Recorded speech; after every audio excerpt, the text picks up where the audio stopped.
Chapter 1 The Heaven-Piercing Strike System, for Setosine Silof Deification. On the Golden Turtle Island, the surrounding Gaures world like Emisticlaus condensing into auspicious mists, with the Sunand moon emitting blessed light, wildflowers blushed with the return of the dawn, as if peach and apricot blossoms were a blooming together in harmony, colorful radiance seed in the air, ulofit moral brilliance flying through purple mists.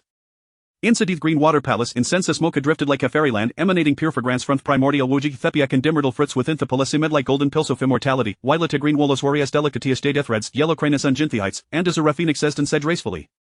Iat satin solemn dignitio na rushmat, cultivating gon comprehending philosophy of an enderth. This person was noni other than the leader of sect of severance, the heavenly way Saint Tongtian, one of 6 saints of heavenly law. Suddenly, a billow flight appeared above the green water palace and swiftly flew into Tongtian's body, Tontiansius appeared slightly, and instantly, a waviofully authority shanitha palasa repeatedly hoders to basobold, gatutof my budino. Ding dong, congratulations, host, you have bounce choice system, congratulations, host, you have received the newbie gift pack the primordial through a tofta mixidayu a 90 legend of deification. What is the system, Wario, you despicable creature? Tontian furious lie scolded the system, but no matter how loudly he shouted, the system did not respond. Tontian immediate liplage dis divine consciousness into the sea of a spirit, and after careful examination, have found around object emitting blue light at the depths of his consciousness. With furious eyes, his unedging sword within, the sword's blade shone with radiant light, filled with the authority, and fire solicitly said towards the system's consciousness seemed to sense a threat try to resist, butin the face of absolute power, it was ultimately fragile. A piercing scream echoed the of a spirit, and the system's consciousness instantly dissipated, leaving gon lie around shell behind it then. Tongtian picked up Theshaland examined, seeing flashing lights within, as well as countless heavenly materials and primordial treasures.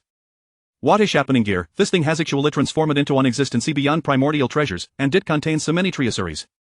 Tontian immediately cross-legged, closed his and rapidly moved his fingers to cast spells, trying to calculate the reason for all these. However, after a long time, Hesloleo penitas, filled with Datan solemnity. He couldn't calculate anything gatal. What secrets were hidden behind these? Helplessly, Tontian decided not to think about it anymore and picked up the book of legend of deification toriad. The catastrophic of heaven and earth increased, signaling the beginning of Silof deification cataclysm. All the immortals of sect of severance were listed on the roster, and the saints attacked Tongtian, breaking Theswar Dararayov, attempting to recreate the elements of earth, water, fire, and wind, and finally forcing him to swallow away Saint destroying Pill and imprisoning him in the violet mist palace, where could not even till fiend off countless cataclysms. Although Tontian sensed that the catastrophica between heaven and earth was constantly increasing in force, that the cataclysm was coming, he still couldn't believe his brothers would unite with outsiders to confront them. This is nonsense. Having known me twa brothers for 10 soft how sons of fires, and dur brotherly bond to steep how called the dothestum. But the things described in this book had a clear beginning and end. So Tontian began to calculate gain, butafterament, he couldn't calculate anything like before. What's going in here? Event hot he catastrophica was pervasive, ithin treach at the point where the divine will was obscured, could it bethut semionatial death the divine will, were right western to Saints Anua? Suddenly, the voice of Hanjunakid Tontian seers, all saints, comitoth violet mist palace for a council meeting. Tontiansius would end in surprise, how colthis, it's actually true. No, let me go and see first.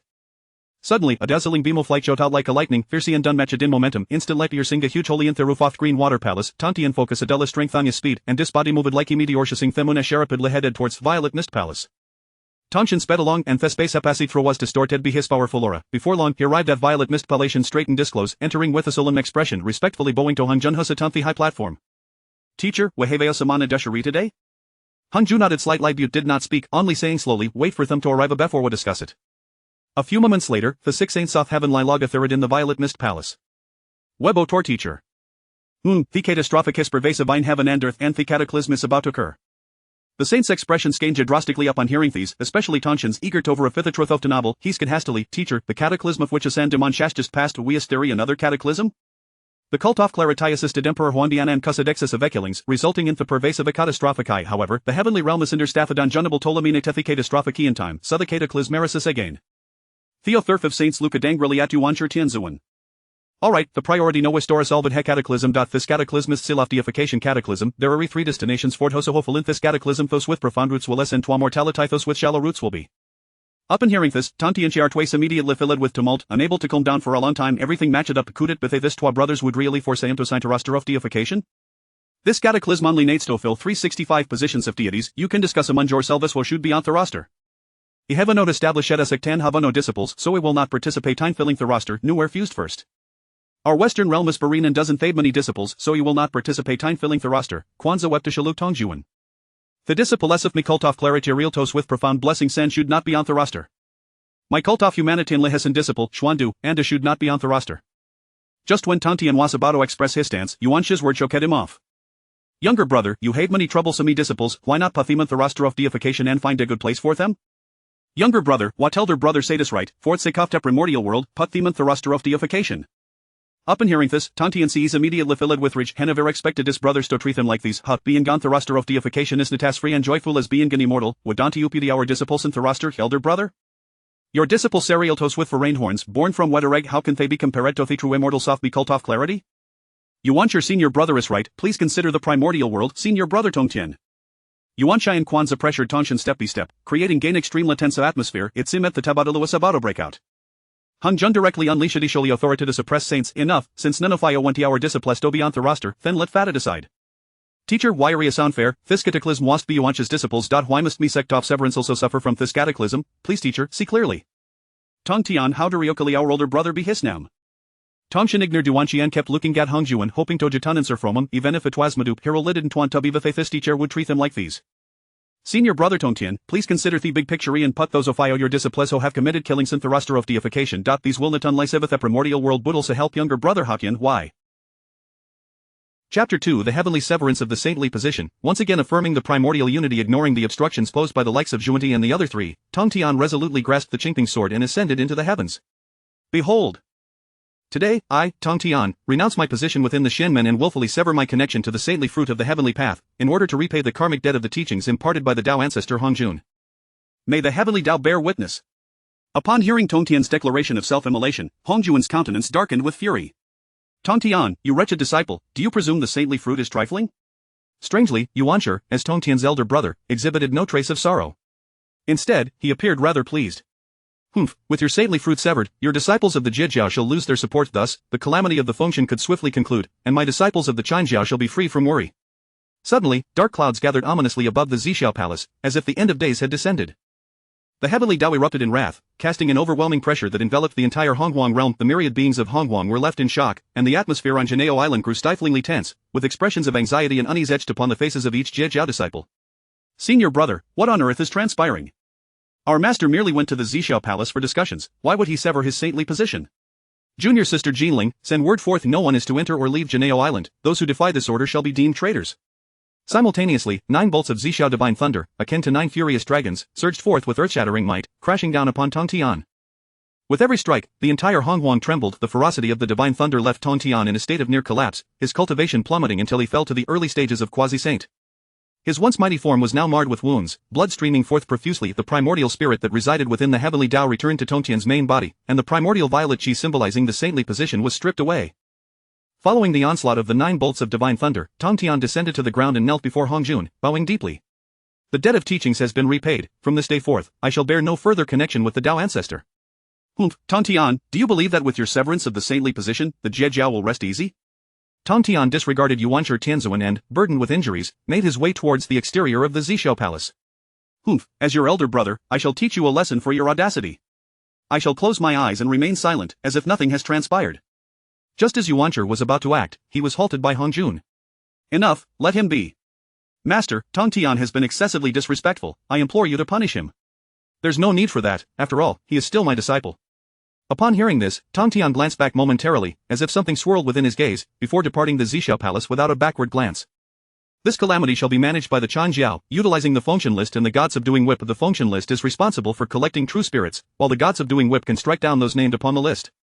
You shall recruit a being resembling a flying bear as a disciple, to assist in the overthrow of the Shang dynasty and take charge of the Fengshan. Upon hearing Hongjun entrust the matter of the Fengshan to him, Yuancher's face brightened with joy. Thank you, master. I shall not disappoint your expectations. Very well, you may all withdraw. Who ascends the list is determined by the will of heaven, deliberate amongst yourselves. With that, Hongjun vanished from sight, and the other saints departed the Zixiao palace in succession. At this moment, Tongtian could no longer maintain his composure, plummeting from the sky, gasping for breath, tears mingling with laughter. Ha, truly worthy of being my elder brother, just you wait. I shall not remain idle. After a brief moment of recuperation, Tongtian retrieved the primordial yellow water from his system vessel. This is a crucial moment, its efficacy shall be tested. With that, Tongtian consumed the primordial yellow water. As the water entered his body, Tongtian immediately sat cross-legged, channeling his magical power within him. A tempest surged forth, powerful energies coursing through his meridians. But a moment, his grievous wounds completely healed. Sighing, he contemplated, the calamity is upon us, I must hastily attain the Tao of the primordial great Luo Golden Immortal, lest my Jijiao disciples fall into peril. After a moment's reflection, Tongtian summoned the primordial Tao fruit and the chaos pearl from his system vessel.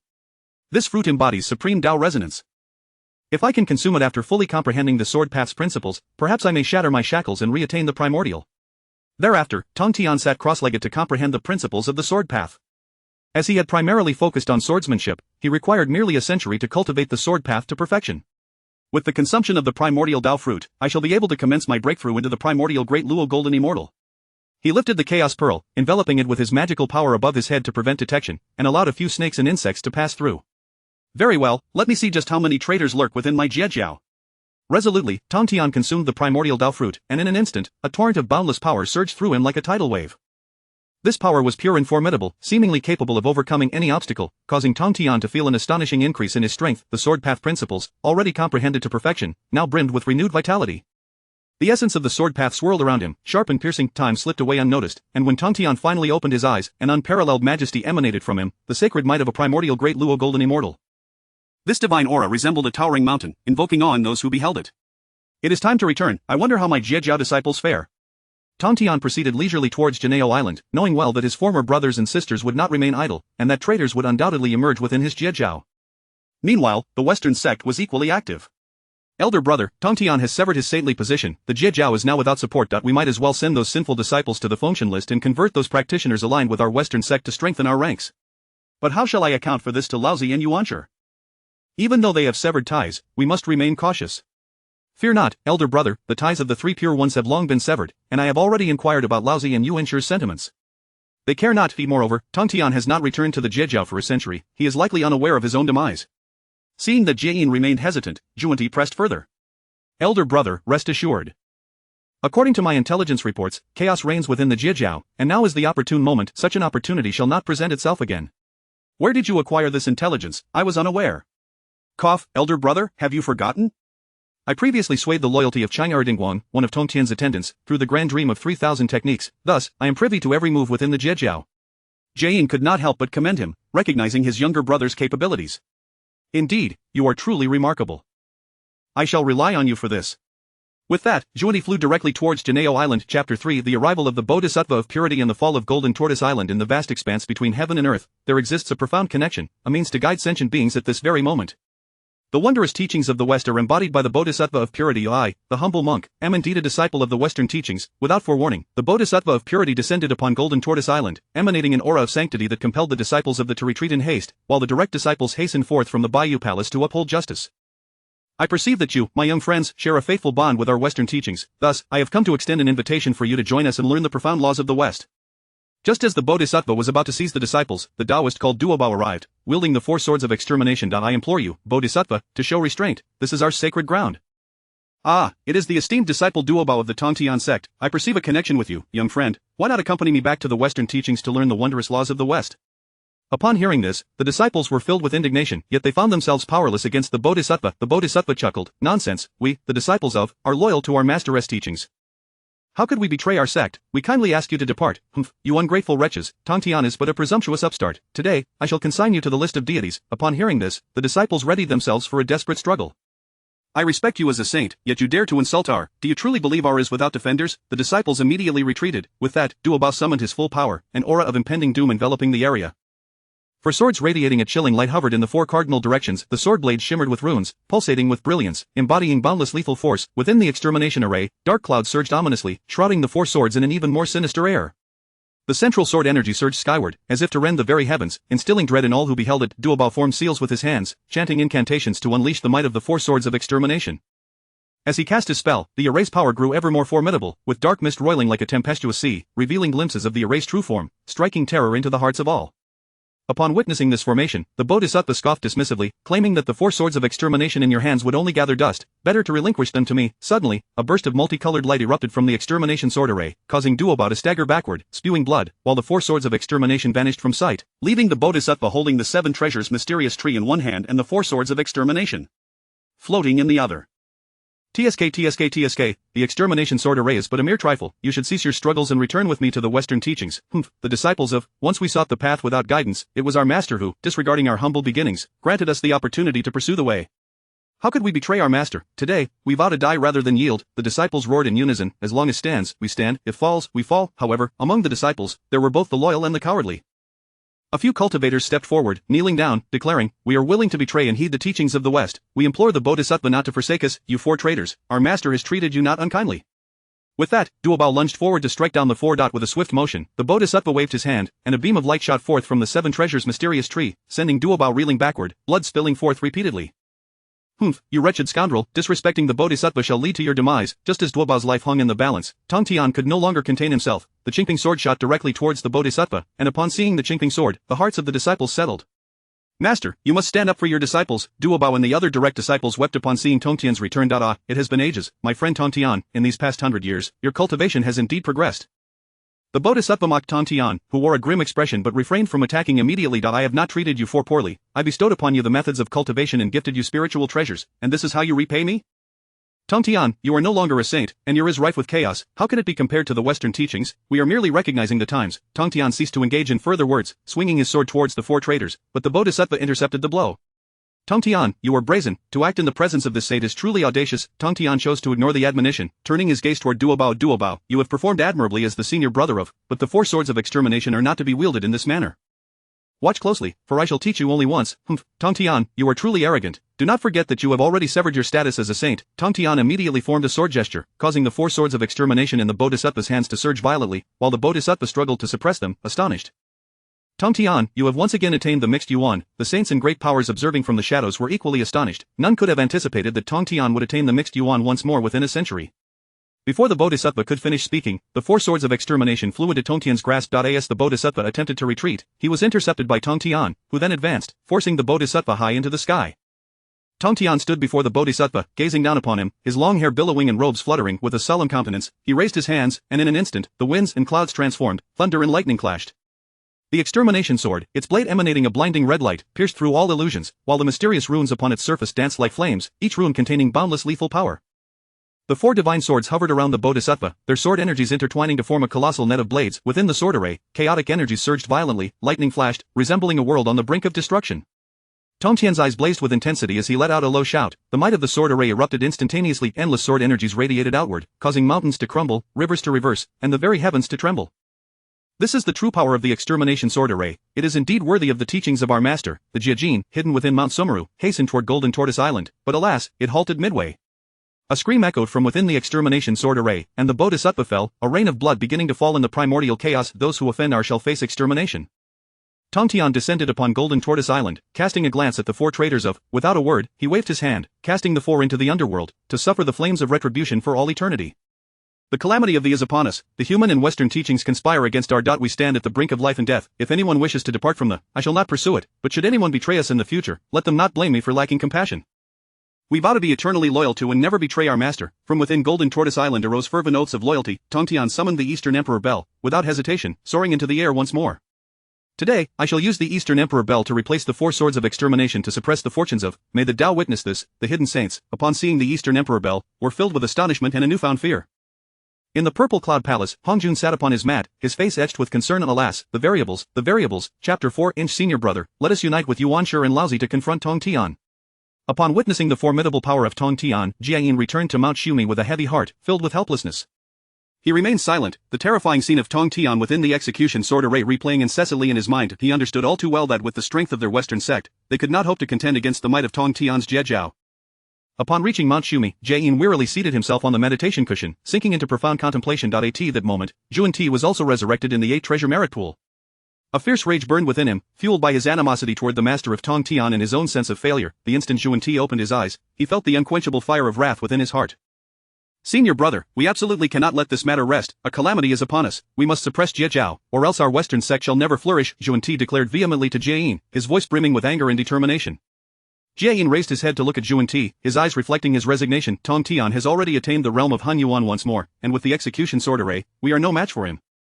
It would be wiser to close the mountain gates and restrain our disciples. This would also help us avoid the impending calamity." Jiayin's voice was low and weary. "Senior brother, if we could unite with Yuan Shi and Laozi, we could dismantle the execution sword array. We could also gain benefits from this alliance." His words were infused with conviction, as if this were their sole path to salvation. After a moment of silence, Jiayin finally spoke. "What you say is indeed correct. If we could ally with them, the execution sword array could be broken, and Jiejiao could be vanquished." Without hesitation, Juan Ti and Jiayin soared toward the direction of Yusu Palace. Shortly thereafter, they arrived at the palace. Zhuan Ti took a deep breath, striving to calm his emotions, and then strode confidently into the hall. Brother Yuan, sure, Tong Tian has once again attained Han Yuan. Do you not plan to take action? Zhuan Ti stated directly, urgency lacing his tone. Yuanshi Tianzun sat upon his meditation cushion, his expression cold and indifferent. He gazed at Zhuan Ti, a flicker of disdain crossing his mind. These Western sect individuals are always so impatient for immediate results, he thought to himself. What action should I take? Even if our third brother has been led astray and has turned against me and our elder brother, he remains my brother. How could I allow you to sow discord among us? Yuanshi Tianzun's words were laden with authority, his gaze sharp as a sword directed at Zhuan Ti. Brother Yuanshi, you must understand that the calamity of the Fengshan is imminent. With Tong Tian wielding the execution four swords, if we do not unite, the disciples of the Chan sect may find themselves in peril. Surely, you do not wish to see your own disciples bound by the Fengshan list. Unperturbed, Yuanshi continued to meditate with his eyes closed. Since brother Yuanshi is unwilling to join forces, I shall take my leave, Zhuan Ti declared. Wait a moment, you two disciples. Yuanshi Tianzun called out loudly. Jiayin and Zhuan Ti halted and turned to face him. But if we are to cooperate, we must also discuss the distribution of the spoils, do we not? Yuanshi Tianzun spoke slowly, his eyes glimmering with calculation. What do you think, brother? Zhuan Ti inquired. Yuanshi Tianzun slightly narrowed his eyes and replied, all the miscreants of Jia shall be delivered to you of the Western sect, while the execution four swords and the Donghuang bell, along with all other spiritual treasures, will belong to me and our elder brother. What do you think of this arrangement? Upon hearing this, Zhuan Ti's face contorted with dissatisfaction, a trace of anger evident. Brother, this is quite domineering of you. Our Western sect requires at least 5 supreme innate spiritual treasures. Yuanshi Tianzun chuckled coldly within, yet maintained an impassive exterior. Very well, 5 supreme innate spiritual treasures it shall be. Seeing that Yuanshi Tianzun acquiesced to their demands, Zhuan Ti's discontent eased somewhat. He knew that at this moment, he could not afford to quarrel too much with Yuanshi Tianzun. After the three reached an agreement, they set off toward Shayang Mountain. Yuanshi Tianzun was filled with confidence, believing that with the support of Laozi and the Western sect, they would surely extinguish Jiejiao. Upon their arrival at Shoyang Mountain, Laozi had already been waiting patiently before the purple gold 8 trigrams furnace for some time. Elder brother, Tong Tian has once again attained Han Yuan, possessing the execution four swords and the Donghuang bell. We must act swiftly, or else our disciples shall be in danger. Zhuan Ti exclaimed, second brother, no matter the circumstances, Tong Tian is still our third brother. Blood is thicker than water. How can you conspire with outsiders against our own kin? Zhuan Ti immediately intervened. Master brother, you must understand that the calamity of Fengshan is approaching. If we do not unite and allow Jiejiao to grow stronger, there will be no place for our 3 sects to stand. I implore you to reconsider. Yes, elder brother, if we do not join forces now, our disciple Shandu will be in peril. Moreover, you cannot be oblivious to whose wish it is to eliminate Jiejiao. You cannot remain aloof. Alas, if that is the case, let us confront Tong Tian in battle and restore order. But you must understand, Tong Tian is ultimately our brother. We cannot harm our own kin for the sake of outsiders. Laozi spoke, his words tinged with resignation as he ultimately chose his disciples over his own brother. Meanwhile, Tong Tian was not idle. He entrusted the execution four swords once more to Duo Bao, entrusting him with all matters within the sect. Duo Bao, ensure to keep our disciples in line. I must make a trip to the palace of Niwa. Yes, rest assured, master, as long as I am here, no one shall trespass upon my Jinao island. Tong Tian nodded in satisfaction and swiftly flew toward the palace of Niwa. Inside the palace, Niwa gazed indifferently toward the entrance. Since my brother Tong Tian has arrived, let him come in for a chat. Upon entering the palace, Tong Tian wasted no time and directly broached the subject. I wonder, Taoist Niwa, do you have any thoughts on forming an alliance? An alliance? Why would I ally with you? The calamity of Fengshan bears little significance to me. Hearing Niwa's words, Tong Tian burst into laughter, which only deepened Niwa's perplexity. Your brother, have you lost your mind? I am merely amused by you, junior sister, for still clinging to the kindness of others after being schemed against. This remark left Niwa even more bewildered. If you do not wish to speak, then please leave. Taoist, the calamity of Fengshan is based on the conflict between the Shang and Zhou. It recruits 365 righteous deities for the heavenly court, while allowing it to fully dominate the human race. When that time comes, humanity will only know the heavenly court and forget about you. The Holy Mother Niwa. Do you not see this as undermining your foundation? What you say is indeed true, Niwa contemplated, realizing that her path was intertwined with humanity. If humanity only recognized the heavenly court and not their Holy Mother, her cultivation would stagnate, preventing her transcendence. So, why are you silent, Taoist Niwa? After a moment of reflection, Niwa regained her composure. What can I gain from cooperating with you? What are the odds of success? With our Jiejiao, with myriad immortals at our command, what have we to fear? With the execution sword array in hand, who could stand against us? Therefore, you need only to hold off one of the 4 saints, and I shall take care of the rest. Moreover, we will also have the assistance of the underworld. Upon hearing that the underworld might also involve itself, Niwa agreed to an alliance with Tong Tian. Very well, I shall consent to your proposal, brother. Thus, when the 4 shameless old dogs arrive, I hope you will lend your hand. This half of the human Dao wheel is a gift for you. After receiving the half wheel, Niwa was taken aback, for she felt a connection to the item. Brother, fear not. Tong Tian nodded and departed from the palace of Niwa, yet for reasons unknown, a sense of unease began to stir within his heart. Chapter 5 On this day next year, it shall mark the day of reckoning for you old geezers. Tong Tian sat cross-legged upon the mat in the Azure Palace, his thoughts adrift as he contemplated the future trajectory of the However, this tranquility was short-lived, as a formidable aura surged forth like a tidal wave from beyond Jinao Island. In an instant, Tongtian's divine consciousness expanded like a vast spider's web, and upon sensing the arrival of the four saints Yuanshi, Laozi, Jiayin, and Zhuan-Ti, his countenance darkened ominously. These four truly had too much leisure time on their hands. It seemed that confrontation was inevitable. Tongtian sprang to his feet, his figure flickering like a flash of lightning as he dashed out from Jinao Island.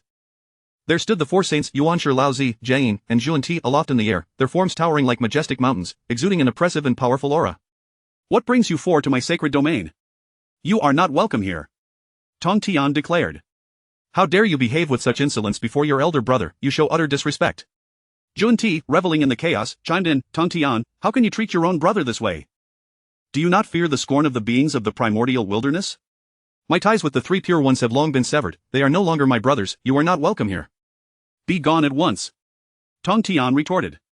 "Today, my four saints have come to eradicate your disciples burdened with bloodshed. If you know what is good for you, step aside, lest I, as your second brother, show no mercy." Yuanshi interjected, "Do not play the virtuous one here. Step aside, chaos shall ensue." Meanwhile, he discreetly transmitted a message to Duobao. "Duobao, lead the disciples to assist the Western teachings in ascending the function list." "Master, can you contend with the four saints?" Duobao inquired. "Do not worry. Nuwa shall arrive." With that, a cunning glint flashed in Duobao's eyes, and a slight smile graced his lips as he rallied the disciples to soar toward the Western teachings. At this moment, Tongtian and the four saints had already entered the chaotic realm of the impending battle loomed, the atmosphere thick with tension. Just then, Nuwa appeared at Tongtian's side. Zhuan-Ti, upon seeing Nuwa, felt a tight knot in his heart and hastily asked, "Sister Nuwa, are you truly aiding Tongtian? Do not forget our duty as saints of the heavenly path." "Who told you I am here to assist Tongtian?" Zhuan-Ti, "have you forgotten our grievances?" Nuwa replied. Zhuan-Ti was perplexed. He genuinely could not recall any animosity, and he implored, "Sister, please enlighten me on where I have offended you. Back when the little Jinwu was trapped in the barrier set by Dijun, I ask you, how many in the primordial wilderness could breach the barrier he created without detection?" Zhuan-Ti's heart sank at her words. He had never anticipated that Nuwa would bring this matter to light. Yuanshi and Laozi remained impassive, yet internally they were astonished. While Jiayin grew somewhat apprehensive observing Zhuan-Ti's expression, Nuwa instantly grasped the gravity of the situation. Zhuan-Ti quickly countered, adamantly denying any involvement. "This matter has nothing to do with me, Nuwa, do not heed hearsay." Nuwa, unfazed, drew forth the sea-splitting blade and the red embroidery ball, hurling them toward Zhuan-Ti. The sea-splitting blade shone with an icy radiance, severing everything in its path, while the red embroidery ball soared like a blazing comet, exuding tremendous force. Zhuan-Ti's countenance shifted dramatically as he hastily retreated. He waved the seven treasures mysterious tree, conjuring a brilliant light to counter Nuwa's sea-splitting blade. With a resounding crash, sparks flew as the tremendous impact forced Zhuan-Ti to retreat repeatedly. The chaotic energy surged violently under the force of this clash. Nuwa let out a cold snort and hurled the red embroidery ball once more. The ball, imbued with formidable power, hurtled toward Zhuan-Ti. Alarmed, Zhuan-Ti quickly employed his divine powers to withstand the onslaught, but the red embroidery ball's might was overwhelming. Despite his utmost effort, he was struck and coughed up blood. Recognizing he was no match for Nuwa, Zhuan-Ti resolved to stall her, awaiting Jiayin and the others to eliminate Tongtian and come to his aid. "Sister Nuwa, why cling so tightly to past grievances? We ought to align ourselves with the heavenly path rather than be swayed by personal vendettas. Zhuan-Ti, do you believe I am unaware of your intentions? You and Jiayin have long coveted the fortunes of the primordial wilderness, expanding the Western teachings by any means necessary. Today, I shall make you pay the price." With that, Nuwa swung the sea-splitting blade once more at Zhuan-Ti. The blade's light flickered like lightning, cleaving through the chaos with boundless murderous intent. Zhuan-Ti hastily brandished the seven treasures mysterious tree to defend, but he found himself struggling under Nuwa's relentless attack, continually retreating. At this juncture, the battle within the chaos intensified. "Brothers, we must strike first. We cannot allow him to set up the extermination sword array." Jiayin brandished the divine staff and the 12-petal golden lotus, while Laozi wielded the Taiji diagram, and Yuanshi took out the Pango banner, charging towards Tongtian. Upon witnessing this, Tongtian's eyes glimmered with determination. Without hesitation, he summoned the Eastern Emperor Bell, which expanded instantly, enveloping him within. As Laozi, Yuanshi, and Jiayin lunged toward him, their attacks collided violently with the Eastern Emperor Bell. The bell resonated with a thunderous sound, sending powerful shockwaves rippling outward, causing the void to tremble. The three were forced back several steps by the bell's rebound, their expressions shifting slightly as they marveled at its formidable defense. Within the confines of the Eastern Emperor Bell, Tongtian also felt the brunt of the impact, his vital energy surging violently, causing him to spit out blood. Tongtian understood that he could no longer delay. Seizing the opportunity, he swiftly established the extermination sword array. 4 celestial swords materialized in the chaos, emanating a terrifying murderous aura that enveloped Yuanshi, Laozi, and Jiayin. Within the extermination sword array, the atmosphere thickened with lethal intent, the sword energy crisscrossing ominously. The three brothers braced themselves, well aware of the array's ferocity. "Elder brother, this extermination sword array is indeed formidable. We must tread carefully. Lao Zi waved the Taiji diagram, sending forth a beam of black and white light in an attempt to counter the sword's assault, yet, the sword's might was overwhelming. The light from the Taiji diagram was instantaneously dispersed by the sword energy. Yuanshi wielded the Pango banner, unleashing a powerful force of chaos against the four swords. However, the swords merely trembled slightly before returning to their original state. The power of the Pango banner appeared insignificant within the extermination sword array. As time passed, the three found themselves increasingly beleaguered within the array. They bore injuries to varying degrees, their breath becoming disordered. Yuanshi felt a surge of anxiety. He realized that if this continued, they would eventually be ensnared and slain by the extermination sword array. Suddenly, Tong Tian began to exert his full power to drive the array, and the sword's might surged even further. The sword energies intertwined, as if seeking to rend the entire chaos into fragments. The three brothers dodged left and right within the array, struggling to withstand the onslaught of the swords. Their hearts lamented silently, feeling utterly helpless. Elder brother, what shall we do now? It appears our prospects are grim. We must wait. Wait for what? Of course, we wait for the master to come to our rescue. Just as they conversed, Tong Tian unexpectedly intensified the extermination sword array's power once more. Just as the four were on the brink of annihilation, Hong Jun suddenly appeared. Tong Tian, that is enough. Upon seeing Hong Jun, Tong Tian momentarily paused. Daozu, your disciple initiated this conflict. Are you siding with them now? Tong Tian, you have gone too far. They were once your brothers, and the conflict between saints would have a profound impact on the primordial wilderness. Withdraw the extermination sword array. Tong Tian immediately clasped his hands respectfully and, invoking the appropriate incantations, the extermination sword array erupted violently, catching Yuanshi and Jie Yin off guard, resulting in their immediate demise. Blood rained down anew upon the primordial wilderness. Tong Tian, you are insolent. Hong Juan's palm struck down upon Tong Tian. The Eastern Emperor bell shook violently once more, causing Tong Tian to spit out several mouthfuls of blood. Humph, Daozu indeed shows favoritism. Is it not said that the heavenly path is impartial?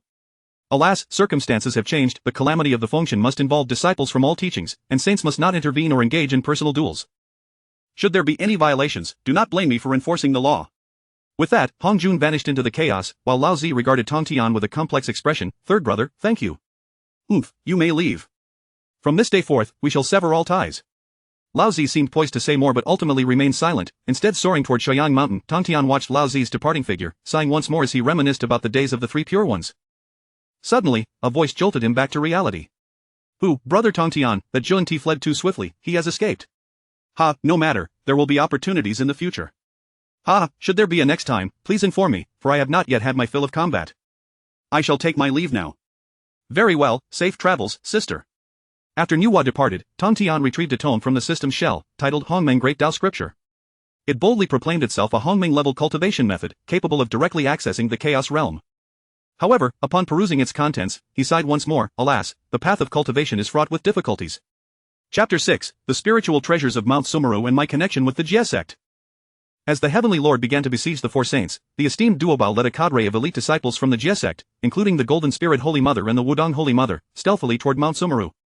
Mount Sumeru, a sacred site of the Western teachings, was suffused with an aura of auspiciousness. Within the mountain, Maitreya and the Medicine Master, both direct disciples of the Western teachings, were deliberating the situation of the forthcoming battle for canonization. Upon spotting the approaching Jie Sect disciples, Maitreya's heart swelled with joy, believing that they had been successfully guided by the two revered saints, Jane and Juanti, and were poised to serve as loyal hounds of the Western teachings.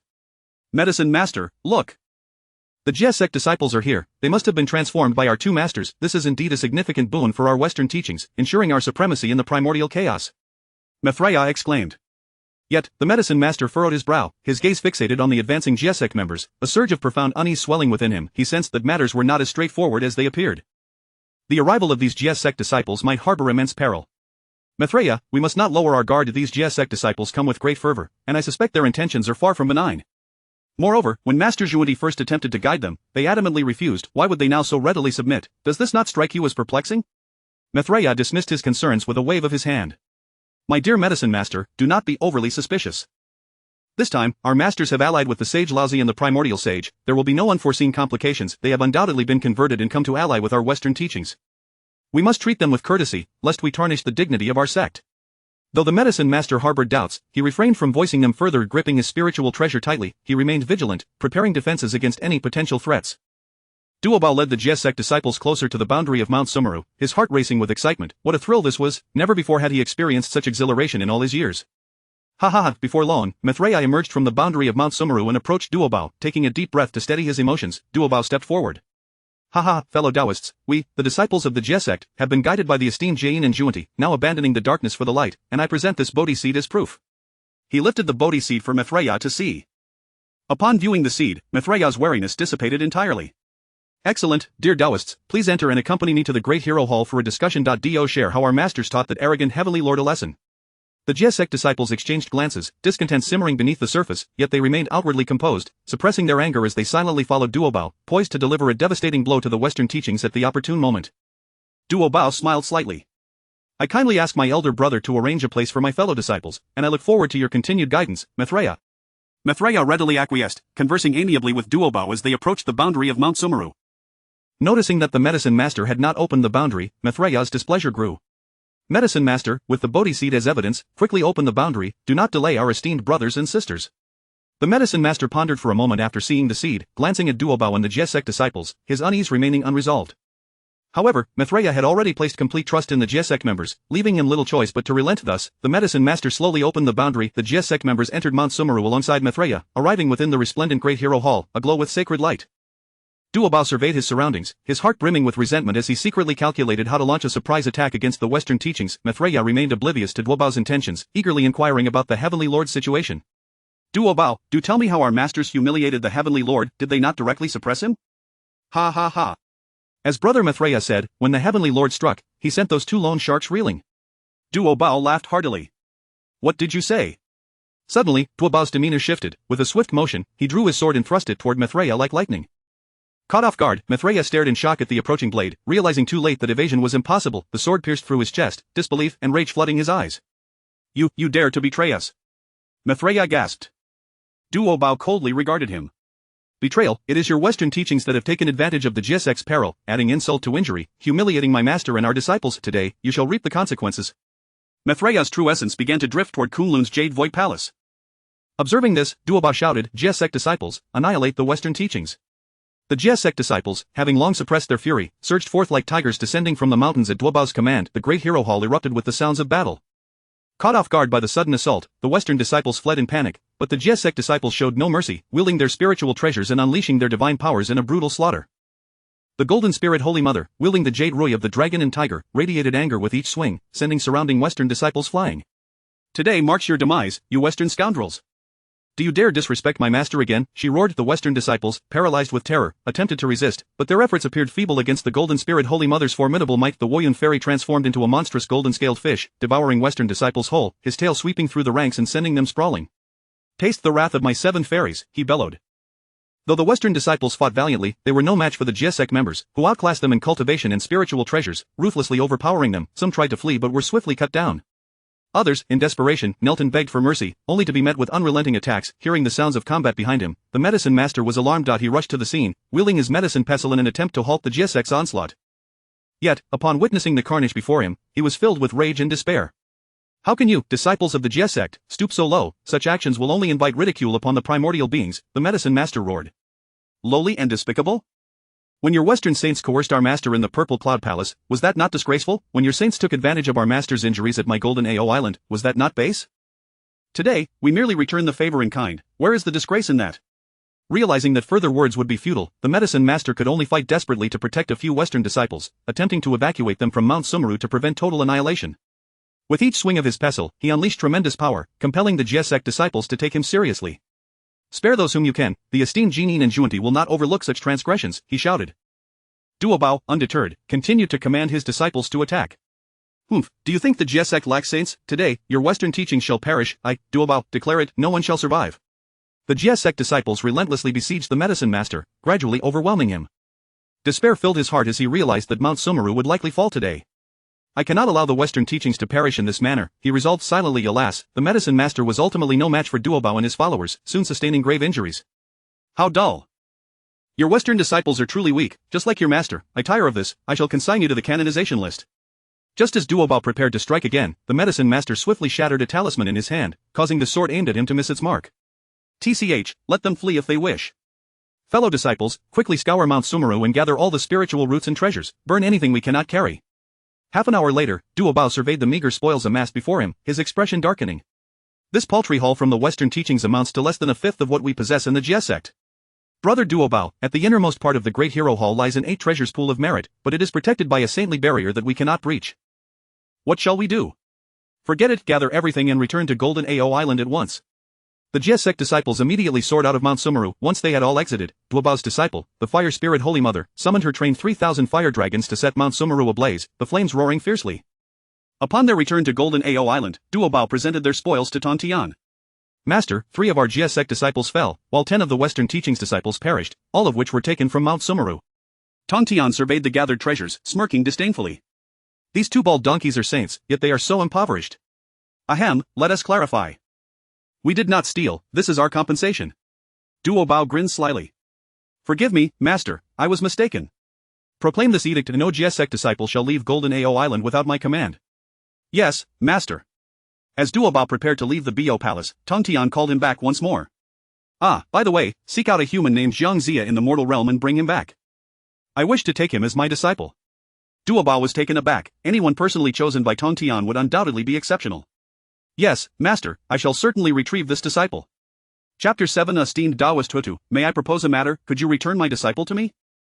The Primordial One, filled with indignation, summoned the disciples of the Chan sect within the Yushu Palace. All disciples of the Chan sect hastened to the Yushu Palace for a council. Moments later, the 12 golden immortals gathered in unison, exchanging glances of confusion. The cataclysm of the function is imminent, the Tao ancestor has commanded me to oversee this matter. Old man of the South Pole, swiftly seek out one who bears the visage of a flying hero, and guide him to join our Chan sect. The old man of the South Pole stepped forward, bowing respectfully, acknowledging the decree of the Heavenly Master. You 12 golden immortals bear the burden of calamity. Thus, you shall all enter the tribulation. Go forth and seek disciples to shield against the catastrophe. Should they fall, they shall be inscribed upon the function list and become mere pawns under the command of the Heavenly Sovereign. With that, the Primordial One produced the function list, intending for the disciples to behold it. However, upon its unveiling, his expression froze in disbelief. The names of 10 formidable disciples from the Western sect, including Maitreya, Fuwu, and Haik, were clearly inscribed on the list. Upon witnessing the Primordial One's countenance, Huang Chengzi felt a twinge of concern. Master, what troubles you? Disciples of the Western sect have entered the function list. Remember, when confronting the disciples of the Jie sect, show no mercy. They must be slain without hesitation. Now, each of you shall descend the mountain in 3 days to seek your own disciples. Simultaneously, at the Western sect's domain, Mount Shumi, the duo of Jian and Zhuanti gazed in disbelief at the desolate landscape before them.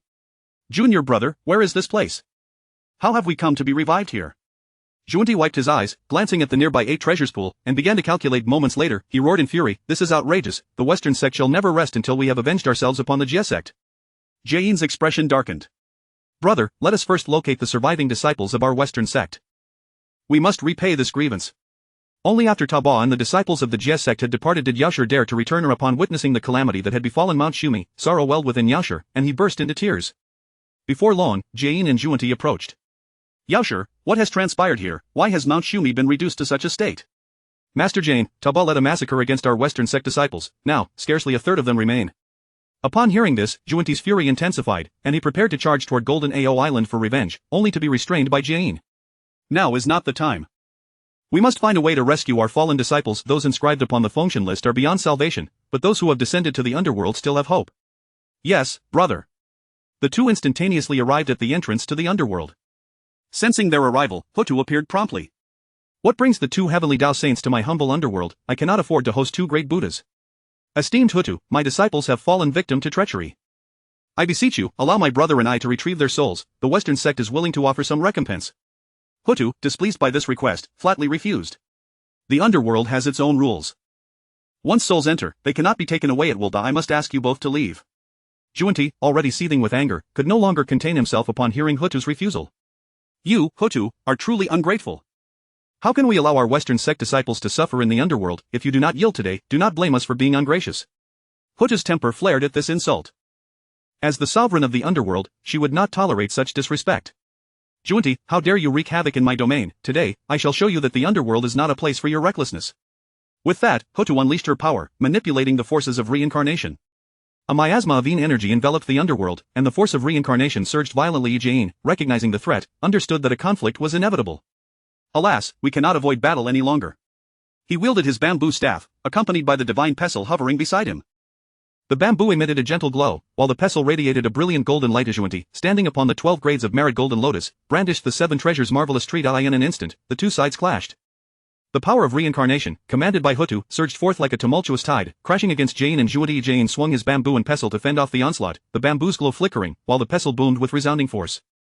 Jane's heart raced. Hota's reincarnation power was indeed formidable and not to be underestimated. Junti remained silent, continuing to wield the seven treasures marvelous tree against Hotu. Unfazed by their assaults, Hota deftly manipulated the forces of reincarnation, varying her attacks as the battlefield trembled with their conflict.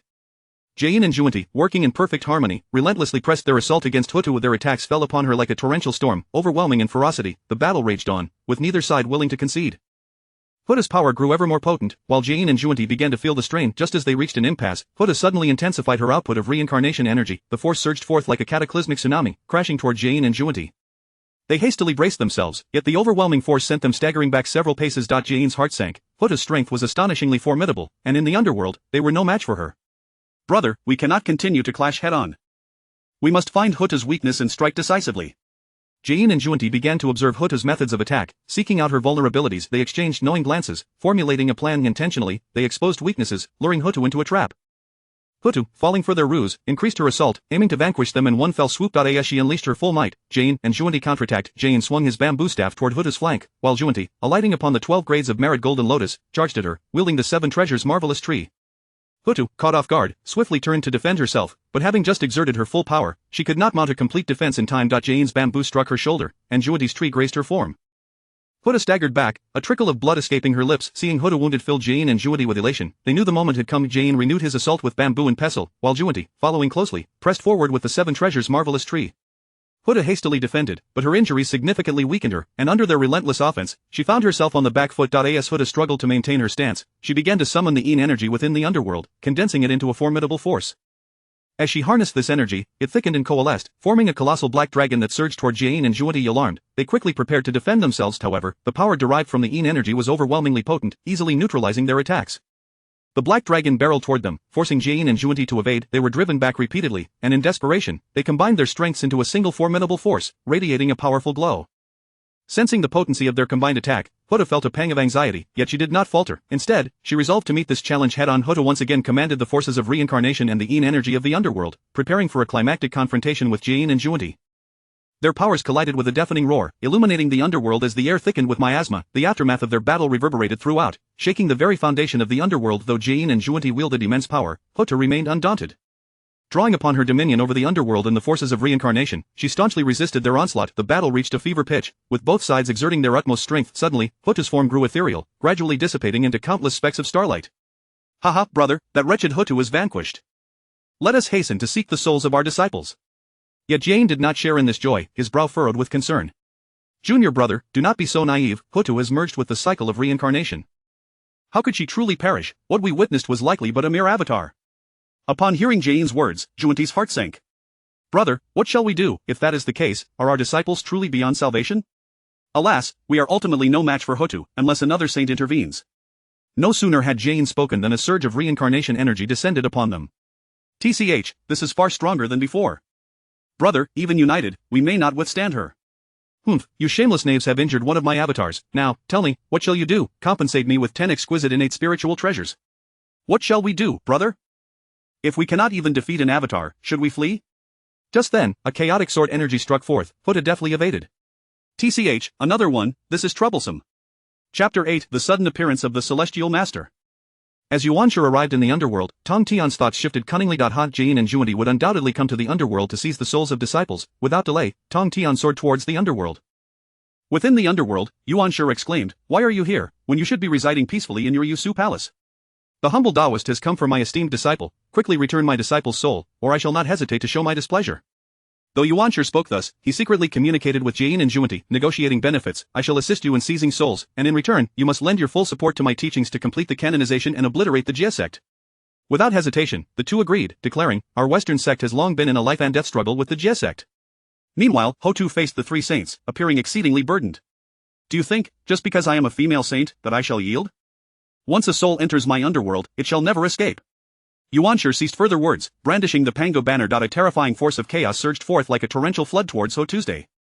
Wherever it struck, the very fabric of space seemed to tear, and the Een energy scattered wildly with each swing of the Pango banner. Fierce winds arose, and the chaotic force roared like a great dragon, while Yuanshi continuously shifted positions, making it difficult for Hotu to anticipate his attacks. At times, he struck from above, the chaotic force plummeting like a meteorite onto the underworld, raising immense clouds of dust and whirlwinds of Een energy. At other times, he launched surprise assaults from the side, the power slicing through the air with a sharp whistle. Ho-Tu, if you do not surrender my disciple's soul today, I shall ensure that your underworld remains in turmoil. His eyes gleamed with determination as he wielded the Pango banner with even greater ferocity.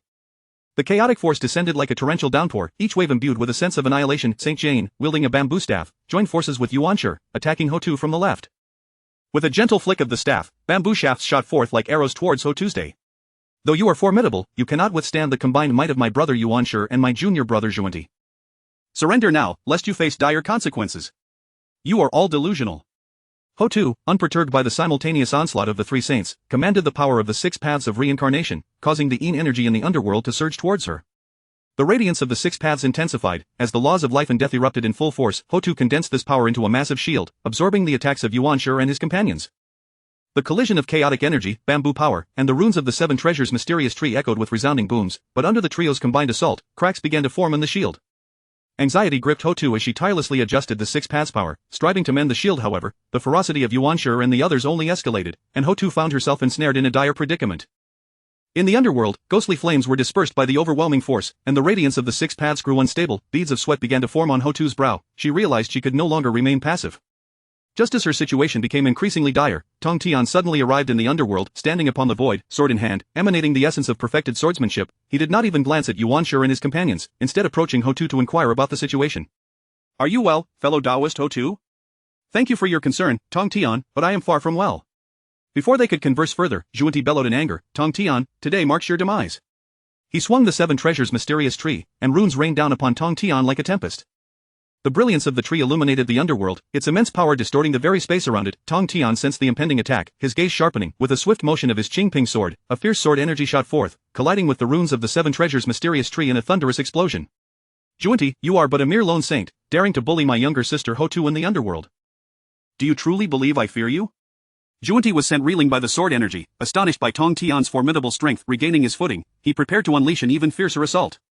Tong Tian, observing Zhuanti, wielded his sword once more, unleashing an even mightier sword energy towards him. Zhuanti, sensing the immense power of the blade, was filled with dread. He hastily stepped onto the 12 grades of merit golden lotus, retreating.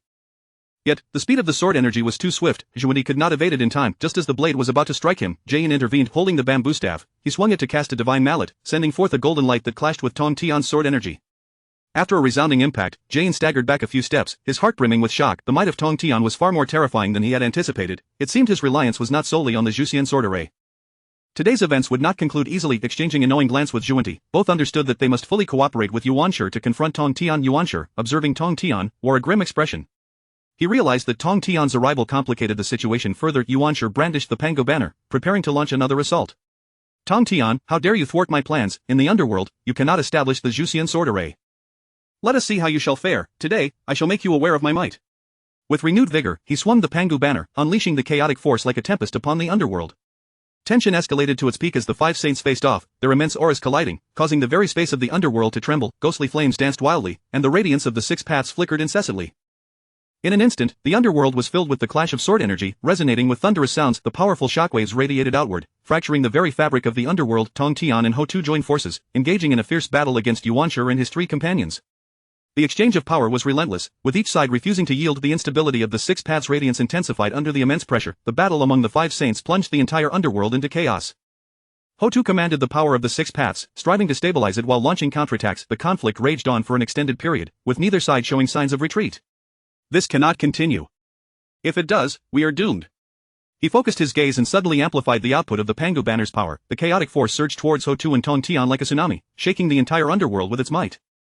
Feeling the overwhelming pressure, Tong Tian and Ho-Tu hastily fortified their defenses. The sword energy of the Qingping sword intertwined with the power of the six paths, forming a robust barrier. Seizing the opportunity, Jain and Zhuanti unleashed even fiercer attacks, the brilliance of the bamboo and the runes of the seven treasures' mysterious tree pouring down like a torrential rain. Tong Tian, we must conclude this swiftly.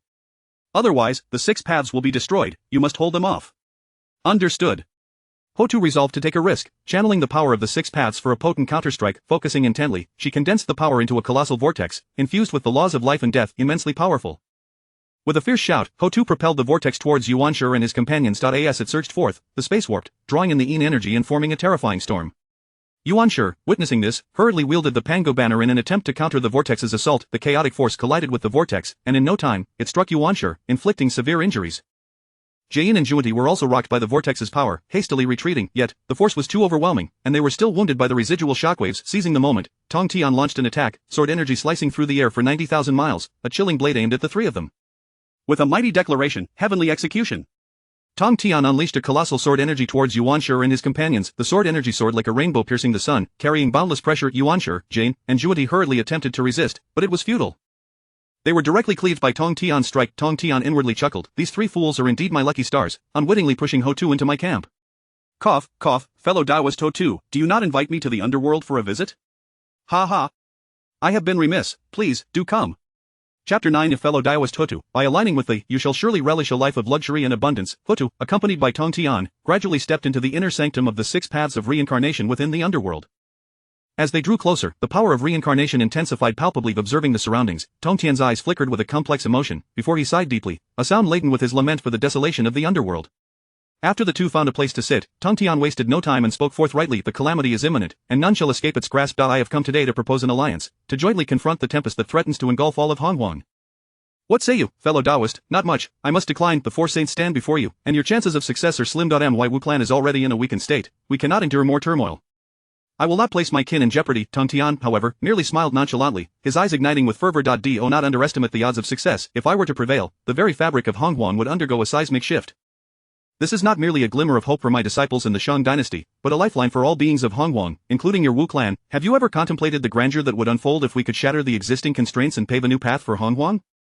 Moreover, you are not incapable of besting the 3 primordials. How could your embodiment of reincarnation falter against those 3 inept beings? You simply wish to avoid further conflict, to fade into the background of the heavenly Tao. Yet, do you truly believe this will spare the Wu clan from the heavenly Tao's wrath? Ho Tu, upon hearing this, felt as though struck by lightning, rendered momentarily speechless, her mind blanked, while tumultuous waves surged within her heart. She understood Tong Tian's dissatisfaction with the unsurmised he had schemes afoot, yet she had never fathomed that his ambition extended to altering the entire paradigm of Honghuang. This notion was audacious and astonishing, leaving her momentarily unable to accept it. Even more bewildering was how he had discerned her innermost thoughts. A myriad of emotions welled up within her, a blend of anxiety regarding the potential calamity this gamble might bring upon her clan, and a flicker of hope stemming from her deep-seated desire for the Wu clan's revival. She found herself ensnared in profound conflict and struggle, torn between the fear of failure that could lead to her clan's annihilation and the yearning for revitalization. Undoubtedly, the Wu clan represented Ho Tu's Achilles heel. After a lengthy silence, Ho Tu gradually regained her composure, her eyes glistening with unshed tears, her voice tinged with sorrow. What odds do you possess? My Wu clan has fallen to such depths, and I alone am left to bear the burden. My only desire now is to safeguard the few remaining sons of the Wu clan. Though I may be invincible within the underworld, I cannot guarantee victory against Hongjun should they feel cornered. What then? My sole concern is the bloodline of the Wu clan, thus, I must prepare for the worst. Ho Tu's tone was heavy with grief and resignation, her thoughts involuntarily drifting back to the glorious days of the Wu clan as past, an era of strength and prosperity. Suddenly, Tong Tian's expression grew grave. No, you cannot resign yourself to this fate. Why should the Wu clan face extinction? You have willingly stood as a bulwark for all beings of Honghuang, eternally confined to the cycle of reincarnation. You are a benefactor of Honghuang, how can you accept such a plight? My doctrine is to seize a sliver of hope for all beings. If you are willing, I can assist you. Regardless of my chances of success, if you are presented with an opportunity, would you not be willing to risk it all for the future of the Wu clan, for that flicker of hope? Tong Tian's voice rang with conviction, each word striking Ho Tu's heart like a hammer, igniting a flame deep within her. He refrained from pressing Ho Tu further, instead sitting in contemplative silence. After a moment, she finally emerged from her reverie. Very well, if this continues, the underworld itself may be consumed. It is better to take a gamble. Tong Tian nodded in response, producing the 6 paths of reincarnation plate, the reincarnation seal, and the Yellow Springs flag, presenting them to Ho Tu. These artifacts will aid you in stabilizing the 6 paths of reincarnation. Once you comprehend their essence, you may descend upon Honghuang as a saint. Should you fully grasp the laws of reincarnation, your power will ascend to new heights, thereby fortifying our plans. Tong Tian's eyes gleamed with anticipation. He had unwavering faith in Ho Tu's abilities and believed these artifacts would wield tremendous influence in her hands. Ho Tu, upon hearing this, felt a stir within her. She could sense the formidable reincarnation laws contained within these treasures. As she accepted them, she scrutinized the artifacts, a whirlwind of complex emotions surging within her. Do you possess any remnants of your brother as flesh or blood? I can resurrect him, should you wish it. Ho Tu was taken aback. Is this truly so, fellow Taoist? Do not jest. Indeed, I speak no falsehood. How could I deceive you in such a significant matter? We are allies after all. After a moment's hesitation, Ho Tu produced 11 drops of essence blood and handed them to Tong Tian, her gaze filled with reluctance and trepidation, yet also tinged with a glimmer of hope. Grant me a millennium, and the 11 ancestral witches shall return to Honghuang. His voice resonated with confidence and determination. In truth, Tong Tian would have been incapable of such a feat in the past, yet having vanquished the system, he had reaped numerous benefits, including the art of resurrection obtained from the system's essence. Huta remained skeptical, her wariness palpable. Sensing her hesitation, Tongtian immediately swore an oath to the Dao.By the Great Tao, if I remain alive and free a millennium hence, the 11 ancestral witches shall undoubtedly return to Hongwang. Should I breach this vow, may the divine thunder of the heavens smite me. As Tongtian's oath echoed through the underworld, a powerful surge of energy erupted, and the eye of the Tao manifested above, illuminating the entire space. It was only then that Huta fully believed in Tongtian, and a wave of hope surged within her. Meanwhile, the Purple Cloud Palace was abuzz with activity, as the resurrected Yuanshi, Jian, and Zhuan Ti hastened there. Master, you must advocate for us. Tongtian has acted unreasonably, sending his disciples to annihilate my Western teachings. Indeed, Master, you must intercede on behalf of my junior brother and me. Observing the two weeping inconsolably, Yuanshi felt a wave of disdain wash over him. Master, Tongtian's actions have indeed crossed a line, allowing his wayward disciples to run amok. Pray, do take action to chastise him. Hongjun felt overwhelmed by the scene, with two disciples in distress and another pressing him relentlessly. Enough, this is most unbecoming. An overwhelming aura of sanctity emanated from him, silencing the three. This is the will of heaven. The saints must not interfere in the calamities of fate, nor can I defy the decree of destiny. Master, but my Western disciples have suffered terribly. Please, I beseech you to rescue your disciples, otherwise, the calamity cannot proceed. Within, Hongjun's mind churned. The variables surrounding the calamity were too great. The current Western teachings were no match for. It seemed imperative to bolster their strength. Then I shall intervene this once, to aid my disciples. This is a singular exception, and I shall not repeat it. Thank you, Master. I implore you to act swiftly and rescue my disciples from the underworld. Chapter 10. Oh, Master Hongjun, please save your disciple. At this moment, a flicker of determination flashed in Hongjun's eyes. With a mere thought, it was as if an invisible giant hand stirred the entire underworld, causing it to tremble violently. Within the realm of the underworld, a thick atmosphere of malevolence enveloped the air, accompanied by the incessant wails of anguished spirits. Under the influence of this overwhelming force, hundreds of souls involuntarily soared from the depths of the underworld, flitting chaotically through the sky.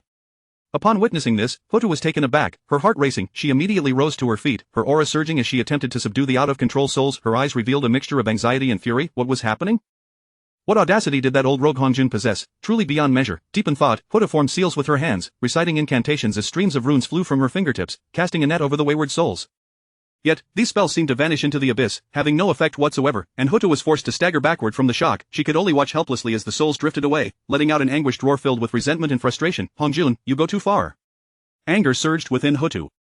She was acutely aware of Hongjun's formidable power, yet she had not anticipated his ability to wreak such havoc upon the underworld, leaving her feeling profoundly defeated and anxious. Meanwhile, Tongtian, upon witnessing this scene, felt a chill run down his spine.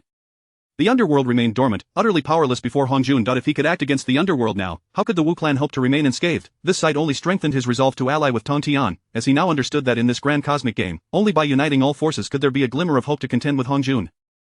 A flicker of determination crossed his gaze as he began to formulate his subsequent plans. Under Hongjun's control, those souls streaked across the sky like meteors, arriving at the Zhixiao Palace. Standing atop the palace, Hongjun surveyed below with an air of confidence, as if he commanded everything. With a wave of his hand, hundreds of disciples from the Western teachings were resurrected. Their previously vacant expressions transformed into ones of excitement and joy upon seeing Jian and Zhuan Ti, and they rushed forward, tears streaming down their faces. Zhuan Ti coughed lightly, gesturing toward Hongjun, prompting the hundreds of disciples from the Western teachings to kneel in gratitude, exclaiming, "Thank you, Ancestor, for saving our lives." Cough, Master, do look at how much suffering your disciples have endured, and your beloved disciple Maitreya is still on the list of deities. I implore you, Master, to save him. As these words left her mouth, Hongjun's expression shifted dramatically, a flash of anger igniting in his eyes as a powerful aura erupted from him, crashing down upon Zhuan Ti like a surging tidal wave, subduing her. You wretched being, you are a saint of the heavenly Tao, and as such, you should abide by its principles. How can you act so recklessly, having already been placed on the list of deities? What justification remains for his release? His voice reverberated through the Zhixiao Palace like thunder, leaving everyone stunned and their ears ringing. The disciples of the Western teachings trembled in fear at Hongjun's wrath, hastily kneeling and pleading for mercy. Please, Ancestor, quell your anger and spare the Master. Both Yuanshi and Jian were equally astonished, having never anticipated such a fierce outburst from Hongjun. Jian quickly knelt, interceding, "Please, Master, temper your wrath. My junior's concern has led to this turmoil, that I hope you can forgive him this once for the sake of our brotherhood." Upon hearing Jian's plea, Hongjun's fury began to subside slightly. Gradually retracting his overwhelming presence, Zhuan Ti felt a sense of relief and repeatedly expressed her gratitude. "Thank you, Master, I recognize my error." Yet Hongjun gazed at Zhuan Ti with a hint of warning in his eyes, indicating that should such behavior persist, he would not hesitate to disregard their bond. Subsequently, Hongjun's gaze swept across the assembly, announcing, "A century hence will mark the day of the human race's sacrifice to Nuwa. The Shang dynasty shall fall, and the Zhou dynasty shall rise. From this point forth, there shall be no more emperors among you, do you comprehend?" Jian, Zhuan Ti, and Yuanshi felt a jolt of realization. They understood Hongjun's intent in an instant. Yuanshi pondered quietly. Such vile actions were not something he wished to undertake, yet with those two shameless individuals from the West present, the burden would not fall upon him. Just as Yuanshi had surmised, Zhuan Ti felt a surge of delight and stepped forward to declare, "Master, leave this matter to me." I shall handle it with utmost diligence, for the sake of the heavenly Tao, I am willing to devote my very being. Upon hearing this, Hong Jun nodded slightly and waved his hand. Very well, disperse. After bidding farewell to Hutu, Tong Tian hurried back to Golden Ao Island. Along the way, his mind was tumultuous, thoughts racing like a tempest. The shadow of the Fengshan calamity loomed over him like a heavy stone pressing upon his heart. He knew that this calamity was of grave significance, directly impacting the lives of the disciples of the Jie sect as well as the rise and fall of the sect itself. Upon returning to Golden Ao Island, Tong Tian wasted no time, immediately summoning all his most trusted disciples, including the 7 immortals, Zhao Gongming, and the 3 Shaos, along with other core disciples. Hearing Tong Tian's summons, the disciples hurriedly assembled, and soon the Bayou Palace was filled with people once gathered. They all respectfully bowed before Tong Tian. Tong Tian's gaze swept over the assembly, revealing a glimmer of determination as he took a deep breath. The calamity of Fengshan approaches, and it is fraught with peril. You must swiftly elevate your cultivation, do not let your guard down. Should you encounter disciples from the Chan sect or Western teachings, send them to the Fengshan list. The disciples felt a chill at his words, responding in unison, we shall heed the master's command, diligently cultivate, and strive to meet your expectations. Tong Tian nodded slightly. Wudong, in 150 years, you shall go to the Yinshang and seek a prince named Yin Shou. Take him as your disciple and teach him the arts of governance and cultivation. This child will have significant ties to the calamity, you must teach him earnestly and ensure his protection. Wudong stepped forward, bowing slightly. Master, the human emperor cannot cultivate. Instructing Yin Shou in cultivation may invite unnecessary troubles. This is the Chaos Pearl, capable of shielding against the heavenly secrets. Take it, but ensure this treasure remains hidden from prying eyes. I shall obey, and will spare no effort in guiding Prince Yin Shou. Just as Tong Tian was about to continue, a bright light suddenly rushed towards them, accompanied by a faint fluctuation of energy. As everyone focused, they were astonished to see Duobao, gravely injured, being dragged before the entrance of Bayou Palace. Duobao's appearance was disheveled, his robes tattered and stained with blood. His face was pale as a sheet, his energy feeble, as though he might collapse at any moment, yet in his eyes burned a fierce defiance and wrath. Tong Tian's heart sank, and he swiftly flashed to Duobao's side, extending his hands to support him with profound concern. Duobao, what has happened? Who has done this to you? Duobao struggled to raise his head, meeting Tong Tian's gaze filled with sorrow and indignation. Chapter 11 Those who disrupt the fortunes of the Jie sect must be punished. Before Duobao could utter a word, a flicker of concern crossed the stern visage of Tong Tian, who then unhesitatingly wielded his powers to heal him. Moments later, under the ministrations of the master, Duobao's wounds gradually mended, his pallor receding, his color returned to his face, and his breath steadied.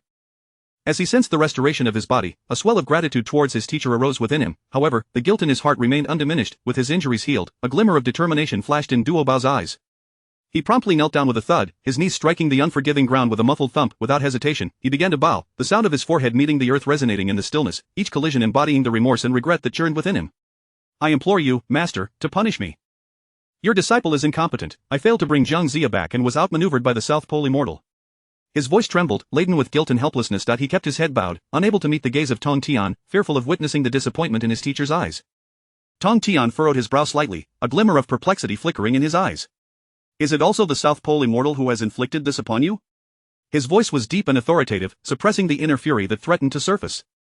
Duobao nodded vigorously, anger and helplessness flashing in his eyes. The revelation sent shockwaves through the gathered crowd, disbelief etched on their faces and their minds. Duobao had always been a paragon among his peers. The news of his grievous injuries at the hands of the South Pole Immortal was simply unfathomable. How could this be possible? Brother Duobao possesses such formidable strength. How could the South Pole Immortal possibly be his adversary? Zhao Gongming exclaimed in astonishment. Alas, the South Pole Immortal is no match for me, yet he wielded the Pango banner, which bore the force of a strike from the primordial heavenly sovereign. Had it not been for your excellency's 4 swords of immortal execution, I fear I would have long since found myself inscribed upon the divine list. Duobao's words brimmed with anger and indignation, yet the memory of the encounter still haunted him. He was acutely aware of the tremendous power of the Pango banner, rendering him nearly defenseless. Had it not been for the sacred might of the 4 swords of immortal execution repelling a portion of the assault, he likely would not have survived. Contemplating this, Duobao felt an overwhelming rage towards the primordial heavenly sovereign's covert assistance to the South Pole Immortal, while simultaneously grappling with doubts about his own capabilities. At that moment, the disciples of the Jie sect surged toward the outskirts of Jinao Island, eager to confront the South Pole Immortal and the primordial heavenly sovereign. Observing this, Tong Tian's countenance darkened, a flicker of anger igniting in his eyes. What do you intend to do, you rascals? His voice reverberated like thunder in their ears. Simultaneously, he unleashed a formidable aura, which descended upon them like an invisible hand, forcefully suppressing them back to the ground.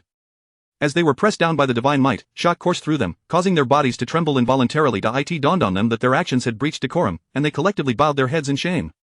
We beseech you, master, to punish us, they chorused, their voices filled with reverence. Tong Tian scoffed, striding back into the Bio Palace with heavy steps, his expression dark and foreboding. The disciples dared not linger, quickly following in his wake. Inside the Bio Palace, the atmosphere was stifling, as silence enveloped them, each afraid to provoke Tong Tian's ire. After a brief silence, Zhao Gongming could no longer contain himself and stepped forward, breaking the stillness with urgency and anger. Master, shall this matter simply be brushed aside? Our senior brother has been grievously wounded. Upon hearing this, Tong Tian opened his eyes, acknowledging the gravity of the situation. It has reached a point of no return. However, you must not seek out trouble. Should you confront the Primordial, you will only provide them with justification to suppress you. If I intervene, Hong Jun will respond, and we shall have no chance of victory. Though Zhao Gongming felt a pang of discontent, he understood Tong Tian's concerns. Is it truly acceptable to let this go unpunished? It is not so simple to let it slide. The calamity of the Fengshan is based on the conflict between the Shang and Zhou. At that juncture, you shall have your opportunity for retribution. Yes, we shall heed your command. Upon seeing their understanding, Tong Tian nodded in satisfaction, only to adopt a more serious demeanor thereafter. The teachings of the Jie sect are to seize a glimmer of hope for all beings.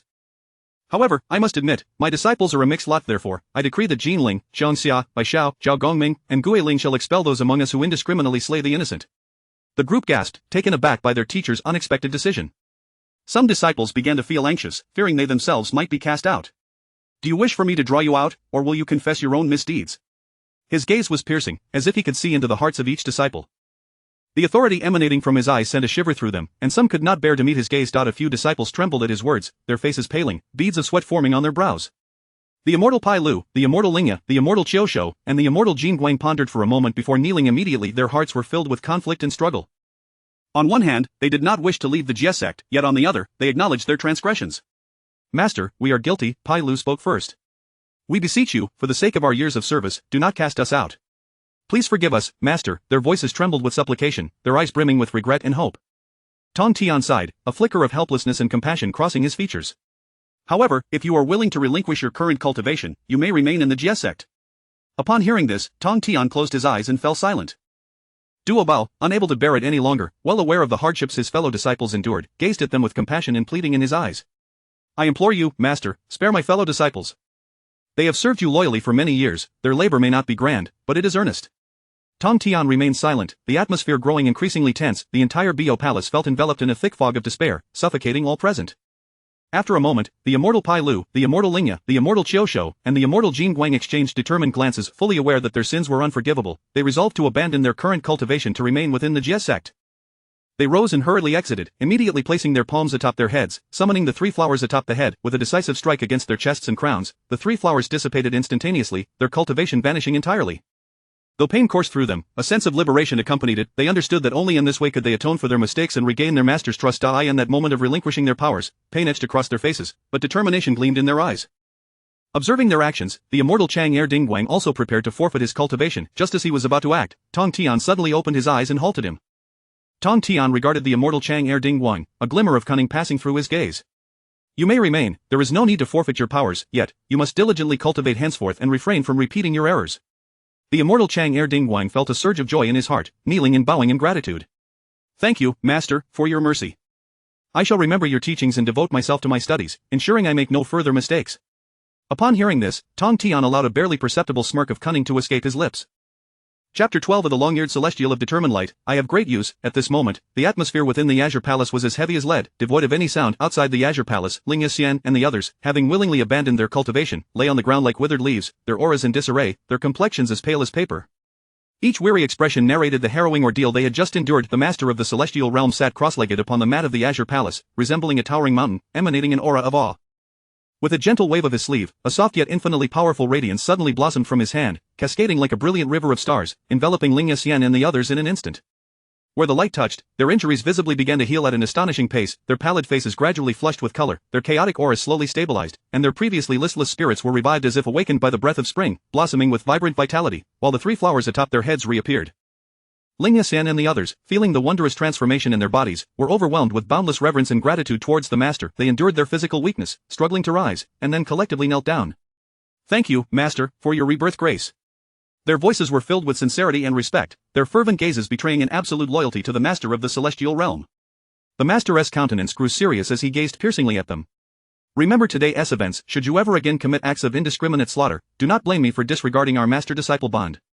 As he spoke, his brow furrowed slightly, and his eyes glimmered with an aura of majesty and warning, as if he could see through each disciple's heart. His voice, though not loud, resonated like a great bell within the hearts of his disciples, each word seeming to weigh heavily upon their souls. At this moment, Ling Yixian and the others felt as if a tempest had stirred within their hearts, a wave of trepidation surging forth. Among them, however, the long-eared celestial of determined light stood in confusion, pondering, why has the master not punished me? Perhaps he intends to place great trust in me. If that is the case, the intelligence I gather will only increase, and once I provide it to the two saints, I shall become a figure of tremendous authority beneath one and above 10,000 within the Western Church. The master of the celestial realm, possessing sharp insight and understanding all, instantly sensed the long-eared celestial's strange demeanor. He slightly turned his head, his gaze softening as he looked at the long-eared celestial. There is no need for you to forfeit your cultivation. I have my own arrangements, you need not compare yourselves to one another. This action by the master was merely to placate the long-eared celestial. Upon hearing the master's words, the long-eared celestial felt a surge of pride within him. He lowered his head and softly responded, "Yes, master." Subsequently, with a grand sweep of his hand, the master produced a multitude of priceless spiritual treasures, including the starry banner, the multitude treasures pagoda, the bloodbound blade, the infinite umbrella, the soul-cutting blade, the Shanawang pearl, and the primordial tower. The sight of these treasures caused the disciples' eyes to widen in astonishment, filled with shock and uncontainable joy. Their gazes sparkled with excitement and greed, yet they dared not reveal too much, suppressing their inner exhilaration. Some disciples could hardly resist leaning slightly forward. The master then distributed these spiritual treasures one by one to the disciples. Each disciple who received a treasure trembled with excitement, carefully accepting it with trembling hands, their eyes shining with joy and gratitude. You must put these to good use and ensure that many disciples from the Western Church and the Chan sect ascend the divine ranking. Thank you for your generous gifts, master. We shall not fail your expectations. Their voices brimmed with appreciation and enthusiasm. However, the long-eared celestial received no treasures at all. He watched helplessly as the other disciples clutched their spiritual treasures, his heart swelling with disappointment and jealousy. A fleeting glimmer of barely perceptible resentment crossed his gaze, quickly suppressed, yet the pain within him intensified, his hands unconsciously clenching into fists, nails digging deep into his palms without him feeling a trace of pain. From now on, I shall enter seclusion to seek a breakthrough, and all affairs within the sect will be managed by Yunshao. This is the Qingping sword, its presence is akin to my own arrival. The crowd erupted in astonishment at the sight of the Qingping sword, well aware that it was the master's proof of enlightenment, symbolizing his authority and power. Entrusting the Qingping sword to Yunshao for the management of sect affairs demonstrated the master's profound trust and regard for him. Master, senior brother Duobao is my senior in the sect. This matter should be entrusted to him, as Yunshao may find it difficult to manage. Duobao has more pressing matters. The affairs of the sect shall be entrusted to you. You are a person of discernment, do not act with favoritism. Yes, master, I shall uphold the law impartially. Then, the master turned his gaze towards Wu Yunxian and Jing Guangxian. Wu Yunxian, Jing Guangxian, you two shall go to Meishan and inquire whether Yuan Hong is willing to join our sect. If he consents, bring him here. Rest assured, master, we shall not tarnish our mission and will endeavor to bring Yuan Hong back swiftly. Remember, complete these tasks promptly, and expel all those disciples who commit wanton slaughter from the sect. Do not hold back. The master's tone grew stern, his gaze sweeping across each disciple, imprinting his words deeply into their hearts. Upon hearing the master's decree, the disciples felt a chill run through them, as if struck by a bolt of lightning. The disciples shall diligently adhere to the master's teachings, strictly restraining ourselves and our peers, ensuring such matters never occur again. The master nodded, and promptly vanished from their sight with Duobao, entering seclusion to seek a higher breakthrough. Master, where are we going? What guidance do you have for us? Enough, do not worry, I am bestowing upon you a great opportunity, and it is not your fault that you did not bring back Zhang Zia. When Duobao heard that the master not only refrained from punishing him but intended to grant him a great opportunity, his heart surged with tumultuous emotions. Master, is what you say true? Yet I clearly did not accomplish the task you assigned. You possess great talent and keen intelligence, have you ever considered stepping out of the sect to establish a new sect of your own? Duobao immediately halted, kneeling down, repeatedly bowing his head. I implore the master to punish me. Please do not expel me from the sect, I willingly abandoned my cultivation, have mercy on me. Duobao turned to look at Duobao, sighing, Duobao, I wish for you to establish a new sect to propagate the teachings of our sect. You and I remain master and disciple, and you are not being expelled, you will always be my senior brother in the sect. Duobao instantly burst into tears, continuing to bow in gratitude, for he had long followed the master, and he remembered all the kindness the master had shown him. Without the master, he would never have been able to enter the ranks of the saints. Thank you, master, I am willing to face any danger for the sect. Chapter 13 Bayer, go forth and establish a doctrine. Tong Tian stood resolutely in the center of the secret realm, hands clasped behind his back, while Duobao remained poised behind him. At that moment, his gaze swept towards a seemingly unremarkable pile of scrolls in the corner, which subtly emanated an aura of merit. Duobao, go take a look, commanded Tong Tian, his deep and authoritative voice reverberating throughout the secret realm, causing the surrounding air to ripple with its intensity. Upon hearing this, Duobao hastily responded with utmost respect and swiftly advanced forward as if propelled by the wind. The instant Duobao grasped the scroll, he felt an irresistible force coursing through his fingertips like a bolt of electricity. He quickly steadied his mind, sensing the power flow within him, causing a slight tingling in his meridians, yet accompanied by a refreshing sensation. As his eyes traversed the scriptures word by word, Duobao's expression transformed into one of unparalleled wonder. Moments later, upon picking up the Mahayana Buddhist scriptures, he felt as if struck by lightning, left momentarily speechless by the overwhelming impact. Tong Tian observed Duobao's reaction with an inscrutable demeanor, his mind already calculating the implications. Disciple, how do you feel? These items must have stirred profound emotions within you. His voice shattered Duobao's reverie, echoing in his ears with an invisible pressure that jolted him back to reality. Startled, Duobao suddenly knelt on the ground, his expression fraught with anxiety, beads of sweat forming on his forehead and trickling down his cheeks, stirring up tiny clouds of dust upon hitting the ground. Master, these are the doctrines of the Western sect. I have no affiliation with them. His heart raced tumultuously, akin to a bucket being drawn up and down from a well, brimming with trepidation. Observing this, Tong Tian shook his head gently, a hint of barely perceptible exasperation flickering in his eyes. He extended his hand to help Duobao rise.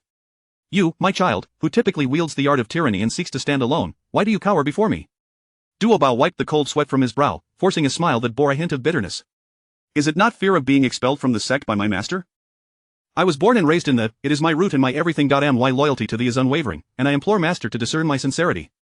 Tong Tian patted Duobao's shoulder, his expression turning serious and solemn, his gaze revealing an undeniable conviction. Do you feel it? Master, these scrolls indeed seem to resonate with me, yet I assure you, my heart remains steadfast. Enough. The time of deification approaches, the outcome remains uncertain. This calamity concerns the survival of our, thus, I require you to establish a new sect, to be called Buddhism. His voice was steady and powerful, each word like a nail driven deep into Duobao's heart. Upon hearing this, Duobao instantly grasped Tong Tian's intent, his countenance clouded with reluctance and hesitation, hastily declining. This matter should be entrusted to my fellow disciples. I would prefer to remain by master's side, thus I am unwilling to venture forth and establish a sect. I beseech master to retract his command. Tong Tian, incensed, raised his hand and struck Duobao lightly on the head, though it lacked force, imbued instead with a sense of disappointment. Fool, if I should fall, will you stand idly by and watch your fellow disciples perish alongside me? Remember, if the falters, you must become the support for your fellow disciples. Upon hearing Tong Tian's words, Duobao's eyes welled with tears, his grip tightening around Tong Tian's sleeve, the fabric soft yet yielding slightly under his clutch. His fingers turned pale from exertion, as if attempting to convey all his reluctance and determination through that grasp. Master, that will not happen. You have allied with the Mother of Earth and Nuwa. You will not falter. Tong Tian sighed softly, a fleeting glimpse of melancholy crossing his features, akin to a meteor streaking across the night sky. Brief yet tragic, his lips pressed together, brow furrowed, revealing a sentiment of the capriciousness of fate. Life is unpredictable. Who can say, in this tumultuous primordial chaos, there is no absolute victory. Go forth and establish Buddhism. From henceforth, thee and Buddhism shall support one another, thereby diminishing the Western sect's fortunes, increasing our odds of success. This is our slender chance at survival, and you must seize it. Duobao, in response, bowed deeply 3 times before Tong Tian, the sound of his forehead striking the ground resounding heavily.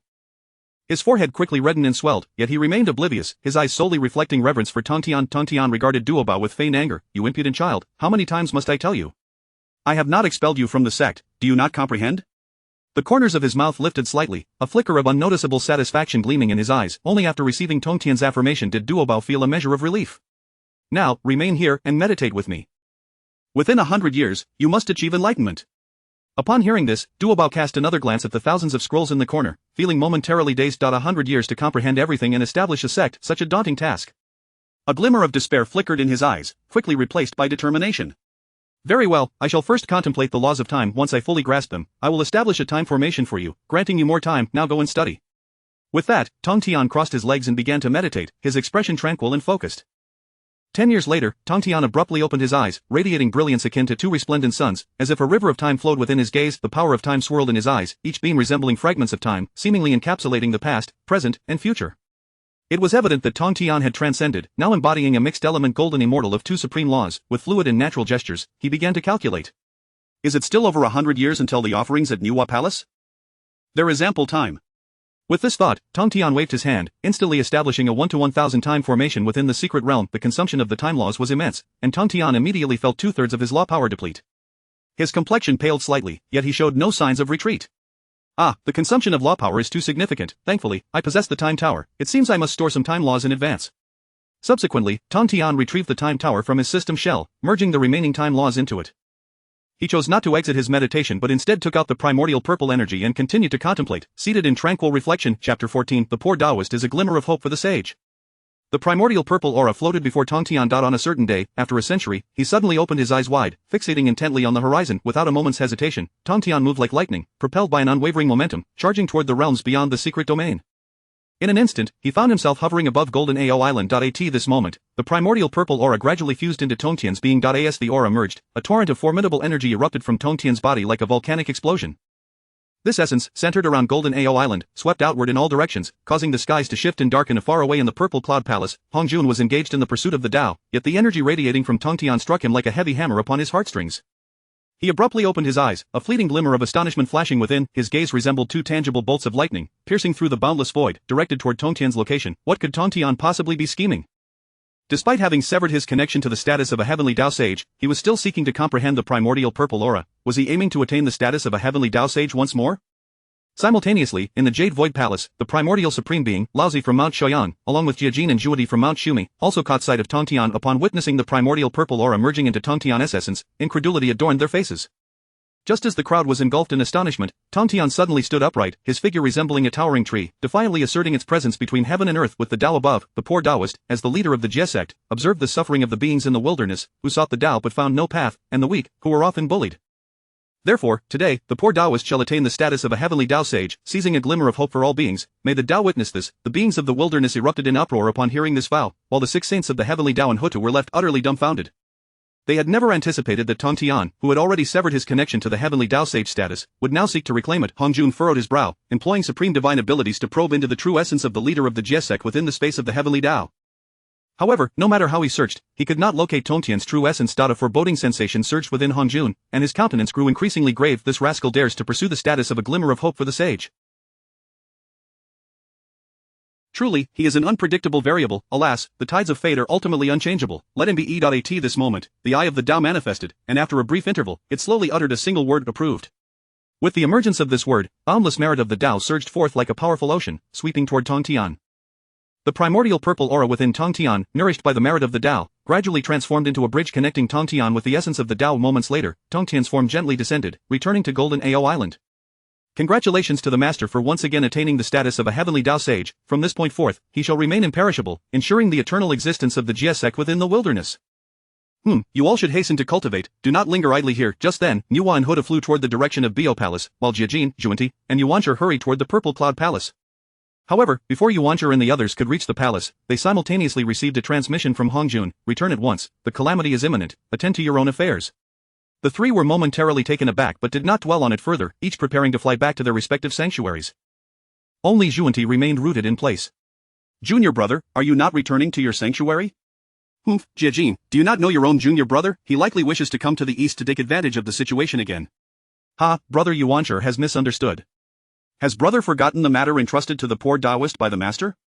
Upon hearing this, Yuancher recalled that 3 days hence would mark the birthday of Nuwa, and without further inquiry, he soared back toward his sanctuary without looking back. Then you may go ahead, my brother.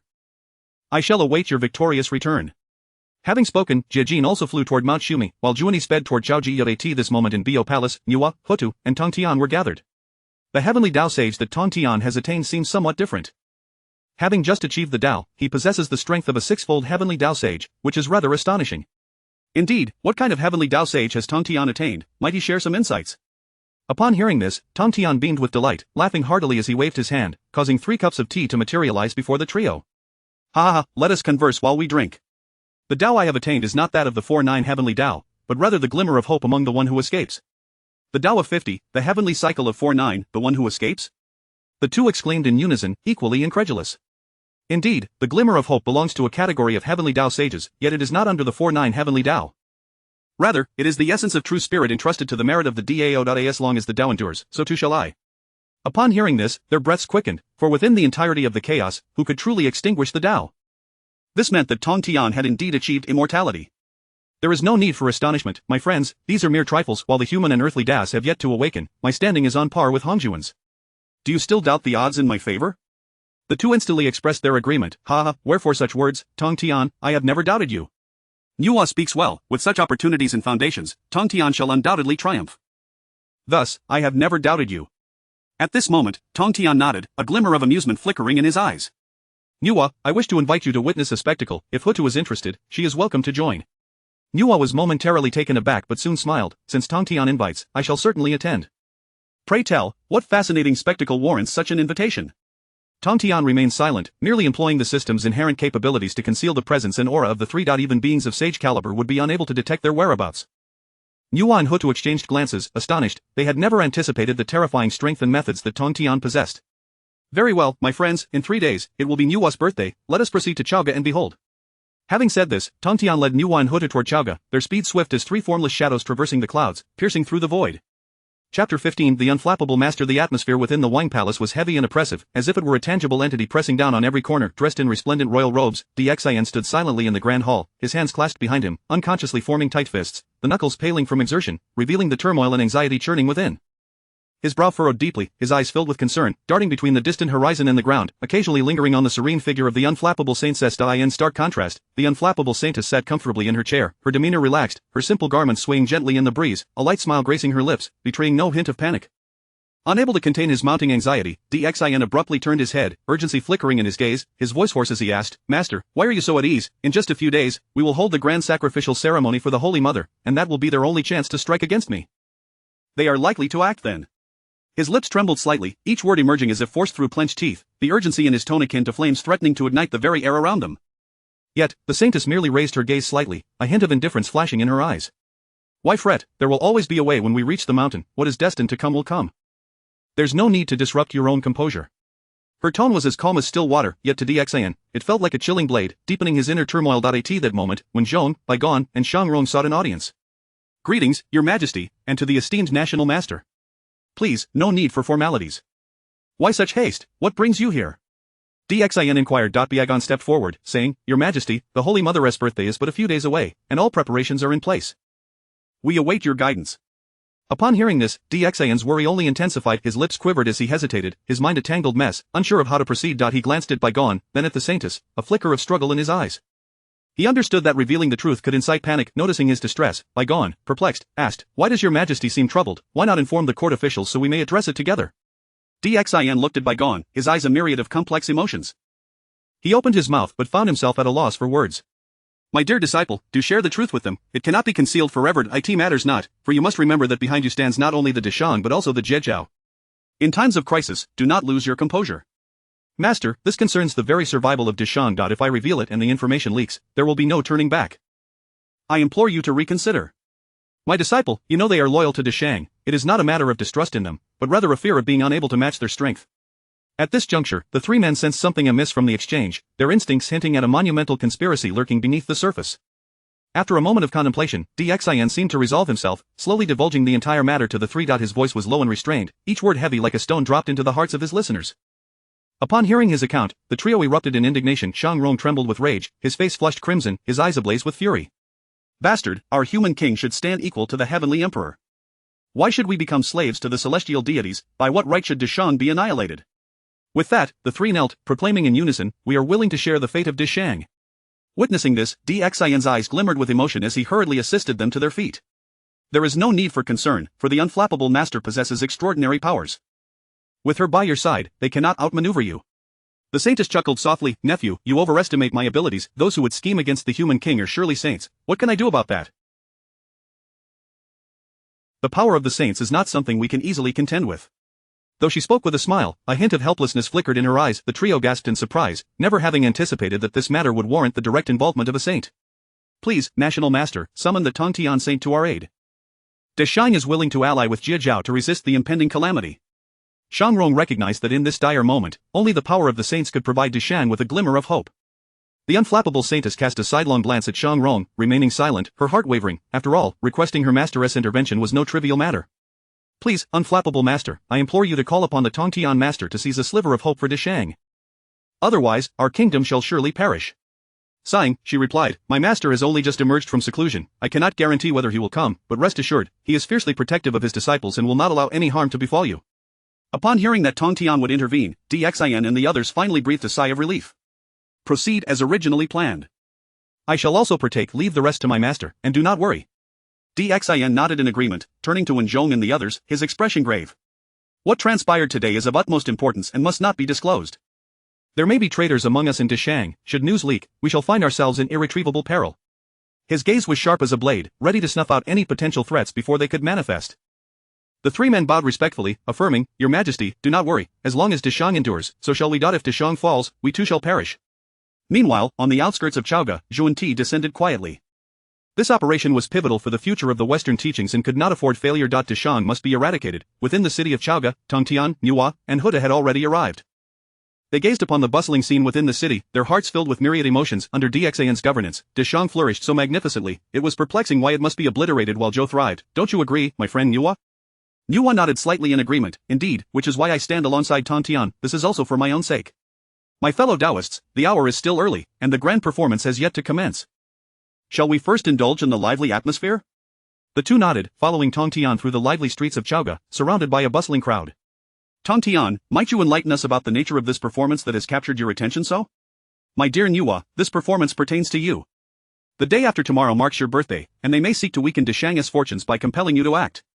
Upon hearing this, Nuwa's expression hardened, her fists clenched in anger. Humph. I shall see who dares to lay hands upon me. Do not be angered, dear Nuwa, the underworld and Jiejiao will always stand beside you. Fear not and act boldly. With that, the three took flight towards the city of Chaoga. Chapter 16. The heavens move, and humanity must strive unceasingly. Those who insult humanity shall face retribution. On the day of Nuwa's birth, the city of Chaoga was adorned with colorful lanterns, resembling a myriad of stars fallen to the earth, with every breath of air infused with a festive spirit. The streets and alleys were bustling with people, and laughter echoed throughout the city walls. The retinue of the Shang dynasty officials slowly made their way towards the Nuwa palace. Emperor Xan, adorned with a royal crown and clad in resplendent robes, epitomized the majesty of a sovereign. His gaze was profound and resolute, and his strides were steady and powerful as he led his ministers towards the Nuwa palace. However, concealed at the entrance of the palace lay a nefarious plot. Zhuan-Ti had already set up a magical formation here, suffused with an invisible allure, like a delicate spider's web that ensnared anyone who dared to tread upon it, plunging them into a chasm of desire, stripping them of reason and turning them into puppets driven by lust.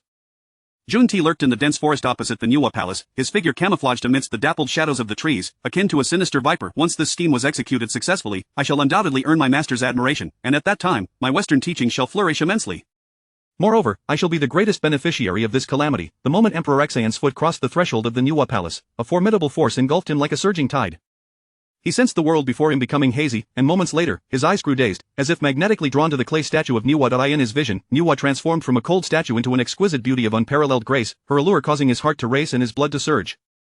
Nuwa, Tongtian, and Huta had already discerned Zhuan-Ti's sinister intentions and stealthily approached him from behind. Flames of fury ignited in Nuwa's eyes, her wrath surging like an uncontrollable volcano.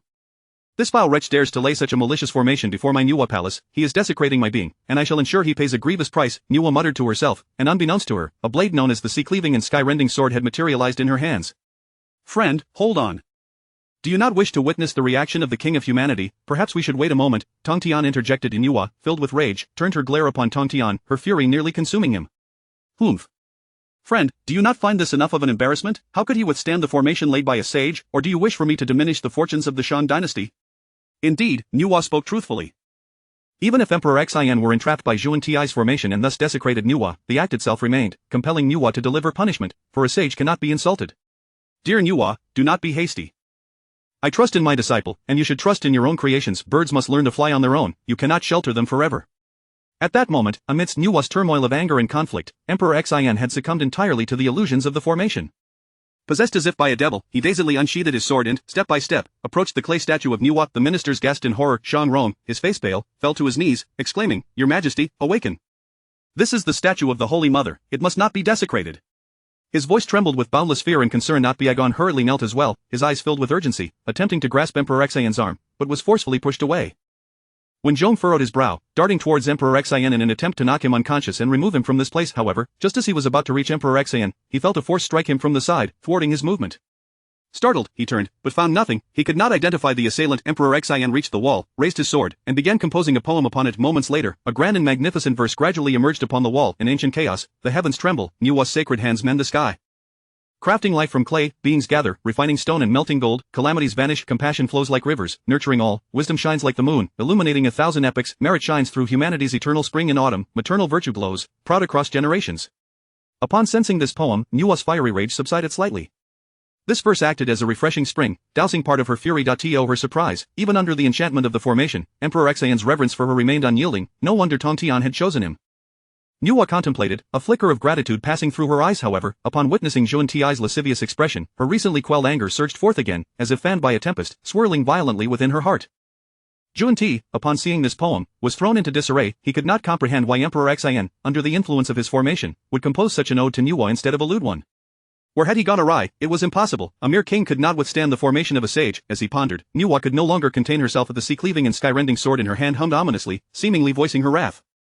Suddenly, the blade shot forth like a streak of lightning aimed at Ti. This strike bore Nuwa's boundless fury. Wherever it passed, the air was torn apart, emitting piercing howls. With a thunderous roar, Ti was caught off guard, hastily deploying the 12-petal merit golden lotus, yet he was still sent sprawling by the overwhelming force, his disguise completely stripped away, exposing him before the crowd. The Holy Mother, Wenzhong, and the other ministers swiftly positioned themselves in front of Emperor Xian Dai. In an instant, the atmosphere before the Nuwa palace grew taut to the breaking point, like a tightly drawn bowstring ready to snap.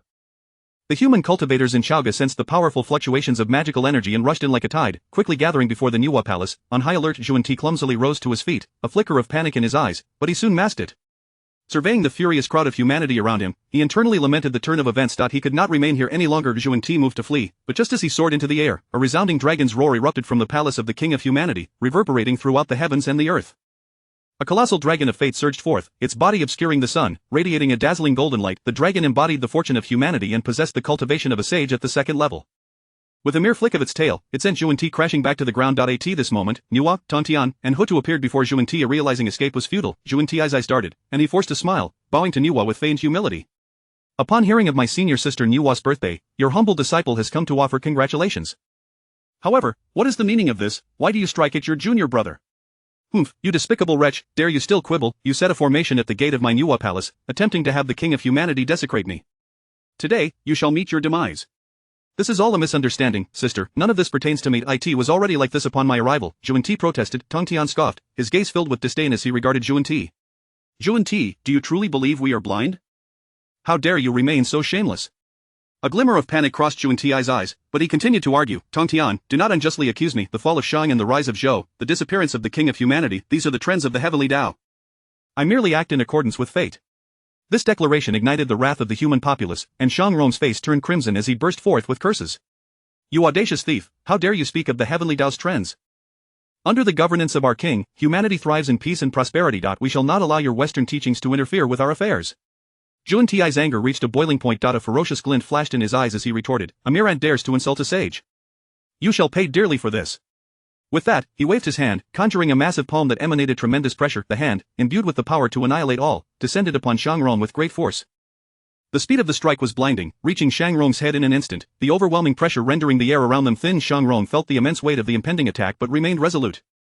He understood that retreat was not an option. Behind him stood all of humanity, and the king, Emperor Xian, with chest held high, devoid of fear. He spread his arms and roared, I am the Prime Minister of Humanity, the Prime Minister of Shang, indebted to His Majesty for the welfare of our people. Even if it costs me my life, I shall not yield. I will defend the dignity of humanity with my life. The human cultivators, witnessing this, did not hesitate to channel their full magical power, uniting to form a protective barrier before Shang Rong.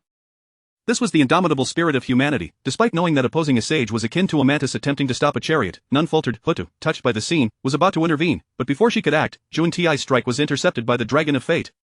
The Dragon of Fate opened its immense maw and roared with unbridled authority, addressing Ti, you dare, as a sage, to scheme against the Emperor of Humanity in our city? Do you truly think I am inconsequential? You challenge the very limits of humanity, declaring hostility against us all. Its voice echoed in the skies, reverberating painfully in the ears of all present. Each word struck Ti's heart like a hammer. Ti, upon hearing this, scoffed derisively. Though he felt some trepidation towards the Dragon of Fate, he was unwilling to relent. His eyes hardened with malice as he calculated how to break free from this predicament. At this moment, Emperor Xian fixed his gaze upon Ti, slowly advancing as he withdrew the royal edict. The royal edict radiated a potent aura of humanity's fortune, and upon its appearance, all the human populace knelt in reverence, their eyes filled with respect. They pressed their foreheads to the ground, chanting praises. Emperor Xian's expression was solemn, his gaze piercing as he surveyed everyone present. The Western teachings have desecrated the Holy Mother Nuwa, conspired against the current King of Humanity. By the power of the royal edict, from this day forth, humanity shall be at odds with the Western teachings to the bitter end. All individuals from the Western teachings shall be expelled from the territories of humanity, and no one from humanity shall pledge allegiance to the Western teachings or learn their doctrines. Those who defy this edict shall be cast out from humanity.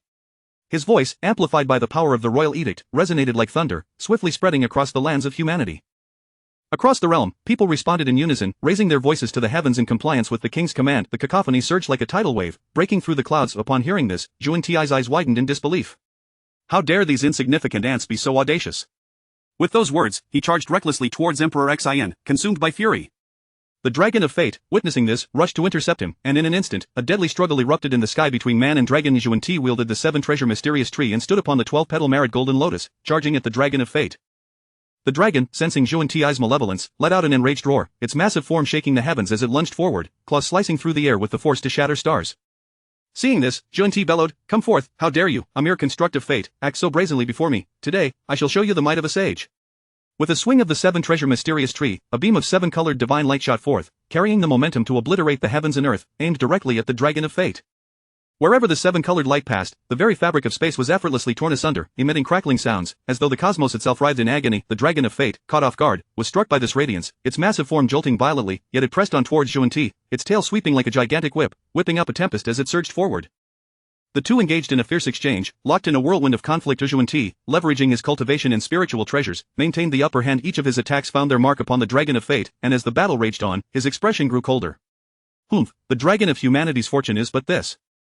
Indeed, it is merely a race of ants. After all, what prowess can such a race's Dragon of Fortune truly possess?" As the Dragon of Fate began to falter, Nua's eyes blazed with fury, and just as she prepared to intervene, Tong Tian obstructed her path. Nua, taken aback and enraged, glared at Tong Tian, her ire almost consuming him. "Tong Tian, what are you doing? Why do you stop me?"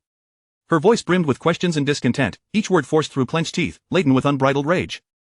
Tong Tian, however, remained calm, as tranquil as an unfathomable lake. "Dear Nua, be patient, the situation has escalated, so why not allow it to escalate further, just observe." Nua, unwilling to heed his words, brandished the sea-cleaving and sky-rending sword, her form flickering as she charged into the fray. At that moment, Zhuan Ti was fully exerting himself to suppress the Dragon of Fate when he suddenly sensed an overwhelming and daunting aura approaching. Alarmed, he turned to see Nua advancing fiercely towards him.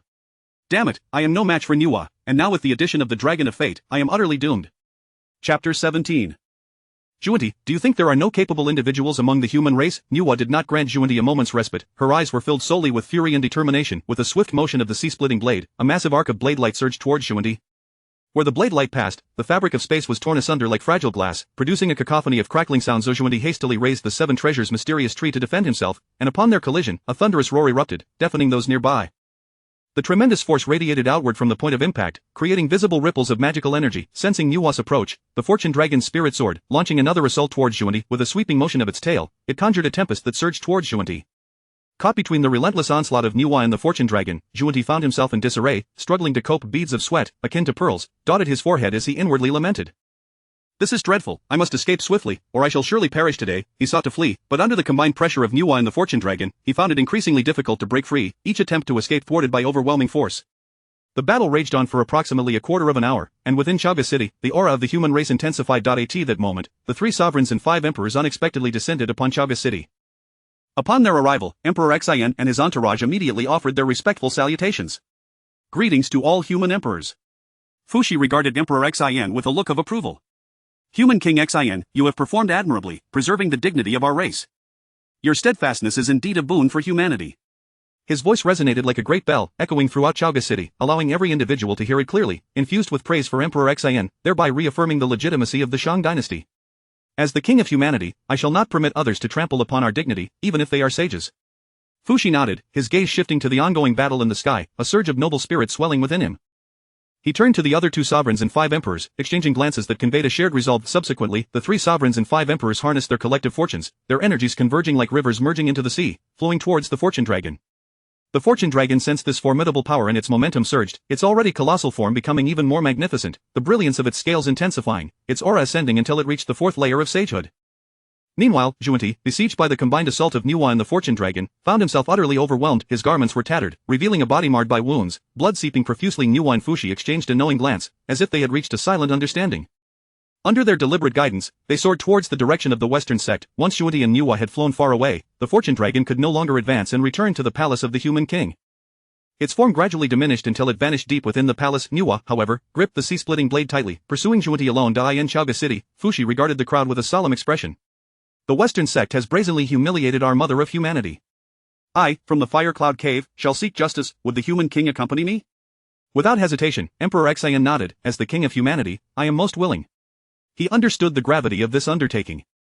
It was not merely for Nua, but for the dignity of humanity, to make the entire primordial world aware that the human race must not be disrespected. Emperor Xian brandished the human king's decree high.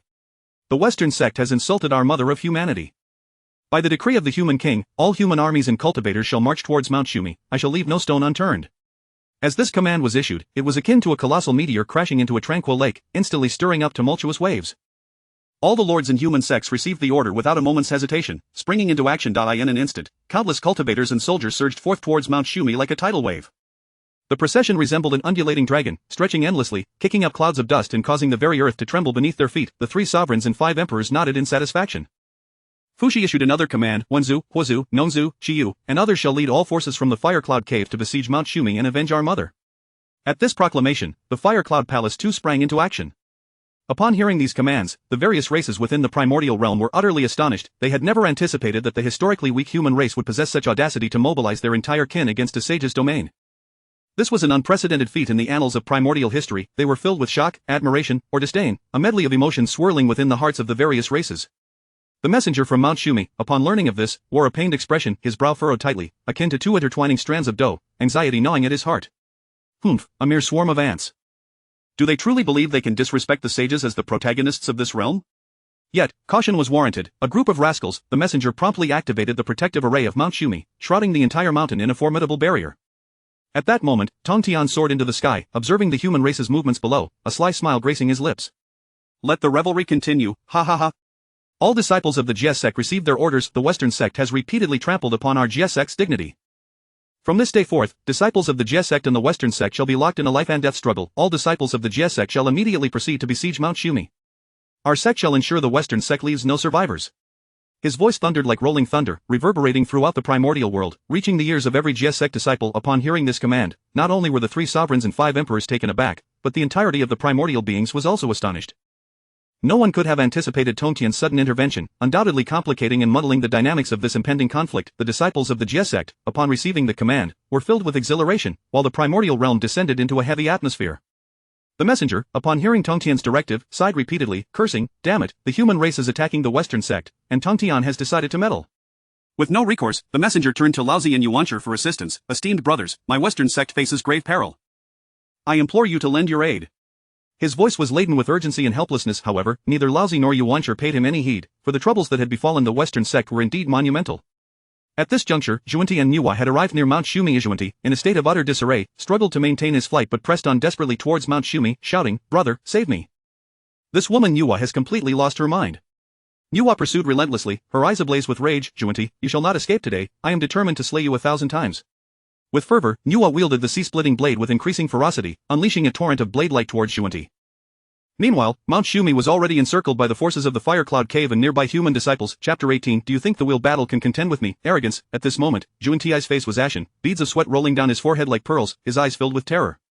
Nuwa's assault descended upon him like a tempest, each strike imbued with an overwhelming force capable of annihilating worlds, causing Zhuanti to retreat step by step. Yet Zhuanti was not one to sit idly by. His figure flickered in midair, desperately seeking a gap in Nuwa's relentless onslaught. However, there was no sign of her attack diminishing. Her gaze blazed with a fiery wrath, that flame seemingly capable of reducing the entire Mount Shumi to ashes. "Humph, Zhuanti, today you shall perish, I assure you, no one can stop it," Nuwa bellowed, wielding the sea-covering and sky-splitting blade with even greater ferocity. The blade shimmered with a sinister cold light, each swing slicing through the void, conjuring a bone-chilling wind that swept towards Zhuanti. Suddenly, Nuwa's form flickered, her speed reaching its zenith, and she appeared before Zhuanti in an instant, delivering a fierce kick. Zhuanti felt a blur before his eyes, followed by a sharp pain in his abdomen. The force behind Nuwa's kick was akin to that of 1,000 tons, sending him crashing to the ground like a fallen star. With a resounding boom, the earth was dented, a massive pit formed as dust billowed, causing the surrounding mountains to tremble. Lying in the pit, blood gushed from Zhuanti's mouth, yet he remained fixated on Nuwa's direction. At that moment, the sea-covering and sky-splitting blade descended upon him. Zhuanti's eyes widened in despair. Just as the situation appeared dire, Jain rushed in at breakneck speed. He brandished 6 pristine bamboos, colliding with Nuwa's murderous blade light, producing a piercing shriek. "Sister Nuwa, please temper your fury. Junior brother only intended to congratulate you. The matter concerning the human emperor Dxin is indeed not his doing, you can calculate it yourself." Upon hearing Jie Yin's words, Nuwa's wrath did not abate. Instead, it intensified. "Are you implying that I have wronged him? Do you old hounds truly believe that just because I am the holy maiden, I am devoid of temper, you had already concealed the heavenly secrets? What could I possibly deduce?" Jie quickly waved his hands, his expression tense. "Of course not, but sister, your alliance with outsiders to attack your own junior brother's sect, should this become known, it would not reflect well on us. Moreover, junior brother has always held you in high regard, he would never dare to offend you." Nuwa scoffed. "High regard, humph, with the deeds he has committed, does he still have the right to speak of respect? Just as Nuwa was about to retort, Zhuan-Ti seized the moment, enduring the excruciating pain as he swiftly retreated into Mount Shumi. Nuwa, seeing this, gritted her teeth, intent on pursuit however, Jia-yin stood in her path, blocking her way. Nuwa glared fiercely in the direction Zhuan-Ti had fled, her eyes seemingly ready to ignite. Jia-yin, step aside. If I do not slay Zhuan-Ti today, my heart's hatred shall remain unquenched, or do you think you can contend with me in a war of attrition? Nuwa roared, her voice echoing like rolling thunder around Mount Shumi, shaking the trees and causing their leaves to scatter. Sister, you are consumed by rage. You may act impulsively. I implore you to calm yourself, after all, we are of the same sect. If you obstruct me again, do not blame me for being ungracious, it is not your turn yet. With that, she sheathed the sea-covering and sky-splitting blade, her hand glowing as she produced the red embroidered ball, warping the surrounding space with its presence. Without further ado, Nuwa hurled the red embroidered ball towards Jia-yin. The ball, accompanied by a howling wind, soared like a comet ablaze, heading straight for Jia-yin. Alarmed, Jia-yin recognized the formidable nature of the red embroidered ball and dared not underestimate it. He retreated swiftly, brandishing the 6 pristine bamboos to meet the oncoming ball. Nuwa's hands continuously transformed the incantations, amplifying the red embroidered ball's might as it barreled towards Jia-yin. He fought with all his might, stepping upon the 12th rank of meritorious golden lotus, its petals shimmering with brilliant golden light, emanating a resilient aura. A luminous barrier formed around Jia-yin, shielding him. However, Nuwa's assault was ferocious, each impact of the red embroidered ball caused the barrier to shudder violently, and Jia-yin felt an immense pressure. TCH, Nuwa truly lives up to her title as the first to attain sanctity. Her strength is indeed unfathomable. If this continues, I fear I shall not withstand it much longer. Jia-yin lamented silently, yet he gritted his teeth, knowing that should Nuwa breach Mount Shumi, the consequences would be dire. Meanwhile, within Mount Shumi, Zhuan-Ti raced towards the 8 treasures pool of merit. His body was battered and bloodied, crimson seeping from his wounds, leaving a long trail behind him. Moments later, Zhuan-Ti reached the edge of the 8 treasures pool and leapt in without hesitation, the waters of merit enveloping him instantly. He felt waves of meritorious energy flooding into his body, gently caressing his wounds, mending his damaged meridians and spiritual power. Outside Mount Shumi, the battle between Nuwa and Jia-yin intensified. Nuwa relentlessly assaulted Jia-yin with the red embroidered ball, each strike bearing the force of a landslide, tearing through the fabric of space and sending shivers of dread into the hearts of all. Jia-yin struggled to hold his ground, although the 6 pristine bamboos could withstand the direct impacts. Each collision drained a significant portion of his spiritual energy, his complexion grew increasingly pale, and his body began to tremble slightly. Sister Nuwa, do you truly disregard our brotherly bond? Jia-yin shouted, fatigue and urgency lacing his voice. Yet, Nuwa remained deaf to his pleas, her gaze solely fixated on her fury below. The disciples of the human race from the Fire Cloud Cave watched the battle unfold, their blood surging with fervor. Brothers and sisters of the human race, let us swiftly break the barrier and eradicate the Western sect to restore justice for her. They shouted in unison, unleashing their treasures against the barrier of Mount Xumi. In an instant, a dazzling array of magical lights converged, yet the barrier remained steadfast against their assault. As time passed, Jia-yin gradually found himself at a breaking point once more. Nuwa's red embroidered ball struck like lightning, and Jia-yin, unable to evade, was hit by its force. He soared backward like a kite with its string severed, blood spurting from his mouth as he crashed heavily to the ground, dust swirling around him. Brother! Zhuan-Ti sensed Jia-yin's state from within the 8 treasures pool, anxiety gripping his heart. He endeavored to calm himself, hastening the absorption of the merit waters. Once I emerge, I shall ensure that woman faces a fate worse than death. Chapter 19. Do you truly believe that I, a humble monk, would fear the two of you, the lone saints? Half an hour had passed, and Zhuan-Ti's injuries had healed significantly. He leaped from the 8 treasures merit pool, seizing the 7 treasures wonderful tree and the empowering divine staff, his eyes radiating a resolute aura. Zhuan-Ti soared towards the battlefield, his figure tracing an arc through the air. Upon his arrival, he witnessed Jia-yin, wounded and fallen, while Nuwa prepared to launch another assault, only to be intercepted by Zhuan-Ti. The 7 treasures wonderful tree transformed into numerous vines, agilely ensnaring Nuwa in an attempt to restrain her movements. Feeling the attack from behind, Nuwa was undeterred. With a cold huff, she altered her spell, and the red embroidered ball instantly flew back to shield her. The red ball emitted waves of crimson light, repelling the vines of the 7 treasures wonderful tree one by one. Zhuan-Ti, you have finally deigned to show yourself, today shall mark your demise. Nuwa roared, her gaze brimming with murderous intent, fixating intently on Zhuan-Ti. Holding the empowering divine staff, Zhuan-Ti stood resolutely alongside Jia-yin. Sister Nuwa, do not overstep your bounds. If you depart swiftly, my junior brother shall consider today's events as if they never transpired. Oomph, are you threatening me, a humble monk? Or do you truly believe I would fear the both of you? With that, she launched another attack, this time more ferocious, as if intent on utterly annihilating Zhuan-Ti and Jia-yin. Nuwa appeared before them in an instant, wielding the red embroidered ball which transformed into a colossal shadow, sweeping towards the two. Zhuan-Ti and Jia-yin exchanged a glance, both springing into action. Jia-yin, gritting his teeth against the pain of his injuries, raised the 6 pure bamboos once more, though their radiance had dimmed considerably. Zhuan-Ti swung the 7 treasures wonderful tree and the empowering divine staff, enveloping them both in the vines, forming a defensive line. Boom! Nuwa's assault collided with their defenses, producing a thunderous roar that reverberated throughout the vicinity of Mount Shumi as sparks flew, and the tremendous shockwave radiated outward, causing the surrounding void to fracture, the cracks spreading like lightning. Juan-Ti felt the overwhelming force of Nu Wa and was secretly astonished. Channeling all his power, he propelled the empowering divine staff towards Nu Wa. Sister Nu Wa, you should retreat swiftly. Alone, you cannot hope to contend with both of us. Nu Wa's eyes flickered with disdain. Just with you, today, you shall all meet your end here. Once again, the red embroidered ball in her hand blazed with brilliance, akin to a roaring dragon, lunging toward Juan-Ti and Jiayin. This time, the light was even more robust and fierce, intent on reducing everything before her to ashes. Seeing this, Jiayin chanted incantations, summoning countless 6 pure bamboos to materialize behind him, countless bamboos shooting towards Nu Wa in an instant. Juan-Ti seized the opportunity, waving the 7 treasures wonderful tree, its vines swiftly advancing toward Nu Wa. Those vines coiled like agile serpents, attempting to ensnare her limbs. Nu Wa deftly evaded some of the attacks from the 7 treasures wonderful tree, yet several vines still wrapped around her arms. With a forceful tug, the vine shimmered, yet she could not free herself. With a cold snort, Nu Wa altered her spell, unleashing the power of merit from the red embroidered ball, severing the bonds. With a swift rotation in the air, she charged once more at Juan-Ti and Jiayin, her attacks becoming even more intricate, the shadows of the red embroidered ball descending like raindrops, rendering defense nearly impossible. Juan-Ti and Jiayin resorted to their previous tactics, albeit this time with augmented strength. The map of mountains and rivers behind Nu Wa expanded dramatically, absorbing all of Juan-Ti and Jiayin's assaults. After their attacks were consumed, the two exchanged glances, astonishment flickering in their eyes. Humph, this map of mountains and rivers is truly troublesome. Both uttered simultaneously, disdain evident in their voices. Damn it, that spiritual treasure in her hands is no easy foe. Juan-Ti gritted his teeth, a fierce glint in his eyes. Jiayin nodded slightly, his aura erupting like a volcano, as they both unleashed their full cultivation. 6 Shen golden bodies. 2 massive golden figures, radiating blinding light, surged towards Nu Wa with mighty hands. Nu Wa's expression grew grave. She understood that although her adversaries were but 2 lone saints, they remained saints nonetheless, and facing them both was a dire predicament. With no other recourse, she could not fully counter their unleashed power, forcing her to evade desperately while seeking an opportunity to retaliate.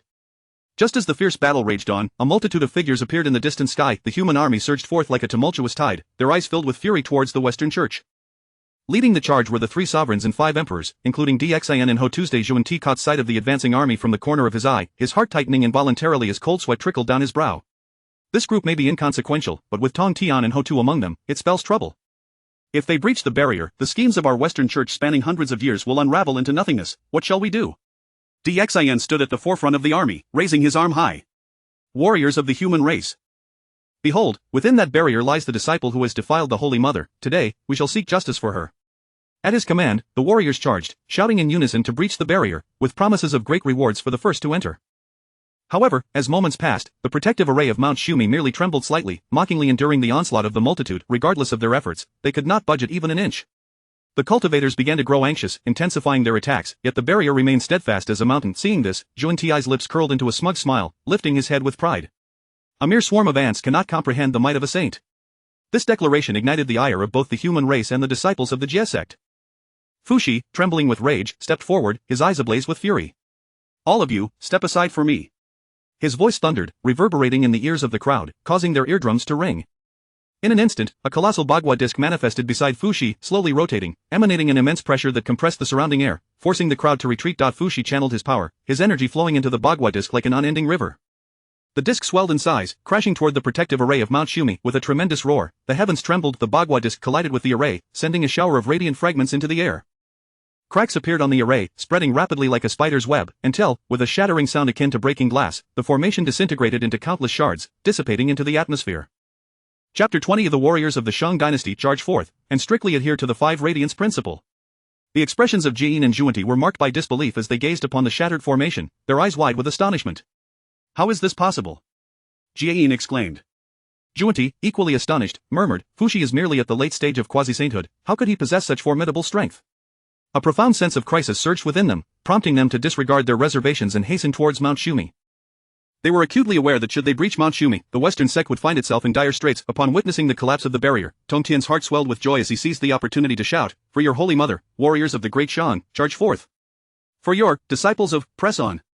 Dxin observed the unwavering demeanor of his esteemed ancestor beside him, and his perception of the elder's stern disposition shifted instantaneously. As Tongtian's words echoed, the warriors of the human race from the fire cloud cave of and the 3 opposing forces surged towards Mount Shumi like an overwhelming tide. The resounding cries of warriors, charge forth, execute the 5 radiance principle, filled the air. At that moment, Mount Shumi was enveloped in an atmosphere of tension and oppression. The disciples of the Western sect hastily established defenses halfway up the mountain, their faces betraying sheer terror and confusion. In no time, the advancing army reached the mountainside, yet their traps proved utterly ineffective, forcing the disciples of the Western sect to retreat to the summit for defense. Jain and Juanti, perceiving the impending crisis from the direction of Mount Shumi, wore grave expressions. Jain's brow furrowed with concern, while Juanti's face burned with fury, his teeth clenched in rage. They transformed into beams of light, racing towards Mount Shumi with an urgency born of desperation. The Western sect represented their life's work. Should Mount Shumi fall, the foundation of the Western sect, established over millennia, would be obliterated in an instant, rendering them the laughingstock of the primordial world. Behind them, Nuwa pursued with unwavering speed, yet she found herself unable to catch up to them, deepening her disdain for the two. Damn it, these two lone saints can certainly run fast. They possess no other abilities. As Jain and Juanti sped towards Mount Shumi, Tongtian and Huta suddenly appeared before them without warning, blocking their path. With an air of arrogance, Tongtian and Huta looked down upon Jain and Juanti, their eyes brimming with disdain and mockery. Upon witnessing this, Juanti's complexion turned a shade of ashen gray, his teeth gritted in frustration. Tongtian and Hutu, this matter does not concern you, do not meddle unnecessarily, step aside quickly, or do not blame my brother and me for being merciless. His heart was filled with anger and anxiety. At such a critical juncture, he wished for no unforeseen complications. Tongtian, upon hearing this, erupted into thunderous laughter that reverberated through the heavens, laden with scorn. Oh, do not forget the misdeeds you committed in my. Today, you shall witness the demise of your Western sect, ha ha ha. As the two parties remained locked in a standoff, the three factions of cultivators drew ever closer to the position of the Western sect's disciples, the impending battle on the verge of igniting. The disciples of and the human race charged towards the defenses of the Western sect with the ferocity of wolves, treasures of spiritual significance flying through the air, their radiance flickering. The disciples of the Western sect fought valiantly, the clashes of their treasures and the intertwining of spells creating a dazzling spectacle in the sky. However, just as everyone prepared for a brutal melee, an inexplicable force enveloped them, causing the world to spin. When they regained their bearings, they found themselves back at the periphery of Mount Shumi. Confusion reigned as they exchanged bewildered glances, unable to comprehend the sudden shift in circumstances. Observing this scene, Tongtian, Hutu, Nuwa, and the three sovereigns and five emperors wore expressions of displeasure, yet secretly reveled in delight. The joy of Jain and Juanti was palpable, as if they had glimpsed a flicker of hope. Brother, the master has arrived, our Western sect is saved, we shall not see our efforts go to waste. Juanti nodded, a glimmer of hope illuminating his eyes. Suddenly, a blinding radiance erupted above Mount Shumi, compelling everyone to squint against the brilliance. Descending slowly was an elderly man with white hair and beard, his figure seemingly melding with the heavens, emanating an aura of unparalleled supremacy. High above the nine clouds, seated on the lotus of truth, this is Hongjun Daozu. His appearance silenced the entire gathering instantly. Upon seeing Hongjun's arrival, Tongtian, Hutu, and Nuwa promptly retreated to the side of Dxan Jain and Juanti. Upon witnessing Hongjun fully manifest, immediately soared to his side, their eyes filled with grievance. We pay our respects to our master. Please, master, take charge on behalf of your disciples, that Nuwa, the human race, and Hutu have been excessively oppressive. Their insults towards us demonstrate their blatant disregard for you. Jain's voice quivered with a hint of tears, portraying them as victims. Juanti nodded fervently beside him, his eyes filled with entreaty. At this moment, Laozi riding his green ox and Yuanshi seated upon the nine dragons' incense palanquin arrived to pay their respects to Hongjun. We salute our master. Hongjun acknowledged with a nod, offering no further words, and then turned his gaze to the assembly below. Master, I implore you to take a stand for our Western sect and your disciples. They seek to annihilate us. Disperse at once, a calamity approaches. Do not further exacerbate the suffering of the primordial beings. Hongjun's voice, calm yet imbued with undeniable authority, resonated through the air. Just as Nuwa was about to step forward to argue, she was halted by Fushi. Fushi regarded Nuwa, shaking his head, and conveyed, Sister, it is best not to draw attention to yourself. After all, you are his disciple, allow me to handle this matter. Taking a step forward, he maintained a demeanor of respect while exuding determination. Daozu, do not be misled. This Xuandi has insulted our Holy Mother, and after being discovered by us, he unleashed a slaughter in the city of Chaoga, plotting to assassinate the human king. We have come to seek justice from the Western sect. Are you, Daozu, inclined to shield your disciples? Fushi's heart brimmed with wrath. The human race, often regarded as the weakest, now faced such oppression from the Western sect. They saw this as an opportunity to awaken the other races of the primordial world. Clenching his fists, fury ignited in his eyes, and the human race cultivators behind him felt his anger, tightening their grips on their weapons, their gazes filled with hatred. Hongjun, upon hearing this, was instantly incensed. A surge of sacred majesty enveloped the area, pressing down like Mount Tai among the cultivators present. Aside from a few highly advanced individuals, 9/10 were overwhelmed, collapsing to their knees, their faces pale and drenched in cold sweat. Fushi. As the Tao ancestor of the primordial realm, I impart the Tao to the world. I am, in a sense, your mentor. Are you questioning me? His eyes flickered with fury, for as a being harmonized with the heavenly Tao, his authority was beyond dispute. Chapter 21 The Supreme Justice of the Heavenly Tao. At this moment, when Tongtian perceived the situation was amiss, he stepped forward, his demeanor composed as he began to incite discord. Friend Fushi has spoken too highly. The Heavenly Tao is impartial, and Hongjun, the Tao ancestor, is a practitioner of the Heavenly Tao. The Heavenly Tao is for Hongjun, and Hongjun does not serve the Heavenly Tao. How could he harbor selfish motives and protect his own disciples? Tong Tian inwardly smirked, aware that Hong Jun was now trapped in a precarious position. His remarks were merely to echo Hong Jun's own words while simultaneously complicating the situation further. At this juncture, Huda swiftly grasped Tong Tian's intent and stepped forward to lend her voice. Tong Tian is correct, friend Fushi, you may be mistaken. Hong Jun would not act in such a manner. If he were to shield his disciples, the myriad beings of the wilderness would certainly harbor resentment. Hutu's words seemingly provided a reprieve for Hong Jun, yet in truth, they thrust him into an even more awkward predicament. Her gaze remained tranquil as she regarded Hong Jun, though her heart was secretly elated. In that moment, she comprehended that Hong Jun was indeed being grilled over an open fire. Should he mismanage this, his standing in the wilderness would undoubtedly be jeopardized. After a brief contemplation, he turned to Fushi and declared, I shall not shield my disciples. Speak, Fushi, what does your human race desire? In response to the Tao ancestor, Fushi stated with unwavering resolve, these two have insulted the Holy Mother of Humanity, attempted to assassinate the current King of Man, and have wounded the divine dragon of our human race's fortune. They must be executed, however, since the saints of the heavenly Tao are undying and eternal, they must be killed 1,000 times to quell our people's grievances. Fushi's words were resolute, echoed by the gathered human cultivators who shouted in unison, they must be killed 1,000 times. They must be killed 1,000 times. Their eyes blazed with the flames of vengeance, and they would not tolerate the malevolent deeds of the Western Church. Every human was filled with fervor, yearning to fight for the dignity of their race, to battle for the Holy Mother. Zhuan Ti, upon hearing this, immediately felt a surge of panic, his complexion paling. Although he was undying and eternal, being killed 1,000 times would surely cause his cultivation to plummet to the first level of the heavenly Tao saints, and he might even risk losing his sacred status entirely. Master, these ants are going too far. They are forcing a coup, I implore you to punish them. At this moment, Hong Jun found himself in a quandary. He needed to provide the human race with an explanation but could not allow Zhuan Ti to perish so many times.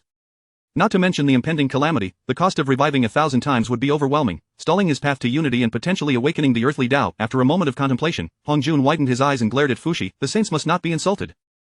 Fushi, do not overstep, propose another condition instead, compensate the human race with spiritual treasures, and let Nuwa, as the Holy Mother of Humanity, decide.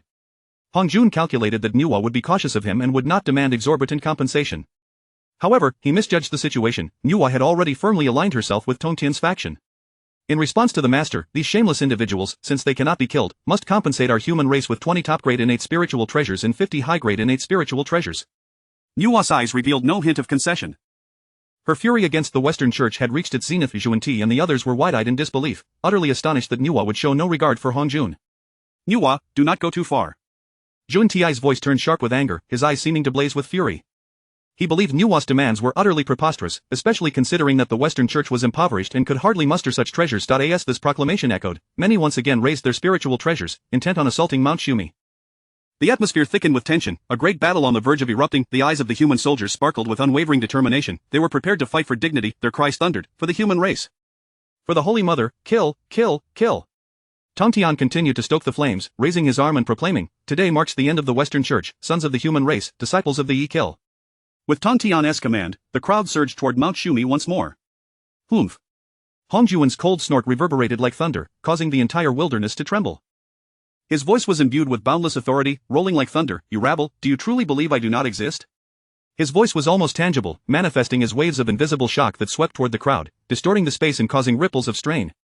In an instant, the skies above Mount Shumi warped, clouds swirling like a tumultuous black tide. These clouds interwoven roiled, emitting a deep, resonant roar. The purple celestial thunder darted through the storm clouds, resembling gigantic purple lightning dragons, each flicker accompanied by a crackling sound.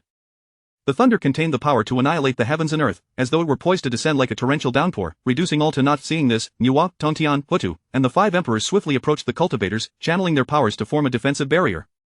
As the purple celestial thunder gathered its might, the atmosphere grew increasingly tense. Suddenly, the first bolt of purple celestial thunder cleaved through the air, striking toward the crowd. In that moment, the vicinity of Mount Shumi erupted in blinding light and thunderous noise, as if the end of the world had arrived. The purple celestial thunder fell like raindrops, and though the crowd exerted their utmost efforts to resist, many cultivators were still injured by the divine thunder's onslaught. Tong Tian observed the wounded cultivators below and pondered silently, TCH, this purple celestial thunder is extraordinary. Hong Jun has truly turned hostile. Witnessing this, Hong Jun's eyes flashed with anger as he slowly raised his right hand and waved it gently. This seemingly simple gesture contained boundless power of the heavenly Tao. A colossal palm imprint manifested from thin air, bearing the force of a tsunami as it descended upon Nuwa and the others. Wherever the palm passed, space shattered like glass, creating patches of dark void. The wind from the palm howled, akin to the gales of apocalypse, engulfing everything in its wake. Nuwa and the others felt an irresistible pressure bearing down upon them, as if an immense mountain had settled upon their hearts. Everyone, be cautious. Nuwa cried out, and she, along with Tong Tian and the others, hastily intensified their defenses, pooling all their powers together. Yet, the might of Hong Jun's palm was insurmountable. With a resounding crash, the palm imprint collided violently against their defenses. Nuwa, Hutu, the three sovereigns, and the 5 emperors were propelled backward, blood spurting from their mouths, their bodies shooting away like meteors, smashing through countless rocks along their path. Tontian was similarly buffeted by this force, staggering back as his feet carved deep furrows into the ground, each step causing the earth to shudder violently. His complexion turned pale, his eyes wide with shock and fury.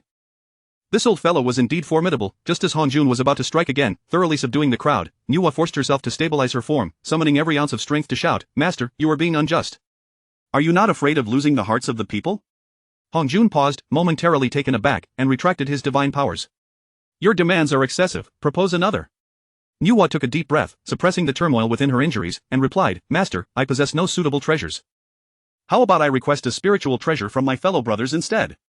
Chapter 22 Nuwa obtains the Kongtong seal. Hong Jun seeks to suppress Tontian. After hearing this, Hong Jun fell into silence for a moment, his gaze sweeping across Nuwa and the others, before he slowly spoke, "I grant this matter on behalf of Jian and Juandi."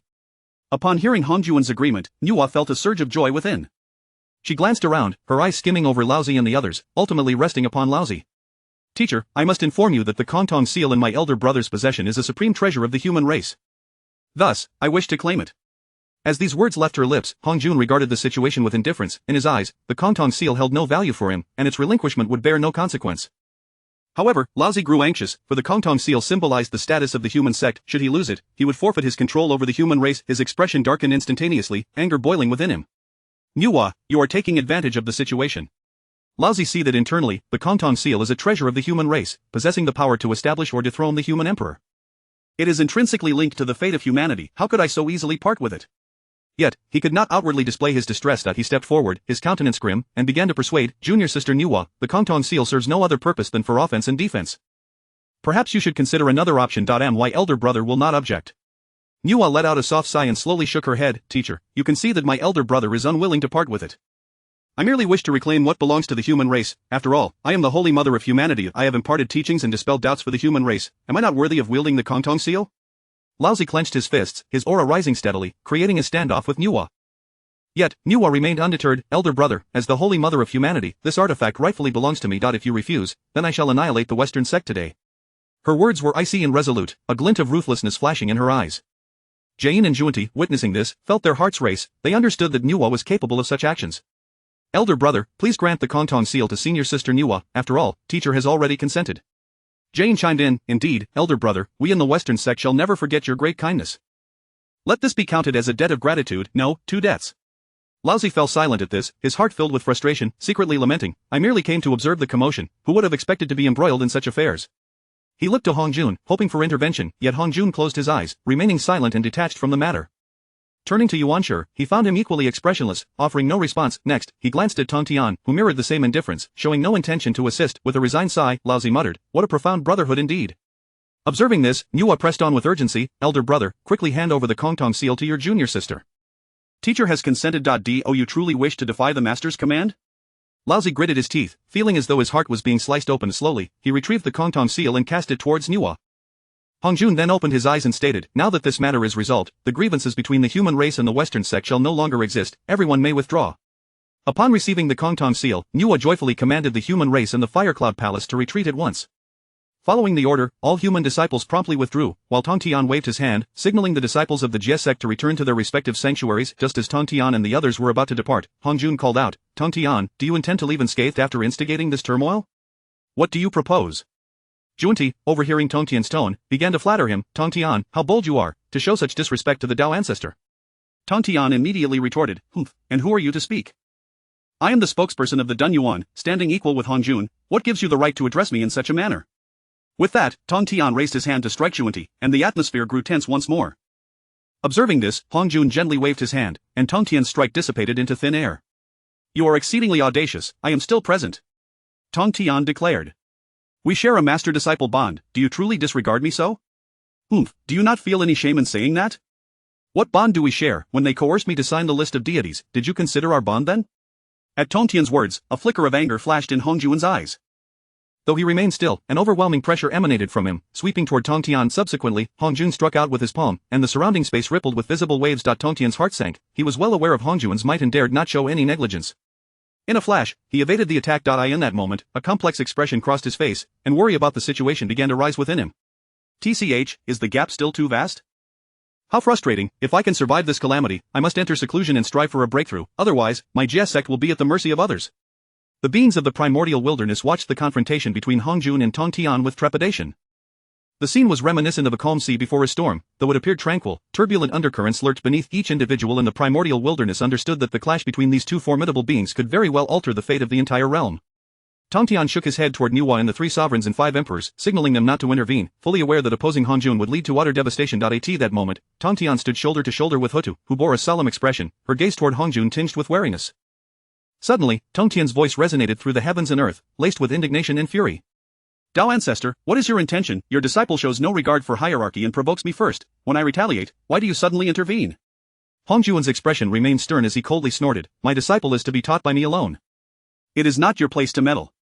As he spoke, his sacred aura intensified, exuding a sense of absolute authority. He was the sovereign of this realm. Beyond question, this sacred aura pressed down on Tong Tian and Hutu, making it difficult for them to breathe. Once Hongjun's overwhelming presence dissipated, Tong Tian furrowed his brow, feeling the weight of Hongjun's domineering words only fueled his indignation further. Do you intend to cover the sky with your hand? Tong Tian initiated the conflict, disrupting the peace of the primordial wilderness, and now sought to suppress the Yuan assembly as a form of retribution. Chapter 23 Tong Tian, you should resign yourself to being suppressed, do not struggle. Upon hearing Hongjun's intention to subdue Tong Tian, Haotian, Yuanshi, and the others were filled with elation, exclaiming, Master is indeed wise. In an instant, a colossal hand descended upon Tong Tian, obscuring the heavens and casting shadows upon the earth, its intricate patterns clearly visible upon its palm. Hutu immediately redirected the power of the 6 paths of reincarnation, the reincarnation disc and reincarnation seal in her grasp emanating boundless reincarnation energy. Tong Tian, on his part, produced the Eastern Emperor Bell, continuously infusing it with his magical power. The Eastern Emperor Bell grew immensely, hovering in mid-air, its chimes resonating throughout the space, causing a slight tremor. Boom, the giant hand collided with the protective barrier and the Eastern Emperor Bell, producing a deafening roar. The entire primordial land quaked violently, mountains crumbled, rivers altered their courses, as if the apocalypse had descended. The overwhelming force birthed a frenzied energy storm that swept outward in all directions, obliterating everything in its path. Under this tremendous impact, Hutu and Tong Tian were forced to retreat repeatedly. Hutu felt her vital energy surge within her, spitting out a mouthful of blood. Her complexion turned as pale as paper, yet her gaze remained resolute, fixed firmly upon Hongjun. Observing this, Tong Tian abruptly struck out with his palm, the gust of wind propelling Hutu toward Nuwa. Tong Tian's figure flickered, ascending to the same height as Hongjun, his garments billowed in the wind, and an indomitable flame ignited in his eyes. Hongjun, let us duel in the chaos. This primordial realm cannot endure the clash between us. A flicker of disdain crossed Hongjun's gaze. You think you are worthy, you are merely a Hunyuan de Luo Jingxian, and you dare to challenge me? In response, Tong Tian drew forth the Hunyuan sword, unreservedly channeling his power of laws into the blade. In an instant, the laws of the sword radiated around him, a manifestation of pure and formidable strength. Sword energy stretched across 90,000 miles, a single strike casting a chill across 19 states. Sword laws, divine punishment. With his words, countless Hunyuan swords materialized behind him, each exuding a piercing aura. With a sweep of his hand, the myriad swords shot through the sky like meteors, aimed at Hongjun. The scene resembled a cascading galaxy, grand and magnificent. Each Hunyuan sword carried the power of annihilation, slicing through space with a sharp whistle. Hongjun, witnessing this, displayed a hint of surprise, but quickly regained his composure. Let me witness your understanding of sword laws. As he spoke, he unleashed a technique akin to Tong Tian's. Sword energy surged around him, distinct from Tong Tian's. Each strand embodied Hongjun's comprehension of the sword laws. The 2 torrents of sword energy met in mid-air, erupting in a blinding flash of light, illuminating the entire primordial realm. The powerful energy waves radiated outward, cracking the sky like a spider's web, the fissures spreading as if to tear the heavens asunder. Under this force, Hongjun staggered back several steps. Yuanshi, Tianzuan and the others watched in astonishment, never having anticipated that Tong Tian could force Hongjun to retreat. Yuanshi pondered inwardly, when did Tong Tian's strength become so formidable? Hongjun steadied himself, a complex expression flickering in his eyes. Well done, Tong Tian, your grasp of the sword laws is impressive, but enough of this play. With that, he summoned the creation jade plate, its runes gleaming as they intertwined to form chains, descending upon Tong Tian to suppress him. Tong Tian's expression turned grave as he wielded the Hunyuan sword, the Eastern Emperor Bell floating beside him, and his feet planted upon the 12-petal annihilation black lotus. He channeled his magical power to its zenith, bracing for the attack of the creation jade plate. Upon seeing the annihilation black lotus, Hongjun felt perplexed. How did this treasure of Rahu come to be in Tong Tian's possession? However, there was no time for contemplation. He launched himself at Tong Tian with full force. The creation jade plate crashed down upon Tong Tian. He swiftly defended himself, wielding the Hunyuan sword, unleashing waves of sword energy toward the plate. Simultaneously, the Eastern Emperor Bell resonated with melodious chimes, transforming into an invisible force attempting to counteract the plate's assault. The 12-petal annihilation black lotus emitted a dark glow, forming a protective barrier around Tong Tian. Yet, Hongjun's power proved overwhelmingly potent. Tong Tian struggled to hold on, sustaining grievous injuries within mere 30 breaths.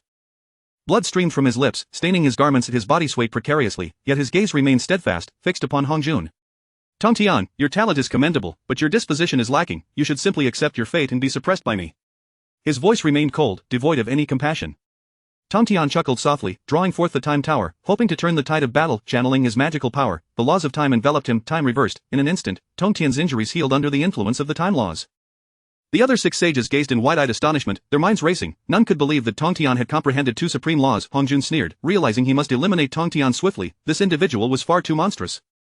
With that, Hongjun renewed his assault on Tongtian. This time, his attacks were even more ferocious, the creation jade plate striking directly at Tongtian. Tongtian exerted all his strength to defend, yet was still reduced to a pulp, flesh and blood flying in a gruesome spectacle.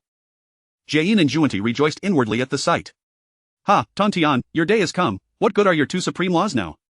Indeed, as my brother says, even if Tongtian has grasped 2 supreme laws, he remains nothing more than a mere dog before our master. However, just as they believed Tongtian to be finished, he suddenly appeared behind Hongjun, striking down with his sword. Hongjun was taken aback, never expecting Tongtian's mastery of the time laws to reach such heights. He vanished in a flash, reappearing behind Tongtian. Tongtian was inwardly astonished. Spatial laws. Thus, Tongtian was once again gravely wounded by Hongjun, yet he utilized the time laws to recover. This cycle repeated several times until Tongtian's mastery of the time laws was exhausted, his injuries worsening with each blow. With every wound, he endured excruciating pain, as if his very being were being torn asunder. Hutu and the others watched in horror, realizing the vast chasm that separated them from Hongjun. At this moment, Tongtian was on the brink of collapse, his body swayed perilously, yet his gaze remained unwaveringly fixed upon Hongjun. Tongtian, do you not yet understand? The will of heaven's Tao is inexorable, you should simply resign yourself to being suppressed. Chapter 24 Pleading for a ray of hope to advocate for me. The formidable figure of Tongtian fixed his gaze upon Hongjun, who appeared to wield absolute control, his eyes a tumultuous blend of fury and determination. The sword in his hand trembled not from fear, but from the grievous wounds that rendered his grip unsteady. Hongjun, I am a sage of the ray of hope. My mission is to seize a glimmer of life for the myriad beings of the primordial world. You often proclaim that the tides of fate are immutable, yet I refuse to accept this. His voice bore a hint of madness, and upon finishing, he tilted his head back and began to laugh maniacally. Hongjun's expression remained as tranquil as still water, resembling an ancient iceberg impervious to change, though a barely perceptible ripple of disturbance flickered within his profound gaze. He did not deign to respond to Tongtian's provocation but stood silently, perceiving Tongtian merely as a petulant child throwing a tantrum. Enraged by this perceived dismissal, Tongtian stomped his foot and propelled himself into the air. Once airborne, he unleashed a thunderous roar that echoed through the heavens. With the ray of hope above, I have pledged, since the inception of my sect, to seize a glimmer of life for all beings. Yet these so-called saints of the heavenly Tao have repeatedly humiliated me, attempting to obliterate my teachings. In their pursuit of their own doctrines, they disregard the lives of countless beings in the primordial world. Today, I, Tongtian, implore the ray of hope to advocate for me. Upon hearing Tongtian's furious declaration, Yuanshi, Zhejiang, and Haotian were momentarily taken aback, only to erupt into raucous laughter. A mocking smile graced Yuanshi's lips, his eyes brimming with disdain. Tongtian, cease your nonsensical ramblings. Your sect, which gathers those with horns and fur, disrupts the order of the primordial world, and thus deserves to be eradicated. How absurd to invoke the so-called ray of hope as an excuse. Juanti interjected, his face adorned with a sycophantic grin as he bowed deeply to Hongjun.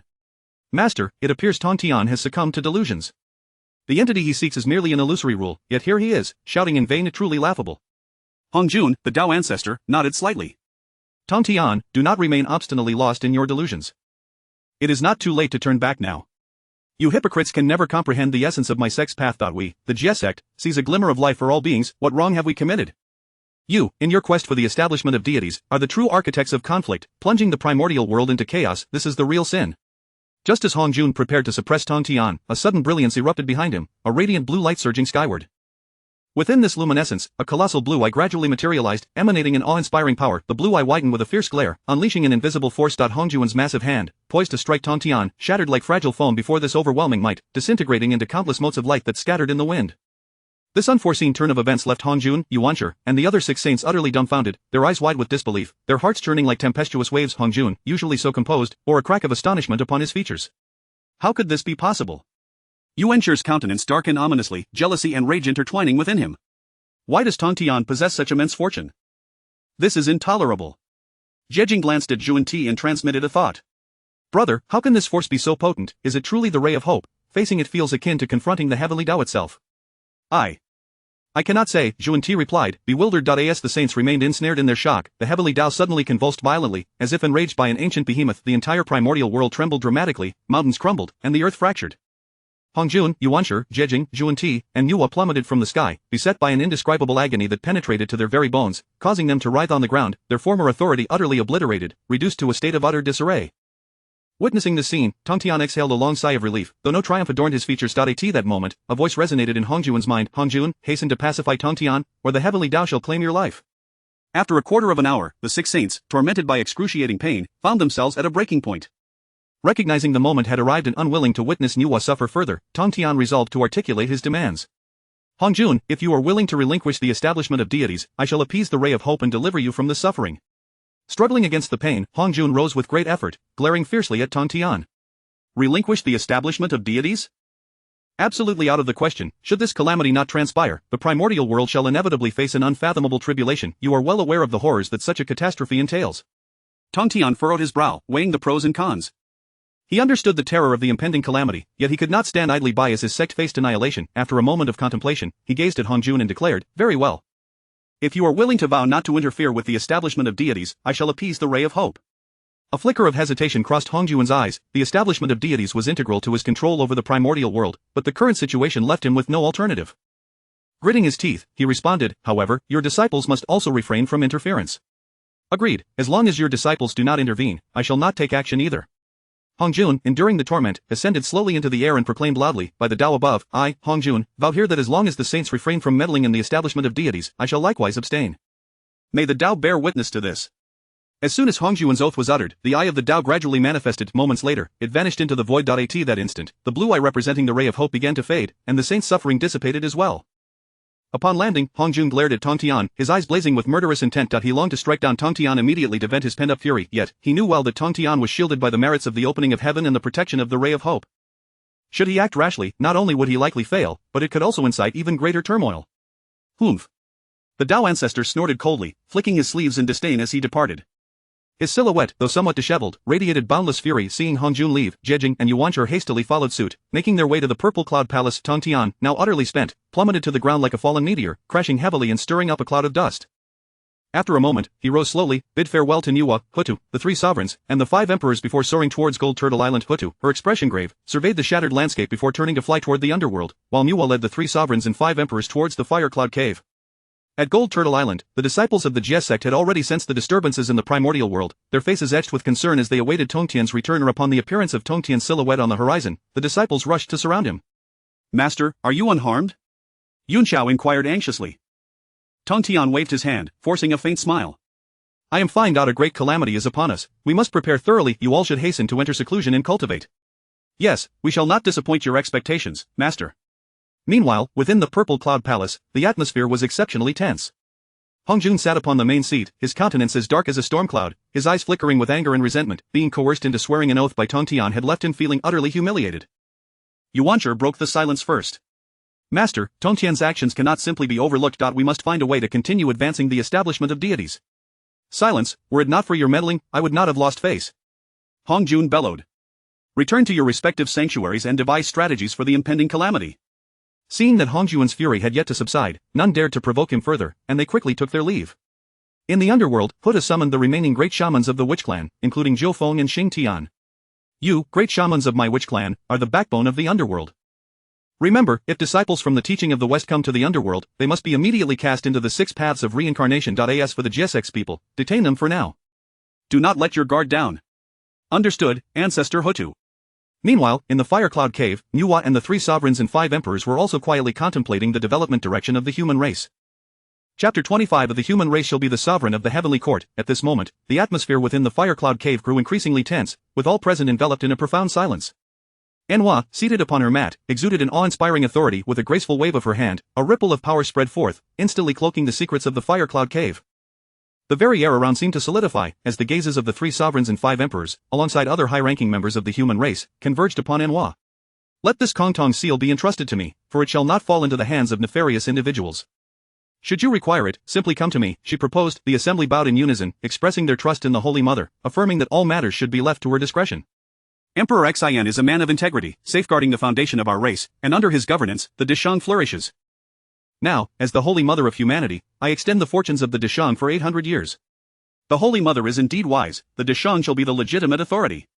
Consequently, the capital of the Dishang, Chaogu, shimmered with golden light, resonating with the echoes of dragon roars. This only intensified the challenges of the Fengshan cataclysm, causing Hongjun within the Zixiao Palace to become increasingly irritable. At this juncture, he longed to extinguish the lives of Enhua and Huta directly. Once arrangements were made, Enhua surveyed the assembly and spoke slowly. What are your thoughts on the Fengshan cataclysm? Do you possess any insights? As her words faded, Shi Yu, with his towering form, trembled with fury, stepping forward with a powerful aura that made the surrounding air quiver. Humph.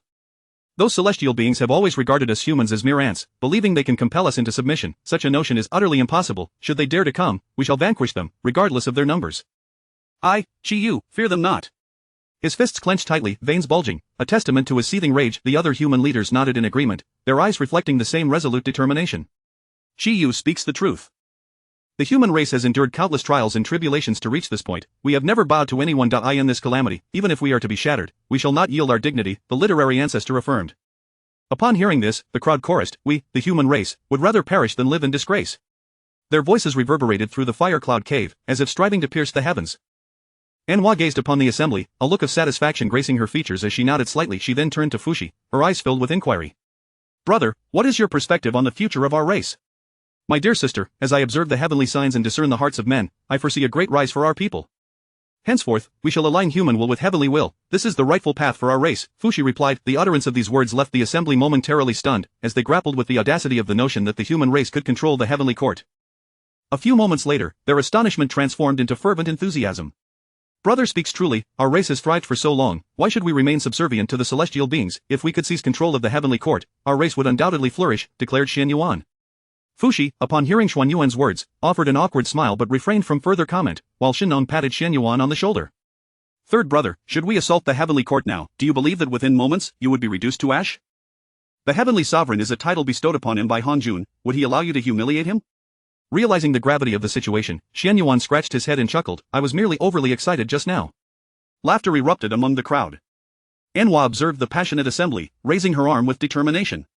As the Holy Mother of humanity, it is my duty to consider the interests of our race. The human race shall be the sovereign of the heavenly court, and I shall lend my full support. Her words served as a steadfast anchor, fortifying the resolve within the hearts of the assembly. At this moment, Shinnon stepped forward, his brow slightly furrowed. But what of the Tongtian sect leader? Should we inform him? He has a considerable role in the Fengshan affair, and his vast powers could pose unforeseen complications if left uninformed. Fushi pondered for a moment. Furthermore, even if he were to know, what would it matter? The current human emperor is his disciple. Would he truly intervene? Moreover, the Fengshan cataclysm represents both a crisis and an opportunity for the rise of our race. Enhua nodded in agreement, stating, there is no need to inform Tongtian. Our relationship is merely one of cooperation. He schemes for his disciples, while I strategize for our race, nothing more. With that, Enhua summoned the demon summoning banner, gently waving it, unleashing a surge of power that brought forth the three demons from Xuan Yuan's tomb. With a piercing gaze, Enhua addressed the three demons, you have heard my words, should you assist Emperor Xian in becoming the heavenly sovereign, I shall aid you in achieving the Tao of the great Luo Golden Immortal. However, if you dare to act recklessly and jeopardize the grand affairs of our race, do not blame me for my ruthlessness. The three exchanged glances before kneeling in unison, declaring, by your command, we shall dutifully serve. Enhua regarded the three demons with a slight nod, then glanced at the assembly before vanishing in a flash.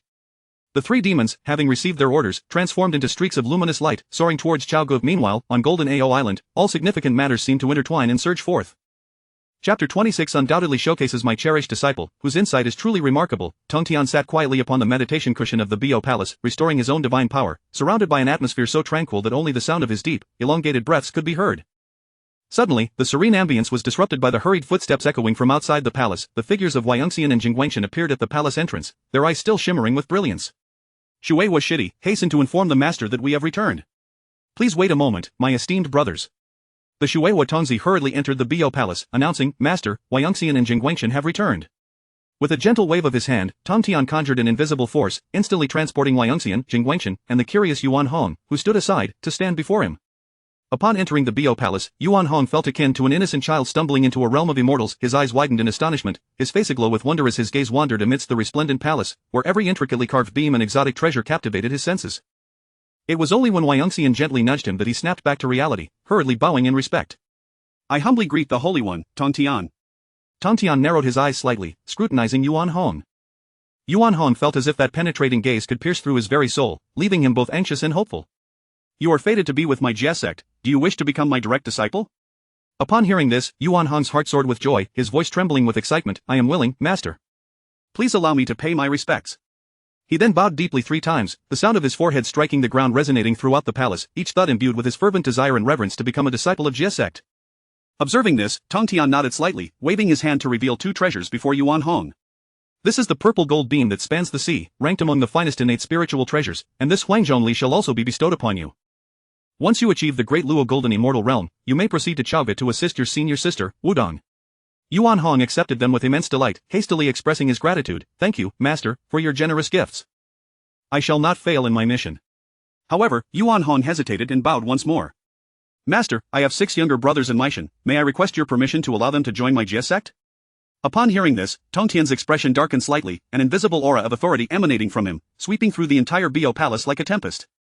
He felt a twinge of displeasure. Among the 7 monsters of Meishan, only you remain untainted by bloodshed, thus I wish to take you as my disciple. That if your 6 brothers desire to join my Jia sect, they must first undergo reincarnation to cleanse their sins. Although Yuan Hong felt a pang of disappointment, he understood Tong Tian's intent. He bowed again. Thank you for your guidance, Master Da. I shall depart to cultivate.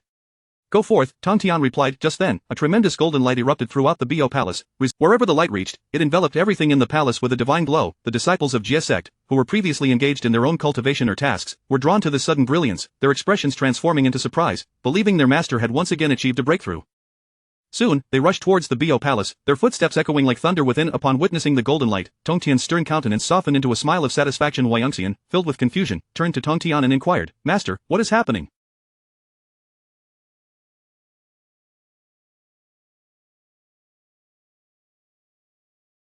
Why has this golden light suddenly appeared? Tong Tian remained silent, his gaze drifting beyond the crowd towards the depths of the Bio Palace. In the heart of the brightest light, Duobao emerged, enveloped in a halo of golden brilliance, hands clasped in reverence as he slowly approached. With each step, it seemed as though golden lotuses bloomed beneath his feet, the radiance surrounding him rippling like waves. Both sacred and majestic. Duobao arrived before Tong Tian, bowing respectfully. Disciple pays homage to master. I have not disappointed your expectations. Tong Tian regarded Duobao with pride, internally marveling at the disciple's remarkable insight. I did not anticipate that Duobao's comprehension would be so profound, achieving mastery of the Buddhist teachings in such a short span of time. This child is destined for greatness. Duobao gazed up at Tong Tian, asking, Master, should I now establish the Buddhist faith? Tong Tian shook his head slightly. Not yet, since we aim to suppress the Western teachings, let us ensure they can never flourish again. Duobao, hands clasped, looked at Tong Tian with admiration. I shall diligently obey your command. At this moment, the disciples of Jia sect had also arrived, their eyes filled with awe and envy as they gazed upon the resplendent Duobao. Zhao Gongming could not contain himself and stepped forward, asking, Duobao Shixiang, have you attained sainthood? Just as Duobao was about to respond with a smile, a figure in the crowd caught Tong Tian's attention. It was Changyarding Wangxian, whose expression appeared flustered as he stealthily made his way towards the palace exit, his eyes darting as if evading something. A glimmer of cold light flashed in Tong Tian's eyes, and a fierce gaze locked onto Changyarding Wangxian like a sharpened arrow. In an instant, a powerful force descended, and Changyarding Wangxian felt as though a mountain was pressing down upon him, rendering him immobile against the ground. The other disciples were taken aback by this sudden turn of events, utterly bewildered. Changyarding Wangxian, pinned to the ground, was filled with dread. He never imagined that despite employing the techniques taught by Kunti to conceal his presence, he would still be discovered by Tong Tian. Fear etched across his face, he pleaded, Master, spare me, I merely wish to get some fresh air, I truly do not know what I have done wrong, please, Master, see reason. Tong Tian snorted coldly, waving his hand, and Changyarding Wangxian was lifted from the ground, brought before Tong Tian. Tong Tian glared at him with fury, his eyes filled with the intensity of 1,000 daggers. Changyar, you, one of the 7 attendants, have I not treated you well? Speak, why have you betrayed me? At this proclamation, the crowd gasped in disbelief, unable to fathom that Changyarding Wangxian would betray the Jia sect. After all, he was one of the 7 attendants, who had always earned Tong Tian's trust, even being bestowed with the 6 Souls banner, a treasure of the heavenly Tao. Such a betrayal seemed utterly inconceivable. Changyarding Wangxian's face drained of color, beads of sweat rolling down his forehead, his mind raced in panic as he desperately concocted excuses, his voice trembling with a hint of despair. Master, I would never dare to betray you, nor the Jia sect. I may lack merit, but I have made my share of contributions, please, do not heed the slanderous words of others. Tong Tian's anger only intensified upon hearing this, his radiant presence overwhelming the surrounding disciples, who trembled in fear. They had never witnessed such wrath from Tong Tian, leaving them too terrified to speak. Without further ado, Tong Tian reached into Changyarding Wangxian's robes, retrieving a Bodhi seed. He held the seed before Changyarding Wangxian's eyes, demanding, what do you have to say about this? Upon seeing the Bodhi seed, Changyarding Wangxian's last shred of hope shattered, his face turning ashen as he murmured, how did you find out? The surrounding disciples grasped the situation, their indignation rising as they shouted in unison, traitor! To betray the Jia sect is unforgivable. They immediately called for Changyarding Wangxian's execution, and even Duobao's expression darkened, his demeanor transformed from one of benevolence to one of fierce wrath. The disciples of Jie's sect pressed forward, their eyes ablaze with murderous intent, eager to dispatch him at once. Enough, step aside, I shall handle this myself. Tong Tian declared, gesturing for the Jie sect disciples to withdraw. I had already warned you. I cannot believe you dared to convey messages to the Western teachings, you have deeply disappointed me. Tong Tian sighed, alas, we still share the bond of master and disciple, do you wish to live? Upon hearing this, Chang'er Dingguangxian felt as though he had been granted a reprieve from death, immediately kneeling and fervently bowing, his forehead striking the ground until blood flowed. Please, master, spare me. I am willing to do anything. Tong Tian regarded Chang'er Dingguangxian with a sinister smile, devoid of warmth, filled with cunning, sending a chill down Chang'er Dingguangxian's spine. I need you to assist Duo Bao in attaining sainthood. Chapter 27, Bauer, you may leave. As soon as these words escaped Tong Tian's lips, the atmosphere within Bo Palace erupted into chaos. The disciples of the were left aghast, their faces etched with shock, and murmurs of disbelief ricocheted through the hall. Duo Bao stood before them, utterly bewildered, his mind a tempest of confusion. Surely, his master jested, this man was merely a traitor, how could he possibly assist a disciple in achieving sanctity? Bauer, that is of no consequence, sacrificing his lowly life for your ascendance is entirely permissible. Just observe, and concern yourself with nothing else. This pronouncement extinguished any flicker of hope within him. At that moment, the long-eared Dingguang immortal had already collapsed to the ground, trembling uncontrollably, beads of sweat cascading down like rain. After a brief pause, he summoned the courage to prostrate himself repeatedly, his voice choked with sobs. I am grateful for Master Cas mercy, yet I truly do not know how to aid senior brother Duo Bao in attaining sanctity. His heart was gripped with terror, fearing that Tong Tian might change his mind and take his life. Tong Tian's countenance was one of delight, a glint of cold light flashing in his eyes as he conveyed a message to the long-eared Dingguang immortal, a communication unbeknownst to the other disciples. Upon hearing this, Dingguang immortal appeared as though struck by lightning, collapsing once more onto the ground. With a wave of Tong Tian's mighty hand, he was drawn into the Eastern Emperor Bell. Enough! Let Duo Bao remain, the rest of you may withdraw and continue your cultivation. Do not be remiss. Tong Tian's authoritative voice echoed throughout the palace. Although the disciples of the were filled with confusion, they dared not defy him and bowed deeply before retreating, casting anxious glances back at Duo Bao and Tong Tian, their eyes brimming with concern. At this moment, only Tong Tian and Duo Bao remained within the Bo Palace, the atmosphere thickening with tension. Tong Tian regarded Duo Bao, a fleeting shadow of sympathy crossing his features, quickly replaced by resolute determination. Bauer, for the sake of your sanctity and the annihilation of the Western sect, you must endure this hardship. With that, Tong Tian struck out with his palm, seemingly casual yet imbued with half of his formidable power. Duo Bao was caught unawares, feeling a torrent of overwhelming force surge toward him, propelling him backward like a kite severed from its string, blood spurting from his mouth. He crashed heavily to the ground, disbelief etched across his face. Master, you! Tong Tian glared, his eyes ablaze with wrath as he gazed at Duo Bao. Wretched disciple! As my foremost disciple, it is one thing to learn the teachings of our sect, but to plead for a traitor, get out, leave the... From this day forth, should you dare set foot in the again, do not blame me for casting you into the abyss. Duo Bao was momentarily stunned, but then clarity returned to his eyes. He gazed up at Tong Tian's furious visage, slowly kneeling, tears glistening in his eyes. Master, I am wronged, please do not expel me from the... The disciples who had just exited the palace, upon hearing Tong Tian's thunderous roar, were struck with panic and turned back in haste. As they entered, they beheld Duo Bao kneeling and Tong Tian radiating fury. Just as they were about to intercede, Tong Tian struck Duo Bao again with a palm, this one imbued with even greater might, causing the entire Bo Palace to tremble. Under this overwhelming force, Duo Bao vanished from the palace. With a wave of his hand, Tong Tian unleashed a gentle yet irresistible force, expelling the disciples from the palace, sealing the doors and muffling their cries. Duo Bao was hurled to the vicinity of the Buzhou mountain ruins, his body rolling on the ground several times before he managed to rise. He felt an excruciating pain coursing through him, his vitality in disarray, and as he surveyed the surroundings, familiar yet foreign, his heart was enveloped in confusion. Meanwhile, the long-eared Dingguang immortal, under Tong Tian's coercion, embellished the scene and conveyed it to Zhuan-Ti. Observing this, Zhuan-Ti relayed the message to Jie Yin, elder brother. Duo Bao has mastered the cultivation techniques of our Western sect and has been expelled by Tong Tian. Our opportunity has arrived. With that, Zhuan-Ti prepared to depart for Duo Bao, but Jie Yin raised a hand to stop him. Frowning with concern, he cautioned, younger brother, allow some time to pass. What if this is a ruse? He pondered silently. Tong Tian's sudden actions were too abrupt, perhaps concealing ulterior motives, and it could be a scheme to ensnare them. You are overly cautious, elder brother. There is no possibility of deceit. Duo Bao's cultivation aligns closely with our Western sect's teachings, and he has a connection with us, as you well know. Moreover, the long-eared Dingguang immortal is one of our own. He would never betray the Western sect. Zhuan-Ti had long coveted Duo Bao, fully aware of his exceptional talent. If he could be recruited, it would greatly benefit the resurgence of the Western sect. But what if this is a ploy devised by Tong Tian and Duo Bao? Jie Yin's eyes reflected his worry.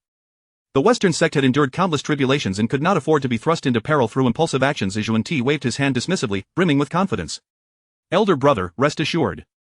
Who could endure having their direct disciple practice another's teachings? This is no mere fade, leave everything to me.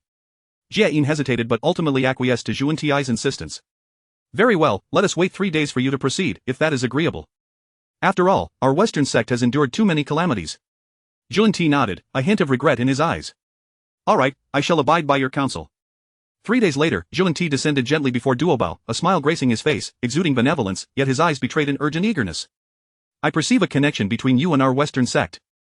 Would you consider joining us? Upon seeing Junti, Duobao's expression darkened, and he snorted disdainfully. I am the foremost disciple of the, with no ties to the Western sect of the saints. Do you take me for a mere long-eared dingguan immortal? Junti's heart leapt with joy upon hearing Duobao's words, confirming that he had indeed been cast out. With a shrewd glint in his eye, he began to incite. My young friend, Tongtian disregards the bond between master and disciple. Why toil for him? Instead, why not join the Western sect, where you could become its future sovereign? Duobao scoffed, his face a mask of contempt. Your Western sect lacks both people and treasures, rendering it utterly impoverished. I shall not go.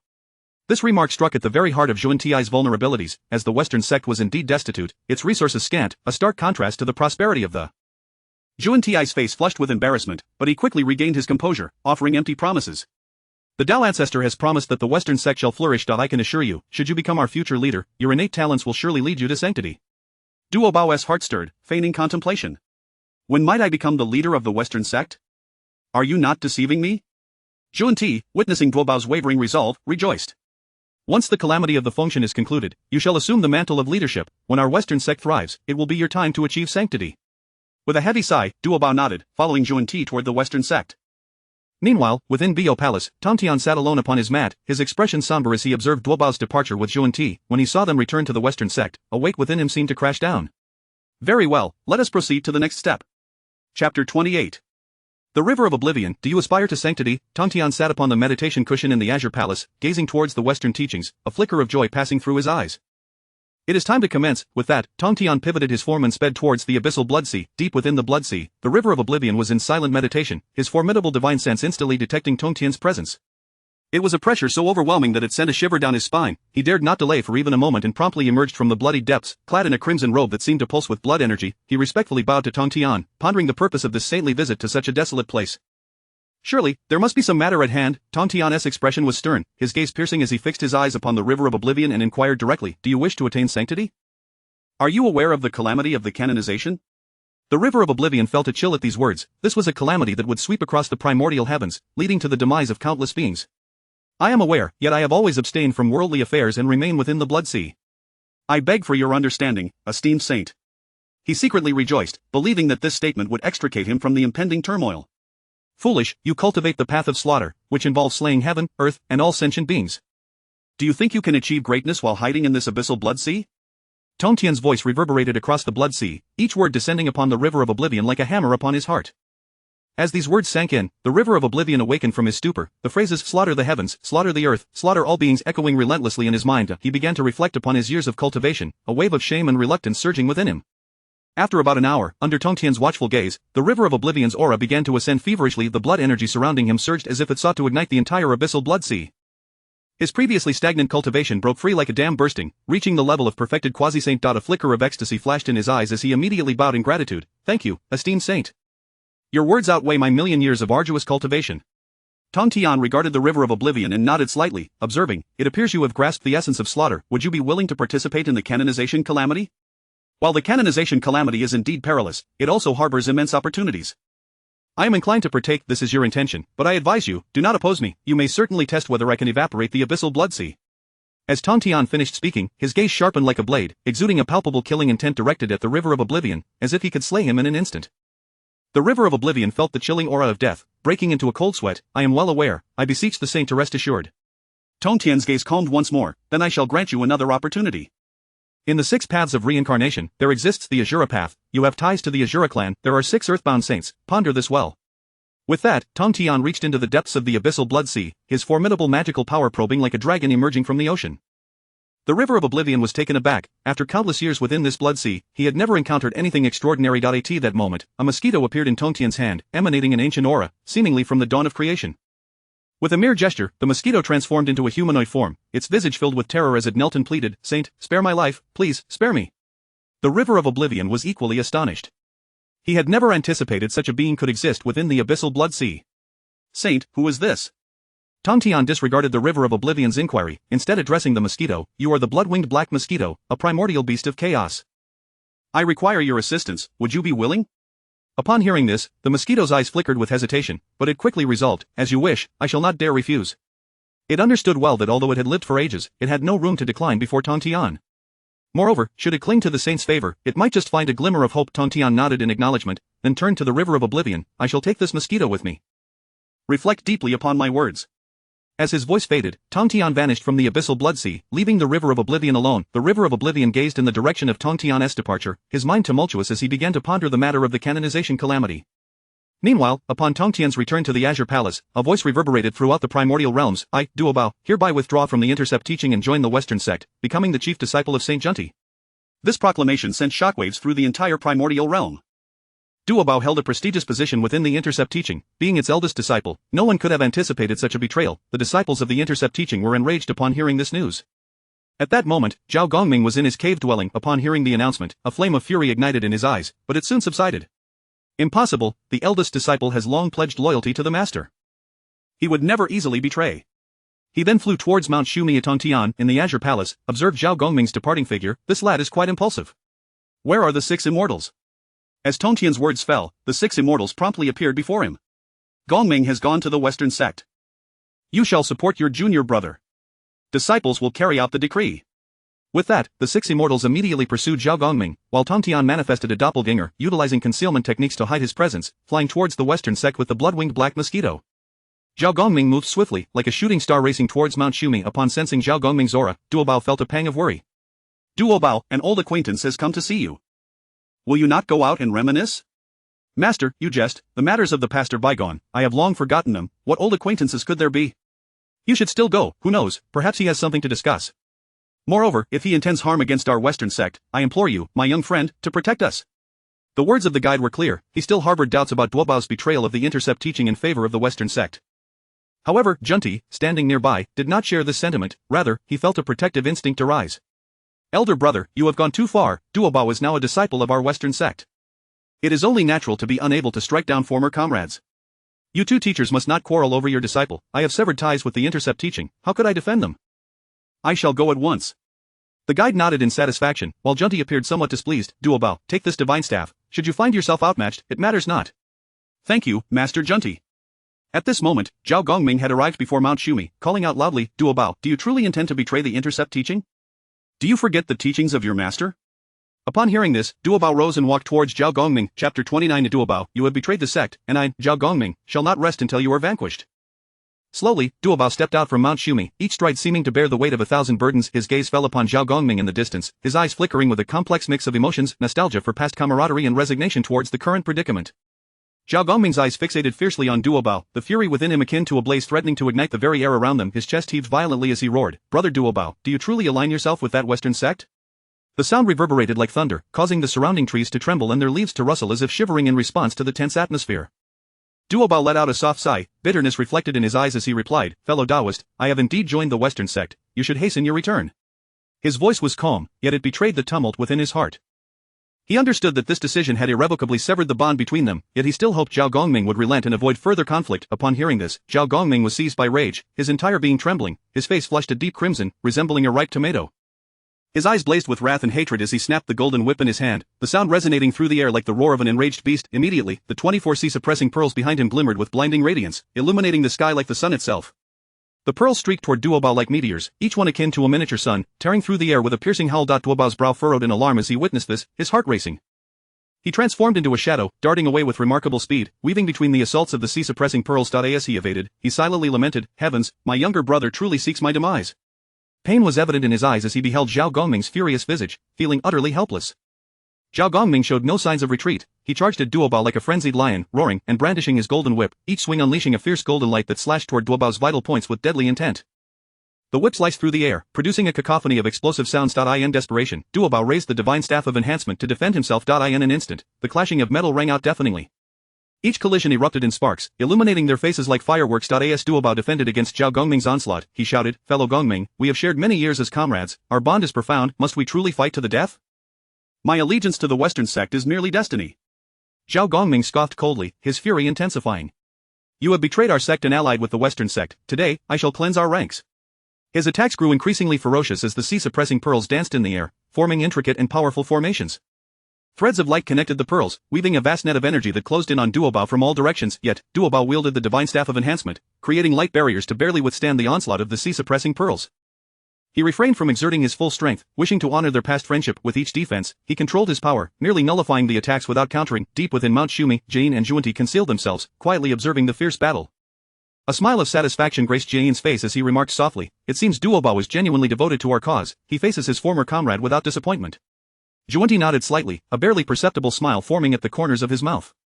"Now you can trust him, brother." His gaze remained fixed on the battlefield, missing not a single detail, his earlier worries dissipating entirely. They confirmed that Duobao had fully committed to their side and held no ulterior motives. As Zhao Gongming found himself unable to gain the upper hand, his anxiety heightened. He had not anticipated Duobao's current level of cultivation to be so formidable. Resolutely, he infused his own power into the golden whip and the sea-suppressing pearls, causing the whip to shine even more brilliantly and the pearls to spin with increased velocity. Duobao felt the surge of Zhao Gongming's enhanced attacks and inwardly despaired. Consequently, he wielded the divine staff of enhancement with greater frequency, the light barriers thickening as he struggled to withstand Zhao Gongming's tempestuous assault. The fierce battle raged on for approximately half an hour. Though Duobao appeared relaxed, turmoil churned within him. Zhao Gongming, on the other hand, displayed signs of bitterness, gradually feeling overwhelmed. Although his attacks remained fierce, every swing of the golden whip and every motion of the sea-suppressing pearls drained him immensely. He sensed his strength ebbing away, like sand slipping through his fingers. The tighter he grasped, the faster it flowed away. Gritting his teeth, he bore the weight of fatigue and once more propelled the sea-suppressing pearls toward Duobao. However, this time, his movements had noticeably slowed, and his strikes lacked their previous potency. Observing Zhao Gongming's labored state, Duobao felt a pang of sorrow. He gently shook his head, a trace of sadness flickering in his eyes as the divine staff of enhancement trembled slightly in his grasp. He could not bear to harm Zhao Gongming severely, yet he felt lost on how to conclude the conflict. At this moment, the surroundings lay in utter disarray. The ground was pockmarked with enormous craters, wisps of smoke rising from within. Trees had been shattered or uprooted, branches and leaves scattered about. The sky was shrouded in dark clouds, the once bright expanse now completely obscured. Duobao and Zhao Gongming continued their fierce struggle, their figures flickering amidst the smoke and light. Zhao Gongming's eyes brimmed with defiance, though his once sharp gaze had dulled, he remained fixated on Duobao, swinging the golden whip with his last vestige of strength. The sea-suppressing pearls responded under his command, launching one final attack. Though their radiance had dimmed, they still possessed formidable power. Duobao, witnessing Zhao Gongming's desperate gambit, sighed deeply. He lifted the divine staff of enhancement, once more bracing for Zhao Gongming's assault. This time, he did not evade but met the attack head-on. With a thunderous crash, their strikes collided once more. A powerful wave of energy radiated outward, engulfing the entire battlefield. The immense force sent both Duobao and Zhao Gongming reeling backward. Duobao steadied himself mid-air, landing gracefully, suffering only minor injuries. Conversely, Zhao Gongming crashed heavily to the ground, the golden whip slipping from his grasp, and the brilliance of the sea-suppressing pearls dimmed significantly. He lay on the ground, coughing up blood, his eyes filled with despair and resentment. Jane and Juanti watched intently as Duobao advanced step by step toward Zhao Gongming. Just as he was about to reach Zhao Gongming's side, a hammer crackling with lightning struck Duobao, sending him reeling back and causing him to spit blood.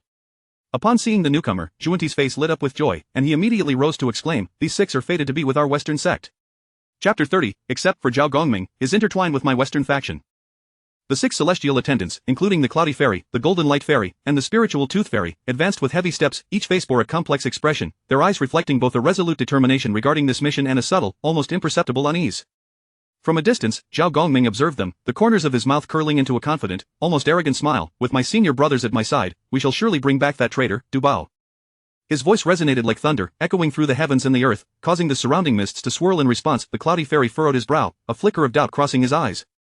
He was acutely aware of Dubao's formidable prowess, yet, with the arrow already drawn, he could only nod slightly. At that moment, Duobao was gravely injured, his chest clutched as blood flowed incessantly from the corner of his mouth, yet he stubbornly stood his ground. "You 7 should hastily return. Our Western sage still remains. If you do not leave soon, you may find yourselves without another opportunity." Zhao Gongming scoffed, a proud expression plastered across his face. "So what? Those 2 are merely defeated underlings of our master. They are hardly worthy." Before his words could fully escape, his entire being surged with power, transforming into a streak of light that hurtled toward Duobao. The other 6, witnessing this, unleashed their respective powers, revealing an overwhelming aura of hostility. Just as the 7 were about to reach Duobao, an immense, otherworldly force erupted, seemingly capable of devouring the heavens and the earth. The 7 were instantly hurled away, like a lone boat tossed amidst a tempest. The 2 saints, Juanti and Jiayin, descended as if emerging from the depths of time and space, their forms melded with the cosmos, each step causing Mount Shumi to tremble slightly, an unending majesty radiating from them, a tangible sacred might suffusing the air, rendering all present breathless. While Juanti appeared benevolent and serene, an air of unassailable authority glimmered in his gaze as he surveyed the 7 who had been flung away, elation swelling within him. "This is the tranquil domain of my Western sect. It would be unseemly for 7 to act recklessly here. His words, though plain, resonated profoundly in the ears of those present, each syllable sending shivers through their souls. The seven, feeling this sacred might, sensed an imminent threat and hastily channeled their powers to resist. Zhao Gongming was taken aback, gazing at the two, as if a towering mountain had appeared before him, insurmountable. Their bodies trembled, their powers nearing collapse under the weight of the sacred might. Yet, at this juncture, they could only fight desperately, their eyes betraying a flicker of despairing resolve. Zhuan Ti regarded the 6 celestial attendants, an unusual glimmer shining in his eyes. The 6 attendants are destined to join my Western sect. With that, he waved his hand gently, and a mysterious, immense force surged forth like threads, seemingly possessing its own will, instantly ensnaring the 6. The 6 felt their bodies become uncontrollable, as though their very souls were being extracted, reverting to their original forms in an instant. The cloudy fairy's eyes widened in terror. He attempted to struggle, but that force was akin to the shackles of fate, binding him tightly and rendering him utterly powerless. Observing this, Zhao Gongming's eyes widened in fury, flames of wrath seemingly ready to erupt. Zhuan Ti, do you not fear my Jie Zhao seeking retribution? 24 sea calming pearls soared from behind him, tracing brilliant arcs through the air, accompanied by the sound of whistling winds. Yet Zhuan Ti merely smiled faintly, unfazed, raising his hand to lightly flick his fingers, uttering, a trivial skill. What appeared to be a casual flick concealed boundless profundity. A soft beam of light shot forth from his fingertip, enveloping the 24 sea calming pearls. Their radiance gradually dimmed beneath this light, akin to stars consumed by darkness, until they were entirely absorbed by Zhuan Ti. Zhao Gongming, witnessing the loss of his treasured artifacts, was consumed by both shock and fury, a surge of blood rising to his head. With his golden whip in hand, his gaze ablaze with madness, he charged towards Zhuan Ti and Jiayin, the whip radiating blinding light as he disregarded all else. At that moment, fear was forgotten, replaced solely by the raging inferno of his anger. Zhuan Ti observed the advancing Zhao Gongming, his brow furrowing slightly, seemingly displeased by his reckless audacity. He raised his hand once more, softly intoning, "You are not fated to be with my Western sect." With a flick of his finger, Zhao Gongming felt an overwhelming force strike him. His body was sent flying like a fallen leaf, crashing to the ground with a resounding thud, creating a deep crater. Blood gushed from his mouth like a fountain, staining the earth beneath him. As the battle unfolded outside Mount Shumi, turbulent currents swirled within, concealing a maelstrom beneath the seemingly calm surface. Tongtian unleashed the blood-winged black mosquitoes, which instantly swarmed forth in a dense cloud, blocking out the sun as they surged toward the 12-grade merit golden lotus. Each blood-winged black mosquito exuded a bloodthirsty aura, their wings buzzing ominously. Now, it is time to approach the 8 treasure merit pool. At this moment, Dubo had arrived beside the 8 treasure merit pool, exerting all his strength to assault the surrounding formation. His powers surged forth like a tumultuous river, transforming into sharp blades that struck against the array. However, the formation remained steadfast, an ancient mountain unyielding to his onslaught, showing not a hint of wavering.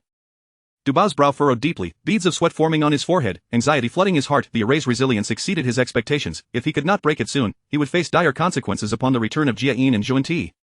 Just then, Tongtian arrived, his presence akin to a beacon of hope for Dubao. Observing Dubao's relentless assault on the formation, Tongtian shook his head and said, "Beoer, step aside, your master shall take over." The moment those words left his lips, Dubao's anxiety was instantly alleviated. With a wave of his hand, an incomparably mighty force, as if capable of splitting heaven and earth, surged forth. This power struck the formation, which crumbled like fragile foam under its weight, dissipating without leaving a ripple.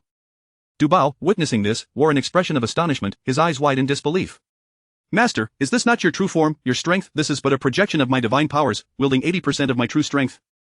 Now, hasten to absorb all this merit."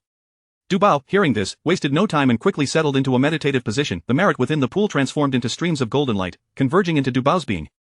He felt a warm and potent energy coursing through him, his power steadily rising, every inch of skin seemingly exulting in the transformation brought forth by this force. Meanwhile, the 12-grade merit golden lotus faced dire straits under the onslaught of the blood-winged black mosquitoes. Its once resplendent radiance began to fade, diminishing from 12 grades to 10, visibly plummeting in rank. Outside Mount Shumi, Jiayin and Zhuan Ti were poised to eliminate Zhao Gongming when they suddenly sensed the turmoil within the mountain, their expressions shifting drastically. They exchanged a glance, each recognizing the anger and urgency in the other's eyes, and promptly abandoned Zhao Gongming, transforming into 2 streaks of light racing toward the merit golden lotus. Upon witnessing the 12-grade merit golden lotus reduced to just 8 grades, their fury ignited, faces flushed with rage. "How dare you destroy the foundation of my Western sect?" Jiayin grasped at the mosquitoes, capturing them in his hand, squeezing tightly as blood flowed forth.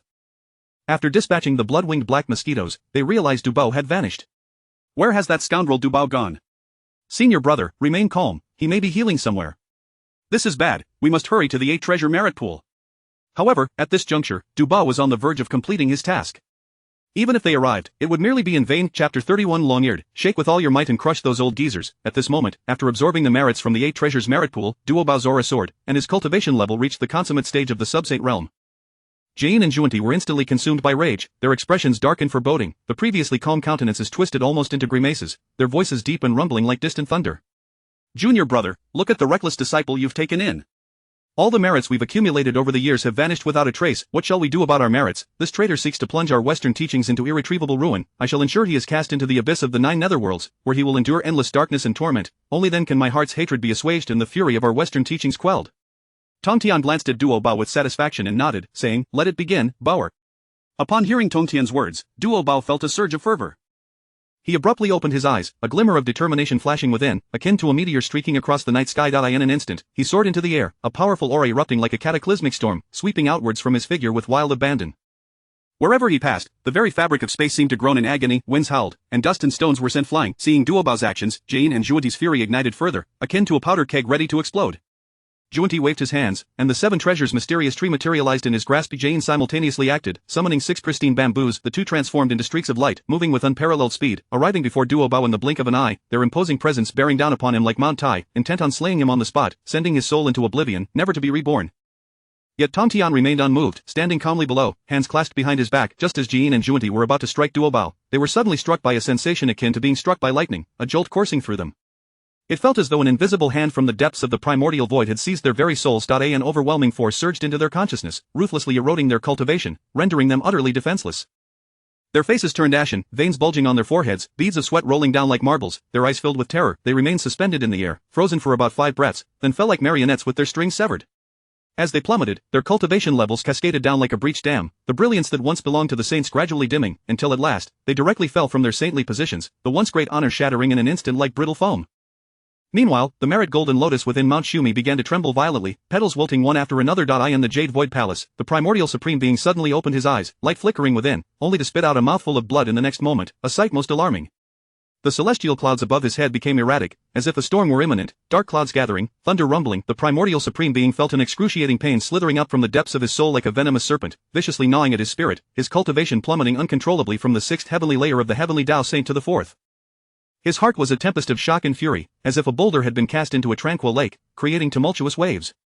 "Damn you, Tong Tian, I shall not rest until I see you dead."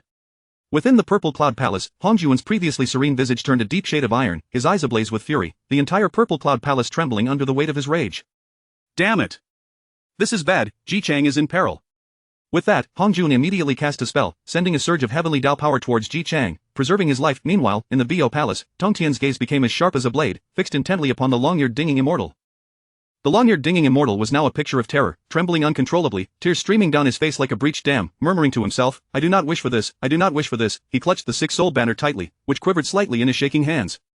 The 6-soul banner bore the names of Yuan Tianzuan, Jane, Zhuanti, Hongjun, Guangchengzi, and Ji Chang. Suddenly, the 6-soul banner ignited as though set ablaze by hellish flames, erupting in a bizarre black fire, consuming the surrounding air and emitting a nauseating stench. The long-eared dinging immortal was instantly enveloped in a thick, black aura, dense as substance, swirling around him, a testament to the profound karma he had accrued through his sacrilege against the saints. Upon witnessing this, Tong Tian's eyes flickered with disdain. He unleashed a powerful kick, sending him flying. The skies darkened, clouds gathering like a relentless tide, obscuring the sun. Bolts of purple celestial thunder roared from the clouds, carrying with them immense authority and wrath, striking directly at the long-eared dinging immortal. In an instant, he was struck by the purple thunder, his body reduced to powder under the sheer force, vanishing without a trace. Yet, this was not the end. 9 more bolts of purple celestial thunder descended like ferocious serpents, targeting the Bo Palace, delivering a stern warning to Tong Tian. Tong Tian, however, remained unfazed, looking up at the divine thunder with a scornful gaze. The same old tricks. Outside Mount Shumi, Jane and Zhuanti lay on the ground, gazing at their plummeting cultivation levels, waves of profound sorrow washing over them, a pain that cut to the bone. Their eyes brimmed with despair and unwillingness. The cultivation they had borrowed from the heavenly Tao was now lost before they could repay it. Duo Bao, witnessing it all from the air, took a deep breath and began to vow, "Heavenly Tao above, today I establish a sect named Buddhism, dedicated to the salvation of all beings, embracing inclusivity, compassion, and the liberation of the world's populace as its tenets. May the heavenly Tao witness this." Upon hearing these words, Hongjun in the purple cloud palace was instantly enraged, his countenance darkening as if night had fallen. "Damn it! This establishment of Buddhism should not occur at this juncture. This little rascal, Duo Bao, dares to defy destiny and disrupt the primordial order." A glint of cold light flashed in his eyes, and suddenly, the sky above Duo Bao darkened ominously. Bolts of the heavenly thunder began to form in the clouds, each imbued with the potential to obliterate the heavens and earth. The first bolt of heavenly thunder descended with a thunderous roar, akin to a colossal burning star, hurtling towards Duo Bao with ferocity.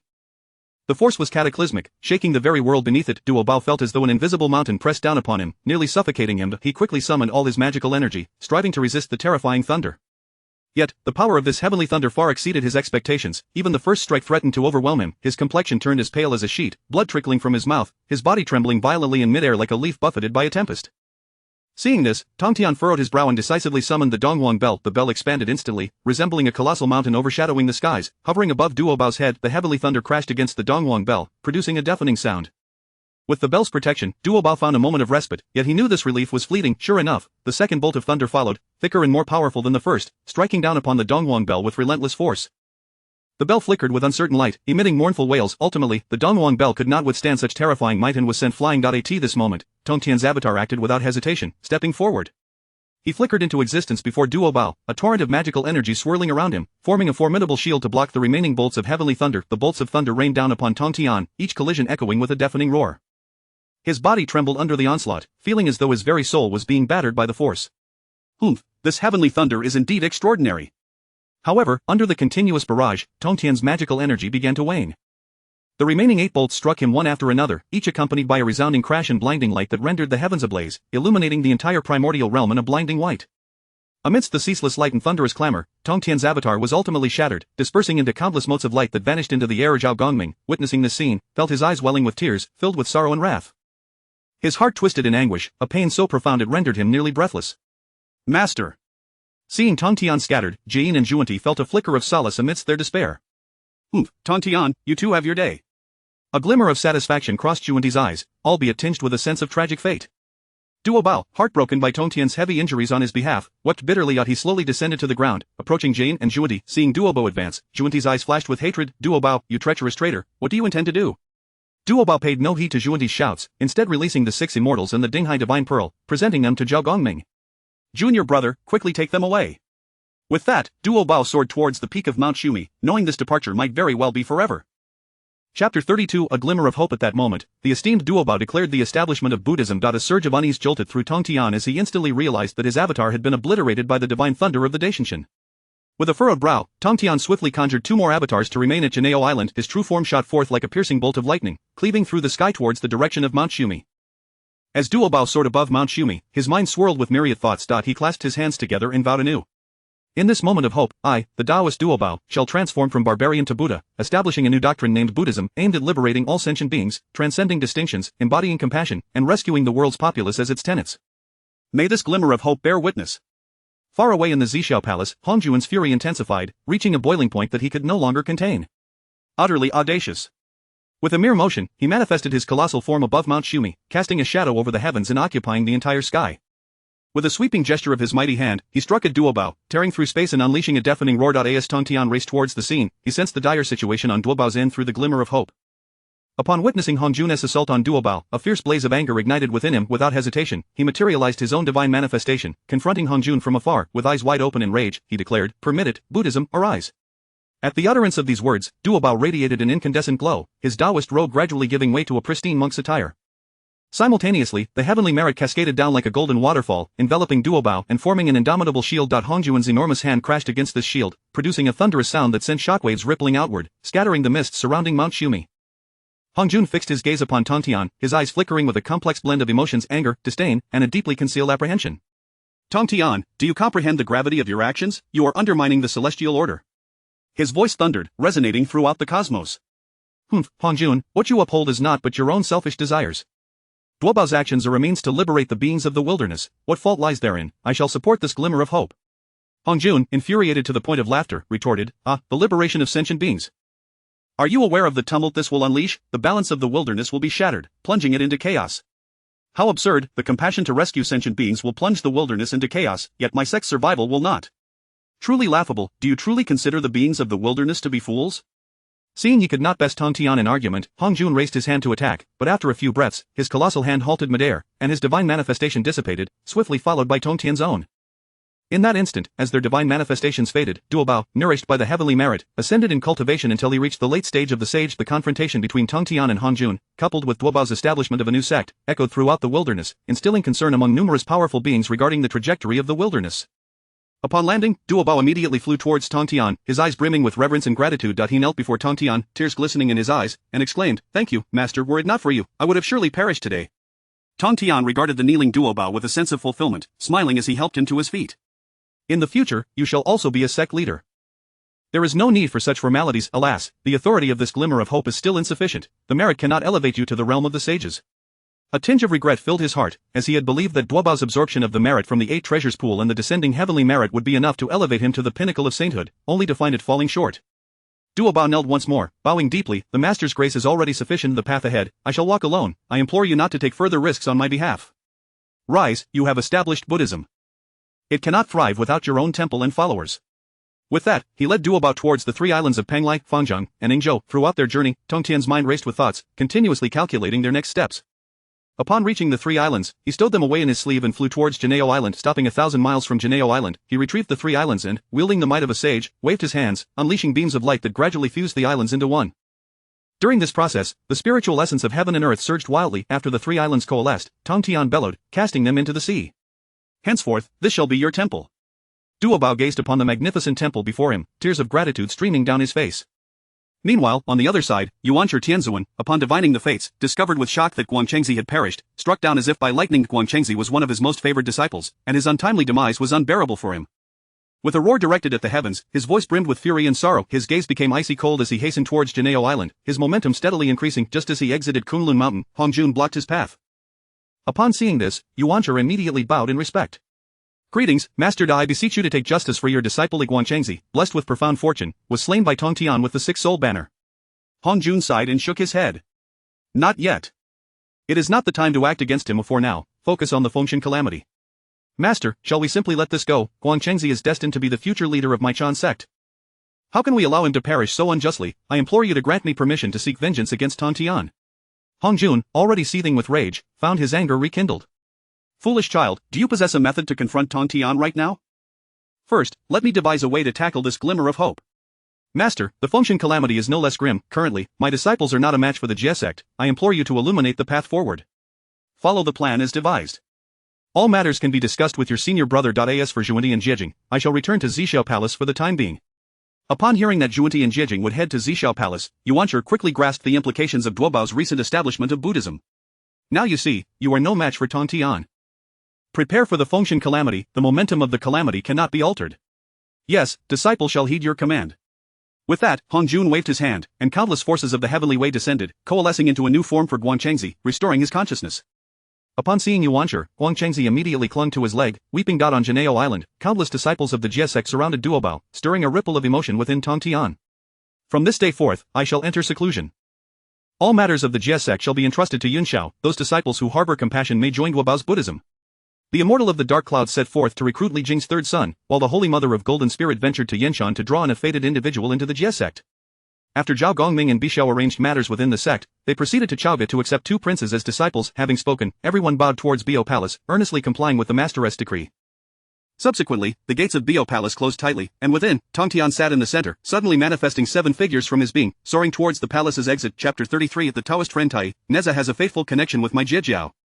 The 7 avatars of Tongtian, employing the principles of concealment, veiled their forms and auras as they dispersed in all directions. Among them, one avatar named Xiangwei was particularly noteworthy, hastening towards the bustling city of Chaoga.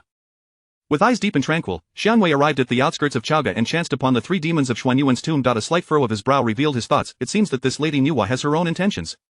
However, with our goals aligned, I shall lend my assistance. Without further ado, he waved his hand, and a beam of light surged from his fingertips, enveloping the 3 demons in an invisible veil, instantly concealing their presence. The fox demon, startled, inquired, "Who are you? Why meddle in our affairs? We sisters can manage without your interference." Xiangwei, maintaining an air of indifference, cast a glance at the 3 demons and admonished, "Cease your folly. The war of the gods is a delicate matter. Do not forget the tasks entrusted to you by the goddess. Now, follow me into the city." Feeling the unfathomable aura emanating from Xiangwei, the 3 demons, though reluctant, dared not defy him and obediently accompanied him into Chaoga. Within the city, the streets bustled with people, the sounds of vendors and laughter intertwining in a vibrant tapestry, yet none sensed the hidden secrets cloaked within this seemingly ordinary group as they proceeded towards the royal palace. Upon reaching the palace gates, the guards stood vigilant, their spears raised as they intercepted Xiangwei and his companions. What manner of folk dares intrude upon the royal palace? Their eyes revealed tension and wariness. At that moment, when Zhong strode forth from within the palace, adorned with a golden crown, his gaze was sharp as lightning, seemingly capable of piercing through all illusions, exuding an aura of authority. His eyes swept over Xiangwei and the others, his brow slightly furrowing as he mused inwardly. These 4 are no ordinary individuals, especially that young man at the forefront. Unfazed by Zhong's imposing presence, Xiangwei calmly bowed, addressing him, "I am a disciple of the Tongtian sect, here by the command of my master to assist His Majesty, the King of Humanity." After receiving Xiang Wei's respectful bow, Wen Zhong felt a sudden constriction in his heart, staring blankly at Xiang Wei. The two guards, hearing this, exchanged panicked glances before anxiously addressing Wen Zhong. Grandmaster Wen Zhong finally regained his composure, gesturing for the two to withdraw, his gaze fixed intently on Xiang Wei. What proof do you have that you are indeed a disciple of Jie Zhao? In these tumultuous times of the War of Gods, where many impostors abound, do not blame me for being unaccommodating. His vigilance remained unabated, unconsciously gripping the twin whips at his waist. With a wave of his hand, Xiang Wei produced the Eastern Emperor bell. Young friend, does this object not attest to my affiliation with Jie Zhao? Upon seeing the Eastern Emperor bell, waves of realization surged within Wen Zhong. He understood that this bell had become a treasured artifact of his master, only bestowed upon those whom his master absolutely trusted. It was not something an ordinary individual could possess. The esteemed elder, please enter, I shall take you to meet his majesty. As they traversed the path of the royal palace, Wen Zhong solemnly cautioned, Elder, be mindful. No spells are to be invoked within the royal palace. Violation of this rule will invoke the wrath of our human race. As auspicious dragon, this dragon is the spirit guardian of our people, imbued with the power of a sage, and should not be trifled with. Thank you for the warning, young friend, I shall take heed. Moments later, they stood before Emperor Xan seated upon his throne, draped in a dragon robe and crowned with a ceremonial cap. The 12 tassels swayed before him. Your Majesty, this old minister has returned. Upon seeing Wen Zhong, Emperor Xan immediately rose to assist him, exclaiming, Grand Master, please rise, and this esteemed individual is? His gaze fell upon Xiang Wei, a flicker of confusion crossing his eyes. This elder has been summoned by my master to provide assistance. At that moment, the Holy Mother Wudong, also present, regarded Xiang Wei with a skeptical expression. Nephew, are your eyes deceiving you? Is this truly a representative sent by our teacher? Xiang Wei then revealed the Eastern Emperor bell, prompting a gasp of surprise from the Holy Mother Wudong. She understood that the Eastern Emperor bell was her teacher's treasured possession, utterly irreplaceable. Relieved, she inwardly celebrated, it seems my teacher has begun to fully support the great Shang. With such aid, perhaps there lies a glimmer of hope for the dynasty. Realizing that this indeed was a representative sent by his master, Emperor Xan was overjoyed, raising his hand decisively. Since it is my master who has sent assistance to the great Shang, henceforth, you shall be our national master. Upon hearing this, Xiang Wei bowed deeply, expressing gratitude. Thank you for your trust, your majesty. I shall exert every effort to assist you. Meanwhile, dark clouds surged towards Chentang Pass. Upon arriving, he fortuitously found Lady Yin, the wife of Li Jing, in the throes of labor. The entire Li household was in a frenzied state, maids hurriedly carrying basins of warm water, while midwives, drenched in sweat, busily attended to the situation, punctuated by the occasional painful groans of Lady Yin. The Taoist Tai hastened on his cloud, his expression anxious, his heart racing. This child must shield me from calamity, he cannot be intercepted. Concealed within the clouds, the celestial cloud demon observed the Li household below, a cold smirk playing upon his lips. Humph, Tai, today you shall not succeed. This reincarnated Lingzhu must belong to my Jie Zhao. I cannot allow the lineage of the Yuanshi Tianzun to prevail. Just as Tai was about to enter the Li residence, he suddenly sensed a powerful malice. He furrowed his brow and looked skyward, bellowing, who dares to spy here? The celestial cloud demon emerged, standing atop a pavilion, his black robe billowing in the wind, meeting Tai's gaze with hostility. Tai, do not meddle in affairs that do not concern you. This child is destined for my Jie Zhao and cannot be taken away by you. Celestial cloud demon, do not assist tyranny. This is fate, a decree that you cannot defy. The reincarnation of the Lingzhu must enter my Chan sect. In accordance with the grand scheme of the War of Gods, fate, I believe only in strength. Today, I shall slay you, Tai, so that you may understand the might of my Jie Zhao. Just as the celestial cloud demon prepared to strike, Li Jing burst into the room, sword in hand. Not good, I must not allow Li Jing to sever the membranes. With that, the celestial cloud demon immediately cast a spell to protect Neza, and in that moment of distraction, Tai seized the opportunity to strike at the celestial cloud demon. Seeing this, the celestial cloud demon swiftly produced the Wujison for defense, the parasol emanating a violet light that deflected Tai's attack. TCH, illegitimate child, your Chan sect is indeed shameless and despicable, resorting to such underhanded tactics. Humph, against you, those who wear fur and horns, those who spawn from the wet earth, why must I employ honorable means? Words of discord hung heavy in the air as the two engaged in fierce combat, leaving the soldiers of Chentang Pass in a state of helplessness. Within the royal palace, Xiang Wei sensed the unfolding events and began to urge Emperor Xan, Your Majesty, a grand spectacle is occurring at Chentang Pass, might you be interested? Oh, what kind of spectacle do you speak of? Is it not some foolhardy individual causing trouble for our human race? The disciples of the Chan sect have gone to Chentang Pass, perhaps your Majesty would do well to witness it. Upon hearing this, Emperor Xan's eyes glinted with determination. National Master, let us hasten there. Chapter 34 What of the enlightened immortal? This is the land of my human race, accompanied by the unyielding Saintess Wudong, and the Emperor Xan. The four of them soared swiftly towards Chentang Pass. After approximately an hour, a series of thunderous roars erupted from the horizon, shattering the tranquility. The sound was akin to the thunder of 1,000 galloping horses, unsettling the hearts of all who heard it. Scanning the distance, they beheld dark clouds obscuring the sun, looming ominously over the earth. Beneath those clouds, flashes of lightning darted like silver serpents, signaling the fierce battle between the Cloud Immortal and the true man of Tai. The Cloud Immortal wielded the primordial hammer in his left hand and the infinite umbrella in his right, unleashing a relentless barrage against the true man of Tai. The latter, unyielding, brandished his whisk with abandon, attempting to repel the Cloud Immortal's assaults. However, the various magical treasures adorning him appeared somewhat inadequate when compared to those of the Cloud Immortal. The brilliance of his treasures flickered dimly, trembling in trepidation. Observing this, Saintess Wudong drew her sword, intent on charging forward. Yet, Xiangwei, quick of eye in hand, grasped her arm, urging her to hold back. Do not be hasty, let us observe for now. At that moment, the true man of Tai inwardly lamented his plight, cursing silently as he fought. How infuriating. A mere attendant of the 7 immortals possesses a treasure of innate origins. Truly, today is an utter disaster. He had initially thought vanquishing the Cloud Immortal would be a trivial task, only to discover the latter's formidable prowess, with his 2 treasures placing him at a distinct disadvantage. The Cloud Immortal, his expression grave and his eyes cold as stars, declared, Tai, it seems the function list is destined to be intertwined with your fate. With that, he swung the primordial hammer, channeling tremendous force, and struck fiercely towards the true man of Tai. The speed was akin to a meteor crashing to earth. The true man of Tai hastily raised his whisk in defense, yet the overwhelming impact forced him to stagger backward, his feet creating ripples in the void as blood surged from his mouth. Their clash reverberated like a tumultuous tide, spreading chaos in all directions. The citizens of Chentang Pass were engulfed in terror, fleeing in all directions, as streets and alleys descended into disarray. Many houses collapsed under the force of the energy, stirring clouds of dust. Flames spread rapidly, thick smoke billowing, enveloping the entire Chentang Pass in darkness and dread. Li Jing stood atop the city walls, witnessing the calamity unfold, his heart ablaze with urgency. His eyes, bloodshot with fury, bulged as veins throbbed on his forehead, a surge of uncontrollable rage swelling within him. Scoundrels. At that moment, the true man of Tai and the Cloud Immortal were once again entangled in combat. Seizing an opportunity, the true man summoned several treasures simultaneously from his person. These artifacts slithered towards the Cloud Immortal like ethereal serpents, intertwining to form an immense net of light, attempting to ensnare him. The Cloud Immortal, upon seeing this, let out a cold laugh. Child's play. He vigorously swung the infinite umbrella, causing its canopy to whirl and emit a powerful purple barrier. The light from those treasures met the umbrella's surface and was repelled instantly, as if snow confronted the blazing sun. Seizing the moment, the Cloud Immortal pursued, the primordial hammer descending upon the true man of Tai. The latter, unable to evade, was swept by the hammer's wind, sent hurtling backward like a kite severed from its string. Witnessing this, Li Jing could no longer contain himself. He grasped his long sword, uttering, the martial path of humanity, move the heavens. In an instant, he leaped into the air, radiating an indomitable aura. The long sword in his hand transformed into a brilliant stream of sword energy, rushing towards the 2 combatants. Where the sword energy passed, the air was torn asunder, emitting a sharp, whistling sound. This strike embodied Li Jing's profound understanding of the martial arts of humanity, along with his indignation towards the reckless actions of the 2 immortals. The formidable force pierced through their battle, abruptly separating the true man of Tai and the Cloud Immortal. Li Jing landed between them, obstructing their paths. With eyes wide and filled with fury, he commanded, this is the land I am sworn to protect. I implore both of you to depart swiftly, lest you harm the good people of the Shang dynasty. The true man of Tai, thrown off balance by this sudden intervention, seethed with anger. Casting a disdainful glance at Li Jing, a smirk of contempt curled upon his lips as he retorted, I am a direct disciple of the primordial heavenly sovereign, one of the 12 golden immortals. Withdraw at once, and do not hinder my quest to vanquish demons. Upon hearing this, Li Jing's fury intensified. With his long sword aimed at the true man of Tai, murderous intent radiated from his gaze. What of the immortals? Should you trample upon the land of humanity with impunity, I shall not let you escape unscathed. Just as the true man of Tai was about to retaliate, Li Jing produced the Jintian Bao.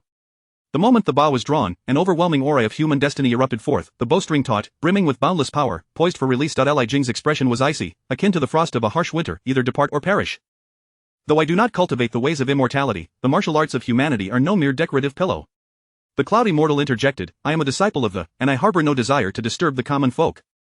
I implore you, General, to understand. Let us retreat, Tai, and continue our battle in the skies.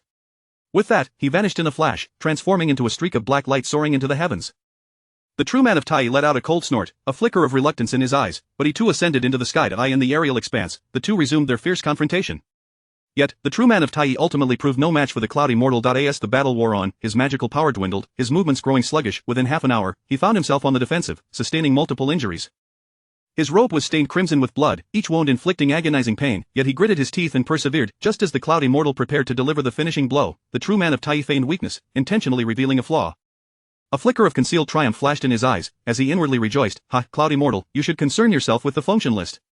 Seizing the opportunity, the Cloud Immortal rushed in without hesitation, raising the primordial hammer to deliver a fatal strike to the true man of Tai.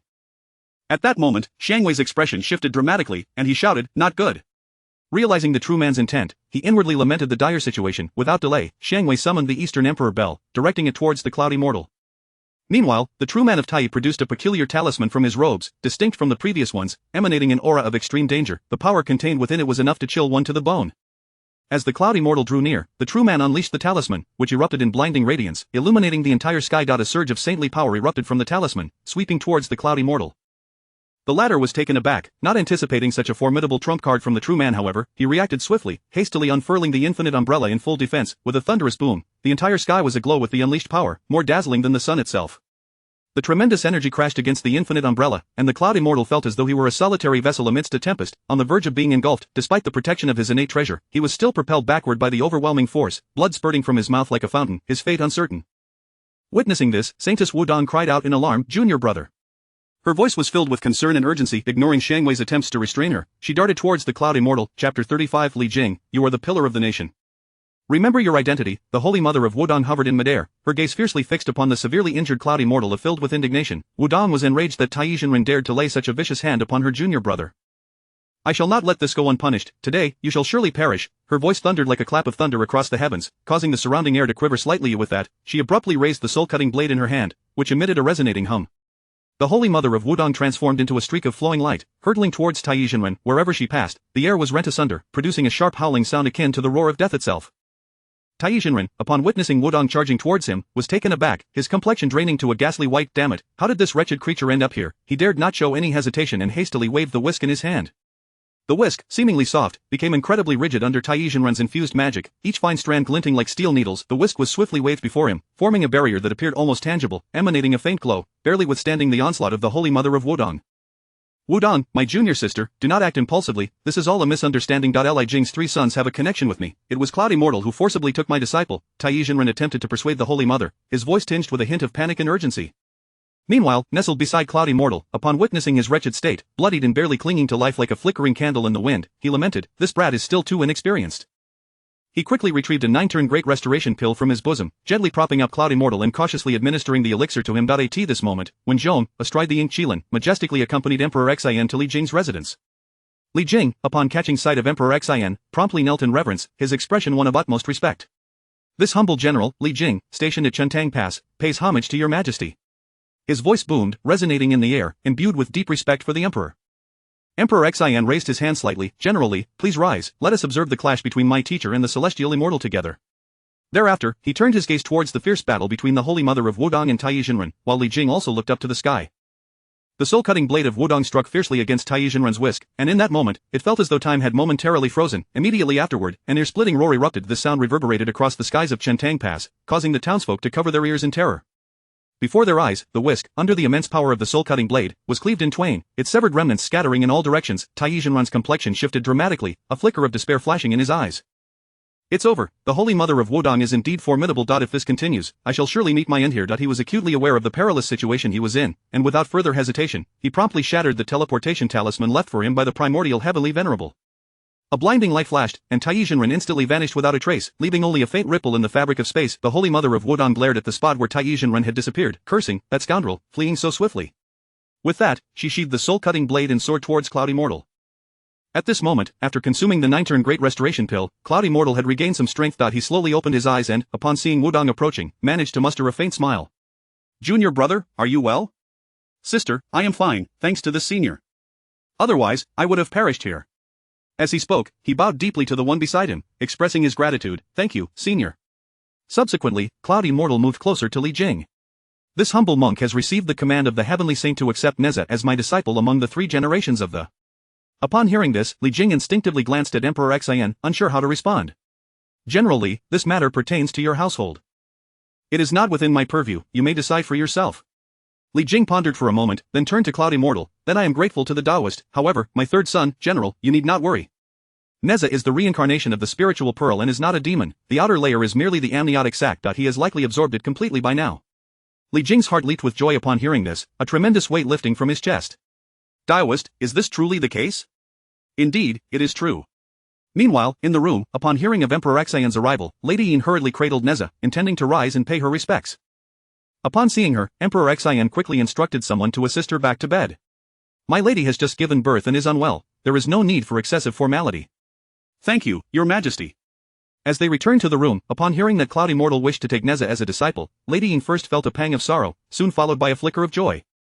Noticing Lady Yin's reluctance to part with Neza, Cloud Immortal said, if the lady does not mind, this humble monk could reside within the Li residence to teach Neza.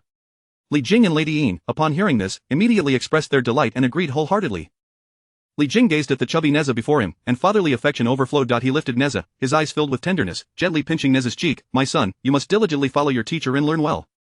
Emperor Xian watched this scene, patting the shoulder of the one beside him, and stepped outside. The National Master truly provided me with a grand spectacle, revealing that our human race still has stalwarts like General Li Jing. Ha ha ha. Your Majesty flatters me. General Li is unwaveringly loyal, dedicating himself to the human race. He is indeed a blessing for our kind.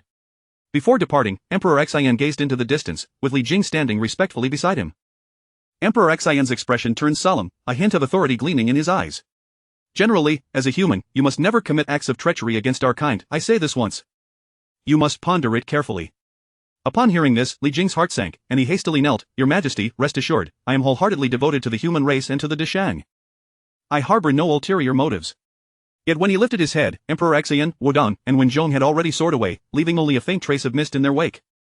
Meanwhile, the beleaguered Tai Zhenren, having narrowly escaped death, staggered to the Yusu Palace before the Primordial Heavenly Venerable. His face was ashen, his breath weak, and his robe tattered and stained with blood. The Primordial Heavenly Venerable, upon seeing the grievously injured Tai Zhenren, was taken aback and hurriedly employed his magic to heal him. Master, Cloudy Mortal forcefully seized my disciple. Your grandson is lost. The Primordial Heavenly Venerable furrowed his brow, his expression darkening. Did I not provide each of you with a talisman capable of a single strike from a saint? That Cloudy Mortal is merely a great Luo Golden Immortal. You failed to slay him? Tai Zhenren wore a look of grievance. Master, that scoundrel wielded a supreme innate spiritual treasure and another innate treasure. Moreover, at the moment of the talisman S-strike, a young man in a black robe released the Eastern Emperor Bell, thwarting my efforts. The Primordial Heavenly Venerable pondered deeply, his brow furrowing. Could it be that Tong Tian intervened? If he did, that would be understandable. If not, he immediately began to calculate, forming hand seals, but no matter how he tried, he could not deduce the identity of the young man in black. However, he was certain that the individual was not Tong Tian. With a resigned sigh, the Primordial Heavenly Venerable's countenance grew even darker. The Tao Ancestor has decreed that saints must not intervene. You must find another to shield you from calamity. With that, before Tai Zhenren could react, he was unceremoniously expelled from the Yusu Palace. Standing outside, bewildered and filled with resentment and helplessness, he muttered, "Humph, Cloudy Mortal, I shall settle this score." In another location, as the impending calamity of the Fengshen approached, the disciples of the Primordial Heavenly Venerable began to act up once more. Chapter 36 Senior Brother, let us infiltrate the Human King Palace to rescue our disciples. Under the shroud of night, the cloud and mist cave of Mount Taihua flickered with candlelight, casting eerie shadows that danced upon the cave walls. Qi Jingxi's countenance was grave, beads of cold sweat forming on his forehead, his eyes betraying a sense of panic and unease. Upon learning of the abduction of Tai Zhenren's disciples, he was consumed by anxiety. Alas, it is untenable to remain idle, waiting for the Master's instructions. It is far better to devise a plan myself. With this thought, he hastily departed from his abode. The wind howled past his ears, urging him onward, as if issuing a warning. He moved like lightning towards the Taoyuan Cave on Jiushan Mountain. In no time, the familiar outline of Taoyuan Cave came into view. Qi Jingxi steadied himself outside the cave, inhaled deeply, and called out loudly, "Brother Guangqing, I have urgent matters to discuss. I implore you to grant me an audience." Inside the cave, Guangqingzi responded with a hint of arrogance in his voice, "Come in." Qi Jingxi quickly stepped into the cave, where Guangqingzi sat leisurely on a stone bench. Qi Jingxi approached with urgency, "Brother, Tai's disciples have been seized by the disciples of the. What shall we do? I fear for the safety of our own disciples." His brow furrowed, his eyes filled with concern. "Humph. Those wretched beings, those who have emerged from the mire, dare to snatch away my disciples from the Chan teaching's third generation," Guangqingzi declared.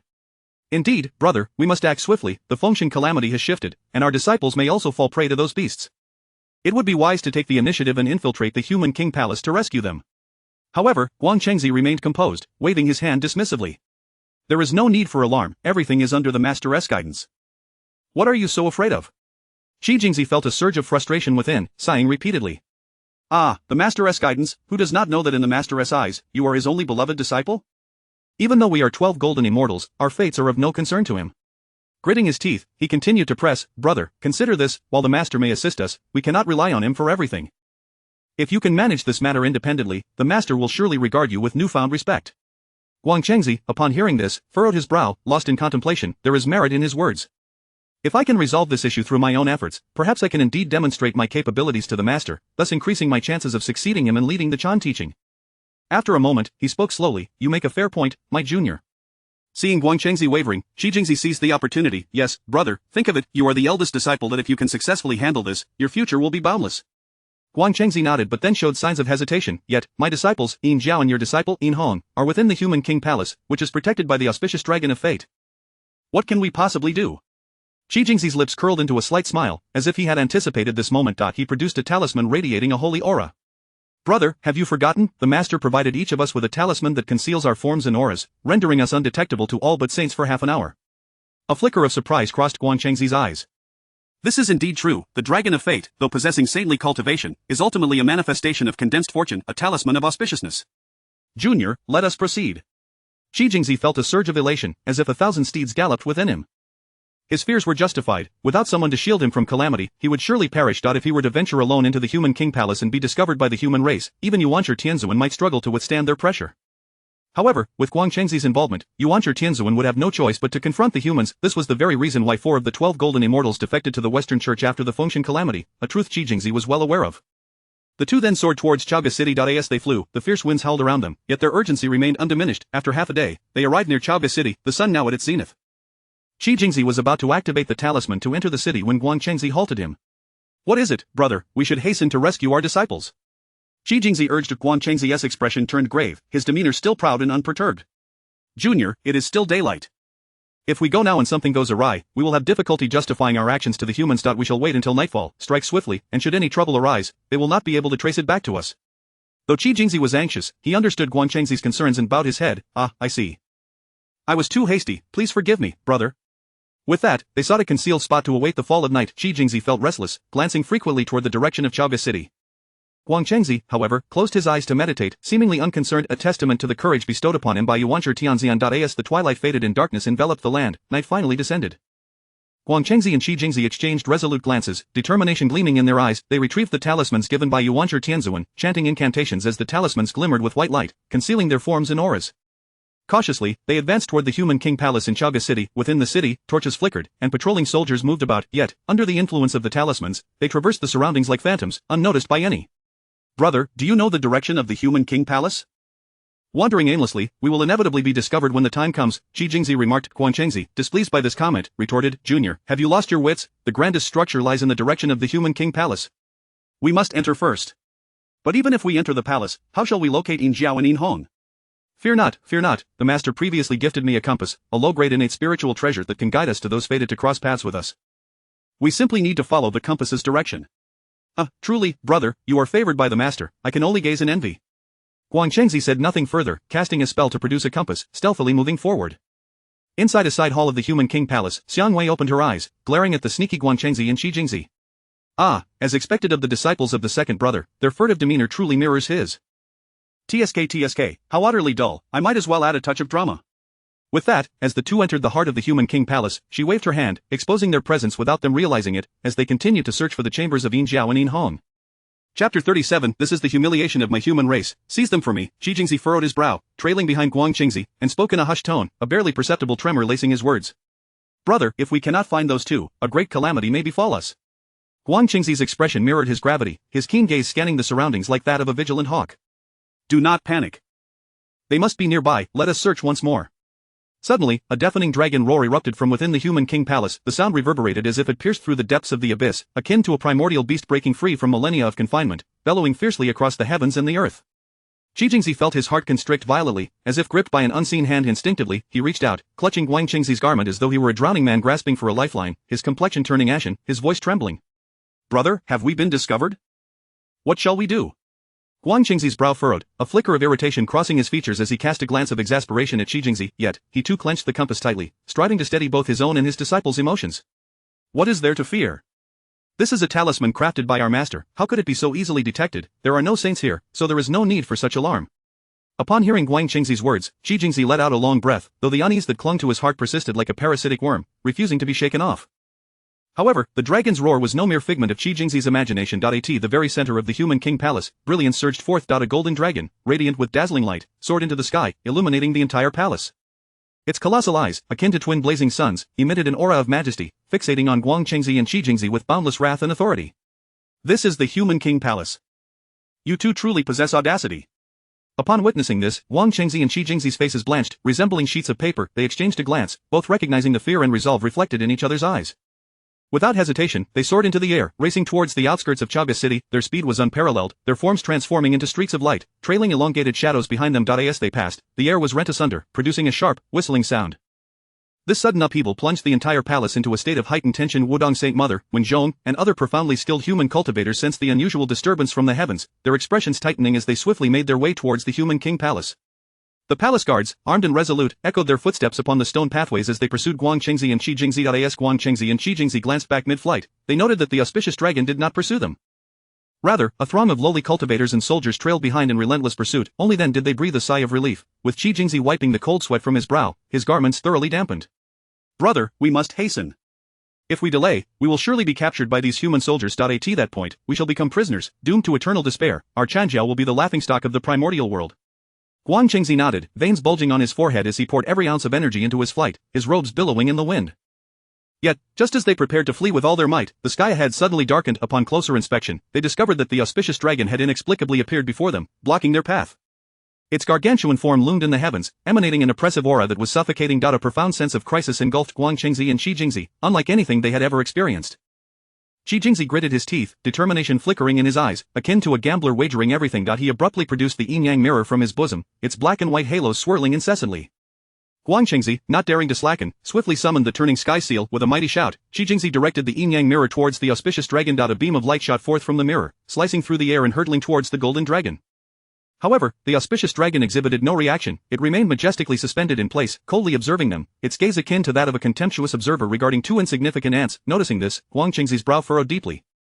He immediately began to weave seals, and the turning sky seal expanded rapidly, growing to hundreds of feet in size as it hurtled towards the auspicious dragon. As the seal enlarged, the surrounding space trembled violently, fissures spreading like a spider's web, accompanied by a cacophony of thunderous sounds. The auspicious dragon, seeing this, snorted disdainfully, and with a powerful sweep of its massive tail, it struck the turning sky seal. The tail sliced through the air, generating a sharp sonic boom, and with a resounding crash, the turning sky seal was sent flying. Damnable creature, do you truly believe my human race can be humiliated? The furious roar resonated like rolling thunder, echoing throughout the realm, causing pain to reverberate in their eardrums. At that moment, DXIN and the others had already arrived below, including Yin Jiao, Yin Hong, and Empress Jiang. At DXIN's side. DXIN's countenance was grim, his eyes radiating authority, fueled by a burning anger. Guang Qingzi and Qi Jingzi exchanged a glance, a glimmer of resolve flashing in their eyes. They understood that there was no retreat. Without a second thought, they charged towards Yin Jiao and Yin Hong. The soldiers below, witnessing this, immediately braced themselves, gripping their weapons tightly with fearless expressions, embodying the defense of human dignity. DXIN stood firm, unperturbed, like a towering mountain, instilling boundless reassurance in those around him. The auspicious dragon lingered behind Guang Qingzi and Qi Jingzi, refraining from striking, merely observing the distance as if preparing for an impending conflict. Just as Guang Qingzi and Qi Jingzi were about to reach DXIN and the others, Wudong Saint Mother suddenly appeared. Wielding the soul-cutting blade, she swung it towards the two. This strike contained all her power, the blade cleaving through the air, trailing a stream of dark energy. Guang Qingzi and Qi Jingzi were caught off guard, sent flying by Wudong Saint Mother's blow.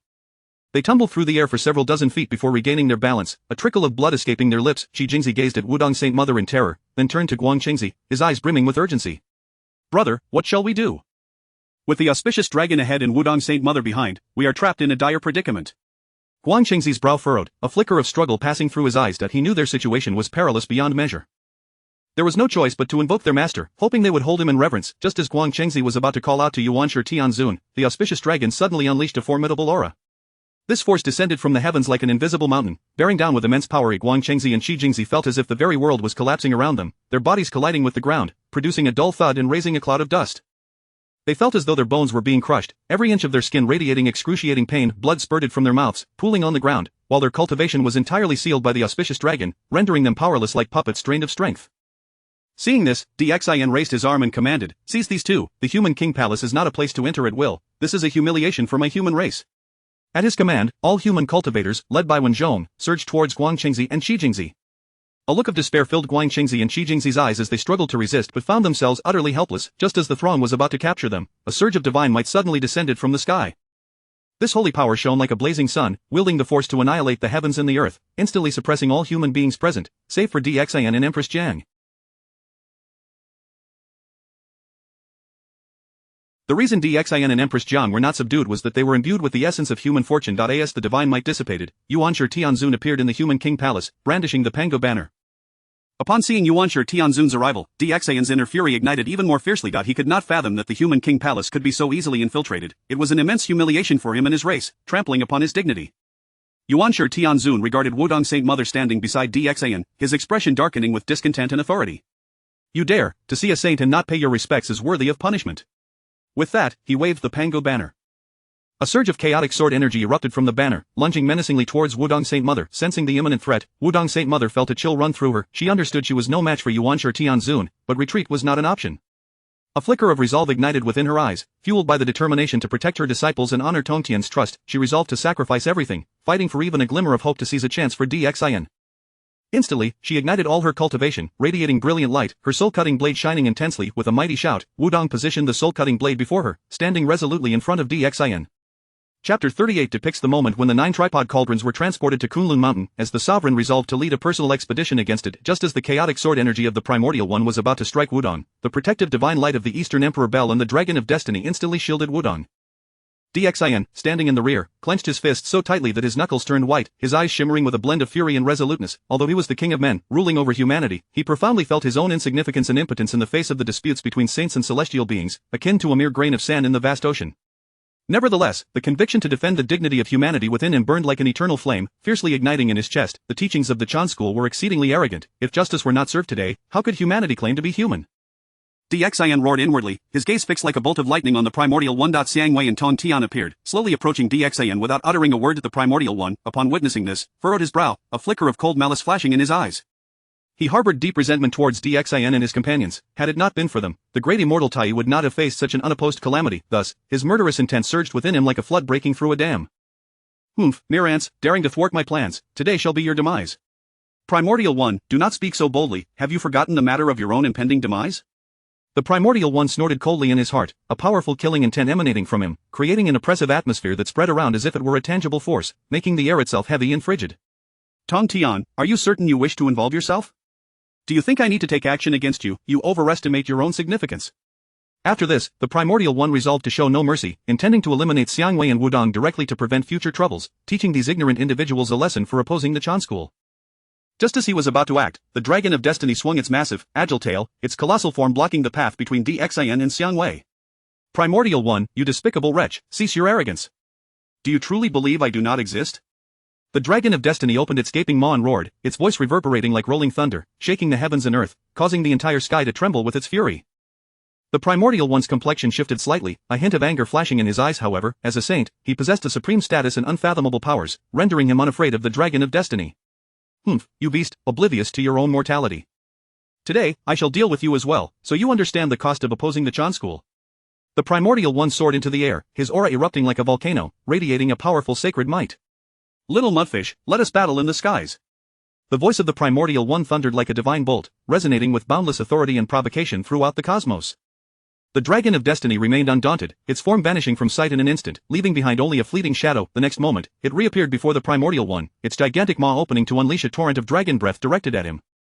The Primordial One waved the Pango banner in his hand, and immediately, a chaotic energy surged forth from it like a tumultuous tsunami, colliding fiercely with the force of the dragon breath. A powerful shockwave radiated outward, causing the earth beneath to tremble and collapse as if it were fragile sand sculptures. Were it not for Tong Tian's protective intervention, the entirety of Chaga City would have been reduced to rubble. The Dragon of Destiny charged at the Primordial One, engaging him in fierce combat, its claws sweeping through the air. Where the dragon's claws passed, tears appeared in the fabric of space, and chaotic currents surged forth like sharp blades, darting in all directions. The Primordial One, wielding the Pango banner, unleashed chaotic sword energies that shot forth like dense raindrops, interweaving and assaulting the Dragon of Destiny. Each stream of chaotic sword energy held the power to annihilate stars, disrupting the very fabric of space wherever it traveled. However, the Primordial One's cultivation far surpassed that of the Dragon of Destiny, and coupled with the support of the Pango banner, the dragon found itself at a disadvantage. As the battle raged on, the Dragon of Destiny gradually began to falter. With every clash, it could feel the immense pressure emanating from the Primordial One, and its once impenetrable scales began to show signs of wear. Just at that critical moment, Nuwa appeared with the oversea-splitting heaven blade in hand, her gaze as cold as frost, filled with wrath and authority. Do you think I am dead? How dare you disturb the palace of the King of Humanity? Have you forgotten the teacher's decree that saints must not take action? You are openly defying the will of your master. Upon seeing Nuwa's arrival, the Primordial One felt a surge of apprehension. He understood that even if he could withstand her alone, the combined strength of the Dragon of Destiny would prove challenging to counter. Yet, he refused to show weakness. Humph, Nuwa, do not meddle in matters that do not concern you. Today's events are a consequence sought by these humans. They dared to offend the dignity of my Chan school and must face punishment. It has nothing to do with me, this is a matter of humanity, and thus it is my concern. Humanity was crafted by my own hands, how dare you bully them at will? The Primordial One weighed the pros and cons in his heart, realizing that under the combined might of Nuwa and the Dragon of Destiny, he would struggle to hold his ground. He shot a fierce glare at Dxin and the others, then seized Guangqingzi and Shijingzi, gritting his teeth as he spoke. This time, I shall spare you, but next time, I will ensure you pay dearly. With that, the Primordial One transformed into a streak of light, vanishing into the horizon. Nuwa, witnessing the departure of the Primordial One, slowly descended before Dxin and the others. Upon seeing this, immediately knelt in reverence, their eyes filled with awe and gratitude. Dxin, I am already aware of this matter, so you need not worry. With me here, humanity shall not suffer humiliation. You may act freely, I shall support you in all endeavors. Rest assured, my disciples will also lend their full backing. Upon hearing this, Xin nodded, raising the royal decree of humanity high. The decree, symbolizing the authority of humanity, radiated with a rich aura of human destiny. Fellow compatriots of humanity, the treacherous beings of the Chan school have intruded upon the palace of the king, attempting to abduct the future king. This is the greatest humiliation in the history of our people, and now, gather all cultivators and armies of humanity, and march towards Kunlun. Let them know that humanity is not to be trampled upon at will. Xion's voice brimmed with rage and authority, echoing above the royal palace, igniting the flames of vengeance in the hearts of every human. Upon hearing this, the members of humanity surged with righteous indignation, their blood boiling as they shouted for victory, their eyes blazed with the fire of retribution, filled with profound resentment for the actions of the Chan school. Xiang Wei, observing this scene, silently pondered, let me add fuel to the fire by moving troops to Kunlun. My king, although our numbers are vast, we are vastly inferior in strength compared to the celestial beings of the Chan school. Moreover, the Primordial One is, after all, a saint. This venture may lead to dire consequences. Xian furrowed his brow upon hearing this, a flicker of doubt crossing his eyes, but soon it was replaced by unwavering determination. The national teacher is overly concerned. While they may have saints, we have the Holy Mother, and I believe our ancestral master will also intervene. Upon hearing this, Xiang Wei shook his head, my king, there are 6 saints of heaven. Although the 2 saints of the West have fallen from their positions, who can guarantee that they cannot recover their powers with the assistance of the Tao ancestor? Furthermore, the Holy Mother may be able to handle the Primordial One alone, but what if the 2 Western saints and Laozi join forces? Xion's expression turned bitter upon hearing this. He understood that what Xiang Wei said was true. If the 2 Western saints and Laozi intervened, humanity would stand no chance. Then what shall we do? Must we accept this humiliation? Shall we stand idly by as the Chan school tramples upon our dignity? My king, the 9 tripod cauldrons were crafted by Diyu to protect the palace of the king. Wherever the 9 tripod cauldrons are, there too shall the dragon of destiny be. Upon hearing this, Xion's heart swelled with joy, and he immediately issued an order: warriors of the Yin Shang, transport the 9 tripod cauldrons to Kunlun Mountain. I shall lead the expedition. With this decree, the others sprang into action. Xion's command spread throughout the land. All beings of the primordial wilderness were taken aback following the previous assault on Mount Shumi. Humanity was now daring to launch an attack on Kunlun Mountain, altering the perceptions of many regarding humanity's audacity. No one would have imagined that the once feeble humans would exhibit such boldness. During the siege of Mount Shumi, many believed humanity was merely relying on the might of the Jie school, yet this time, they did not even ally with them. In the Zixiao Palace, Hong Jun observed the unfolding events, seething with fury. Damn it, how could there be so many variables? You wretched Tong Tian, why must you appear everywhere? Nearby, Zhuan Ti seized the opportunity to ingratiate himself. Master, my disciples and brothers have regained their powers, and the strength of my Western teachings has greatly increased. We are willing to assist our senior brother, the Primordial One. Hong Jun nodded, very well, go forth, do not disappoint me. I shall restore everything to its rightful course, by any means necessary. 3 days later, the 9 tripod cauldrons were transported to the foot of Kunlun Mountain by the diligent efforts of the human cultivators. At this moment, the human army had also gathered, poised for action. Xian stood before the assembled forces, gazing at the towering Kunlun Mountain, his heart filled with myriad emotions. The Primordial One stood atop Kunlun Mountain, observing the human army below, his expression darkening. He had not anticipated that humanity would truly dare to come, and they had brought the 9 tripod cauldrons with them. A group of oblivious human ants, today shall teach you a lesson. Before the Primordial One could react, Xian raised his arm and called forth the human army to encircle the eastern Kunlun. Immediately, Xian, Nuwa, Tong Tian, Xiang Wei, Wudong, and the 3 sovereigns and 5 emperors ascended into the sky, with the dragon of destiny appearing behind them. Upon witnessing this, the Primordial One manifested, releasing his sacred might. Nuwa also unleashed her sacred might to counter it. Neither side yielded, yet neither could gain the upper hand. Nuwa, noticing Tong Tian's inaction, felt displeased. Are you merely here to watch the show? Nuwa, did we not agree on this? Rest assured, I am merely observing. A bunch of rascals, this is the sacred ground of the saints. If you wish to live, depart at once. The king of humanity stands equal to the saints. Your disciples have intruded upon the palace of the king, seeking to abduct the king's son. If you hand over those 2 disciples of yours, humanity will withdraw. Do you think you are worthy? Just a group of ants. With that, both sides were on the verge of conflict. At that moment, Jiayin, Zhuan Ti, and the disciples of the Western teachings descended. The Primordial One immediately realized that this was the handiwork of Hong Jun, and a wave of joy surged within him as he braced himself. Nuwa, it is not too late to retreat now. Chapter 39. The mysterious capital with audacious resolve, everything is achievable. As the followers of the Western teachings descended upon the realm, a dazzling golden radiance stretched across 100,000 miles, casting an oppressive shadow that altered the very fabric of heaven and earth.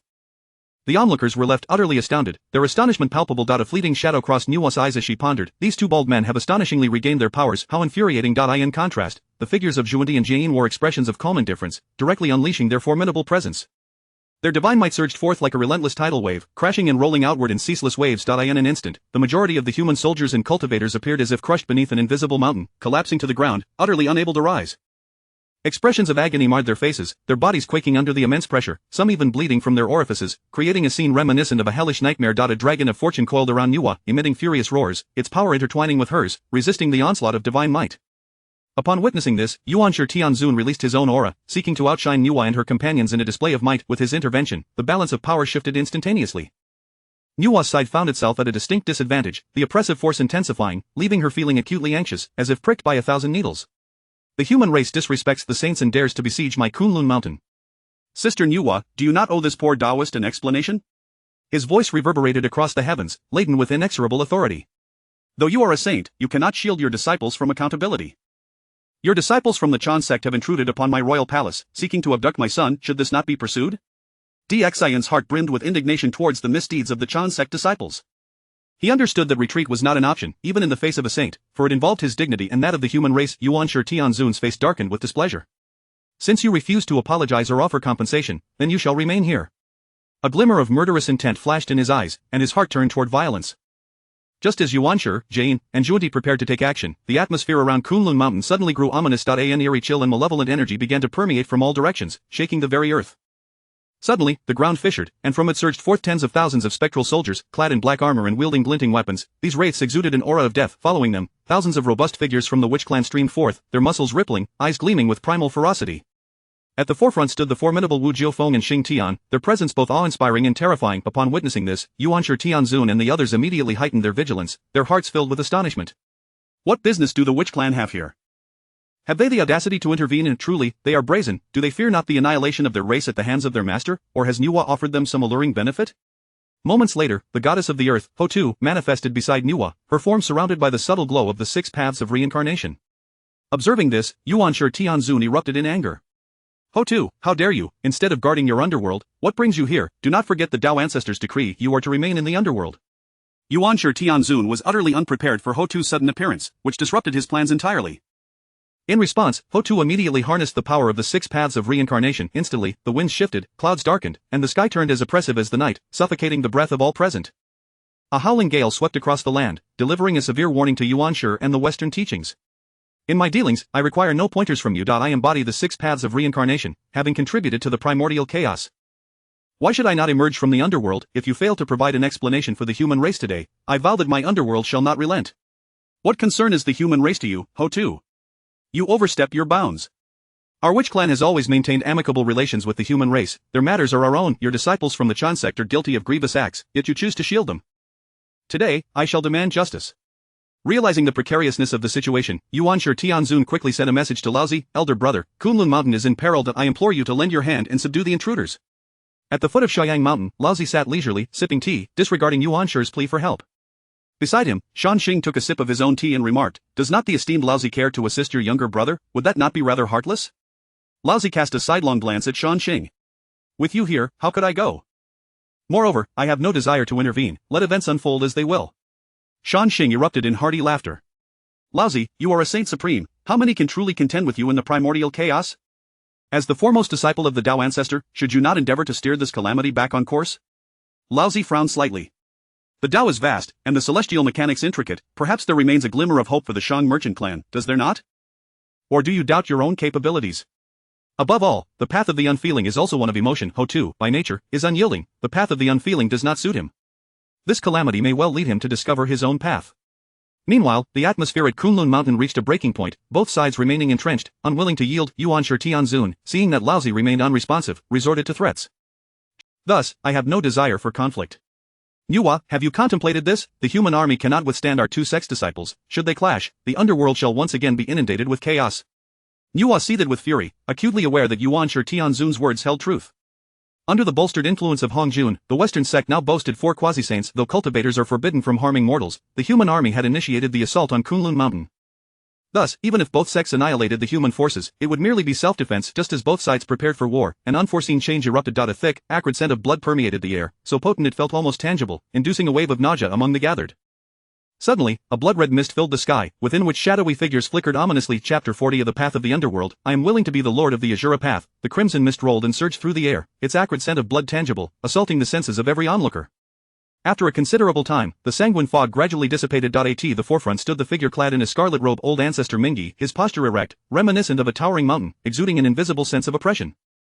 Deep within Mingi's profound gaze flickered a blood-red light, concealing boundless slaughter within. Behind him, a cohort of Azura disciples stood in orderly formation. Beside Mingi stood Taoist Qiangshu, his demeanor calm and composed, his azure robe appearing incongruous amidst the atmosphere of impending doom. He cast his gaze into the distance at Xiangwei, and in the fleeting moment their eyes met, both exchanged a subtle nod. Moments later, Mingi, accompanied by his entourage, descended upon Huta's side like a tempest. The aura they emanated instantaneously enveloped the entirety of Mount Shumi, compressing the surrounding air into a haunting hum. Mingi stepped forward, arms crossed in reverence, bowing deeply as he proclaimed, "I, Taoist Mingi, pay my respects to Lady Hutu. I have come, accompanied by the disciples of the Azura sect, to offer my assistance and alleviate your burdens." Huta furrowed her brow slightly, her gaze deep as an abyss, instantly discerning that all this was orchestrated by Tong Tian. She mused within, Tong Tian's scheme is indeed clever. By involving old ancestor Mingi, the situation of the Fengshen calamity becomes increasingly intricate, making matters all the more challenging for Han Jun. However, this could also bolster our strength in the underworld. After a moment's contemplation, Huta spoke, Taoist Mingi, within the 6 realms of our underworld, there exists the Azura Path. Might I inquire if you hold any interest in the position of its lord? Old ancestor Mingi's heart surged with elation. He had awaited this very question for a considerable time. During his previous conversation with Tong Tian, he had ascertained 2 paths to sanctification. One was through endless slaughter to attain enlightenment, while the other involved entrusting his true spirit to the earth, thereby achieving the status of an earthly sage. Without hesitation, he responded, I am deeply grateful for your kindness, my lady. I am willing to oversee the underworld and strive for the welfare of the myriad beings of the primordial world. In the palace of the purple clouds, Hongjuan's countenance darkened ominously. He had never anticipated that the Fengshen calamity would spiral so far out of control. The once peace-loving human race now brazenly besieged the sanctuaries of the sages, a development no one could have foreseen. Alas, where did it all go awry?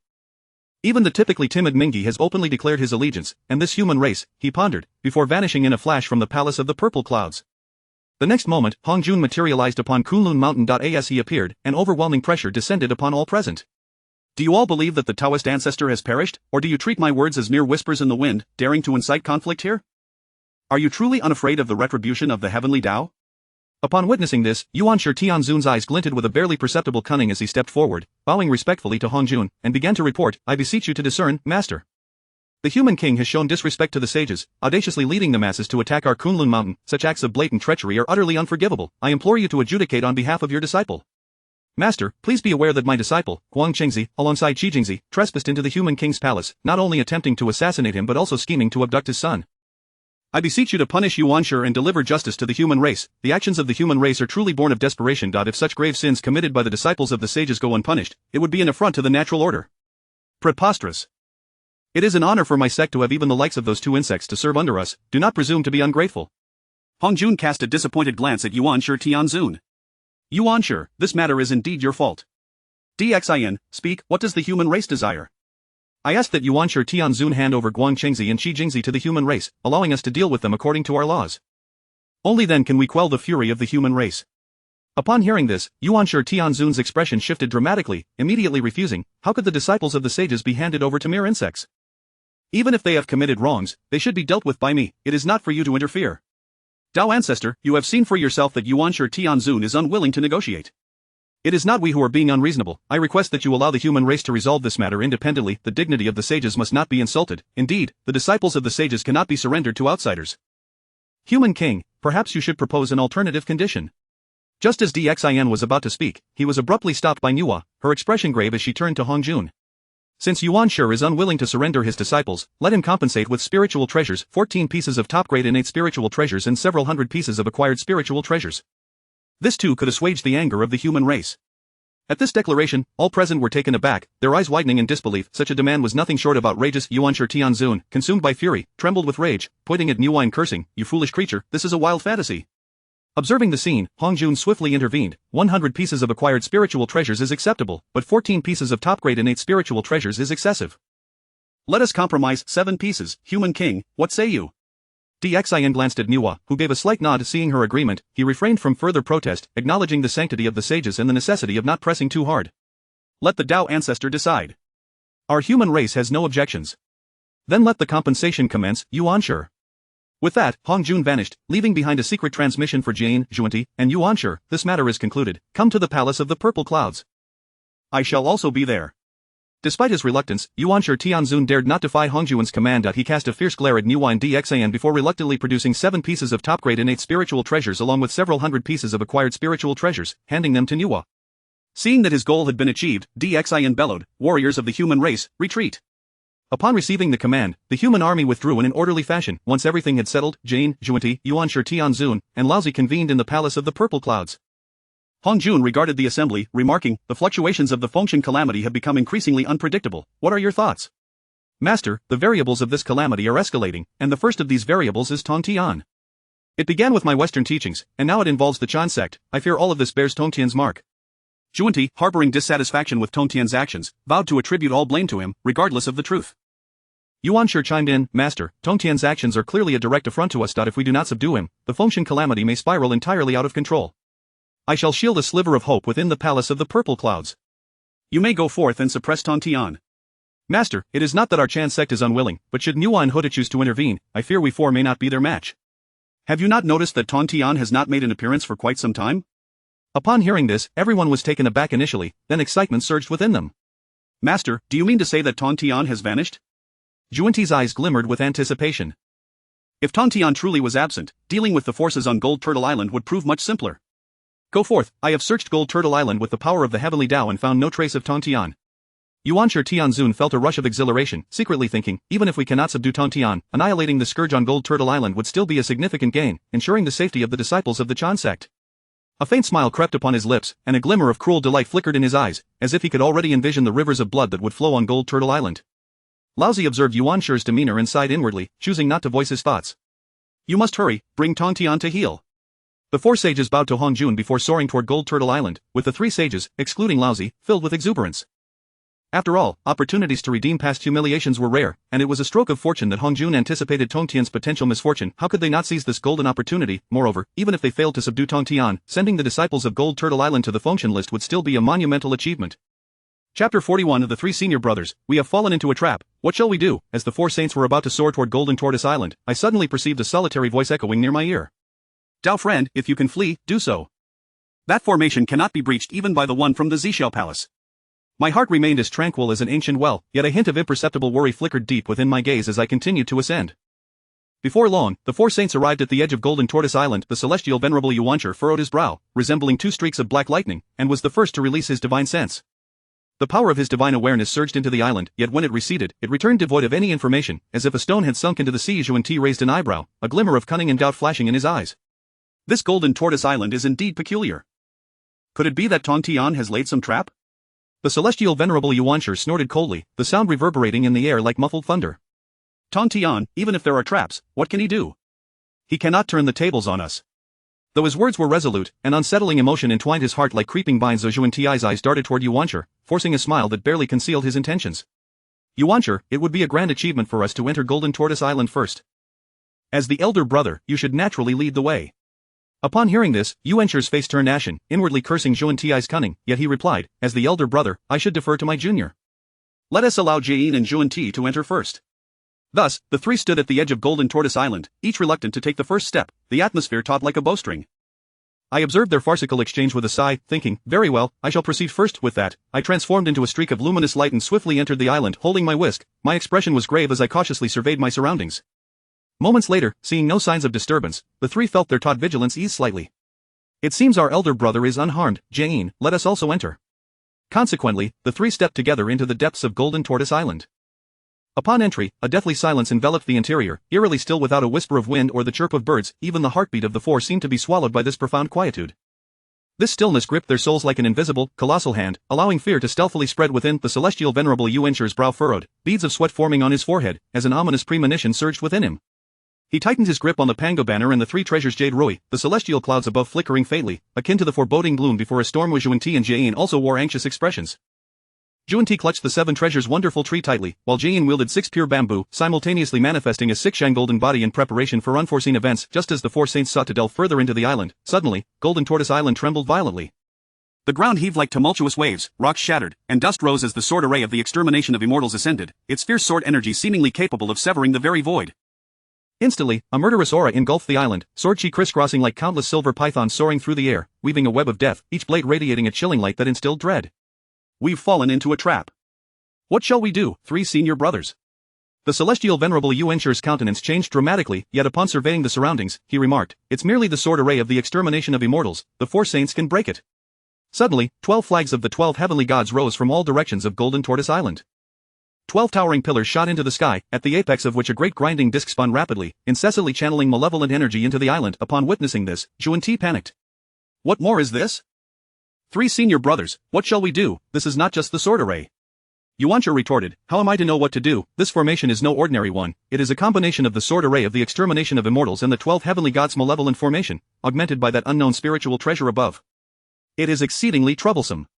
Jane's expression grew grave. Their only option now was to charge out. His voice was resolute, yet a glimmer of despair flickered in his eyes. With that, the celestial venerable Yuancher bellowed, summoning the Pango banner and the three treasures Jade Rui. With a sweep of the Pango banner, the skies darkened, and chaotic energy roared forth, surging toward the sword array. The celestial clouds above him formed an impregnable fortress, shielding him from the encroaching tide of sword energy. Yuan-Ti swung the seven treasures' wonderful tree, myriad vines sprawling forth to clash with the sword chi, producing a series of thunderous roars. The energy from their collision radiated outward, shattering everything in its path. Jane's six pure bamboo exuded a tranquil aura, attempting to dissolve the atmosphere of slaughter, yet amidst this overwhelming bloodshed, it appeared exceedingly feeble. Simultaneously, Jane and Yuan-Ti's six young golden bodies shone resplendently, standing firm against the storm of death. With a resigned sigh, I reluctantly brandished my whisk and flew toward a specific direction. The four saints dispersed toward the cardinal directions, seeking to seize the extermination sword and dismantle the sword array. At that moment, Tong Tian, seated within the Bo Palace, felt a surge of elation. Sitting upon his mat, he promptly activated the formation. As he did so, the winds and clouds within the formation shifted dramatically. 3 phantoms of Pangu emerged from 3 directions, each enveloped in boundless malevolent energy. Each phantom wielded a colossal axe, emanating the essence of primordial chaos, seemingly capable of severing all in existence. The Pangu phantoms advanced toward Jane, Yuan-Ti, and Yuancher, each swing of the axe conjuring a storm of annihilation. The tempest intermingled with the sword chi of the extermination of immortals and the dense malevolent energy, forming a terrifying force that encircled the 3. Yuancher was engulfed in terror, never having anticipated Tongtian could orchestrate such a dreadful slaughter. As he desperately defended against the onslaught, he cursed Tongtian's cunningness in his heart. The 3 treasures Jade Rui buzzed with vibrations, and the celestial clouds above began to crack, resembling shattered glass. Yuan-Ti and Jane were equally beleaguered, their golden bodies appearing to fracture, the cracks spreading like spider webs, blood seeping from the fissures and staining their golden forms crimson. The 3 were gradually pushed back under the relentless assault, akin to a solitary vessel in a vast sea, on the verge of being engulfed by monstrous waves. Amidst the ceaseless barrage, they could not even glimpse Tongtian's true form, as the power of the formation steadily consumed them. Suddenly, a streak of sword chi streaked like a meteor, and Yuan-Ti let out a pained cry as one of his arms was severed, blood gushing forth like a fountain, instantly staining the ground. Jane rushed to his aid but was struck by a wave of malevolent energy that penetrated his body, causing him to spit out blood, his complexion paling further. The celestial clouds above Yuancher were cleaved by a phantom's axe, and he felt a palpable sense of death closing in. In that critical moment, the 3 figures were swiftly cut down by the formation, their true spirits being drawn into the space of the heavenly Tao, akin to falling leaves caught in a tempest, and they received a cyclical boon from the heavenly Tao.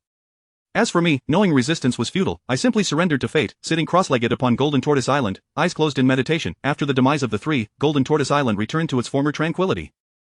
The earlier malevolent energy had even alerted Hongjun, far away in the Zishou Palace. He furrowed his brow, an unsettling feeling swelling within him. Suddenly, Hongjun's form flickered, and he descended directly outside Golden Tortoise Island alongside Jane, Yuancher, and Yuan-Ti. Yuancher immediately incited, "Master, my elder brother is still inside, I beseech you to intervene and save him." Hongjun's countenance darkened like water. He raised his hand, gathering a force imbued with the essence of the heavenly Tao, and struck toward Golden Tortoise Island. However, the sword array of the extermination of immortals and the 12 heavenly gods' malevolent formation immediately activated. When his palm struck, it did not cause the slightest ripple, as if an ant were shaking a tree. Hongjun's expression grew increasingly grim, his heart filled with astonishment. He understood the formidable nature of this formation but had not anticipated that even his full force would fail to shake it in the slightest. "Let us return.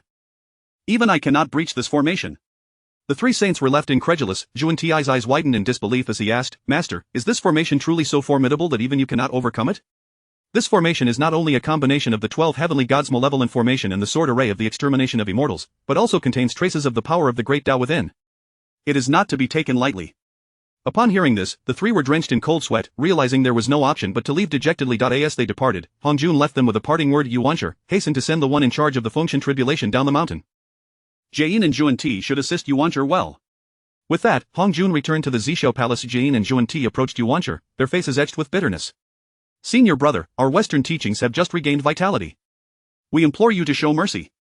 Yuancher, with a dismissive expression, glanced at Zhuan Ti, replying, "Currently, there are no disciples of the Jie sect within Golden Tortoise Island. Your disciples of the Western teachings should be responsible for eliminating the scattered Jie sect disciples." "Then we thank you, senior brother Yuancher." Jain and Zhuan Ti bowed deeply before returning to Mount Shumi. Chapter 42 This is my disciple, yet you dare to claim him as your son. You wish for death. In the city of Chaga, an undercurrent of tension surged as the lords of the four towns gathered to pay homage to the great Shang dynasty. An inexplicable atmosphere of unease cloaked this bustling metropolis, fraught with peril. As night fell, the moonlight was obscured by thick clouds, with only a few feeble rays illuminating the window of an inn. Within the inn, the lords convened, conspiring in hushed tones, their eyes flickered with complex emotions, discontent with the Shang's rule, alongside apprehension and hope for the shifting tides of fate. The queen whispers sweet nothings into the king's ear. "The Dongbo Marquis will surely rise to greatness, unlike my southern town, which endures such hardship." With that, Yi Shuanyu raised his cup and took a sip of wine. "Humph, a hen crowing at dawn." Even back at the Marquis' estate, she was the same, just a woman, meant to support her husband and raise their children, and now, she dares to pressure a sage. The Shang will inevitably fall to Emperor Xin. "Dongbo Marquis, be cautious with your words. Such talk is dangerous. My western townsfolk already suffer immensely. Should the Shang's army descend upon us, our plight would worsen. That Emperor Xin, cloaked in the authority of the Holy Mother, issues his commands far and wide, besieging the Sages sect and severing our human lineage. My southern town shall never submit. Given the chance, we will surely raise our arms against him. Southern Marquis, be prudent. Regardless, the king is our sovereign, the king of our people. To speak ill of him in Chaga is an audacious act indeed. My western town wishes not to be annihilated. We have already exhausted our options. Perhaps rebellion is our only recourse?" The words of the Dongbo Marquis sent a shiver through the gathering. None anticipated such treasonous talk from him. Meanwhile, in the Grand Tutor's residence, a similar tension hung in the air as they observed the unfolding scene on the screen when Zhong, Wu Dang, Bai Gong, and Shang Rong were all present. When Zhong furrowed his brow, his gaze piercing, flames of anger flickering in his eyes, these four fools conspired without even a watchful cultivator to guard them. Huang Fei, whose face was aflame with rage. He slammed his palm onto the table, causing the teacups to jump. "These traitors, I shall have their heads for daring to plot treason in Chaga, maligning the king." With that, Huang Fei, who seized his weapon, poised to charge out. Shang Rong and Bai Gong hurriedly stepped forward to restrain him. "Hold, King Wucheng, such impulsiveness is ill-advised. Should you act rashly, the four towns may erupt in rebellion, endangering the Shang." Bai Gong nodded in agreement, urging, "Indeed, King Wucheng, the lords of the four towns wield significant power. One spark could ignite a widespread conflagration. We must deliberate." Seeing their hesitation, Huang Fei, whose frown deepened. "Chancellor, royal uncle, what do you intend? These four dare to insult the queen and accuse the king of warmongering. The king has devoted himself tirelessly to our people, yet they exhibit such flagrant disloyalty." In a fit of rage, Huang Fei shoved the two aside, declaring, "Do not hinder me further. I shall eradicate these treacherous ministers today." When Dang, sensing the situation's escalation, swiftly positioned himself in front of Huang Fei, a wave of formidable force sending him back to his original spot. Shang Rong, with a cunning smile, slowly rose. "Consider this: should we execute them outright, the lords of the four towns would unite against us. It would be wiser to let them destroy one another." Upon hearing this, a glimmer of contemplation flickered in Wen Zheng's eyes as he stood. Cheng Ho, who has always been treacherous and cowardly. I will seek him out and compel him to report the conspiracy of the four towns lords the day after tomorrow, then confine them and observe the reaction from the four towns. With that, Wen Zheng vanished from the Grand Tutor's residence, heading directly to Cheng Ho's quarters. Cheng Ho paced anxiously within his room upon seeing Wen Zheng's sudden appearance. He was so startled that he immediately knelt, trembling. "Grand Tutor, what brings you here?" Wen Zheng's expression darkened. "North Marquis, what conspiracies have you been plotting with the other three town lords at the inn? Perhaps you could enlighten me." Cheng Ho, beads of cold sweat forming on his forehead, quickly replied, "I implore the Grand Tutor to discern the truth. I was coerced by the other three lords. I had no choice. They conspired against the king and queen. Your inaction is a grave error. Your involvement is an even greater one. If you wish to survive, consider how to navigate the court meeting the day after tomorrow." With that, Wen Zheng vanished once more. The following day, the lords of the four towns set forth for Yanshan to hunt, yet Cheng Ho, who was devoid of any spirit for the chase, the Western Marquis, Ji Chang, rode calmly, though his mind was racing with schemes. He spoke to the three lords behind him. "I have foreseen that today I shall have my 100th son, truly, a divine gift." Jiang Huanshu laughed heartily. "The Western Marquis is ever benevolent. Surely, this is a blessing from the heavens." Just as they shared light-hearted banter, the skies darkened ominously, thunder rumbling. The lords and their attendants changed color in alarm. Rushing forward upon arrival, they beheld a vast pit before them, from which resounded the thunderous cries of an infant. Ji Chang's heart stirred. He dismounted, eager to embrace the child. Meanwhile, Yunzong hid among the clouds, eagerly watching the scene unfold. Just as Ji Chang approached the pit, the Holy Mother of Golden Spirit and Wen Zhong appeared, swiftly retrieving the child from the depths. Ji Chang, taken aback, quickly knelt in respect. "I pay my respects to the Grand Tutor." Wen Zhong nodded slightly. "The Western Marquis, no need for formalities. If there is nothing further, you may withdraw." Ji Chang felt a pang of dissatisfaction, forcing a smile. "Grand Tutor, this child and I share a fateful bond. He is my 100th son.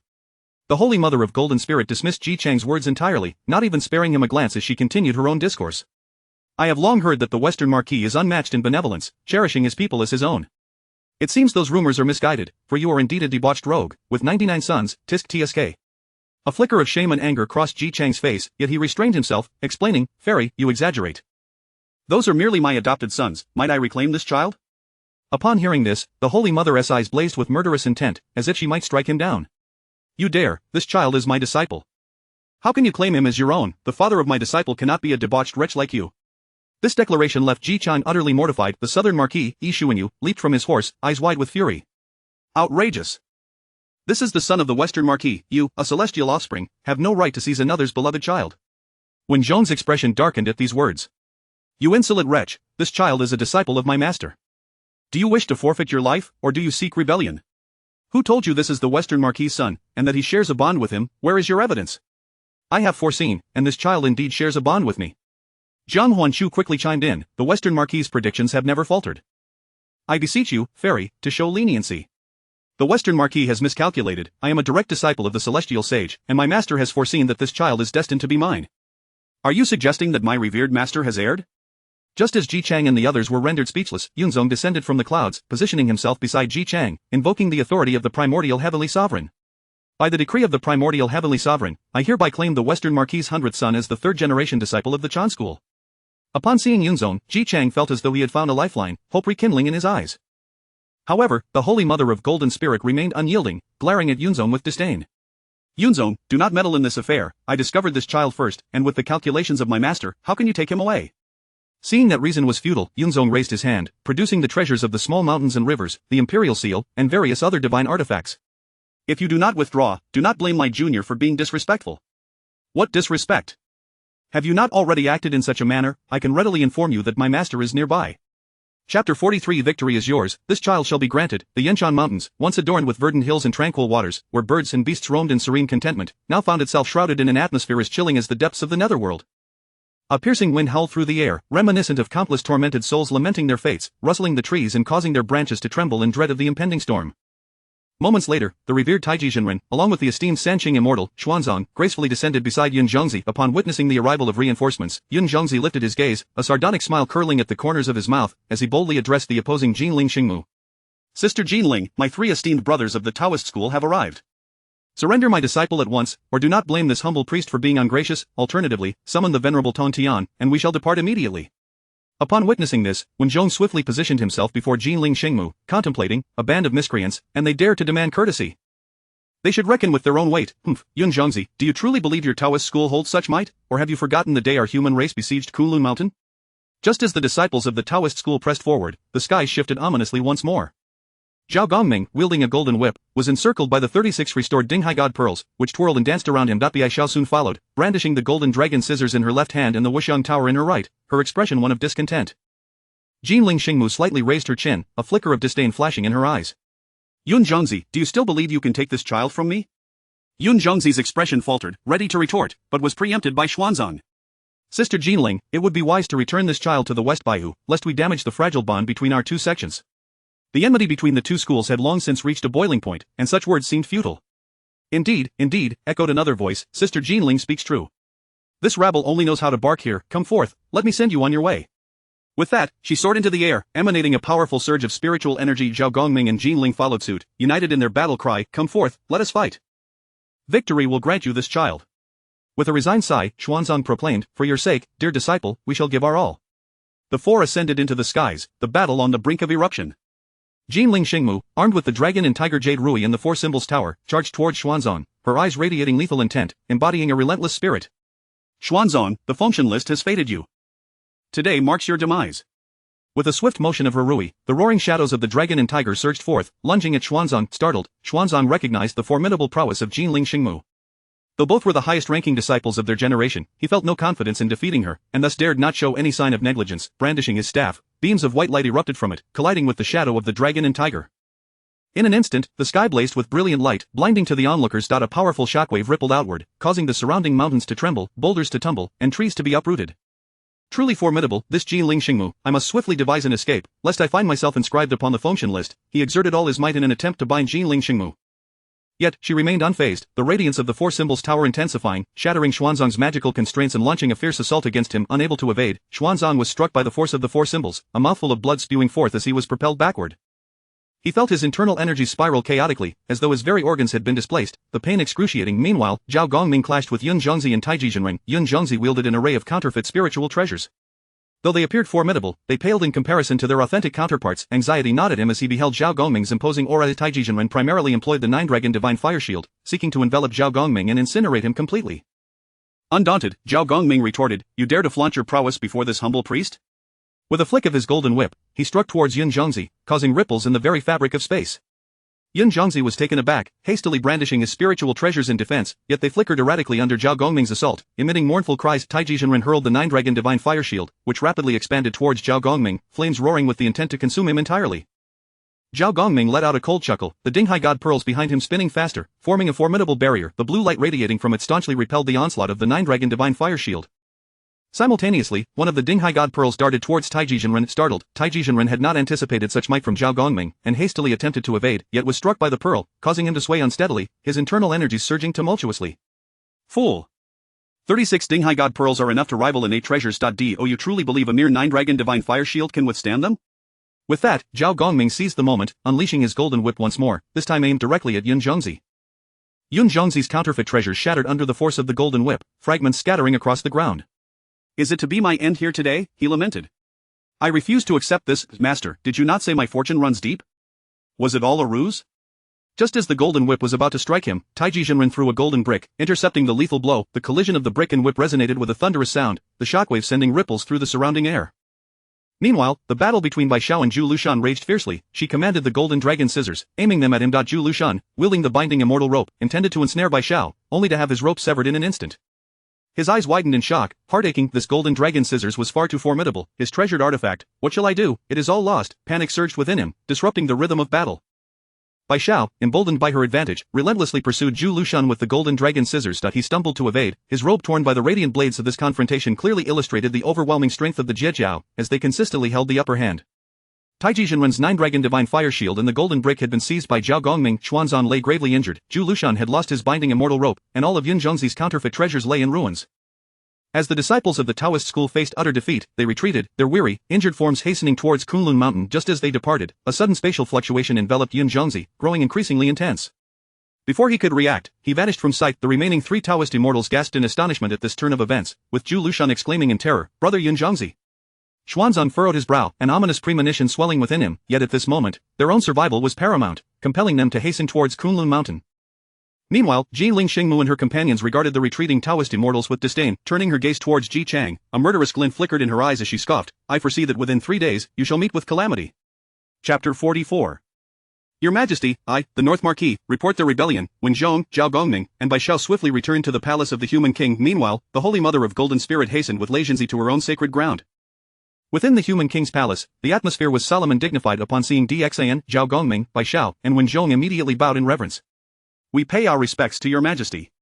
Dxin, observing this, hurriedly stepped forward to assist the three, his eyes reflecting a blend of authority and warmth. "Your Majesty, these two immortals are my esteemed uncles, sent by our revered master to take the two princes as disciples." Dxin nodded slightly, a glimmer of surprise flashing in his eyes. "If that is the case, then they too are my uncles. It is indeed a stroke of fortune for my sons to join the, and a great blessing for the Deshang." However, as soon as the words left his mouth, Dxin suddenly appeared as though struck by a revelation, pausing momentarily, a frown creasing his brow. "No, if my two sons take these two as masters, the hierarchy will be thrown into disarray." Zhao Gongming, Bai Xiao, and Wen Zhong were momentarily taken aback, then exchanged awkward smiles, unsure of how to respond. Dxin, hands clasped behind him, began to pace back and forth in the grand hall, his mind tumultuous. After a quarter of an hour of deep contemplation, he sighed in resignation. "Very well, let us each have our own discussions. Allowing the two princes to join will undoubtedly benefit our human race without any detriment. This move will also serve to bind thee and the Deshang together," Dxin mused, fully aware that Deshang had far too many adversaries. Zhao Gongming and Bai Xiao exchanged glances and bowed. "Your Majesty, rest assured, we shall impart our lifelong knowledge to the two princes without reservation." Dxin nodded in acknowledgement, gesturing with his hand, "You may leave. From henceforth, the Deshang and the shall be allies, mutually supportive." The following day, during the grand morning assembly, lords from the 4 towns and 800 vassals entered the palace in succession to pay their respects. Suddenly, Cheng Ho stood up at an inopportune moment, kneeling with a bamboo scroll in his hands. I, the North Marquis Chonghohu, report that the lords of the southeastern and western towns conspired to rebel on the night prior. I implore your majesty to discern the truth. The proclamation fell like a boulder into a tranquil lake, instantly stirring a cacophony among the ministers, filling the grand hall with uproar. The lords of the three towns paled in shock, their faces turning ashen as they prepared to kneel and clarify, but when Zhong suddenly stood forth, eyes blazing with fury, and admonished loudly, Chonghohu, you ought to know the fate of slandering the lords. Are you seeking to disrupt the governance of the court with such baseless fabrications? To report to the Grand Master, I dare not. This scroll contains evidence of the three towns' lords' conspiracy. I am solely concerned for the welfare of the Deshang, replied Chonghohu when Zhong frowned deeply, feigning skepticism as he approached, seizing the scroll and turning to present it to Dxin. Dxin accepted the scroll, unfolding it for meticulous inspection, his countenance darkening further, flames of anger igniting in his eyes. He abruptly flung the scroll into the center of the hall, bellowing, "Look at this! What a foolish Dxin, while the queen meddles in governance, such treasonous words, how dare they utter them?" The ministers surged forward, their indignation palpable, many calling for the immediate execution of the three marquises. Zhang Huanshu, in a state of panic, broke into a cold sweat, hurriedly kneeling, his voice trembling. Your Majesty, do not believe the one-sided words of Chonghohu. We are all loyal to your Majesty, loyal to the Deshang. Moreover, my daughter is the queen, how could I act thus? Ji Chang concurred, his own heart racing with unease. In contrast, Yi Shunyu stood silently nearby, brow furrowed, not uttering a word. Yet, at that moment, Dxin was consumed by rage, disregarding any explanations from the few individuals, waving his hand, "Come forth, imprison these three at once." Your Majesty, I assure you, I from Jizhou City cannot believe that the lords of the three towns would act thus, and moreover, the actions of your Majesty in recent days have indeed been rather excessive. Shang Rong interjected, eyes wide with indignation. Preposterous. Those immortals have bullied our human race. Do we still wish to crawl beneath their feet? All that your Majesty does is for the dignity of the Deshang and the future of our human race. Su Hu scoffed, his face a mask of defiance, and what of the queen meddling in governance? As a mere woman, how can she so brazenly intervene in court affairs? Is this not a violation of propriety? Dxin's eyes blazed with fury, bellowing, "Preposterous, bring this man down and execute him. Rally the warriors of the Deshang, we march on Jizhou City." Fei Zhong, seeing the turmoil, quickly stepped forward, his face a mask of obsequiousness. Your Majesty, please quell your anger. The warriors of the Deshang are invincible, however, I believe it would be better to release Su Hu, thus demonstrating your Majesty's magnanimity and allowing the world to see your Majesty's broad-mindedness. Yu Han also hurriedly supported, indeed, your Majesty, what Master Fei Zhong says is most astute. Dxin, initially ready to unleash his wrath upon the two, reconsidered and waved his hand, indicating for Su Hu to leave.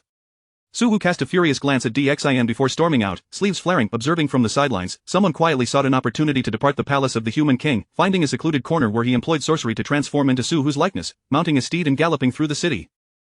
As he rode, he roared, "You, the ruler, are corrupt, your ministers betray the core values, leading to the collapse of the five constants in the West Ji of Jizhou, we shall never bow to the Deshang. The Deshang shall perish, and the Western Zhou shall rise." After shouting, he inscribed these words upon the city tower of Chaoga before escaping beyond the city gates. This incident was witnessed by the citizens along the way, and the news spread like wildfire. Moments later, a soldier rushed in to report, relaying the verses from the city tower to Dxin and the court officials. Upon hearing this, Dxin's fury seemed poised to incinerate all in its path, and the ministers were equally incensed. Ji Chang, his face ghostly pale, prostrated himself, pounding his forehead to the ground until blood flowed, exclaiming, "Your Majesty, this must be Su Hu's treachery. We, your loyal subjects, harbor no rebellious intentions." Dxin slammed his palm upon the table, bellowing, "You foolish wretch. Bring Ji Chang to the death cell, he shall be executed on the morrow. In 3 days, the Grand Master shall lead troops to Jizhou City." Ji Chang collapsed to the ground, terror and despair flooding his heart, as though struck by lightning. As the real Su Hu exited the city of Chaoga, he became acutely aware of all that transpired within. Cursed be it, someone seeks to harm me. Just as Su Hu was nearing Jizhou City, out of nowhere, a blade descended, severing his head from his body, blood splattering the scene. Well then, leave the rest to me. Rest easy, Lord Su Hu. With that, the figure waved his hand, and Su Hu's true spirit was drawn into the hands of the mysterious individual. Suddenly, Su Hu rose once more, mounting his steed, and resumed his flight toward Jizhou City. Chapter 45 of my conspirator, Su Hu, is none other than Shi-Chi. Standing closely together atop a high slope, I gazed at Su Hu, who was galloping towards Jizhou City, a smile unceasing upon my face. A day later, Su Hu burst into Jizhou City, his heart ablaze with urgency as he shouted, "Zhongluan, gather all soldiers, put the city on high alert." His voice reverberated through the grand hall, instilling a sense of dire gravity into every ear that heard it. Upon hearing Su Hu's call, Zhang Luan hurriedly approached, his expression a mix of astonishment and confusion. "My lord, what has transpired? Why such alarm?" He regarded Su Hu, concern etched deeply in his eyes. Yet, Su Hu had no time to respond. His gaze was electric as he strode directly to the table. With a flourish of his robes, he settled heavily into his chair, seized a pen, and began to write furiously upon the paper, each stroke seemingly a release of his hatred for King Zhou of Shang. Once the letter was completed, he handed it to Su Chuanzhong, his tone urgent and resolute. "Take this letter to Shi-Chi at once, implore them to send troops for our rescue. Su Chuanzhong received the letter, a look of bewilderment and anxiety upon his face. Father, what is the matter? You must explain. He looked at Su Hu, his eyes filled with dread of the unknown. That tyrant, swayed by slander, seeks to annihilate Jizhou City. We cannot coexist with him. Upon hearing this, a glimmer of determination flickered in Su Chuanzhong's eyes. Do not worry, father. I shall not disgrace our family name. With that, he turned swiftly and rode off towards Shichi for Jizhou City. The 3 days that followed were an agonizing torment. The populace was engulfed in trepidation, while the soldiers stood vigilant day and night, the tense atmosphere hanging over the city like a dark cloud. After 3 days, the armies of the Shang dynasty advanced like a surging tide of darkness. The thunderous sounds of marching feet, galloping hooves, and clashing weapons intertwined. Wen Zhong, mounted upon a black qilin, exuded an imposing presence, each step radiating authority. Arriving at the city's foot, his displeasure was palpable as he bellowed, Su Hu, if you surrender at once, I, the Grand Master, can ensure the safety of Jizhou's citizens. Su Hu stood atop the city wall, gazing down at Wen Zhong, his fury ignited to a blazing peak, his eyes nearly spitting fire. Wen Zhong, cease your nonsensical prattle. You serve that tyrant, aiding in his malevolence. If you possess any courage, wait a few days for the army of Shichi to arrive, and we shall ensure your demise at the hands of us Shang thieves. With that declaration, he seized a bow from beside him, drawing the string taut, resembling a full moon. With a swift whoosh, the arrow shot forth like a comet aimed at Wen Zhong. Wen Zhong deftly sidestepped the flying arrow, which grazed his cheek, sending a chill through the air. His expression darkened, and he seethed inwardly, Su Hu, you seek your own demise. He turned to his army behind him, a flicker of resolve igniting in his eyes. Brandishing dual whips that glimmered menacingly in the sunlight, he commanded, warriors of Shang, assault the city. Today we shall raze Jizhou to the ground, teaching Su Hu the consequences of opposing the Shang. With the command issued, the Shang forces surged forward like a ravenous pack of wolves. A cacophony of battle cries filled the air as the soldiers atop Jizhou City unleashed a storm of arrows, raining down like locusts upon the besieging warriors. Many Shang soldiers fell instantly, yet the ranks behind them pressed on relentlessly. Just as the standoff continued, the gates of Jizhou City swung wide open. Observing this, Wen Zhong immediately led his army into the city, charging at the forefront. The Jizhou defenders, witnessing the gaping gates, fell into disarray. Wen Zhong, with his whips in hand, navigated through the chaos as if traversing an uninhabited realm inside Jizhou City. The bodies of its soldiers piled high, the ground stained a dark crimson with blood, submerging the entire city in a sea of gore. The battle raged on for a full day, culminating in the slaughter of every soldier within Jizhou. The battlefield fell into a haunting silence, save for the continuing flow of blood. Wen Zhong approached Su Hu, gazing upon the noble lord with a swirl of complex emotions. Lord Su, do you harbor regrets? What folly has led you to sacrifice the lives of the city's military and civilians for your own selfish desires? Ha ha ha, regret?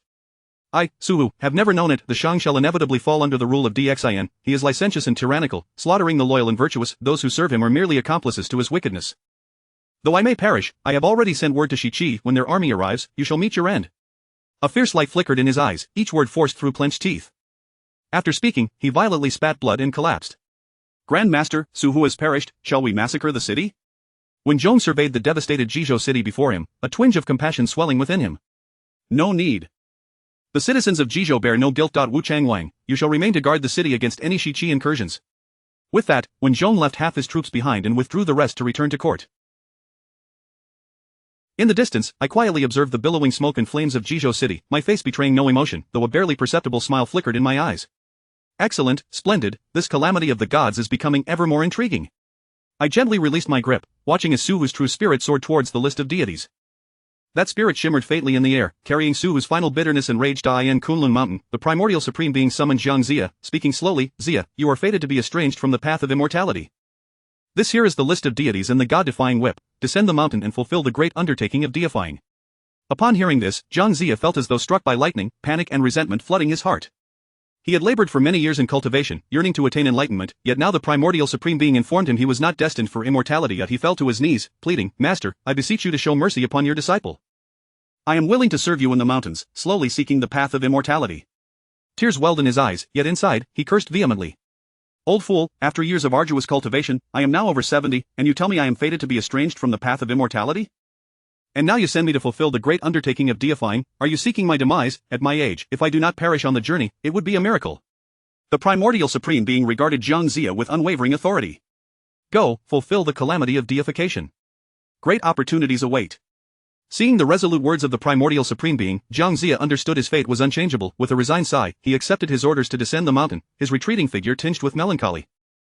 In the Peach Blossom Cave of Nine Immortals Mountain, Guangchengzi, upon learning that the primordial supreme being had commanded Jiang Zia to descend and preside over the deification, erupted in fury. He wreaked havoc within the cave, shouting, Why must my master confine me here while sending Jiang Zia to deify? What merits does he hold? After years of cultivation, in terms of ability and qualifications, I am superior in every regard.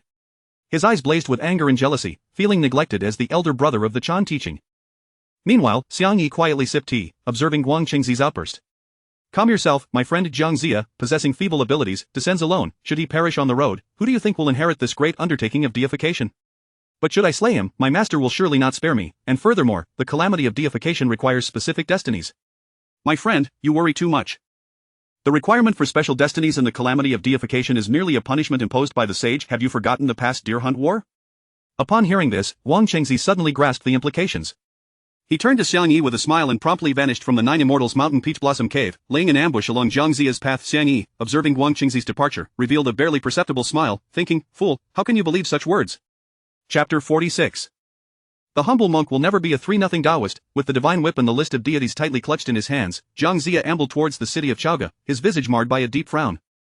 Alas, after more than 40 years of seeking the path, he found himself cast down from the mountain, tasked with accomplishing some grand undertaking of bestowing divinity. How utterly absurd! As Jiang Zia traversed halfway, a formidable seal suddenly surged forth, exuding a terrifying pressure, hurtling towards him like a shooting star. Startled, Jiang Zia instinctively drew forth the divine whip to defend himself. Upon discerning that the seal was none other than the heaven-overturning seal, his heart sank further into dread. He hastily proclaimed, "Senior brother, it is I, Jiang Zia." Guan Shengzi regarded Jiang Zia with a stoic expression, a flicker of complex emotions flashing in his eyes. "Junior brother, I understand your plight. You should promptly report to the underworld. The matter of bestowing divinity shall be entrusted to me." With that, Guan Shengzi unleashed a powerful kick towards Jiang Zia, who felt an immense force strike him, sending him soaring like a kite with its string severed. "Senior brother, why? Why must you turn against your junior? I have never wronged you. You need not know. You may not have offended me, but your fate is sealed." Guan Shengzi relentlessly pursued him, leaving Jiang Zia no room for resistance as he retreated. In that critical moment, a resounding chime echoed, instantaneously propelling Guan Shengzi backwards. Guan Shengzi regained his footing, his countenance darkening. However, when he rose, he found Jiang Zia had inexplicably vanished. With no recourse, Guan Shengzi swept away his sleeves and departed. The scene, however, was witnessed in its entirety by the Huanglong and the Xiangsha Taoist, concealed within the grass. Huanglong's heart brimmed with shock and fury. He could scarcely believe that Guan Shengzi would resort to such brutality against his own junior. What ill fate is this? Though senior brother is often stern, he would not harm his own disciple, Huanglong muttered. The means employed by Xiangsha are indeed formidable. When it comes to ensnaring hearts and minds, he surpasses all, remarked the Xiangsha Taoist, shaking his head as he regarded Huanglong. Understanding a person's face does not equate to knowing their heart. It would be wise for you to seek another path. My friend. Huanglong glared at the Xiangsha Taoist. My master has bestowed great kindness upon me.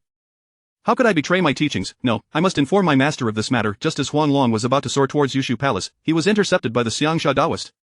Friend, are you not aware of Yuan Chure's stance towards Guan Shengzi? He will never believe you. After all, Guan Shengzi is his favored disciple, and you cannot compare. Huanglong shot a furious glance at the Xiangsha Taoist.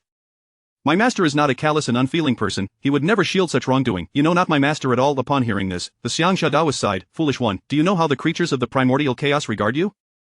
They call you a 3-0 Taoist. Unperturbed, Huanglong pushed past the Xiangsha Taoist with a firm hand and flew towards Yushu Palace. At that moment, the Xiangsha Taoist called out, "We have crossed paths. Fear not, should you encounter peril, I shall come to your aid." After Huanglong departed, the Xiangsha Taoist burst into laughter. Moments later, Huanglong entered Yushu Palace and, upon seeing the primordial lord, immediately knelt, pleading, "Master, I implore you to take a stand for my junior brother Zia. He has been slain by Guan Shengzi." The primordial lord abruptly opened his eyes, a glint of brilliance flashing within, as he began to calculate, subsequently emanating a barely perceptible aura of anger. "I am aware of this matter. It was not your senior brother's doing. You may leave now. Do not speak of this indiscriminately, master. I witnessed it with my own eyes. It was indeed the teachings of our sect, and there are traces of the heaven-overturning seal on the ground. I beseech you to take a stand for junior brother Zia." Upon hearing this, the primordial lord's patience evaporated. "Enough. I have stated that Zia is unharmed. This is not the doing of Guan Shengzi. Do you not heed your master's words?" At this juncture, Huanglong realized that no matter the circumstances, the primordial lord would never punish his elder disciple, and they, as juniors, could not possibly contend with Guan Shengzi. Huanglong bowed several times, gazing at the primordial lord. "Master, do you truly wish to remain indifferent to the plight of your disciples? We are also your students." The primordial lord remained silent, gesturing for Huanglong to withdraw. "Master, did you take me as your disciple merely to win over the dragon clan?" At this, the primordial lord unleashed a wave of divine authority. "You insolent wretch, you are but a creature clad in fur and horns, a being born of water and eggs. To be accepted into the teachings of a sage is already a tremendous grace. What more do you demand? Depart at once." Huanglong erupted in laughter, his mirth laced with sorrow and helplessness, evoking a sense of mourning for the lost. "If one day my senior brother were to slay me as well, would you remain indifferent?" The primordial lord swiftly sealed Huanglong's cultivation, declaring, "From this day forth, you are forbidden to step outside your own temple. In light of our master-disciple bond, I shall spare your life." "Ha! Is it that you fear I might speak recklessly? Are you worried that your senior brother might one day lose control of our sect? Such a pity. It is only a matter of time before our teachings face division." The primordial lord's displeasure was palpable as he rose in fury, poised to strike Huanglong down. Just as he was about to act, the protective array of Kunlun Mountain was breached. The Primordial Lord hastily soared out to find Tong Tian standing atop Kunlun Mountain, flanked by the Xiangsha Daoist. Upon seeing Tong Tian, the Primordial Lord erupted in a tirade. "You scoundrel Tong Tian, why are you here instead of remaining on your golden Ao island? Have you forgotten the Dao Ancestor's decree forbidding sages from intervening? I came at the behest of my friend Xiangsha to seek out Huanglong." The Primordial Lord's countenance darkened, his heart brimming with indignation. "Is it your place to meddle in the affairs of my sect? Your reach is indeed too extensive. Enough of this prattle. I present you with two choices: either surrender Huanglong to me, or I shall obliterate your Kunlun Mountain." With that, the Primordial Lord produced the Pango banner, soaring to the same height as Tong Tian, ready for battle. Seeing the Primordial Lord's intent to fight, the Xiangsha Daoist quickly distanced himself from Tong Tian and made his way into the depths of Yushu Palace. At this moment, the Primordial Lord wielding the Pango banner charged at Tong Tian, who made no attempt to evade, allowing the Primordial Lord to strike. "Impossible, the Pango banner is a treasure of innate origin. How can it have no effect upon him? Tong Tian, have you perhaps practiced the demonic path? How else could you withstand such force?" The Primordial Lord retreated several paces, a flicker of fear creeping into his eyes. Despite employing the innate treasure with the cultivation of a sage at the 6th level of the Heavenly Tao, Tong Tian had suffered no injury whatsoever. Any onlooker would be filled with dread. "Primordial Lord, you are far too weak. Do you truly think yourself a match for me?" With that, Tong Tian brandished the Hunyuan sword, unleashing a fierce stream of sword energy towards the Primordial Lord, who quickly raised the Pango banner in defense. However, it was to no avail, as he was sent hurtling backwards, spitting blood. In the Zhixiao Palace, Hong Jun observed this spectacle, increasingly convinced that the impending calamity of bestowing divinity was spiraling beyond control. "Alas, should you want your perish, the essence of the Heavenly Tao shall be squandered once more." Just as Hong Jun prepared to intervene, Tong Tian transformed into a myriad of lights, scattering in all directions, leaving only the Primordial Lord lying on the ground, witnessing the aftermath. At this moment, the Xiangsha Daoist had already escorted Huanglong out of Yushu Palace, who remained filled with disappointment. "Did you clearly see the visage of your master? Humph, the teachings do not want me, the Dragon Clan looks down upon me, and in this vast expanse of the primordial world, there exists no place for me." Such words are misguided, my friend. Currently, the human race is at its zenith. Emperor Xian of the Shang dynasty respects and values the worthy. You might find some opportunities among them. Upon hearing this, Huanglong nodded. "I have no other choice. Do I come with me, my friend. Henceforth, I shall never be a 3-0 Daoist." Chapter 47. I, Zhang Zia, have joined the great Shang. Within the halls of the human king's palace, the atmosphere was as heavy as iron. Xian Wei's expression was stern as he accompanied Zhang Zia into the chamber. Emperor Xian sat high upon his throne, his gaze crackling like lightning, exuding an aura of authority even in silence. The Saintess of Wudong stood quietly by his side, while Wen Zhong, Bai Gong, and Shang Rong stood in succession below. The moment Zhang Zia stepped into the royal palace, his heart tightened abruptly. He was acutely aware that he had become ensnared in a whirlpool. A single misstep could lead to his utter ruin. That he raised his eyes to meet Emperor Xian's, a flicker of anxiety and trepidation crossing his features, before he promptly bowed, declaring, "Your humble servant pays his respects to your majesty." Emperor Xian slightly lifted his hand, his voice steady and commanding. "Rise, since the one who ought to be here has arrived. Let us discuss the matter in detail." The master had once stated that the canonization of gods would hinge upon 3 points. Firstly, the heavenly court selecting 365 righteous deities. Secondly, the fall of the Zhou dynasty and the obliteration of the title of human king, compelling humanity to bow in submission to the heavenly court and provide incense offerings to the myriad gods. And thirdly, the suppression of the sages. Zhang Zia was to be the one who would oversee this divine canonization. As these words echoed in the chamber, the gazes of those present pierced Zhang Zia like daggers, filled with fury, vigilance, and murderous intent. His very existence threatened to upheave the great Shang, inciting a desire to eliminate him post-haste. Zhang Zia felt the hostile stares bearing down upon him, his heart constricting as cold sweat trickled down his back. He knew he had become a target of collective animosity. However, he also understood that he must assert his stance at this moment. Failure to do so would obliterate any chance he had left. Taking a deep breath to steady his nerves, he proclaimed, "Your Majesty, as a member of humanity, I would never engage in actions detrimental to our kind. Henceforth, I shall always stand with humanity." Emperor Xian narrowed his eyes, his gaze fixated on Zhang Zia as if attempting to see through him. "Does this mean you are willing to assist the great Shang in obliterating the Western Qi?" Upon hearing this, Zhang Zia hesitated, his mind racing with conflicting thoughts. On one hand, he harbored deep resentment towards the injustice meted out by the primordial supreme being. On the other, he feared that aligning with the great Shang would incite the wrath of the primordial supreme being. "What is this? Is the choice truly so difficult, or do you believe the great Shang is destined for defeat? Your Majesty, forgive me, that is not my intention, and I am willing to ally with the great Shang, for the primordial supreme being has acted unjustly towards me. As a servant of humanity, I am naturally inclined to serve the great Shang." Emperor Xian nodded in satisfaction. "Very well, from this day forth, you shall serve as a high official of the great Shang. You may leave." After receiving the decree and expressing his gratitude, Zhang Zia slowly withdrew. Emperor Xian turned his gaze to the others. "What do you all think of this man? Is he of use?" The Saintess of Wudong's eyes glinted with a trace of murderous intent as she coldly remarked, "Just kill him. If we slay him, what need is there for canonization? All our problems will be resolved." Wen Zhong immediately intervened. "Master, we must have a designated figure for the canonization. If Zhang Zia is gone, we can find another. Otherwise, let us keep him close within the great Shang. Under our watchful eyes, he will pose no threat." Emperor Xian considered Wen Zhong's words, acknowledging their merit. He understood that while Zhang Zia was indeed the chosen one for canonization, as long as he remained under the great Shang's control, he would not stir much trouble. Your Majesty, I believe that if we wish to ensure the safety of humanity, we must consolidate our collective fortunes. This is the only way we can resist the heavens. The fragmentation caused by the feudal lords is the root of our troubles. Upon hearing this, Chonghovu was struck with alarm, fully aware of the precariousness of his own position. In a bid to preserve his life, he immediately knelt. Your Majesty, I am willing to relinquish control of the northern Jin territory. I beseech your Majesty to spare my family. Emperor Xian nodded slightly, recognizing the wisdom in Chonghovu's actions. Had he failed to recognize the gravity of the situation, he would surely have faced annihilation at the hands of the Great Shang. The lords of the four territories had long shown disrespect towards the Great Shang. Their eradication was overdue, while their destruction would be simple. The challenge lay in governance thereafter. Do not worry, my lord. We can implement a system of counties and prefectures, appointing local officials directly appointed by the sovereign. Thus, the hearts of the people will rally around the king, and they will know only the Great Shang. The assembly gasped at this revelation, all in agreement that this strategy was indeed excellent. The master is truly a loyal minister to our Great Shang. This plan is indeed a monumental undertaking. Your Majesty flatters me. This strategy was imparted by the master. I merely borrowed the brilliance of others. It was true that the system of counties and prefectures had been gleaned from the celestial systems of the heavens. If this strategy is to be executed, then the fortunes of humanity will coalesce around your Majesty. However, the Great Shang still faces challenges with the four feudal lords. Do not fret, my lord. There is no need to worry about the northern Jin. Lord Chong has already pledged allegiance to the Great Shang. For the southeast and southwest territories, we merely need to conquer them one by one. Indeed, we must proceed methodically. Currently, our greatest adversary is Western Qi. It would be prudent to sever their two main arms first. However, Master, do you know whom we can still rely upon in the Great Shang? Xiangwei produced a bamboo slip, and upon reviewing it, Emperor Xian's face broke into a smile, for it contained the names of those loyal to the Great Shang in the battle for canonization. Just as Emperor Xian was about to summon those listed on the slip, a soldier rushed in, breathless, to report, Your Majesty, the eastern and southern lords have perished, and the western lord has vanished. Emperor Xian slammed his hand on the table, fury igniting within him. What nonsense is this? How could they escape from the dungeons of the Great Shang? This is intolerable. Investigate this matter at once. He bellowed. Upon issuing his command, Wudong, Wenzhong, and Baigon proceeded to the dungeons of the southeastern lord. In the dungeon, darkness and dampness prevailed, a pungent odor permeating the air. As they entered, they found a soldier unconscious on the ground beside the lifeless bodies of the two lords. Wenzhong approached and roused the soldier, who slowly opened his eyes, filled with fear and confusion. What has transpired here? Why did you faint? How did the two lords meet their end? Your Excellency, I do not know. I only recall a shadow flashing past, and after that, I lost all consciousness. The Saintess of Wudong furrowed her brow. The memory has been wiped clean. There is no need to search further. The murderer has long since fled. Meanwhile, Xiangwei gazed toward the cell that held Ji Chang, faintly sensing spatial fluctuations emanating from it. Master, what on earth is happening? The cell is tightly shut. Could it be the work of a cultivator? The manipulation of spatial laws can only be executed by a sage without detection. Let us depart. There is no need to pursue further. Shang Rong was taken aback, fully aware of the formidable power wielded by sages. If this matter truly involved a sage, then the Great Shang situation would be even more perilous. A band of fools, have they truly forgotten the lessons of the past? Do they think humanity is so easily trifled with no evidence? What can be done? Enough, let us go, Chancellor.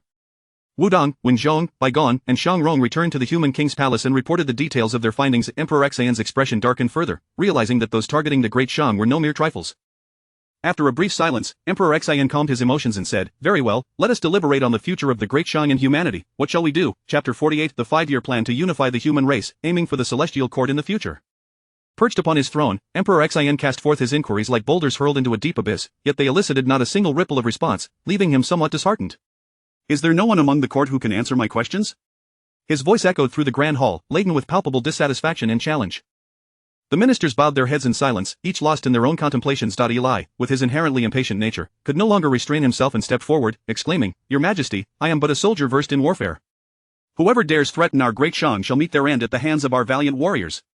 Upon hearing this, Emperor Xian shook his head slightly and addressed the national master, Please shield the palace from the celestial secrets, ensuring that none from outside can overhear. Xiangwei and Wu Dang immediately formed a seal, their powerful spiritual energy rippling throughout the palace. In an instant, a radiant glow enveloped the hall, casting an invisible barrier that completely obscured the heavenly secrets. With unwavering determination, Emperor Xian spoke again, Very well, let us set a modest goal. To transform the feudal system into a county system, consolidating all the fortunes of the human race under our Great Shang. We shall diligently nurture our cultivators, allowing them to recuperate and thrive, preparing for the eventual conquest of the celestial court. His words sent a wave of urgency through the ministers, their breaths quickening in astonishment. This audacious plan was fraught with peril, for altering the feudal system would undoubtedly provoke fierce resistance from all the lords, and the notion of consolidating human fortunes to wage war against the celestial court was unprecedented. The ministers exchanged glances, none daring to voice their thoughts first. Observing their silence, Emperor Xian felt a flicker of disappointment within. He was acutely aware of the risks involved in this plan, yet for the sake of the human race's future, he felt compelled to proceed.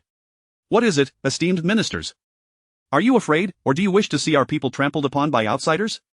His tone resonated with anger and menace. At that moment, the ministers awakened from their stupor, realizing the truth in Emperor Xian's words. If they did not rise up in defiance, the human race would surely succumb to the oppression of myriad forces. Their gazes grew resolute as their prior shock transformed into determination, and they collectively proclaimed, "Your Majesty is indeed wise." Emperor Xian nodded in satisfaction, encouraging his ministers, "You are all the backbone of the Great Shang. The matters discussed today must remain confidential. Should our Great Shang succeed, you too shall attain immortality and earn the veneration of the human race for generations to come." Grateful for the promise of immortality and eternal reverence, the ministers bowed in thanks. Baigon stepped forward, inquiring, "Your Majesty, what exactly is our 5-year plan? Surely we must establish some guidelines." "We shall establish the One Yuan Pavilion to gather the literary essence of the world and disseminate knowledge among the human populace. Baigon shall serve as the head of the One Yuan Pavilion, becoming the literary sage of our people." Upon hearing this, Baigon immediately bowed deeply, overwhelmed with fervent excitement.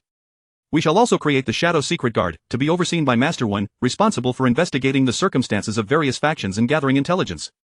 Remember, the Shadow Secret Guard must be omnipresent." When Zhong stepped forward, his gaze unwavering. "This old minister will not hesitate to lay down his life, serving as your eyes, Your Majesty, to secure a future for our human race." When Zhong understood the gravity of the Shadow Secret Guard's role.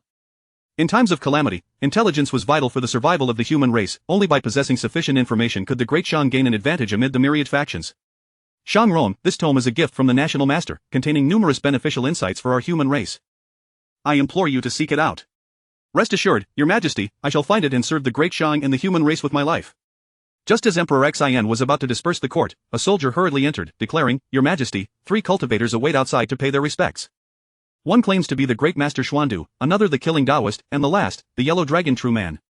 Pondering for a moment, Emperor Xian responded, "Allow them to enter." Wu Dang and Wen Zhong shared in his curiosity. While the Great Master Xuandu was indeed of the human race, the presence of the Killing Taoist was rather perplexing. As the 3 figures entered the Grand Hall, they bowed respectfully. "What brings you esteemed sages to my royal palace?" "The calamity approaches, and my master has instructed me to descend the mountain for training. Having heard of Your Majesty's dedication to the nation and its people, safeguarding the dignity of our race, I wish to contribute to this cause. I humbly request your permission." "Ha, the Great Master is among the firstborn of the innate human race. With your assistance, our people shall surely prevail. Thus, I appoint you as the right Chancellor of the Great Shang. Such an honor is beyond my merit. I dare not presume, but I wish to serve the human race and Your Majesty." Emperor Xian nodded, then turned to the Yellow Dragon, exuding an air of authority, asking, "What brings you to the Great Shang? Are we not adversaries with your sect?" "I was once a disciple of the Chan teaching, but due to the indifference of my master Yuanshi, who disregarded the lives of his disciples, I have come to seek refuge with the Great Shang. I implore Your Majesty to accept me." Emperor Xian felt a twinge of uncertainty, for he could not ascertain the trustworthiness of this individual. If he was a spy, the consequences for the Great Shang could be catastrophic. "Your Majesty, it is true. Among the 12 golden immortals, he was favored solely by Guang Qingzi, thus it is plausible that the Yellow Dragon has defected from the Chan teaching. Moreover, on the day when Zhang Zia descended the mountain, he was ambushed by Guang Qingzi. I sought justice from Yuanshi, yet instead of aiding me, he sought to imprison me. Had it not been for the timely intervention of Tong Tian and the Killing Taoist, I might not have returned." Upon hearing that Tong Tian had rescued him, Emperor Xian relaxed slightly, asking, "Would the true man be willing to join my Shadow Secret Guard? To gather intelligence for the Great Shang and ensure my safety? I am but a stray dog, and now that I am sheltered by Your Majesty, I am willing to heed your orders. Rest assured, while I may not know the Yellow Dragon, the Killing Taoist is undoubtedly loyal to the Great Shang. I am willing to vouch for him." Upon hearing this, Emperor Xian's doubts dissipated entirely. "Yellow Dragon, the Master has already foretold your allegiance to the Great Shang, thus, he has entrusted me with this item to give to you. I implore you to diligently work for the welfare of our race." With that, Xiang Wei produced a pearl and several drops of essence blood. Upon seeing the item, the Yellow Dragon stood frozen in place, eventually regaining his composure and exclaiming, "Thank you for your immense kindness, Master. I shall remain ever loyal to the human race." Suddenly, another soldier rushed into the Grand Hall, prompting Emperor Xian to sigh, "What now? What has transpired?" "Your Majesty, the news of the deaths of the lords of the southeastern 2 towns has spread like wildfire, and they seem poised to rebel." Before the ministers could respond, Emperor Xian immediately stood and issued orders, "Deploy Wen Zhong to guard the Sand Mountain Pass, while Huang Feihu and Eli shall oversee the Yuan Pass, closely monitoring the movements of the southeastern towns. The Shadow Secret Guard is to be entrusted to the Great Master Xuandu. I shall personally inspect the various towns." As the assembly voiced their opposition to his inspection of the towns, Emperor Xian declared resolutely, "Enough. Within this court are esteemed ministers, and outside, brave warriors of the Shang. What do I have to fear? My mind is made up, you may all withdraw." Chapter 49. A scoundrel dare to flood Chentang Pass. In the Grand Court of the Shang dynasty, officials retreated like a tide, while Emperor Xian, accompanied by his treacherous advisors, began to survey the realm. They operated in the light, while the likes of Xuandu concealed themselves in the shadows. At Chentang Pass, the atmosphere shifted dramatically, for colossal dragons loomed like dark clouds, casting a shadow over the fortress. Their formidable presence weighed heavily upon the hearts of the onlookers. The terrified citizens gazed skyward, their eyes filled with dread and anxiety. The dragons roared and writhed, their whiskers dancing in furious agitation. The foremost dragon, Aoguang, glared with eyes wide, the fury within them almost igniting the very air. Li Jing, Neza, and the soldiers stood resolutely atop the city gate, bracing for the impending confrontation. Friend Aoguang, retreat at once. Do you not fear the retribution of humankind for your reckless actions? While we may be allies with the Dragon Clan, we cannot allow you to threaten us so brazenly. His voice echoed through the wind. He understood the precarious situation facing Chentang Pass, yet as the guardian, he could not waver for the sake of the citizens behind him. Upon hearing this, Aoguang burst into laughter, a sound reminiscent of thunder, reverberating painfully in the ears. Your son has slain the prince of my dragon palace. Do you humans have the audacity to seek vengeance? Surrender Li Neza, or I shall make the entirety of Chentang Pass pay for my son's demise. His heart brimmed with anguish and rage, unable to forgive the death of his beloved prince. Li Jing, upon hearing Aoguang's words, felt a jolt of shock, turning to Neza with eyes filled with inquiry and concern. Neza, did you truly commit this act? Have you indeed slain the prince of the dragon palace? Neza, with a respectful gesture, replied firmly, Father, I witnessed that vile dragon harm our kin, and thus I struck it down. His tone was one of utmost respect, attributing his actions to the teachings of the celestial master. Neza, do you possess evidence of the dragon prince's transgressions against our people? Neza lowered his head and shook it apologetically. I am sorry, Father. I neglected to preserve any proof. Li Jing's brow furrowed deeply, his mind swirling with thoughts. He recognized Neza's youthful impetuosity, yet he trusted his son's words nonetheless. The might of the Dragon Clan was formidable. If not handled delicately, Chentang Pass would surely face devastation. Caught in a dilemma, he felt torn between his son and the innocent citizens of Chentang Pass. At that moment, Aoguang, sensing Li Jing's indecision, wasted no time and lashed his tail towards the fortress.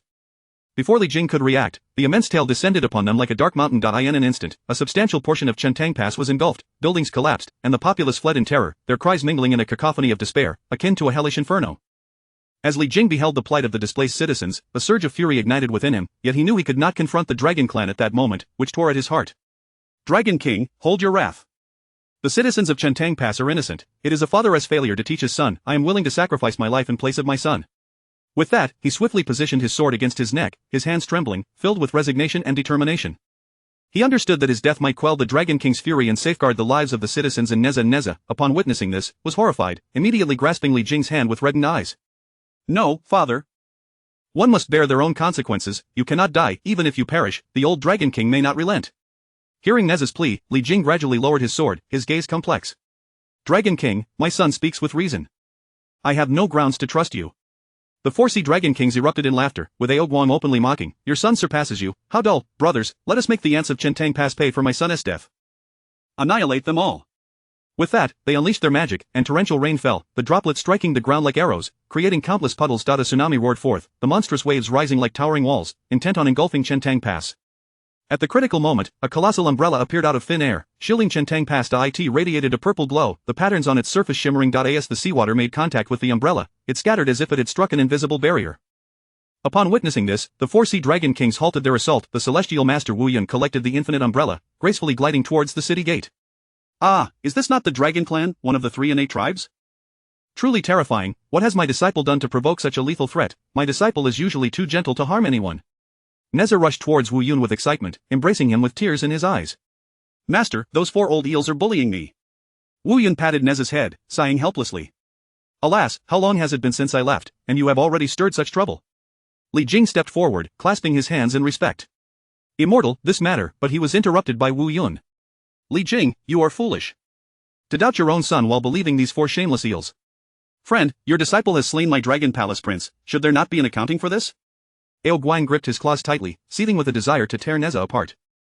Wu Yun scoffed, the mere Dragon Clan dares to threaten me. Do you still believe this is the time of the Dragon Han calamity? The West Sea Dragon King Ao Shun, filled with arrogance, snorted dismissively. Do not think that because you are a disciple of a sage, you can act with impunity. Retribution exists for those who take lives. Are you unaware of the deeds of your own son? Do you possess proof that my disciple murdered your Dragon Palace prince? At that moment, Aoguang produced a recording stone, hurling it towards the city gate with a grimace. Take a look for yourself. As the recording stone landed at the entrance, it immediately displayed the scene of Neza slaying the Dragon Prince.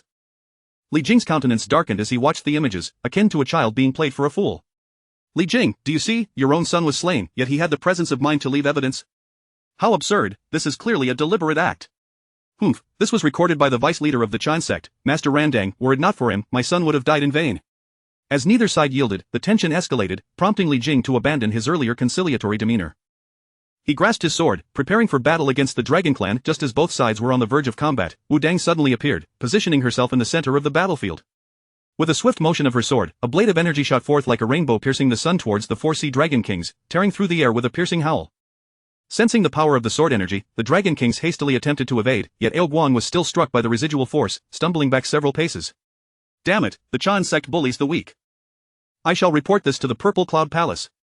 With that, he soared towards the direction of the palace with great speed. However, before he could fly far, Wu Dang unleashed another wave of sword energy, sending Ao Guang crashing back into the water. Just as Wu Dang prepared to suppress the 4 dragons once more, Ran Dang appeared with the Qin Kuan ruler. You 4, seek vengeance for the prince, leave the rest to me. Ao Guang acknowledged and prepared to summon a tsunami to drown Chentang Pass. But upon closer inspection, he found Li Jing kneeling on one knee, while Emperor Xian had materialized at Chentang Pass. With a wave of his sleeve, the emperor exuded an aura of authority without anger, his gaze sharp as a blade, piercing directly at Ao Guang. Scoundrel! How dare you flood Chentang Pass? Chapter 50. From this day forth, the Phoenix clan shall be regarded as the foremost auspicious beast of our human race. Before Ao Guang could begin to elucidate the matter of the flood at Chentang Pass, a shimmering stone of remembrance unexpectedly soared in from an unknown direction, landing with a resounding thud before Emperor Xian. As soon as the stone touched the ground, it radiated a brilliant light, instantly revealing a scene so horrific that it drew gasps of disbelief from the onlookers. There stood the prince of the Dragon Palace, Ao Bing, his face twisted in malice, standing triumphantly upon the corpse of a young girl. The blood of the child stained the earth crimson, while Ao Bing laughed maniacally, the sound echoing like the mournful cries of a night owl, sending chills down the spines of all who heard. In an instant, Emperor Xian's eyes blazed with fury, resembling flames of wrath, as his malevolence surged forth palpably. He thrust his hand towards Ao Guang, shouting furiously, Ao Guang, what do you have to say for yourself? Yet Ao Guang displayed no remorse, standing tall with an air of disdain. What of killing him? They are but a bunch of lowly commoners. What difference does it make? Years ago, the daughter of the Flame Emperor drowned in our eastern sea, merely a slight punishment. Now, merely a handful of lowly lives are lost, and you seek to execute my son? This is absurd. His words struck the hearts of the onlookers like daggers, igniting a righteous indignation among the human race. Upon hearing this, Emperor Xian's fury turned to a cold laugh. The Flame Emperor, in his benevolence, allowed your Dragon Clan to redeem yourselves for past transgressions, yet you dare to call in weak? Do you truly believe my people can be trifled with? With that, he slowly produced the Kongtong seal, and at its emergence, the fortunes of the human race soared to unparalleled heights. The Dragon Clan, ungrateful for the Flame Emperor's grace, repaid kindness with malice, allowing their offspring to commit heinous acts. Today, the Dragon Clan shall no longer be deemed the foremost auspicious beast of our human race. Instead, I shall elevate the Phoenix clan to this esteemed position. As soon as the proclamation was uttered, the heavens and earth were enveloped in a tempest, the fortunes of the Dragon Clan plummeting. Meanwhile, the fortunes of the Phoenix clan ascended, with the divine dragon of human destiny soaring high above the human king's palace, spiraling gracefully before transforming into a resplendent divine phoenix with a melodious cry. Observing this, the various races allied to humanity swiftly declared their allegiance. From the southern Lee's eternal fire mountain, the Phoenix clan declared, from this day forth, we sever ties with the Dragon Clan and pledge to serve as the auspicious beast of humanity, safeguarding the Shang dynasty. Any avian or beast that slaughters our people shall face our relentless pursuit. In the ancestral land of the Qilin clan, they proffered, henceforth, we too cut ties with the Dragon Clan. Any terrestrial beast that slays our people shall be hunted down by the Qilin clan. Upon hearing Emperor Xian's decree and the declarations from the various clans, the Dragon Kings of the Four Seas were filled with rage and humiliation. Emperor Xian, how dare you? A mere ant dares to speak so boldly. Do you not fear the wrath of the Dragon Clan? Emperor Xian, however, remained unperturbed, his demeanor cold and resolute. Withdraw at once, your Dragon Clan has committed countless atrocities. Should you persist in your obstinacy, do not blame me for being unmerciful. Yet the Dragon Kings of the Four Seas, far from retreating, charged at Emperor Xian, eyes ablaze and claws bared, intent on devouring him whole. Seeing the ferocity of their approach, Emperor Xian's expression hardened. Shadow Guards, where are you? As his command echoed, the 4 ethereal guardians, Huang Long, Xuandu, Gude, and Shinji materialized, confronting the furious Dragon Kings of the Four Seas. In an instant, radiance erupted, and formidable magical power surged forth. Within the blink of an eye, the Dragon Kings were subdued, forced to grovel on the ground in disgrace. Just as Emperor Xian prepared to issue the order to execute the Dragon Kings, a wave of dragon might surged forth, causing the 3 guardians to retreat, while Huang Long was rendered immobile beneath its weight. At that moment, an ancient elder, leaning on a staff adorned with dragon horns, emerged from the depths of the sea. The atmosphere shifted dramatically, the air seemingly solidifying with tension.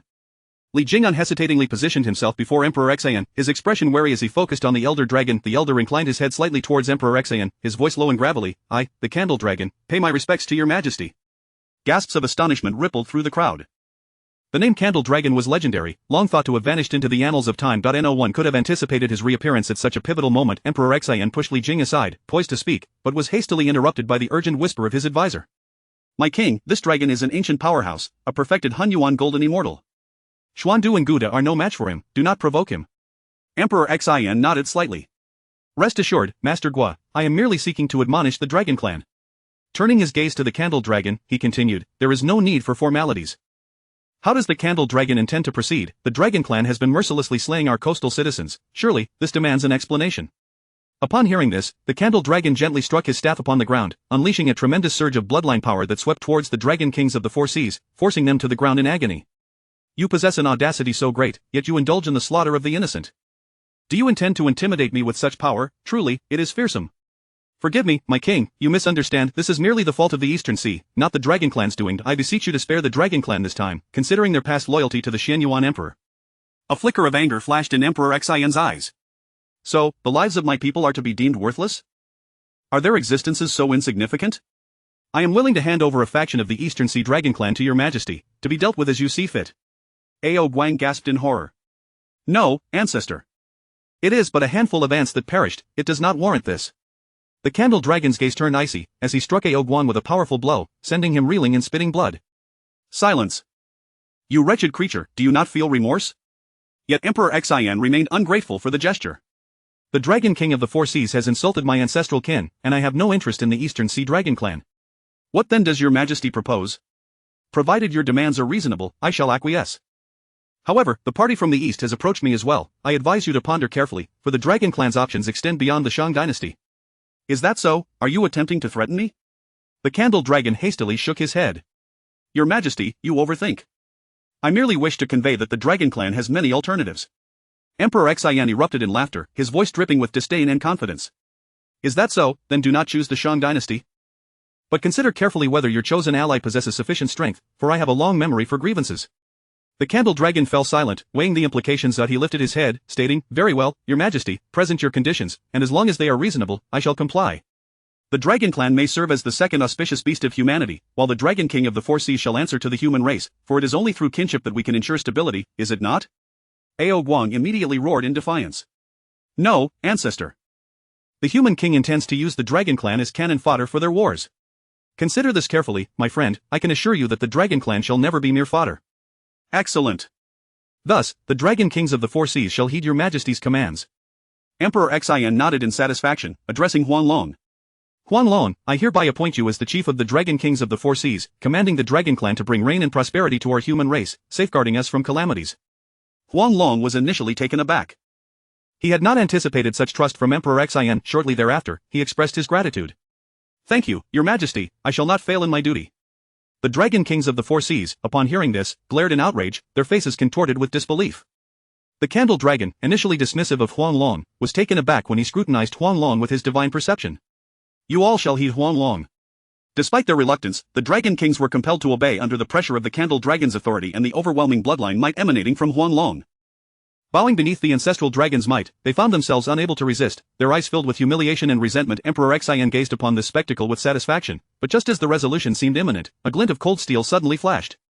The blade, akin to the scythe of death, hurtled towards Emperor Xian with astonishing speed. The alarm surged through him as his pupils constricted. Instinctively, his body sought to evade, yet the blade's velocity was overwhelming, closing the distance in the blink of an eye. In that critical moment, the Shadow Guard reacted with incredible swiftness, leaping to shield Emperor Xian with his own body, sacrificing himself in the process. Li Jing quickly positioned himself behind Emperor Xian, gripping his sword tightly, prepared to confront the impending threat. Chapter 51, The King's Cultivation and Violation of Heavenly Principles. In a moment of defiance against the Celestial Order, the assassin struck with a single blow, sending Li Jing, Neza, and Wudong Xian tumbling down from the city with no means to resist.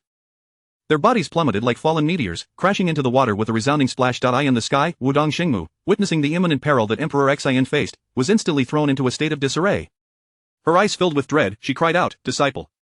This momentary distraction allowed Wan Deng to seize the opportunity. A glint of malevolence flickered in Wan Deng's eyes as he wielded the Qian Kuan ruler with ferocity, bringing it down upon Wudong. Wudong Xingmu felt as though her chest had been struck with tremendous force, a mouthful of blood erupted from her lips as her body fell from the air. Wan Deng, you despicable scoundrel!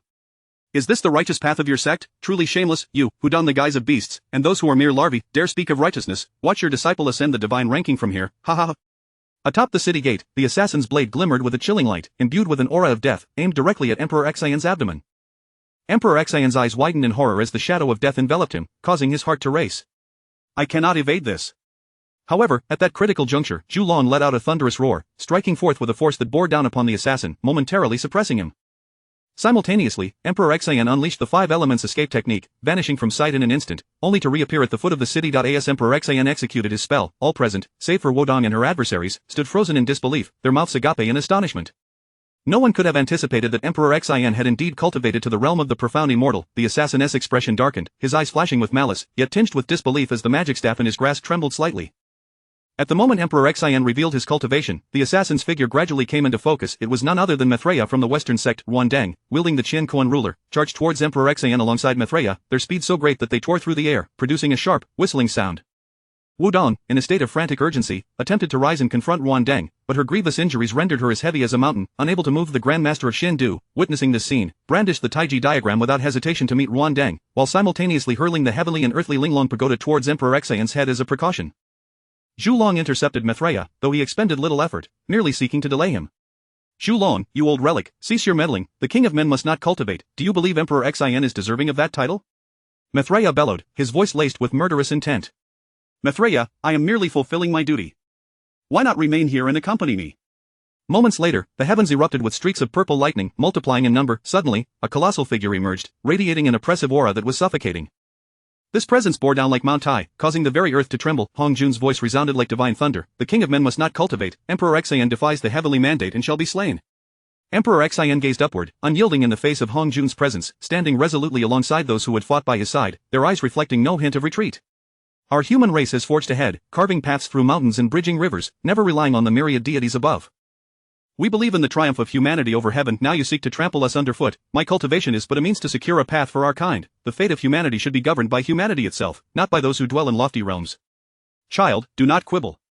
The prohibition against the king's cultivation is a decree of the heavenly order. Now that you defy it, you must face death. With that proclamation, the first bolt of the purple celestial thunder descended like an enraged dragon, crashing down towards Emperor Xian and his companions. Wherever it struck, the air was ionized, exuding a sharp stench. Huanlong and Wu Yun, entangled in their own conflict, unhesitatingly channeled their powers to shield Emperor Xian. The purple celestial thunder collided with them, producing a cataclysmic sound. The forceful impact caused them to spit blood, yet they gritted their teeth, resolutely withstanding the initial strike. However, this was merely the first blow, and it had already inflicted grievous injuries, causing their bodies to sway precariously before collapsing within a breath. In the Nuwa Palace, Nuwa prepared to rush towards Chentang Pass, only to be thwarted by Zhuanti and Jiayin. Sister Nuwa, do not intervene. Emperor Xian defies the heavenly order and deserves death, Zhuanti declared coldly, his eyes devoid of compassion, solely focused on executing Hong Jun's will. You two rascals believe that regaining your status as saints will enable you to contend with me? With that, she brandished the sea-covering and sky-rending blade, the red embroidery ball, and the map of mountains and rivers, attempting to break through the entanglement. Yet, Jiayin and Zhuanti clung to Nuwa like stubborn leeches, offering no chance to breach their defenses. What is the matter with these two rascals? Why are they so difficult to deal with? Cursed Hong Jun. Sister Nuwa, retreat, you cannot escape our grasp, this is a deadlock. A deadlock, even if I cannot reach him. Do you truly believe that Hong Jun can so easily slay Emperor Xian? What do you think? The Fire Cloud Cave has seen your brother Yuanshur present, and the underworld has been sealed off by our master. As for Tong Tian, he has long since nestled himself on Golden Ao Island. Upon hearing this, Nuwa laughed. Zhuanti, have you forgotten the events of a few days ago when Tong Tian's sword severed Yuanshur? That was merely a projection. If he were unharmed, why would he not appear in his true form? The truth is singular, he cannot leave Golden Ao Island. Since I cannot go, then you two shall entertain this old lady. With that, Nuwa charged fiercely towards the two. In the Fire Cloud Cave, the 3 sovereigns and 5 emperors, along with the ancestors of humanity, sought to support Emperor Xian, but were intercepted by Yuanshur Tianzun. This is not a place for you. Either return or perish. The underworld was sealed by Hong Jun himself, rendering Hutu's attempts futile as the barrier remained unbroken. The entire realm had become a prison for Emperor Xian, enveloped in despair. Hong Jun surveyed the unfolding situation, a faint smile gracing his lips. He was thoroughly pleased. This was a trap for Emperor Xian, and once he perished, the Great Shan would descend into chaos. Very well, Emperor Xian, go in peace. You are destined for the divine ranking. As the second bolt of purple celestial thunder descended, all present held their breath, anxiously gazing skyward. This bolt was even thicker than the last, infused with a power that threatened to obliterate all of Hong Huang. Chapter 52 Xian, I have guarded the heavens. Xian stood quietly before the Chentang Pass, his stature as erect as a towering pine, unwavering in the face of adversity. With his eyes firmly closed and a serene expression adorning his visage, he braced himself to confront the divine thunder descending from the Zixiao. That divine thunder bore the fury of the heavens, plummeting towards Xian like an irate eye of the celestial realm. The tempest raged around him, whipping the garments of those present into a cacophony, yet it could not stir DXAN in the slightest. In the critical moment when the divine thunder was poised to consume DXAN, it dissipated like a fleeting dream, transforming into wisps of azure smoke upon contact, vanishing into the void as if it had never existed. DXAN opened his eyes, a flicker of astonishment crossing them. The surrounding guards instinctively shielded him once more, each grasping their spiritual treasures with resolute determination to protect their sovereign, even at the cost of their own lives. At that juncture, a resonant and dignified voice echoed from afar, transcending layers of space and resonating in the ears of all present. The primordial chaos nurtures the spirit, the universe as my domain allows for freedom. My eyes perceive the essence of yin and yang, a thought can overturn the tides of time, the sword raised reflects a chilling brilliance across the cosmos, its aura solidifies frost to quell the spirits, my might reigns supreme over the wilderness, all paths converge beneath my command. As the words faded, a figure gradually approached from the distance, each step seeming to strike a chord in the hearts of the onlookers, and this figure was none other than the master of the heavenly way. In his left hand, he firmly held the time tower, while his right grasped the primordial sword, his feet resting upon the 12th grade annihilation black lotus which spun slowly beneath him. 3 breaths after the master's appearance, a melodious and profound sound of chanting emerged from the horizon, followed by a resplendent radiance of Buddhist light, within which the treasure of many jewels gradually materialized. Behind him, several figures including the golden light immortal of PL closely followed. Upon seeing the master of the heavenly way, the assembly immediately bowed respectfully to the ground, collectively exclaiming, "We pay our respects to our teacher." Hong Jun, witnessing the arrival of the master, felt a torrent of complex emotions swirl within him. A flicker of apprehension passed through his profound gaze. He had never anticipated that in such a brief span, the master would ascend to the level of a primordial infinite great Luo golden immortal, mastering 35 laws. This rapid advancement had rendered the master a formidable presence that threatened his own standing. After this trepidation, a quiet fury ignited within him. The master had now surpassed his control, challenging his authority. Hong Jun's brow furrowed slightly, a barely perceptible glint of coldness flashing in his eyes as he regarded the master, his tone laced with suppressed anger. "Master, your current cultivation indeed surprises me. Have you encountered some grand fortuity?" The master lifted his chin slightly, a hint of mockery curling at the corners of his mouth, his eyes brimming with defiance and disdain. "Hong Jun, all things in this world have their own destiny. How could you presume to control them entirely? My cultivation aligns with my true heart, a path you cannot foresee." Hong Jun's fury intensified, yet he suppressed it, attempting to achieve his aims through seemingly gentle means. My progress in understanding the laws has been sluggish. Please seek a treasure akin to the creation jade butterfly for me. Unperturbed by Hong Jun's request, the master redirected his gaze towards Duobao, the Taoist of many treasures, taken aback, expressed his bewilderment with a wry smile. "Teacher, I am merely at the holy saint level. How could I possess the capability to procure such a precious artifact?" Yet the master appeared utterly unconcerned. "No, then we shall demand it from Hong Jun. If he refuses, we shall seize it. If we cannot overpower him, we shall resort to stealth." His words fell like a thunderous bombshell, leaving the assembled crowd in sheer astonishment. Hong Jun trembled with rage, his face flushed crimson. "You insolent wretch! The upper beam is not straight, the lower beam is crooked, your sect is indeed a gathering of the unrefined." The master's eyes gleamed with a cold light as he fearlessly met Hong Jun's gaze, retorting with scorn. "Humph! Is not your disciple Maitreya the same? What right do you have to criticize me? You simply fear my growing strength. Today, I only desire DXIN, others may live, but surrender him, or all shall perish. Hong Jun, I have safeguarded DXIN, and tell me, do you truly believe you can slay me?" The master's words were infused with confidence and a challenge towards Hong Jun. The latter's expression fluctuated between light and dark as he weighed the pros and cons. He understood well that the master's current strength was formidable, engaging in battle with him might not guarantee victory. Very well, DXIN need not perish. However, he shall no longer hold the title of the human king. This is the decree of the heavenly way, which none can defy. This is the greatest concession I am willing to offer. Do not be unappreciative. The master scoffed lightly, turning to DXIN, regarding the young man who had endured much hardship with a hint of admiration in his eyes.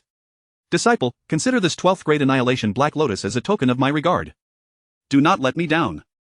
As he spoke, he gently propelled the black lotus, which drifted slowly towards DXIN. The latter hurriedly expressed his gratitude. "Thank you, revered ancestor, I shall not disappoint your expectations."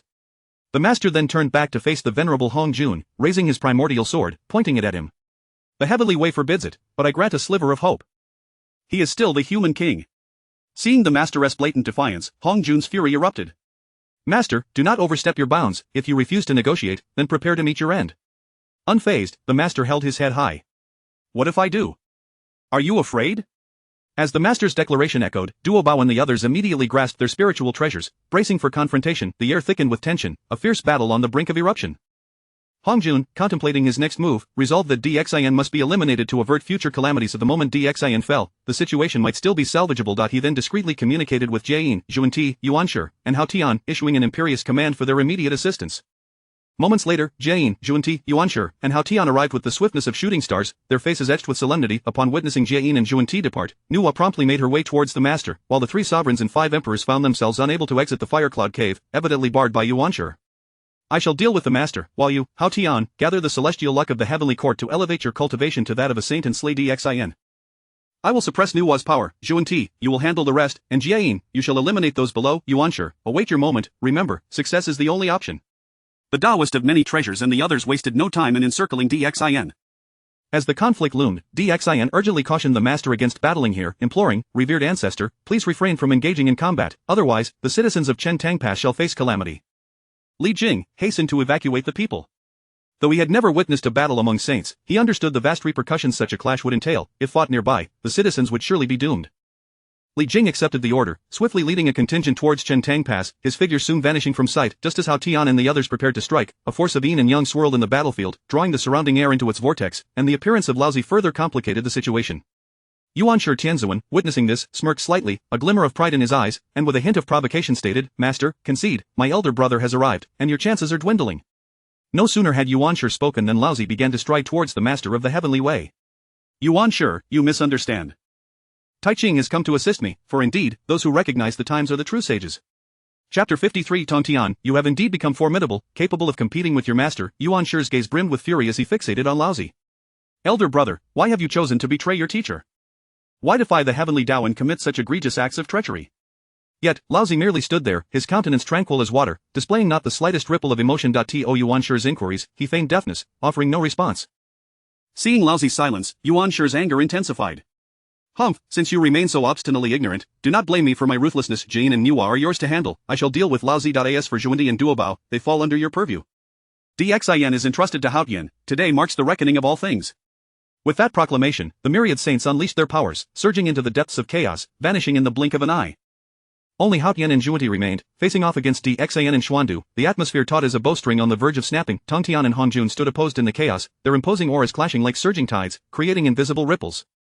Tongtian locked his gaze upon Hongjun, the time tower above him radiating a ghostly blue aura, while the Qingping sword and the Hongyuan sword in his grasp emanated the essence of swordsmanship. Hongjun, with an air of solemn authority, wielded the creation jade butterfly, which exuded boundless law power. Tongtian struck first, employing the laws of space to vanish from sight. In the next instant, he reappeared above Hongjun, simultaneously unleashing the Qingping sword and the Hongyuan sword. The sword energy from the Qingping sword cascaded downward like fine rain, each strand imbued with lethal intent, while the Hongyuan sword's energy descended like colossal pillars, each harboring the power to annihilate the heavens and the earth. Hongjun remained unperturbed, lightly waving the creation jade butterfly. Waves of law power transformed into a luminous barrier, effortlessly deflecting Tongtian's onslaught. The laws interwove upon the barrier, resembling an immense spider's web that ensnared and neutralized Tongtian's sword energy. Tongtian, your attacks are merely a trifling irritation to me, Hongjun stated, his tone calm and devoid of emotion. Tongtian hastily retreated, forming hand seals as his figure fragmented into countless clones, each brandishing dual swords, assaulting Hongjun from every angle. In an instant, the chaos resonated with the principles of swordsmanship, unleashing a veritable rain of blades. Hongjun regarded the overwhelming wave of assaults with a slight frown. He swung the creation jade butterfly once more, this time unleashing the power of 3,000 paths, clashing with Tongtian's clones and sword energy. Each collision erupted in brilliant bursts of light, vaporizing the chaotic essence in their wake, creating pockets of vacuum. Tongtian's clones dissipated under the relentless barrage of the creation jade butterfly, yet his true form cleverly concealed itself within the sword energy, searching for a flaw in Hongjun's defenses. He understood that a direct assault would never breach the creation jade butterfly's defenses. He needed to bide his time for an opportunity to arise. As Hongjun focused intently on repelling Tongtian's clones, Tongtian suddenly materialized behind him, thrusting the Qingping sword and the Hongyuan sword in unison. This strike was the culmination of all his strength, the sword energy piercing through the air like a rainbow through the sun, aimed directly at Hongjun's back. Hongjun's heart jolted. He had not anticipated that Tongtian's concealment techniques could elude even his perception. However, he was Hongjun, quick to react. Without a moment to spare, he waved the creation jade butterfly backward, conjuring a formidable shield of law power that intercepted Tongtian's strike. Tongtian, you have taken me by surprise, Hongjun remarked, his understanding of Tongtian's prowess deepening. Tongtian offered no reply, instead pressing the attack as he and Hongjun engaged in a fierce melee within the chaos. The Qingping sword and the Hongyuan sword clashed repeatedly with the creation jade butterfly, each collision resonating with thunderous roars, stirring the chaotic essence as though it were boiling porridge. As the battle raged on, Tongtian gradually discerned that while Hongjun defended, he simultaneously sought opportunities to unleash more potent strikes aimed at delivering a fatal blow. Tongtian was acutely aware that he could not afford to grant Hongjun this chance, compelling him to attack with even greater fervor in an attempt to disrupt Hongjun's rhythm. However, Hongjun, being the embodiment of the heavenly Tao, possessed unfathomable strength. Seizing upon a momentary lapse in Tongtian's defenses, he unleashed the creation jade butterfly, channeling the power of 3,000 paths against him. Tong Tian sensed an overwhelming threat and attempted to evade, but it was already too late. The technique struck true, sending him hurtling backward through the chaos, leaving a trail of blood mist in his wake. Hong Jun flickered forward, intent on delivering a finishing blow. Just as his strike was about to land, Tong Tian suddenly reappeared behind him, blood trickling from his lips, yet his eyes sparkled with defiance. Hong Jun was taken aback. He had not expected Tong Tian's mastery of the time laws to be so profound. You possess some skill, but how many times can your time-reversing techniques be employed? Let us put it to the test. With a wave of his hand, the God-slaying spear and the Apocalypse coffin materialized beside him. Among these artifacts, the most remarkable was the Apocalypse coffin. Immense and ancient, it was shrouded in an aura of obsidian, covered with a multitude of intricate runes, each resembling a curse that exuded boundless malevolence. A thick, dark mist enveloped the coffin, within which echoed mournful wails and desperate cries. Even Hong Jun could not help but feel a profound sense of oppression. Upon sighting these divine treasures, a tempest of trepidation surged within him. He pondered, this God-slaying spear is already troublesome in my hands. I had not anticipated that the Apocalypse coffin and the Apocalypse mill would be so fearsome. It appears today's battle will be increasingly arduous. Tong Tian, wielding the God-slaying spear, dashed toward Hong Jun like a bolt of lightning. He brandished the spear, unleashing streaks of black lightning that pierced toward Hong Jun. Each flash harbored immense malevolence, staining the chaotic essence in their path with darkness. Hong Jun countered with the creation jade butterfly, as its radiance clashed with the spear's energy, releasing colossal waves of energy that sent the chaotic essence rolling like turbulent tides.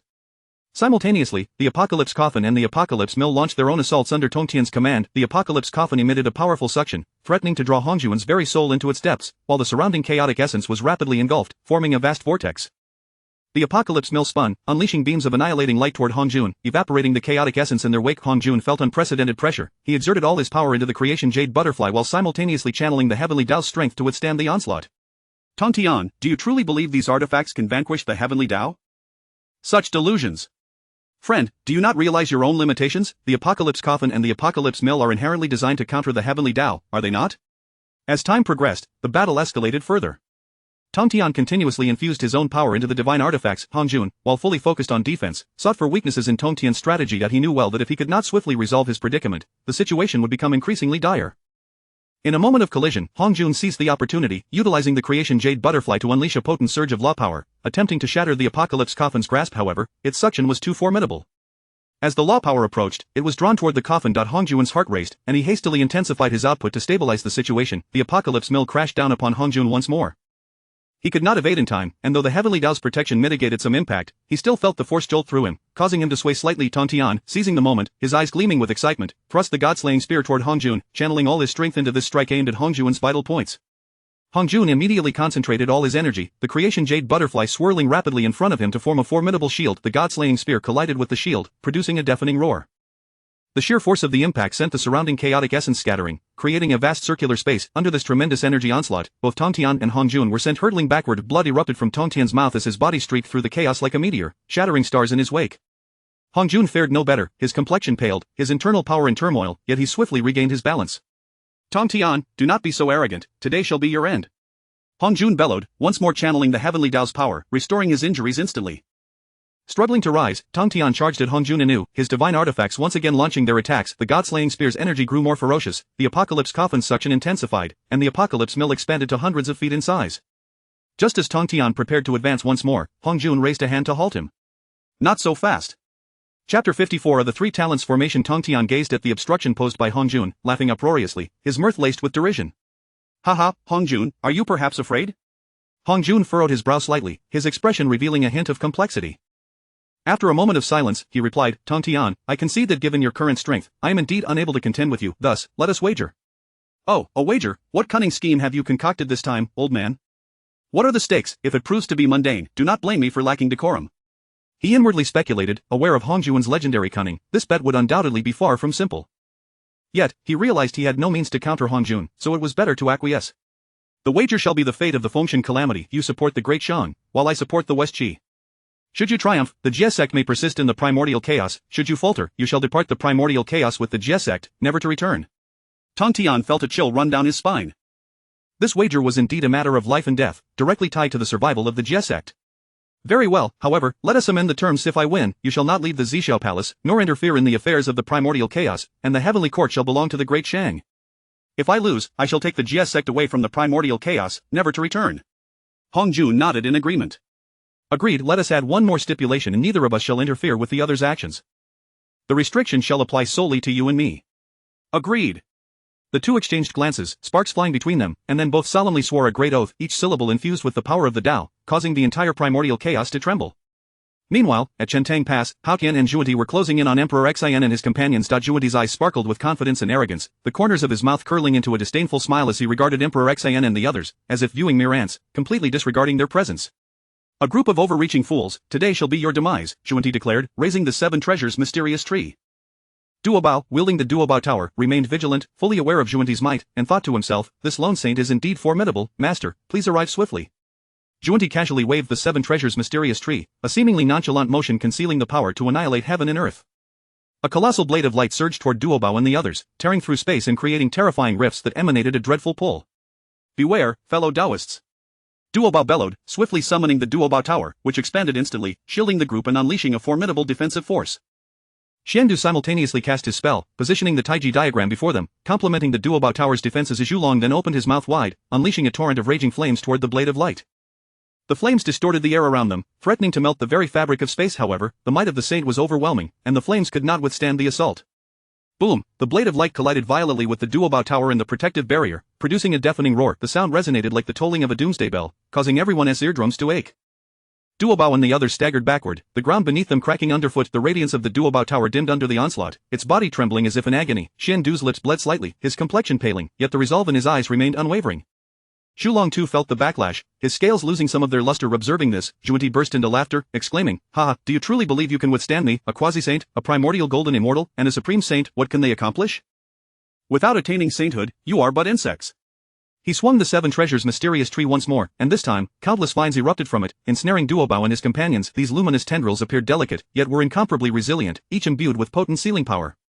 Once ensnared, escape would be nearly impossible. As Zhuan Ti suppressed Duobao and the others, Hao Tian approached Emperor Xian, wielding the Hao Tian sword. His steps seemed slow but bore an invisible pressure. Emperor Xian stood firm, his expression calm, his gaze resolute. Beside him, Xiangwei clutched a whisk, eyes fixed on Hao Tian, ever ready to counter his assault. Just as Hao Tian was nearing Emperor Xian, Xiangwei abruptly swung the whisk, unleashing a formidable force toward Hao Tian. This power, though seemingly intangible, carried astonishing might, catching Hao Tian off guard and sending him hurtling away. He stared in disbelief at Xiangwei, astonished by the strength he displayed, realizing he had underestimated him. At that moment, Zhuan Ti landed, observing Hao Tian's discomposure with disdain. "Hao Tian, my junior, you ought to remain an observer. You are still too green, unable to handle such trifles." With that, he advanced towards Xiangwei, his eyes brimming with scorn, as if Xiangwei were merely a lamb awaiting slaughter. Xiangwei, undaunted by Zhuan Ti's approach, exchanged a knowing glance with Xiang Sha and Dan Xing, the three stepping forward to form a triangular formation. They immediately began to weave seals, their spiritual energies surging forth, intertwining like rivers converging into an ocean. In an instant, the formation radiated with the power of a saint at the sixth layer, a formidable aura sweeping through the area like a tempest. Zhuan Ti, sensing the gravity of the situation, felt alarmed, pondering the identities of these three. Who were they to be so extraordinary? However, he quickly steadied his mind and brandished the seven treasures mysterious tree against them. Xiangwei, Xiang Sha, and Dan Xing activated the three talents formation, its brilliance intensifying as Zhuan Ti frantically swung the seven treasures mysterious tree, attempting to break free from the restraints of the formation. The three wielded their whisks, clashing with the seven treasures mysterious tree, sending forth dazzling sparks. As Zhuan Ti became entangled in the three talents formation, Zhulong and Duobao felt a newfound sense of ease. They exchanged glances, a glint of determination in their eyes, and advanced toward Hao Tian with a cold smirk. Duobao declared, "Hao Tian, are you not the one who seals the gods? I believe the function list and you are destined to cross paths." As he spoke, he summoned the Duobao tower, hurling it at Hao Tian. Zhulong's form blazed like a fireball, charging toward Hao Tian, the surrounding air becoming unbearably hot. Seeing the dire situation unfold, Hao Tian felt a pang of panic. "What are you all doing? I am a disciple of the Tao ancestor." He hastily summoned the Heaven and Earth Seal, attempting to fend off the onslaught, yet found himself overwhelmed. The radiance of the Heaven and Earth Seal flickered under their combined assault, on the verge of shattering. Meanwhile, Zhuan Ti's assault grew ever fiercer, the multicolored light of the seven treasures mysterious tree nearly illuminating the heavens, blinding to behold. Xiangwei and his companions faced Zhuan Ti's attack with composure, seemingly unfazed, though Zhuan Ti sensed something amiss. Chapter 55 of the high-stakes gamble. Zhuan Ti remained entangled in a fierce struggle with the trio of the San Kai formation. Beads of sweat had begun to form on his brow, and the once profound confidence in his eyes was now replaced by astonishment and gravity. The San Kai formation operated like a colossal vortex, voraciously drawing in the surrounding spiritual energy and converting it into a barrage of fierce attacks directed at Zhuan Ti. Although the three adversaries appeared to possess merely quasi-saint cultivation, their coordination was flawless, akin to a singular entity. Each movement and wave of their magical treasures seemed seamlessly interwoven. Zhuan Ti had never anticipated that the formation they had devised would wield such incredible power, capable of contesting with a formidable saint like himself for an extended period, a realization that genuinely astonished him. He pondered to himself, who on earth are these three? Their cultivation is merely quasi-saint, yet they managed to stalemate me with the Sankai formation. Meanwhile, in another part of the sky, a scene of carnage unfolded as Hao Tian and Ran Deng found themselves besieged by Xian Du, Zhulong, and Duo Bao, trapped in a dire predicament. The Taiji diagram in Xian Du's hands relentlessly struck at the two, reminiscent of a game of whack-a-mole as Zhulong instantly transformed into a colossal form, unleashing columns of searing flames from his mouth. Duo Bao wore a grim expression, his hands deftly shifting through incantations as magical treasures circled around him, each one hurled towards Hao Tian and Ran Deng under his command. Your sins of killing are too heavy. Allow me, the Buddha, to grant you both a chance at redemption.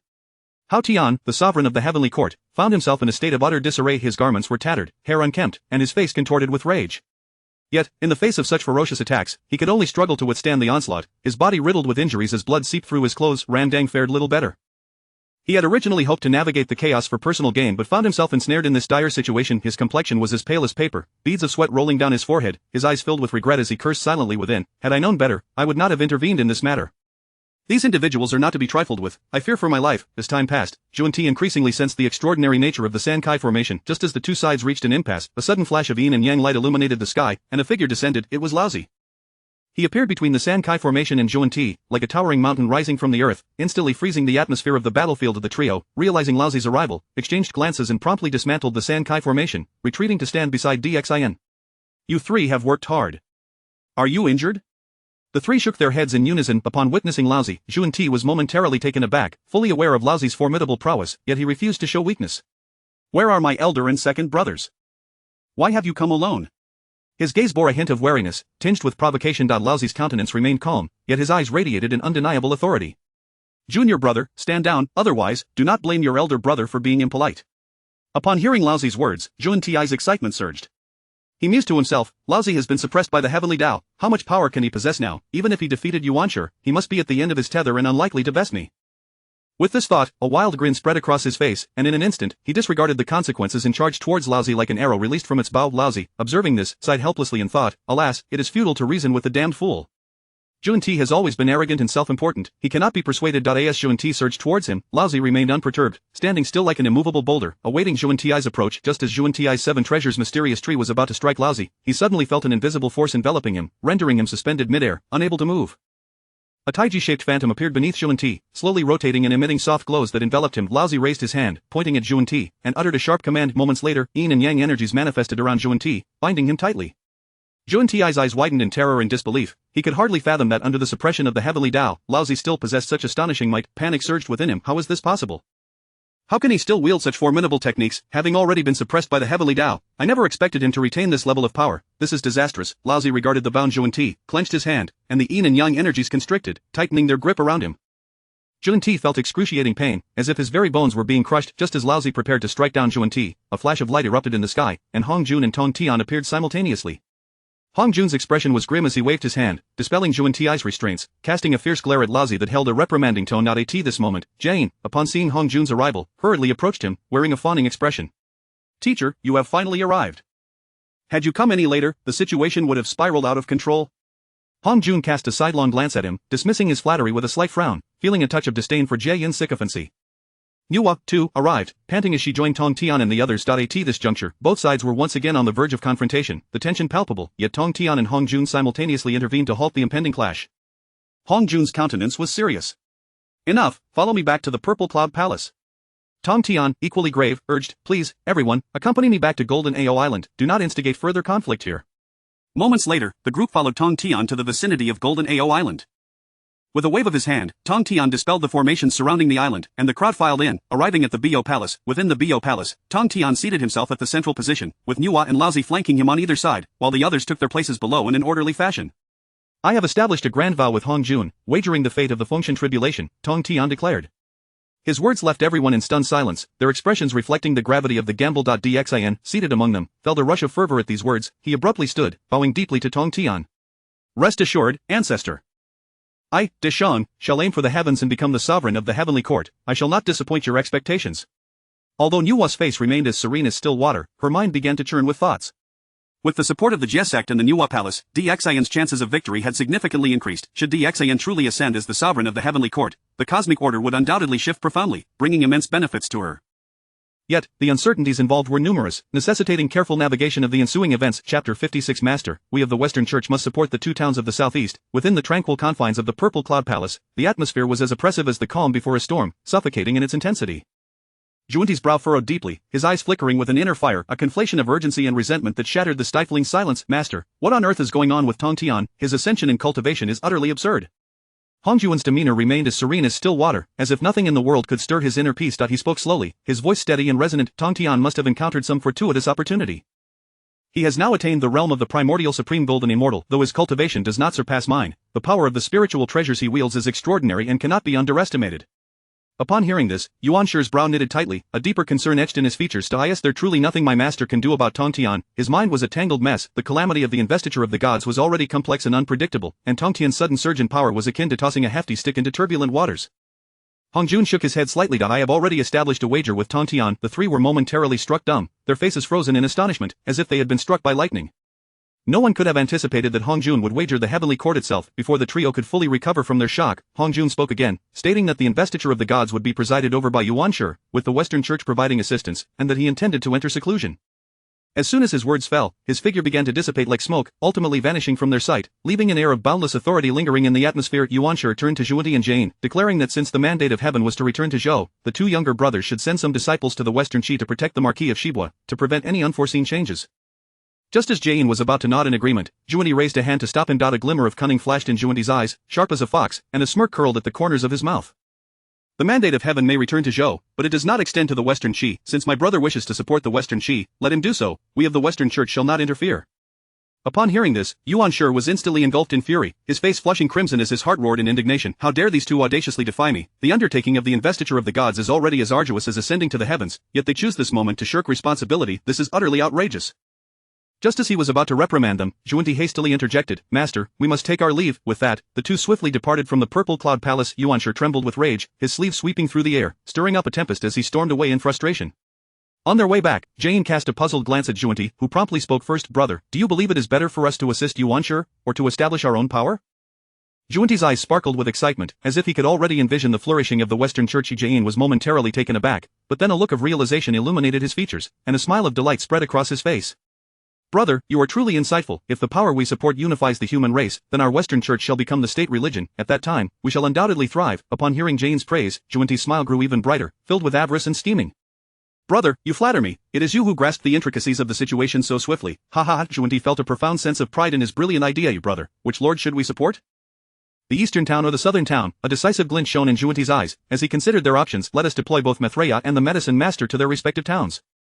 With their strength, success is assured. Jane, upon hearing this, experienced another moment of enlightenment, his heart swelling with joy. Brother, this plan is indeed splendid. The rise of our Western Church is within reach. The Western lands shall flourish. Ha ha ha. Meanwhile, within Kunlun Mountain, Yuan Shi's expression was as dark as storm clouds. Suddenly, it seemed he recalled something, and he immediately began to calculate with his fingers, his anger intensifying. What an outrageous fool! Even at this juncture, he is still indulging in comforts back in Chaga with his wife and children. His brow furrowed deeply, his eyes radiating fury as he cursed Jiang Zia for his lack of awareness. Shingongbao, come to the Yushu Palace at once. Shingongbao hurried to the palace, his heart sinking upon seeing Yuan Shi's grim countenance. I greet my master. Shingongbao's voice quivered slightly, uncertain whether he was being summoned for good or ill. Yuan Shi regarded him with a complex expression, a mixture of utility and disdain flickering in his gaze. You have been in the Chan teaching for many years without acquiring a suitable spiritual treasure. Here, take this inferior innate spiritual treasure, the Shenqing sword. I bestow it upon you today in hopes that you may further our Chan teachings. Upon hearing this, Shingongbao's heart soared with joy, his eyes glimmering with excitement as he envisioned his aspirations taking flight. He quickly knelt and expressed his gratitude, saying, Disciple is deeply thankful, master, and shall not disappoint your expectations. Your brother Zia is currently in Chaga. You must go there and bring him to the Western Qi to assist the Marquis of Shibua in overthrowing the Shang.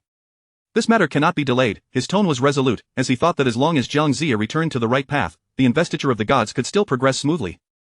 Shingongbao felt a chill in his heart upon hearing this, realizing that his master only wished for him to diligently carry out his orders, and would not have treated him so favorably otherwise.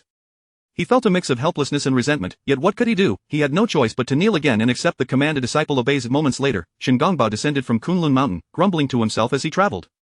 Alas, I am but a mere pawn, a lowly creature born of mud and water. My master has never truly valued me. I am merely a chess piece to him. Upon arriving in Chaga, Shingongbao surveyed the bustling streets but found no joy in their splendor.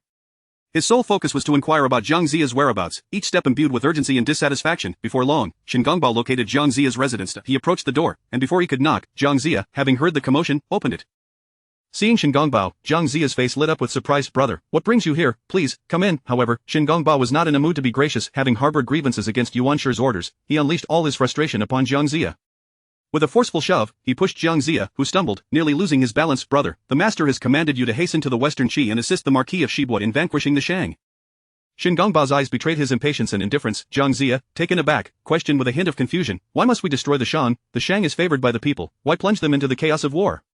Shingongbao's impatience flared anew, as he retorted, this is the master's command, are you defying him? Brother, do you truly believe the master regards us as disciples? When Guang Chengzi attempted to kill me with the turning heaven seal, did he ever show concern?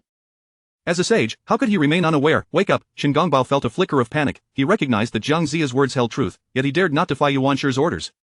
Gritting his teeth, he drew the Shenqing sword and advanced toward Zhang Ziya. Brother, please do not hold this against me. I am also left with no choice. Zhang Ziya shook his head, disappointment and helplessness in his eyes, sighing, alas, brother, why must you resort to this? Shingongbao paid no heed to Zhang Ziya's plea, his grip firm upon the Shenqing sword as he trudged forward, yet, before he could close the distance, a sudden shadow flashed past, and he felt a tremendous force pinning him to the ground. Despite his frantic struggles, he found himself utterly trapped, as if an iron vice had ensnared him. Seeing this, Zhang Ziya bowed deeply and addressed the shadow, please spare my brother's life, Lord Jingyue. The shadowy figure paid no mind to Zhang Ziya's plea, unceremoniously whisking Shingongbao away to the palace of the human king. At that moment, Dxian was absent from Chaoga, thus the shadowy figure had no choice but to deliver Shingongbao to the queen of the king. Chapter 57 of The Humble Monk observes that you are fated to encounter our Buddhist teachings. I implore my fellow Taoists to show mercy. The shadowy secret guard, Jingyue, brought the bound Sheng Wangbao before Queen Jiang. Sheng Wangbao was tightly restrained by the binding immortal rope, appearing in a wretched state, yet his eyes still gleamed with defiance and cunning. Queen Jiang sat regally upon her throne, her brows slightly furrowed, an expression of perplexity in her eyes as she gazed at the detained individual, her tone authoritative as she inquired, who is this person? Ling Yue stepped forward, respectfully kneeling on one knee, and reported to the queen, this individual is a disciple of the Chan teaching and also a junior of Dr. Jiang. I discovered his nefarious intentions towards Dr. Jiang, which is why he has been brought here. Upon hearing this, a fierce glint flashed in the queen's phoenix eyes, and she abruptly waved her hand, commanding, take him away and execute him at once. Just then, Zhang Ziya hurriedly arrived, dressed in court attire, his expression fraught with urgency. Upon entering the grand hall, he hastily bowed, paying his respects to the queen. Queen Zhang's brow furrowed slightly as she gestured for Jingyue to escort Sheng Wangbao away, then turned her gaze towards Zhang Ziya, her eyes betraying a hint of dissatisfaction. What brings you here, doctor? Please, your majesty, spare my junior's life. Although he has acted rashly, he is not a malevolent person. I beseech your majesty to show him mercy. Queen Zhang's expression darkened, her gaze sternly fixated on Zhang Ziya, her voice as frigid as ice. Doctor, do not forget your station. You are a minister of my Dashang. Sheng Wangbao's treacherous intent to destroy Shang is a crime deserving of annihilation. It cannot be forgiven. Zhang Ziya's heart tightened. Your majesty, my junior is a leopard spirit. If we can turn him to our side and have him act as an insider for Dashang, our future endeavors against the West will be greatly eased. I implore you to reconsider. After a long pause, she slowly replied, this matter shall be discussed further upon the return of the king. You may withdraw for now. Helpless, Zhang Ziya could only bow in acquiescence and prepare to leave. At that moment, the shadowy secret guard suddenly appeared within the hall, kneeling on one knee, his demeanor tense. I report to your majesty, the lords of the southeastern and western territories are in motion, plotting to unite their forces and attack Dashan, proclaiming they will annihilate us within 3 days. Both Zhang Ziya and Queen Jiang were taken aback by this news, yet they maintained their composure. Queen Jiang feigned calm, taking a deep breath. Have they succeeded? Your majesty, the 3 lords harbor ulterior motives, unwilling to yield to one another, each vying for dominance to become the next ruler, thus they parted in discord. Queen Jiang exhaled softly, raising her hand, she declared loudly, continue to monitor them. Do not show any signs of laxity. As her words fell, a shadowy secret guard promptly materialized. Hasten to Jinao Island and summon the king back to preside over the situation. Dr. Jiang, you two may withdraw. There is no need for excessive worry, but I hope you remember your station. Zhang Ziya observed the queen's composed demeanor, his heart still heavy with unease, yet he refrained from further protest and bowed as he exited. Within Mount Sumeru, the two were preparing to make their move. Junior, since the Western sect suffered a great calamity, its fortunes have plummeted now. Compared to the Chan and Jie teachings, we are vastly inferior. Even Buddhism surpasses us, alas.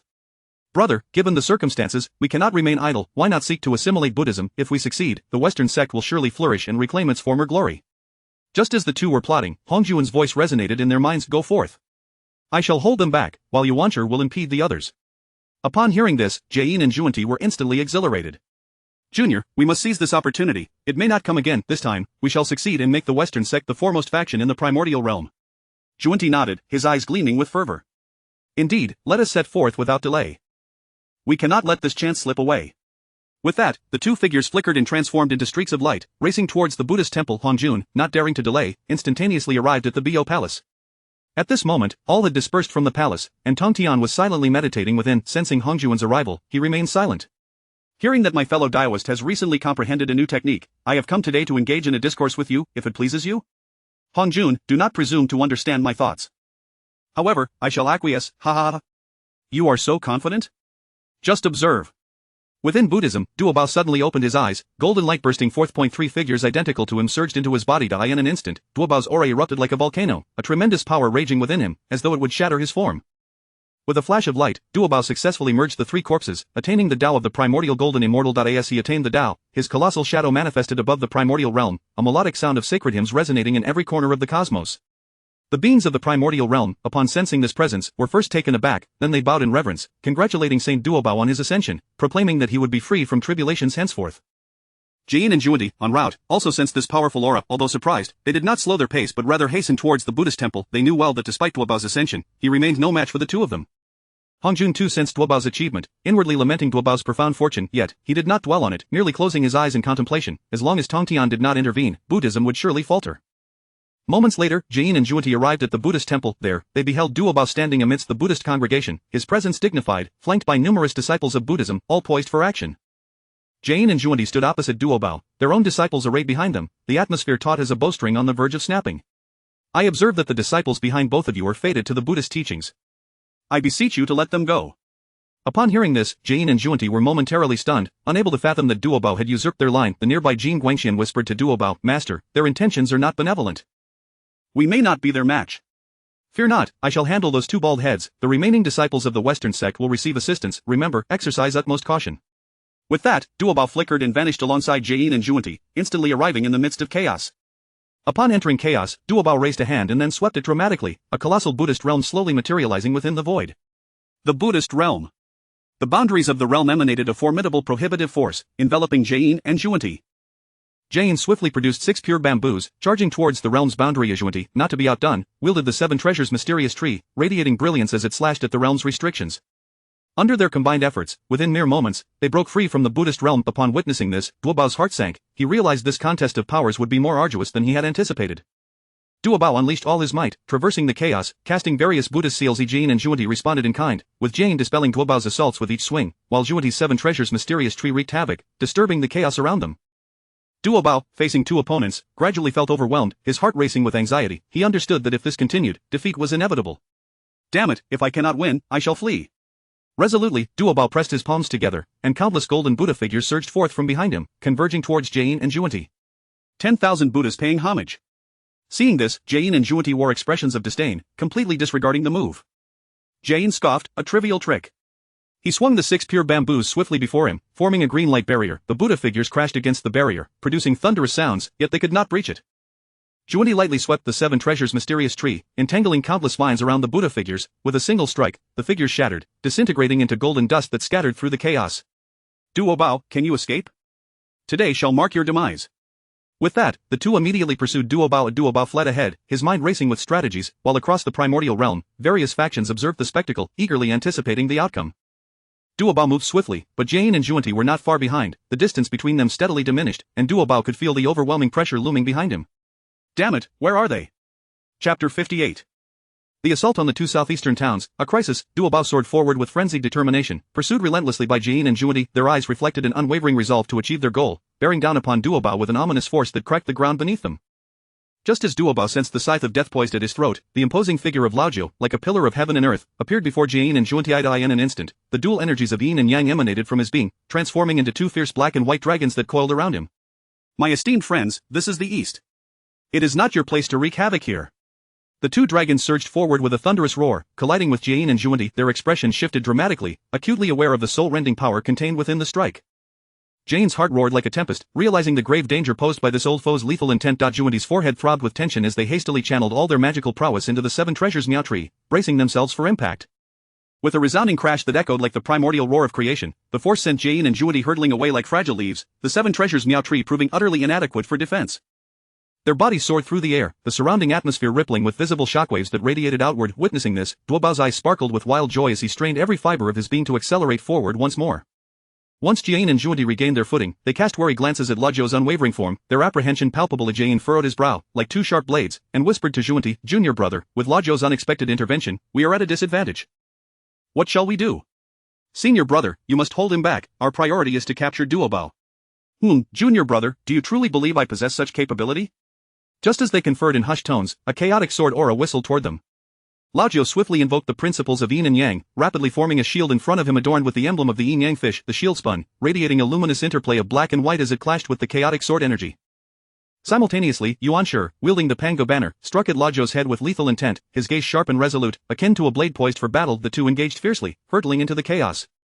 As Jiayin and Zhundi noticed Laojiu distracted by Yuan Shi, they exchanged glances and resumed their pursuit of Duobao. With their speed escalating, the gap between them and Duobao closed rapidly. Just as they were on the verge of catching him, a red embroidered ball suddenly hurtled toward Jiayin and Zhundi. Startled, they immediately halted, channeling their magical energy to conjure a protective golden barrier before them. With expressions of vigilance and eyes glittering with cold light, they scanned their surroundings, attempting to identify the assailant. At that moment, Nuwa gracefully descended before Jiayin and Zhundi, her demeanor proud and defiant. They exchanged a knowing glance and nodded. Jiayin surged forward while Zhundi prepared to confront Nuwa. Seizing the opportunity, Duobao glanced back, noting the obstruction, and with a smirk, quickened his pace. "Those bald donkeys, ha ha." Within the royal palace, the shadow secret guard materialized in the grand hall, kneeling on one knee as he reported loudly, "Your Majesty, the Western sect in Buddhism have commenced war. We seek your command." Upon hearing this, Emperor Xian threw his head back in laughter, his booming voice reverberating throughout the hall, causing the flickering candle flames to shudder. He abruptly rose, the royal robe billowing with the wind, and proclaimed, "Loyal subjects, the time has come. We shall seize the two southeastern towns. Your Majesty's wisdom is unparalleled, may the Great Shang endure for millennia. Deploy the forces at the Three Mountain Pass under the command of Kong Xian to launch a full-scale assault on the southern town. We must capture the medicine master and the southern town. Command, General Huang Feihu, lead 50,000 troops to swiftly assist General Kong. There must be no mistakes." With the issuance of this command, the Shadow Secret Guard immediately took flight toward the Three Mountain Pass in Jizhou City. Emperor Xian paused momentarily, his gaze sharpening as he issued further orders. When Zhong and Fei Lian lead 80,000 troops to attack the eastern town. Wu Dang shall suppress the medicine master, while Mei Bo is responsible for the logistics of the two armies. Ensure ample supplies, but do not forcibly requisition from the common folk. Those who violate this edict shall be executed. The ministers bowed in obedience, fully aware of the significance of this campaign for the fate of the Great Shang. Just then, a crisp and powerful sound of footsteps echoed, as Queen Jiang, clad in armor, strode into the hall with her left hand resting lightly upon her sword and her right gripping a battle spear, exuding an air of valor. Each step resonated with the spirit of a woman unyielding to men, and upon reaching the center of the hall, she bowed and declared, "I pay my respects to the king." Emperor Xian nodded slightly, his eyes glimmering with inquiry, "What is it, my queen?" Raising her head, Queen Jiang boldly proclaimed, "Your Majesty, I humbly request to accompany Grand Master One on the campaign." At this declaration, the court erupted in a flurry of whispers, a cacophony of murmured discussions filling the air. Unfazed, Queen Jiang continued, "Your Majesty, though my father, Jiang Wanchu, was a traitor, he is still my father, I cannot allow him to meet an unjust end." "Very well, with such noble intentions, how could I deny you?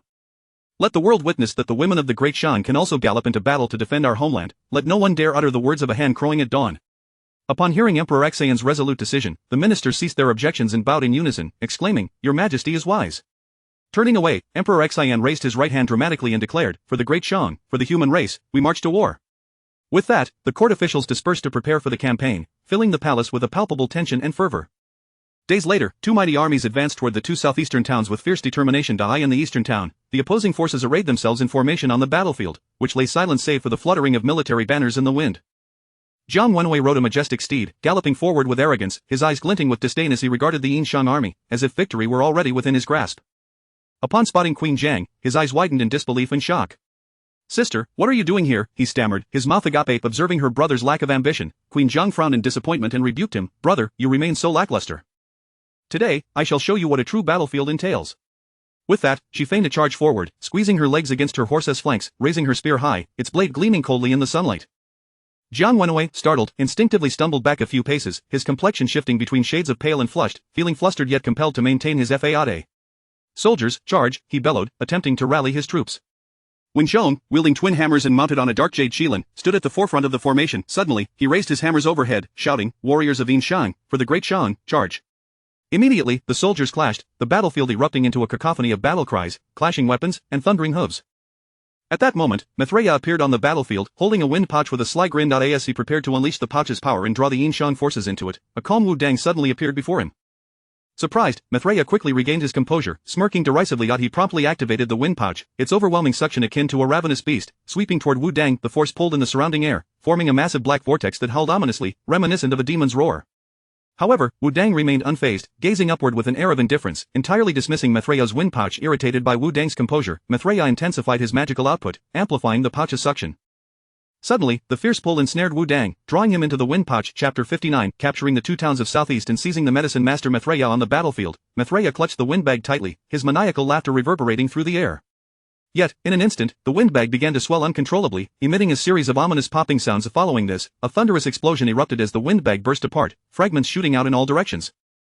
Wu Dang emerged from the chaos, her soul-cutting blade radiating a ghostly blue light, a luminosity that seemed capable of freezing souls, warping the very air around the blade with its chill. She descended gracefully, holding a 100-flower umbrella, landing softly before Maitreya. The umbrella was a dazzling spectacle, its myriad colors flowing like a vibrant stream. Maitreya's eyes widened, fury evident in his gaze, his face flushed crimson, veins bulging on his forehead. "You scoundrel, that was my spiritual treasure," he bellowed, his voice sending nearby soldiers reeling. This windbag was his sole spiritual artifact, now utterly destroyed, and his heart bled with anguish as rage threatened to engulf his reason. Wu Dang, however, merely raised her gaze slightly, her expression as cold as frost, casting a disdainful glance at Maitreya, as if regarding a mere jester. Maitreya, seeing this, was consumed by fury, gritting his teeth. "You disciples of thee are truly unruly. You, a mere quasi-saint of corpse-slaying, dare to be so audacious before me, a quasi-saint of dual corpse-slaying." No sooner had he spoken than he transformed into a streak of golden light, hurtling towards Wu Dang with ferocious speed. As he passed, the winds howled, sand and stones were swept up, and massive boulders were lifted into the air, only to be pulverized by the forceful gusts. A smirk graced Wu Dang's lips as she calmly positioned the 100-flower umbrella before her. At the moment Maitreya made contact with the umbrella, an inexplicable rebound force erupted. Maitreya felt as if he had collided with a mountain, the counterforce akin to a raging beast, violently propelling him away. He soared backward for several dozen feet before barely stabilizing himself. Blood trickled from the corner of his mouth, disbelief and shock clouding his eyes, as turmoil surged within him. How could this be? Absurd, a primordial treasure. Wu Dang brandished the soul-cutting blade, charging directly at Maitreya. Spirits erupted from the blade, intertwining to form an immense luminous net that descended upon Maitreya. In disarray, he attempted to fend it off, a flicker of panic crossing his eyes as he hastily formed seals with his hands, manifesting a Sixshang golden body, layers of golden phantoms materializing before him. Yet, Wu Dang's relentless assault fell like a torrential storm, each strike landing precisely on his vital points. The golden body shattered under Wu Dang's onslaught, his form sustaining numerous injuries, his garments stained crimson.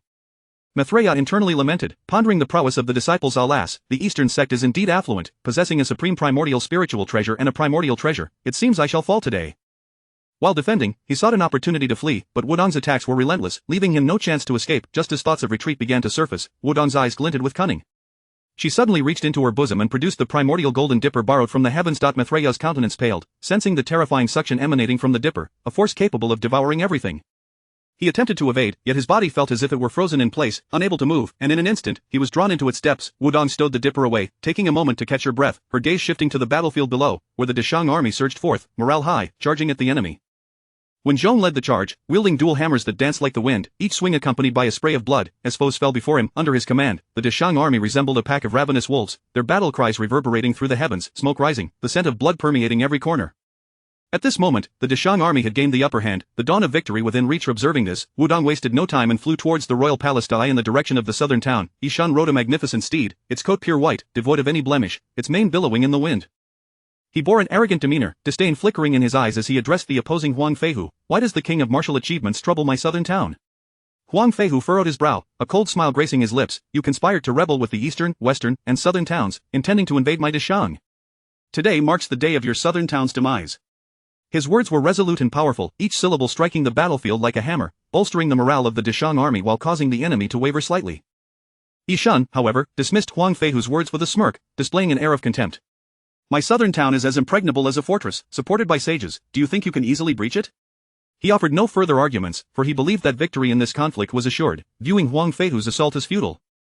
At that moment, the medicine master appeared in the sky, his Taoist robe fluttering in the breeze. His gaze fell upon Huang Feihu, a glimmer of cold light flashing in his eyes, a chill that seemed capable of piercing souls, instilling dread.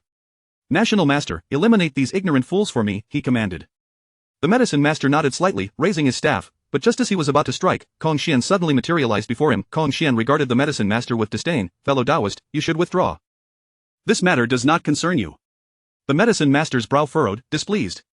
"Kong Xian, are you intending to oppose my western sect, or do you represent the Feng clan? How terrifying, you nearly frightened me to death. Today, I shall see just how capable this disciple of a sage truly is." With that, Kong Xian transformed into a streak of colorful meteorite, launching an attack on the medicine master. His assault was fierce. As he spread his wings, 5 colored divine light surged forth like 5 roaring dragons, claws bared, lunging at the medicine master. In an instant, the sky erupted with brilliance, spells clashing with deafening roars. Kong Xian's 5 colored divine light relentlessly battered against the medicine master's barrier, each impact sending tremors through it. The medicine master continuously unleashed various spells, attempting to reinforce the barrier, barely fending off Kong Xian's onslaught. However, Kong Xian's might proved overwhelmingly strong, and the medicine master gradually found himself at a disadvantage, anxiety flickering in his eyes. The two clashed for about a quarter of an hour, yet Kong Xian seemed to be holding back, stretching lazily, appearing utterly unfazed. How dull. This disciple of a sage is not impressive at all. You fail to astonish me. His tone oozed contempt, as if this fierce battle were merely a game to him. The medicine master, upon hearing this, was consumed by rage. As a disciple of a sage, he had never endured such humiliation. He roared, disregarding his own depleting spiritual energy, charging at Kong Xian, his eyes filled with bloodlust, driven by a singular thought. To make Kong Xian pay dearly. Kong Xian, witnessing the medicine master rush toward him, smirked disdainfully. Ignorant fool. With that, he unleashed a more radiant and formidable 5-colored divine light. The medicine master felt an irresistible force pulling him in, struggling to break free, yet feeling as powerless as an ant trapped in quicksand. His body was slowly drawn towards the colorful vortex, terror and despair filling his eyes. Soon, he was swept into it, vanishing without a trace. Upon witnessing the medicine master subdued, Yishan's expression shifted drastically, panic surging within him. The arrogance he once exhibited evaporated, replaced by profound fear. He now understood the might of Kong Xian. With the medicine master captured, he had lost a significant ally, and to continue fighting was to court death. Retreat to the city at once. Yishan's voice trembled, tinged with panic. He immediately turned his steed, galloping toward the city, followed closely by his fleeing soldiers. Brave warriors of the Yinshang, charge, annihilate the southern town. The soldiers of Yinshang surged toward the enemy of the southern town, and once again, the battlefield resounded with earth-shattering battle cries, blood-staining the earth as the conflict reached a fever pitch. Just as both sides captured the medicine master and Maitreya, the previously obscured heavenly secrets were suddenly unveiled. Zhuan-Ti and Jiayin felt a pang of unease in their hearts. Zhuan-Ti's brow furrowed, exclaiming, "This is bad, we have been deceived." A flicker of urgency crossed his eyes, an ominous premonition swelling within him. The two immediately broke free from Enhua and Duobao, transforming into 2 streaks of golden light, racing toward the 2 southeastern towns. Upon their arrival, they beheld a scene of devastation. The earth was drenched in blood, scattered limbs and shattered weapons strewn about. The Deshang army had already captured the 2 towns and was currently tidying the battlefield. Zhuan-Ti and Jiayin searched in vain for their disciples, only to find no trace of them. Without hesitation, they raced toward the royal palace, their hearts heavy with concern for their disciples' safety and ire towards the Yinshang. In no time, the two arrived at the royal palace. At that very moment, a colossal divine phoenix of fortune soared above the palace. Dxan emerged from the grand hall, his expression regal as he regarded Zhuan-Ti and Jiayin, inquiring, "What brings the 2 saints to my royal palace?" Zhuan-Ti's face turned ashen, his voice booming with fury, "Do not feign ignorance, human king. Hand over my disciple at once." His eyes blazed with wrath, fists clenched tightly, his body trembling slightly, clearly struggling to contain his anger. Dxan, upon hearing this, smirked derisively, lifting his chin in a taunting manner, his smile sharp as a knife, piercing the hearts of Zhuan-Ti and Jiayin. The two were further incensed, a flicker of murderous intent flashing in their eyes. At that moment, Enhua and Laozi also appeared before the royal palace, heightening the tension in the atmosphere. Chapter 60. You two have a connection with my Buddhism. The gazes of Jiayin and Zhuan-Ti pierced through the raging winds like 2 sharp swords, fixated intently on Enhua, Laozi, and Dixin. At this moment, Jiayin and Zhuan-Ti were already at the end of their strength, utterly at a loss for how to proceed. Zhuan-Ti's heart felt as though it were gripped tightly by an invisible hand, struggling violently within his chest. He took a deep breath, the air rolling in his throat, forcing down the raging fury within, striving to maintain a tone that sounded calm and composed as he called out loudly towards the palace, "Your Majesty, the human king, I implore you to return my 2 disciples." Dixin languidly reclined upon his throne crafted from black gold, the corners of his mouth curling into a smirk laced with mockery. A cunning glint sparkled in his eyes as he clicked his tongue and said, "Oh, are you two not high and mighty saints? Do you not wish to struggle at all? Will you simply resign yourselves to negotiation?" His words struck like sharp arrows, one after another, targeting the dignity that Jiayin and Zhuan-Ti held dear, each syllable pouring salt into their wounds. Upon hearing Dixin's taunts, a surge of anger erupted within Jiayin and Zhuan-Ti, their expressions darkening like ink, their eyes ablaze with fury. Throughout their extensive cultivation journey, had they ever endured such blatant humiliation? Zhuan-Ti gritted his teeth, forcefully suppressing the fury that threatened to consume his reason. The human king's words are excessive. If we can negotiate, that is undoubtedly the best course of action. As long as the human king can return Maitreya and the medicine master, we are willing to pay a price. His voice was hoarse, each word seeming to be squeezed out with great difficulty, resonating with deep resignation and unwillingness. Dixin, upon hearing this, threw back his head and erupted into a derisive laugh, echoing throughout the palace with a tone filled with scorn and contempt. "Ahem, I shall not require your spiritual treasures. After all, the Western sect is far too impoverished to produce anything of decent quality. Am I not considerate?"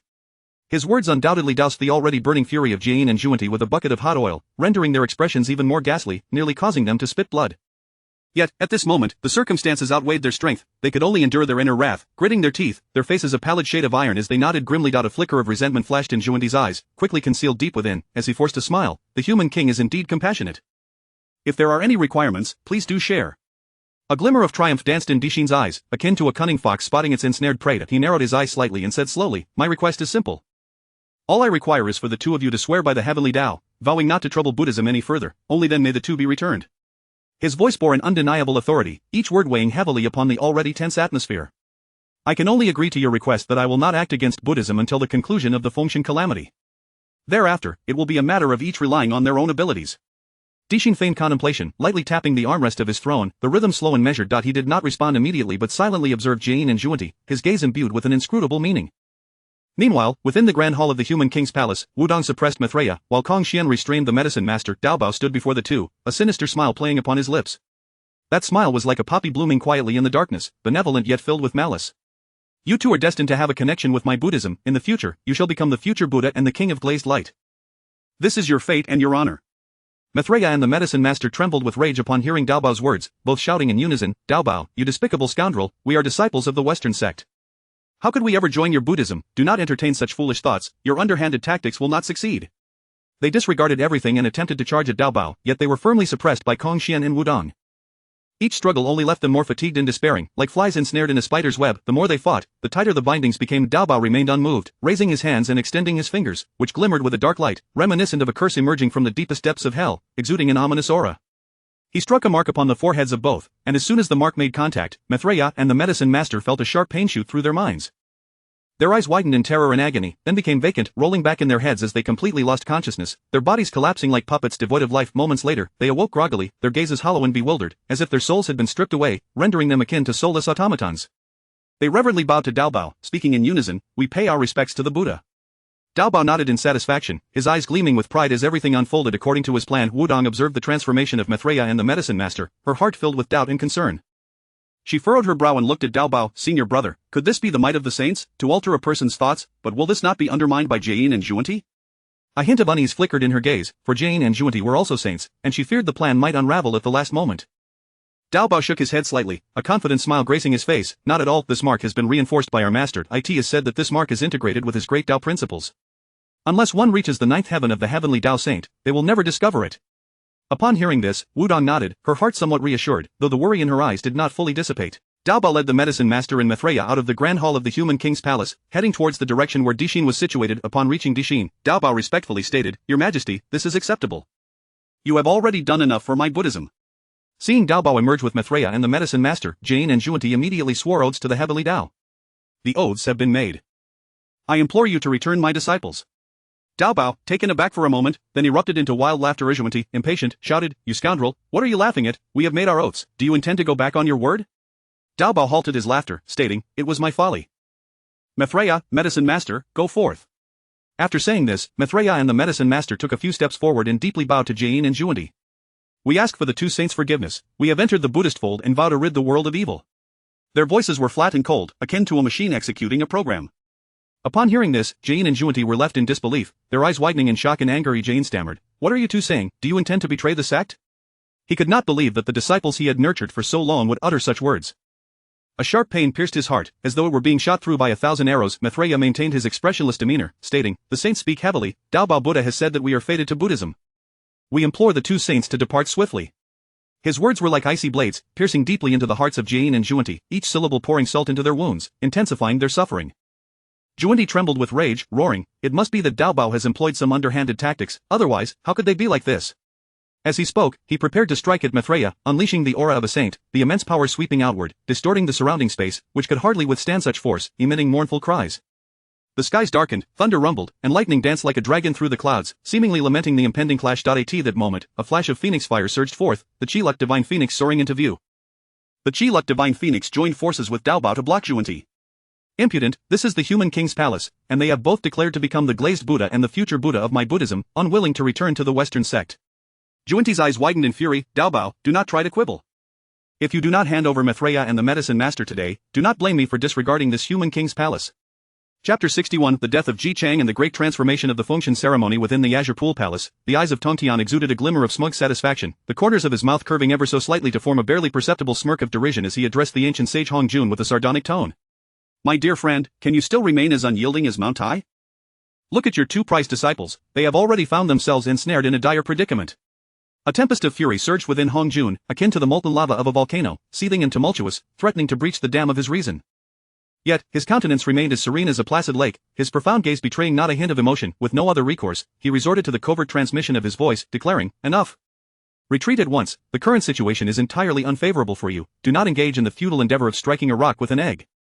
Receiving the clandestine message, Jane and Juanti were consumed by resentment and indignation, their eyes flashing with a fierce hatred. Just as they were about to unleash their wrath, a radiant light suddenly erupted from the direction of the Shang Wenyuan Pavilion. A beam of light shot skyward, soaring towards the heavens. The brilliance was so resplendent that Baigon sat at its center, enveloped in a layer of gentle yet resilient righteousness, its luminescence swirling around him. Gradually, he rose to his feet, his stature upright, robes billowing, his voice resonating through the cosmos. The Shang Wenyuan Pavilion gathers the literary essence of the world. The literary heritage of humankind shall endure eternally. As his words lingered in the air, a vast tide of fortune, as boundless as the ocean, surged towards Baigon, encircling him in a spiraling dance before gradually merging into his being. Nurtured by this immense fortune, Baigon's cultivation ascended rapidly, and a formidable aura erupted from him, propelling him directly into the realm of the Deluo Golden Immortal. By the decree of the current human king, I hereby confer upon Baigon the title of Literary Sage of Humanity. Witnessing this, the people of the human race prostrated themselves, exclaiming in unison, We pay our respects to the literary sage. The Tongtian leader, observing this fervent homage, could not suppress the deepening smile upon his lips, a glimmer of satisfaction dancing in his eyes. He slightly lifted his gaze, provocatively directing it at Hong Jun, a triumphant gleam illuminating his expression. My dear friend, do you see this? My foresight proves to be unparalleled, ha. With a cold snort, Hong Jun's voice sliced through the air like a sharpened ice blade. Without a backward glance, he turned away, his silhouette betraying a hint of disarray, tinged with a sense of indignation. As Tongtian noted Hong Jun's departure, he promptly redirected his thoughts towards the direction of Shiqi City, employing the art of voice transmission once more. In Shiqi City, Xiang Yi received Tongtian's message, a sinister smile curling upon his lips, exuding a bloodthirsty gleam, swiftly forming hand seals. The laws of concealment manifested around him, perfectly shrouding his presence. In an instant, he transformed into the guise of Guangqingzi, leaping forth silently to the residence of the Shiqi Marquis. At this moment, the Shiqi Marquis' estate lay enveloped in the tranquility of night, the moonlight cascading like water, with only the occasional footsteps of patrolling soldiers piercing the silence.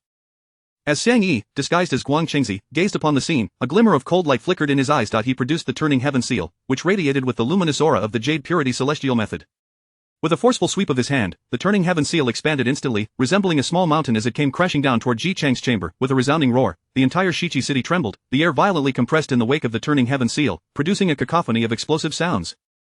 The great hall collapsed under the weight of this terrifying blow, bricks and stones flying like cannonballs, while splinters of wood swirled through the dust like snowflakes. The dust billowed forth, swiftly engulfing the sleeping quarters, where Ji Chang and his wife lay oblivious to the impending doom, caught unawares by this sudden assault. Their bodies were instantly reduced to a gruesome pulp, the stench of blood rapidly saturating the air. This cataclysmic clamor shattered the tranquility of Shiqi City, jolting its inhabitants from their slumber, sending them into a frenzied scramble. Soldiers, armed and wide-eyed with terror, raced toward Ji Chang's quarters, as chaos reigned supreme, screams and cries intertwining in a harrowing symphony. Yet Xiang Yi did not relent, a cruel glint shone in his eyes as he advanced toward Boikao. Upon seeing Xiang Yi, Boikao was engulfed in despair, his body trembling incessantly like a candle flickering in the wind. With no trace of compassion, Xiang Yi hurled a brick with unrestrained ferocity at Boikao. With a sickening thud, Boikao met his demise, his body flung aside like a tattered sack, blood splattering upon the ground in a striking crimson bloom. Hearing the commotion, GFA dashed toward Ji Chang's chamber, his eyes bloodshot, brimming with unbridled sorrow and vengeance. Upon witnessing the harrowing scene before him, he collapsed to his knees as if struck by lightning, tears cascaded down his face like a torrential flood, pooling upon the blood-soaked earth. At some point, Shen Gongbao appeared beside him, gently patting his shoulder. Young Marquis, you must gather your resolve, otherwise, Shiqi is truly doomed. GFA lifted his gaze, his eyes glistening with bloodshot fury as he looked at Shen Gongbao, his voice hoarse with despair. Master, do you know who is responsible for this? From the nature of this sorcery, it bears the hallmark of the jade purity celestial method, and the traces strongly suggest it was inflicted by the turning heaven seal. Upon hearing this, GFA's eyes flashed with determination, his fists clenched tightly, veins protruding as he gritted his teeth, declaring, Kunlun Mountain, Guangqingzi, I shall not rest until we are at odds.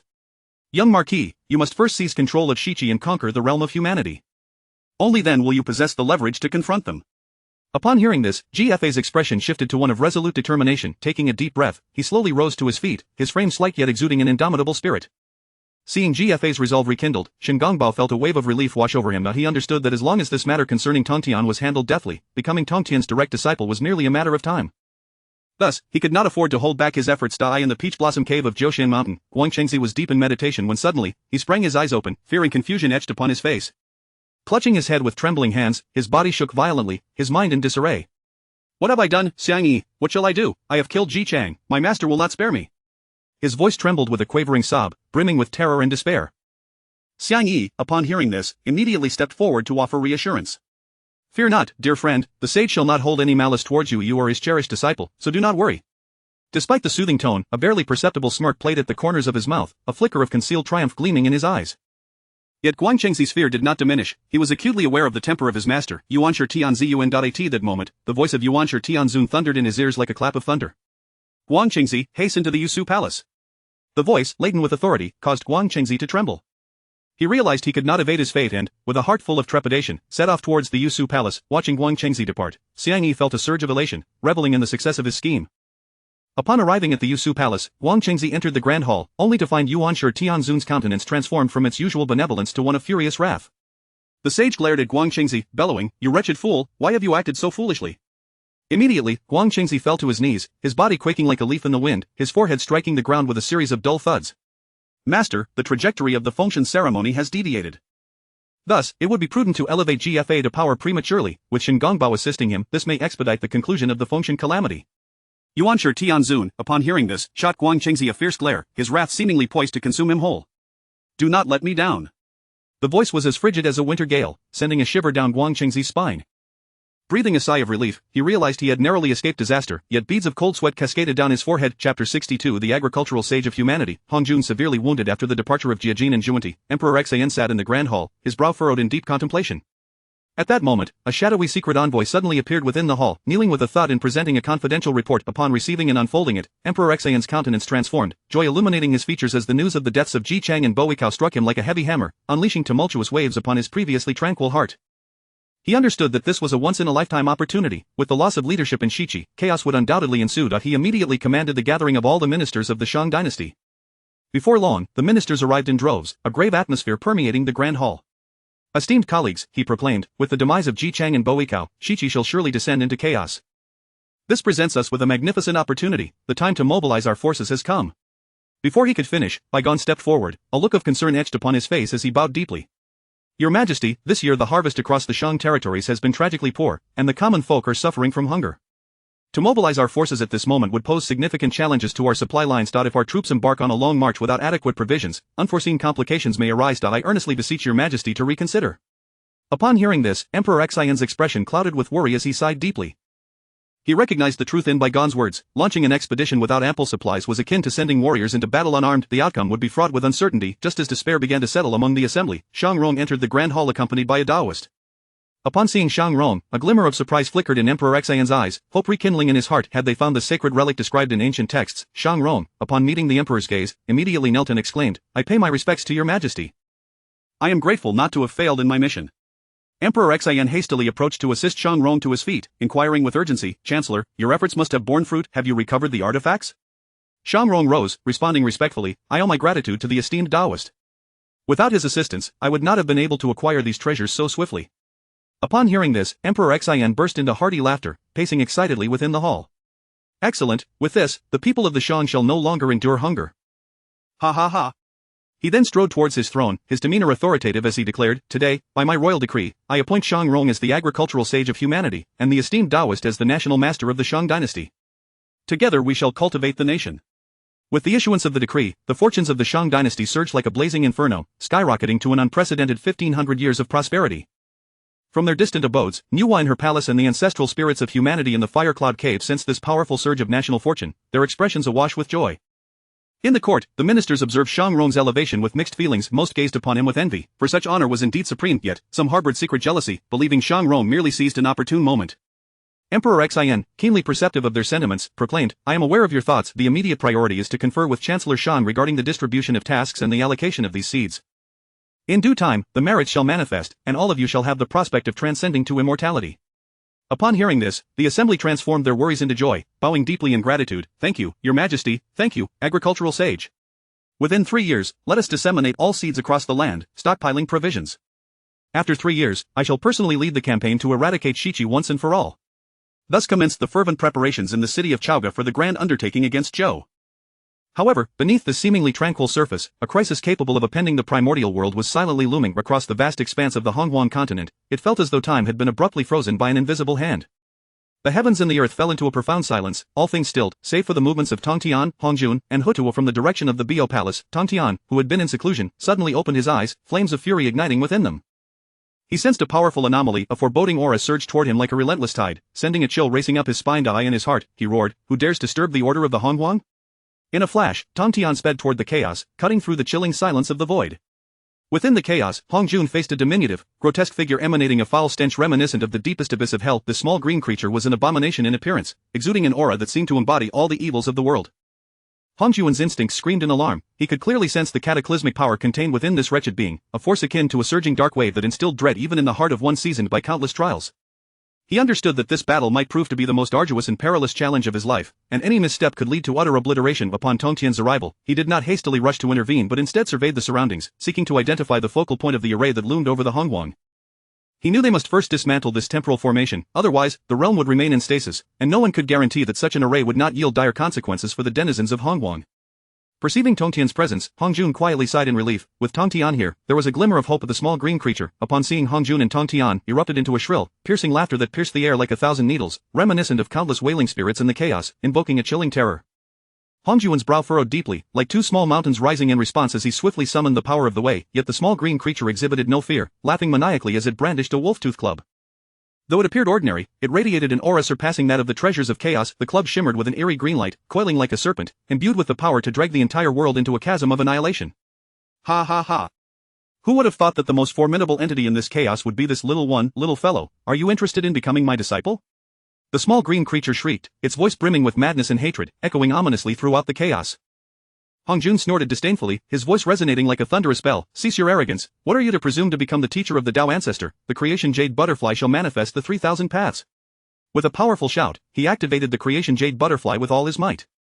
In an instant, its brilliance surged forth, unleashing countless beams of light that transformed into the forces of the 3,000 paths. These forces unfurled in the chaos like an expansive, resplendent galaxy, surging toward the small green creature. Yet the small green creature merely laughed maniacally, its laughter filled with utter disregard as it swung the wolf-tooth club, charging toward the forces of the 3,000 paths like a frenzied demon. Humph. Trivial tricks, your paths are already in slumber, why do you still struggle? It roared, its voice resonating throughout the chaos. With a fierce swing of the wolf-tooth club, a power reminiscent of the primordial chaos erupted forth, instantly shattering Hongjun's 3,000 path forces like mere bubbles. Upon witnessing this, fear flickered across Hongjun's face. He had not anticipated the small green creature's strength to be so formidable, capable of effortlessly dismantling his ultimate technique. The small green creature, emboldened by its success, raised the wolf-tooth club once more. This time, the light emanating from the club was even more dazzling, the green radiance burning like tangible flames. With a forceful swing, it propelled the club at blinding speed, leaving a lengthy green trail as it hurtled toward Hongjun, its terrifying presence warping the surrounding space. Not daring to show the slightest negligence, Hongjun swiftly positioned the creation jade butterfly as a shield in front of him. With a thunderous crash, the wolf-tooth club struck the shield formed by the creation jade butterfly, unleashing a tremendous shockwave that sent the chaotic energy swirling. Hongjun was struck as if by a bolt of lightning, his form sent hurtling away like a fallen leaf. The small green creature, witnessing Hongjun's injury, flashed with excitement, akin to a ravenous wolf spotting its wounded prey. Just as it prepared to press its advantage and deliver a final blow to Hongjun, Tongtian immediately formed seals, summoning the coffin of heaven to shield Hongjun. Chapter 63. Hongjun and Tongtian unite to resist external foes. The previously tense expression on Hongjun's face finally relaxed somewhat upon sighting the Zhangtian coffin before him, as he inwardly breathed a sigh of relief and silently rejoiced. The small green creature, with eyes the size of mung beans, experienced a sharp contraction of its pupils the instant it beheld the Zhangtian coffin, a flicker of terror flashing across its face. Its already distorted visage grew even more menacing, emitting a series of hissing sounds as it instinctively retreated several steps, leaving behind faint green traces in the void with each movement. Hongjun, I shall borrow this Zhangtian coffin for the time being. I will proceed to break the formation, Hongjun declared, extending his hand to firmly grasp the Zhangtian coffin. In that instant, an overwhelming aura surged forth from him, sweeping towards the small green creature, transforming defense into offense. Wherever he passed, the space was compressed, creating visible ripples to the naked eye. Tongtian, with a sudden upward motion of his hand, summoned a time tower into his palm. Taking a deep breath, he exerted his full power to manipulate the laws of time, veins bulging on his forehead, his gaze fixated on the time formation, as if stars were swirling in his eyes. In an instant, the light and shadows of the 12 hours began to revolve slowly above the formation, each rotation laden with the weight of years gone by. Upon witnessing this, the small green creature's eyes flashed with a fierce glint, its already chilling gaze turning even colder. Swiftly, it produced a longbow that radiated a ghostly green light from seemingly nowhere. The bow's body appeared to be crafted from some wicked bone, with souls wailing upon it, emanating a chilling aura that caused the surrounding temperature to plummet. As the small green creature drew the bowstring taut, a humming sound resonated, causing ripples to form in the surrounding space. It aimed at Tong Tian and, with a low growl, released the arrow, which whistled through the air as it tore through space, creating black fissures that exuded dark energy. In a flash, Hong Jun appeared before Tong Tian, his speed so great that he left only a blurred shadow in his wake. Firmly clutching the Zhao Hua Jade disc and the Zhang Tian coffin, he formed an indestructible barrier with both artifacts. As the arrow struck the barrier, a harsh grinding sound erupted, sparking a flurry of flames that blossomed in the darkness. The arrow possessed immense force. Even with the barrier in place, the impact caused both Hong Jun and Tong Tian to tremble, their bodies swaying slightly. Unmoved, Tong Tian continued to strive to break the time formation, which began to weaken under his efforts, the light within flickering like a candle struggling against the wind, the forces of time within the formation growing increasingly chaotic. Suddenly, the power of time within the formation surged forth like water breaching a dam, forming violent streams of energy that ravaged the surrounding space. Wherever this energy flowed, stars were instantly shattered, disintegrating into dust scattered across the cosmos. Tong Tian's expression changed dramatically. He understood the terrifying nature of this power. Once ensnared, even he would find it nearly impossible to escape, akin to falling into an endless whirlpool. He promptly retreated, simultaneously invoking the time tower.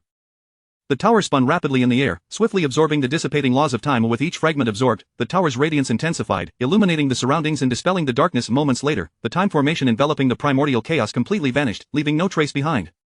The bodies and souls of the myriad beings in the primordial chaos, previously bound by the power of time, instantly returned to their original states, yet the conflict between Hong Jun and the small green creature escalated further. Despite Hong Jun exerting the full force of the heavenly Tao, he found himself at a disadvantage against the small green creature's unpredictable assaults. Each strike from the creature left Hong Jun reeling, forced to retreat in disarray, his robes tattered and blood seeping from the corner of his mouth. A bitter sense of helplessness filled his heart as he pondered, what on earth is this small green creature? How can it be so powerful? Though I am a practitioner of the heavenly Tao, I find it difficult to withstand its might. And where has the great Tao gone? This is utterly absurd. Seeing Hong Jun in such a disheveled state, Tong Tian couldn't help but taunt, Hong Jun, as a practitioner of the heavenly Tao, how can you find yourself in such a predicament? I am truly disappointed. Hong Jun retorted with irritation, stop spectating. If that creature enters the primordial chaos, all beings will surely perish, including your disciples. Hurry and lend your aid. Upon hearing this, Tong Tian's expression turned grave. He recognized the seriousness of the situation and swiftly flew to Hong Jun's side. Observing Hong Jun's somewhat disheveled appearance, concern welled up within him, yet his resolve to fight remained strong. Hong Jun tossed the Zhang Tian coffin into Tong Tian's hands, his gaze intense as he declared, I entrust this coffin to you. We cannot afford to lose. I understand, but this creature is truly enigmatic, and this entire situation is beyond belief. As the small green creature noticed the arrival of another ally, rather than displaying any fear, it emitted a sickly laugh that echoed ominously in the silent chaos, sending shivers down the spine. Another toy has arrived. He, you two better not disappoint me. Its mung bean-like eyes gleamed with excitement, akin to a hunter seeing its prey fall into a trap. Tong Tian scoffed coldly, determination flashing in his eyes as he swung his hand, summoning the Zhang Tian coffin, the world destruction great mill, and a world tree that radiated dazzling golden light to surround him. Upon the appearance of the world tree, an overwhelming life force surged forth, refreshing the surrounding space with its brilliance. The tree's trunk was immensely thick, its branches and leaves lush, each leaf seemingly crafted from gold, shimmering with a resplendent glow. The small green creature, sensing the presence of the world tree, shuddered involuntarily, a sense of unease swelling within it. This chaos actually harbors such a level of spiritual treasure, it is formidable indeed. I must not underestimate them. Tong Tian exchanged a glance with Hong Jun, their eyes meeting as they instantly comprehended each other's intentions without the need for words. All the information was conveyed through their gaze. Taking a deep breath, Hong Jun once more channeled the power of the heavenly Tao, launching an attack against the small green creature, his speed so swift that he left only a flash of light in his wake. Tong Tian immediately activated his own demonic laws, enveloped by swirling demonic energy that radiated a sense of destruction. He continuously funneled the laws of the demonic path towards the Zhang Tian coffin, causing it to tremble with energy as crimson runes flickered across its surface. An ominous aura unfurled from the coffin, tainting the surrounding stars with a dark red hue, as though they had been cursed. During his assault on the small green creature, Hong Jun was once again flung back by the creature's overwhelming power. Tong Tian, we must act together. If we delay any further, I may not endure much longer.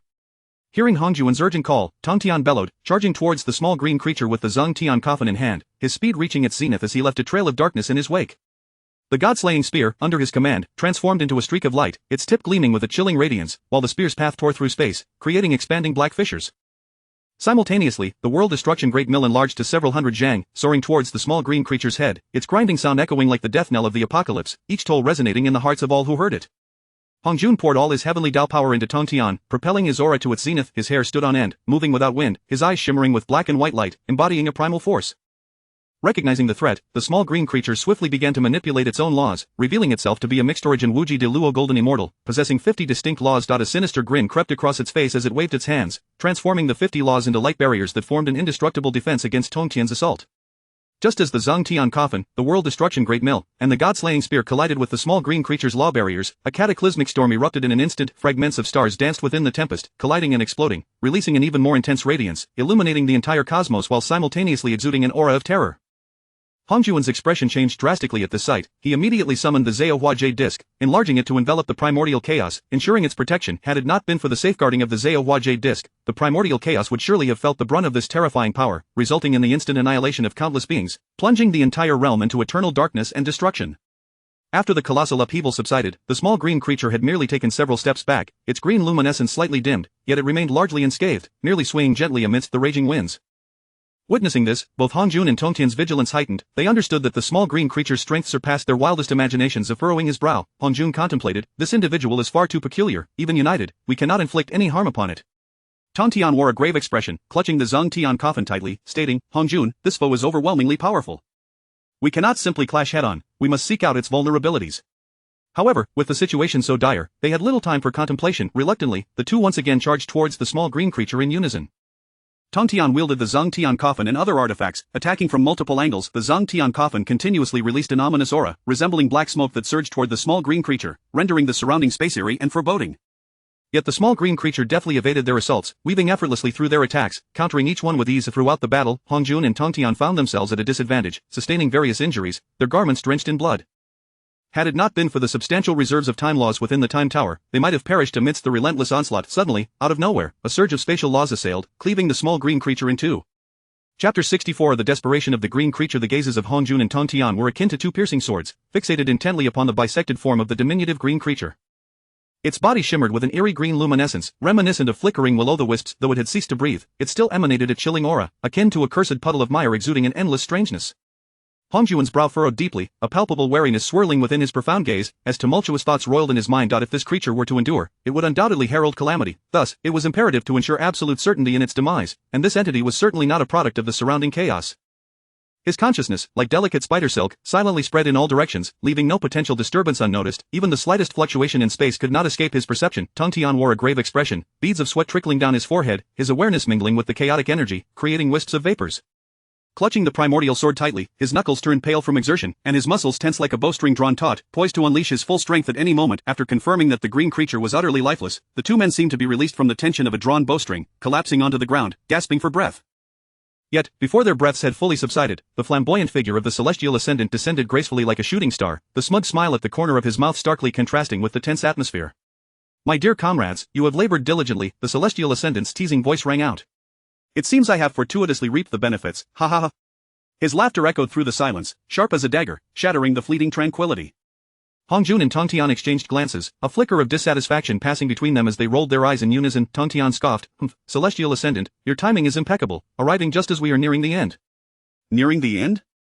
It appears you two are being thoroughly oppressed by this little monster, he retorted, clicking his tongue. Just then, an inexplicable wave emanated from the seemingly deceased green creature's remains. The bisected body began to mend at a visible speed, the green light flickering at the wounds, each fragment seamlessly reassembling.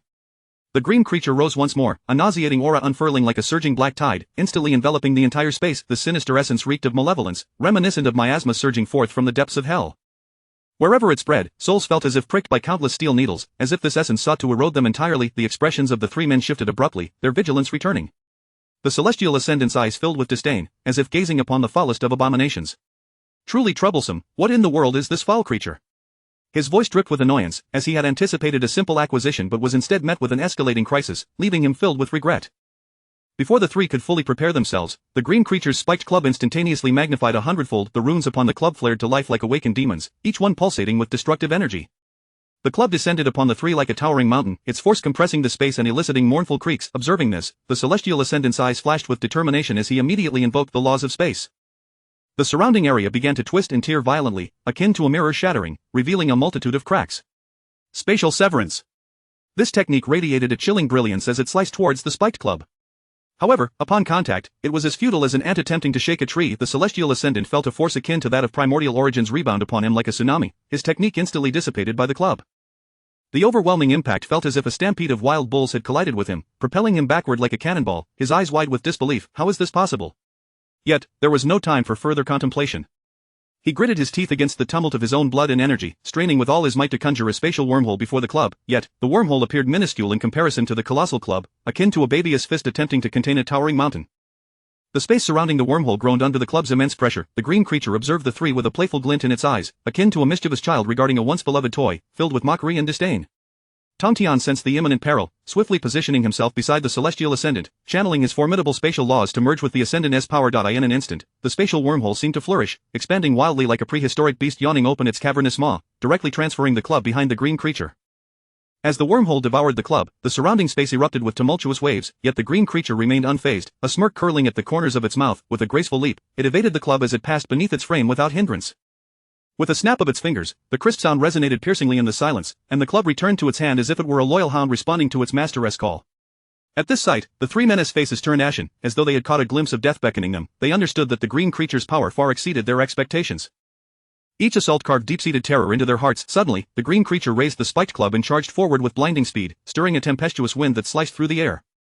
The wind carried a breath of death, turning the chaotic energy around into an inky black. Tong Tian, witnessing the impending doom, resolved himself, summoning the world tree and various divine treasures. Upon crashing against the defensive wall formed by these treasures, the green creature unleashed a thunderous roar, shaking the very fabric of space, causing the chaotic energy to scatter like wisps of smoke.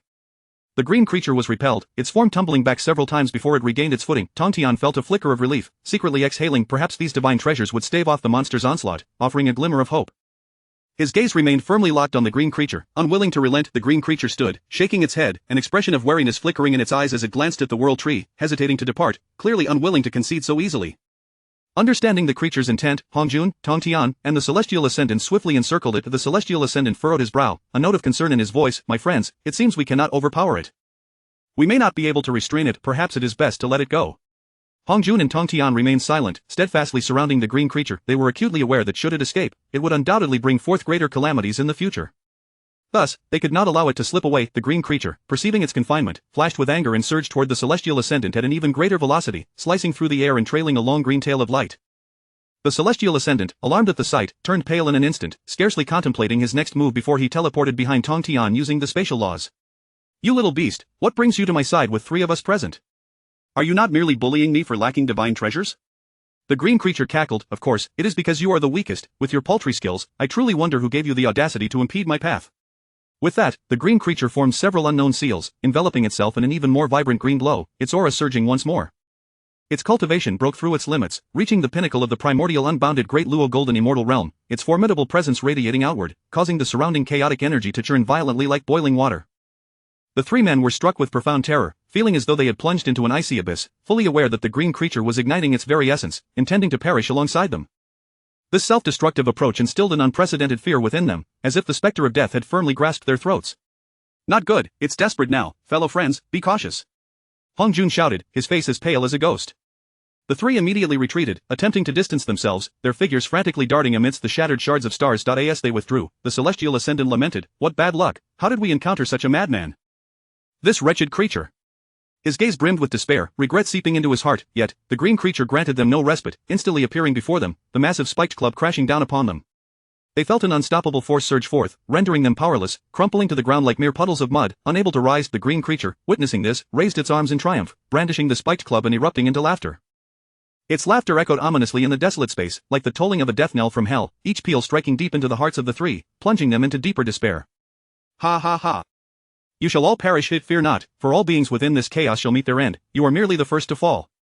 The green creature cackled maniacally, stepping ever closer to the three, who had now become utterly spent and bereft of options, their strategies exhausted. Chapter 65. Has the way of heaven been invaded? As the little green creature, exuding an eerie aura, approached with relentless determination, each breath it took radiated the chilling essence of death. Hongjun, Tong Tian, and Master Yangmei were engulfed in a tumult of thoughts, yet an intangible and formidable force, as oppressive as the heaviest of shackles, held them firmly in place. Every muscle in their bodies trembled from exertion, yet they found themselves unable to move an inch. In that critical moment, poised on the brink of despair, the world tree beside Tong Tian suddenly burst forth with radiant light, gleaming as brilliantly as the first rays of dawn at the dawn of chaos. From its robust trunk, countless vines surged forth with great speed, shimmering with runes, each symbol seemingly embodying the vitality of an entire world. The vines, like a surging green tide, swept towards the little green creature. In an instant, they entwined around it with the resilience of unbreakable ropes, ensnaring it so tightly that only its pair of vengeful eyes remained visible, glinting like poisoned daggers, as if they sought to rend everything in sight to shreds. The World Tree's vines did not relent, they began to lash out at the little green creature with reckless abandon. Each strike caused splatters of dark green blood to erupt. The little green creature, upon witnessing this, flickered with disdain in its eyes. Despite the power of the divine treasure, its master was too weak to truly contain it. Hee, it cackled, a sound as frigid as a winter gale, capable of freezing one's very soul. It then summoned its inscrutable power of laws, and in an instant, the vines appeared to meet an all-consuming fire, rapidly withering and snapping apart. The decaying vines crumbled to ash, drifting through the air. Once freed from its bonds, the little green creature staggered back a few steps, its murderous intent surging forth like a tangible force. Humph, today you shall all perish. Just as it prepared to launch another assault, the light emanating from the World Tree intensified, converging to form a colossal transparent dome of protective energy in the direction the little green creature intended to advance. The creature raged against the barrier, its hands morphing into blades of green light that struck fiercely at the shield. Each blow unleashed violent ripples that spread throughout the vicinity, distorting the very fabric of space. Yet the barrier remained steadfast and immovable, like the foundation of chaos, bearing endless pressure. The little green creature, taken aback, felt a surge of alarm as its attacks grew more frantic, its form blurring amidst the onslaught, resembling a specter on the verge of vanishing. At that moment, the chaotic atmosphere shifted dramatically, dark clouds gathering like a turbulent sea above the little green creature. A massive eye appeared, deep and enigmatic, radiating an aura of unfathomable authority. Surrounding the eye was a halo of resplendent colors. Upon seeing this eye, Hongjun, Tongtian, and Master Yangmei felt a wave of elation. "It is the Eye of the Tao," exclaimed Hongjun, his face lighting up with surprise. The great eye conveyed boundless fury, bellowing, "You reckless fiend, dare you conspire against me?" No sooner had the words left its mouth than bolts of divine thunder descended from the eye. The lightning bolts surged directly toward the little green creature, instantly engulfing it in a blinding radiance of thunder. The creature emitted a piercing wail as its form disintegrated into ash, which scattered into the chaos. Once the Eye of the Tao had dealt with the little green creature, it cast a glance back at Tongtian and the others. Subsequently, it slowly closed, vanishing without a trace, leaving behind an aura of tranquility. With the departure of the Eye of the Tao, the barrier of the World Tree dissipated immediately, restoring calm to the surrounding space, though a residual energy wave from the battle lingered in the chaos. Hongjun exhaled deeply, the breath akin to releasing an immense burden, and turned to Tongtian and Master Yangmei. "My friends, let us proceed to the Zhixiao Palace to deliberate. This matter is far too strange, having summoned the Tao's wrath." A hint of lingering tension colored his voice. Tongtian and Master Yangmei, still shaken, nodded in agreement and took to the skies toward the Zhixiao Palace. At that moment, from the remnants of the little green creature's ash, an exceedingly thin dark green thread sped toward the Zhixiao Palace. This thread moved with such rapidity that it was almost imperceptible to the naked eye, reaching the palace in mere moments before vanishing into the primordial Tao of heaven. Just as Hongjun, Tongtian, and Master Yangmei approached the entrance of the Zhixiao Palace, an extraordinary event transpired. Tongtian and Master Yangmei felt a tremendous repulsive force pushing them back, isolating them from entry into the palace. No matter their efforts, they found themselves barred from entering. As Hongjun puzzled over this, the voice of the Tao resounded in his mind, cold and unyielding. "These two may not enter the Zhixiao Palace. Let them disperse, the Tao shall intervene." Though displeased, Hongjun refrained from protest. He turned to Master Yangmei and Tongtian with a resigned expression. "My friends, the Tao does not permit your entry, I hope for your understanding." Master Yangmei frowned, a flicker of dissatisfaction in his gaze. "Dear friend, what shall we do regarding that creature? We have yet to devise a countermeasure." Hongjun furrowed his brow, pondering momentarily before responding. "This matter is for the Tao to deliberate, we shall abide by its arrangements." He then began to step into the Zhixiao Palace, his form gradually disappearing beyond the palace threshold, leaving Tongtian and Master Yangmei outside. Exchanging glances, Tongtian and Master Yangmei begrudgingly acquiesced. "Master Yangmei, today's events are exceedingly peculiar, we must exercise caution. If you do not mind, may we converse further at my Bo Palace?" "Master Tongtian, I shall graciously accept your invitation." With that, the two soared toward Bo Palace. As Master Yangmei neared the edge of the primordial chaos, dark clouds swiftly gathered above him, rumbling with ominous thunder. Countless bolts of purple celestial lightning rained down upon him. Master Yangmei's face paled in shock, a surge of rage igniting within him. "Damn you, Hongjun, this is not over." He shot a glance at Tongtian. "My friend, we shall reconvene another day." With that, he wielded the power of spatial laws and vanished into the chaos. Within the Zhixiao Palace, Hongjun observed this turn of events with confusion. "I did not strike Master Yangmei with the purple celestial lightning, he is a significant ally to the primordial chaos. Why would this occur?" He sensed the situation growing increasingly complex, as if an unseen hand were orchestrating events from behind the scenes. With no alternative, Hongjun attempted to establish contact with the Tao, but regardless of his efforts, he received no response, as if trapped in a soundproof, dark prison, isolated and helpless. Resolving not to remain passive, he ventured into the depths of the Tao's space. With utmost caution, Hongjun traversed the inner sanctum of the Tao's realm. Moments later, a flicker of green light appeared at the deepest recesses. Suddenly, an abhorrent aura emerged, reminiscent of a foul wind from the depths of hell, inducing nausea. "This is the creature's aura. Could it be that the Tao has not been completely vanquished?" A shiver coursed through his being. The instant Hongjun discerned the green light, the Tao seemed to react violently, the entire space quaking ominously. "This is dire," Hongjun thought, immediately channeling his entire cultivation, golden light shimmering around him. anxiety surged within him. Should this malevolent intent run rampant, chaos would undoubtedly ensue in the primordial realm. He understood the precariousness of his situation, recognizing he could not easily escape. Just as he intended to send a warning to Yuan Shi and the others to collaborate with Tong Tian in facing the potential crisis, he found that his communication techniques were utterly ineffective, as if ensnared in a soundproof abyss, utterly alone and powerless. Chapter 66, The Campaign Against West Qi. Approximately a quarter of an hour later, the venerable Hongjun stepped slowly from the realm of the heavenly Tao. His robe billowed in the wind, and as he stretched, the sound of his bones cracking echoed like the popping of beans. The sinister smile at the corner of his mouth resembled an eerie lightning bolt slicing through the night sky. Within the grand palace of the Shang dynasty, the voice of Emperor Xian resonated throughout the hall. My esteemed ministers, how has the development of our Shang dynasty fared in recent years? Upon hearing this, Shang Rong instantly grasped the emperor's intent. He stepped forward, bowing respectfully. Your Majesty, the Shang has enjoyed bountiful harvests and abundant granaries. However, West Qi has grown increasingly audacious in recent years, casting covetous eyes upon our Shang. This poses a grave concern for our realm. I believe this is the opportune moment to launch an offensive against West Qi and achieve unification. Upon hearing this, Emperor Xian sprang to his feet, his dragon robe rustling dramatically as he burst into hearty laughter, his mirth echoing like thunder through the palace. Excellent! Shang Rong, you must hasten to transport provisions to the borders of Shang and Zhou. Let us mobilize all our valiant warriors and trample West Qi into submission. The emperor's chest heaved with fervor, his heart pounding like a war drum, as visions of the Shang flag fluttering atop the walls of West Qi filled his mind. This was the ambition and aspiration of a true sovereign. In unison, the ministers proclaimed, by your command, your majesty. Their voices converged, reverberating through every corner of the palace, underscoring the unwavering support of the Shang officials for their sovereign's decree. Where is the Grand Master of the Xian Du? As the words fell, the Grand Master of the Xian Du materialized within the Grand Hall. Grand Master, swiftly dispatch all shadowy guardians to infiltrate the city of West Qi and gather intelligence. In 2 days, our army shall assemble and embark from Golden Rooster Ridge. I shall obey your command, and I will not fail your majesty. 2 days later, at the foot of Golden Rooster Ridge, the forces of the Yin Shang assembled like a torrent of iron, their banners snapping vigorously in the wind, the imposing character of Shang striking fear into the hearts of all. GFA, upon learning of the approaching Yin Shang army, hastened to convene his ministers for council. Nangongsher, his face etched with worry, stepped forward, his voice trembling. My lord, the Yin Shang army is strong and fierce. We are no match for them. It would be prudent to seek peace at this juncture. His heart was in turmoil, already envisioning the fall of West Qi, fully aware that to engage in battle would be akin to striking a stone with an egg. Just then, Shingong Bao stepped forward. Do not despair, my lord, simply wait for 3 days. I shall promptly return to Kunlun to summon my master, who will surely resolve this crisis. Upon hearing this, a glimmer of hope ignited in GFA's eyes. He stood abruptly and declared, that is splendid, rally our forces at Golden Rooster Ridge, and we must hold steadfast until reinforcements arrive. Though doubts lingered in the hearts of the ministers, they could only bow in acquiescence, silently praying for divine protection over West Qi.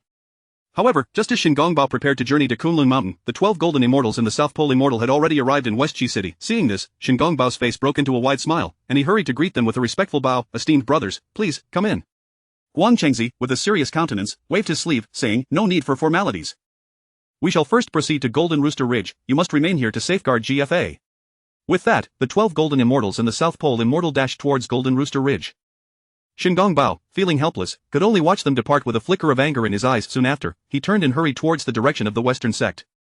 On the third day, the Yin Shang army surged towards the foot of Golden Rooster Ridge. Nangongsher, standing upon the city wall, gazed down at the densely packed enemy forces, his face turning as pale as a sheet, despair flooding his heart.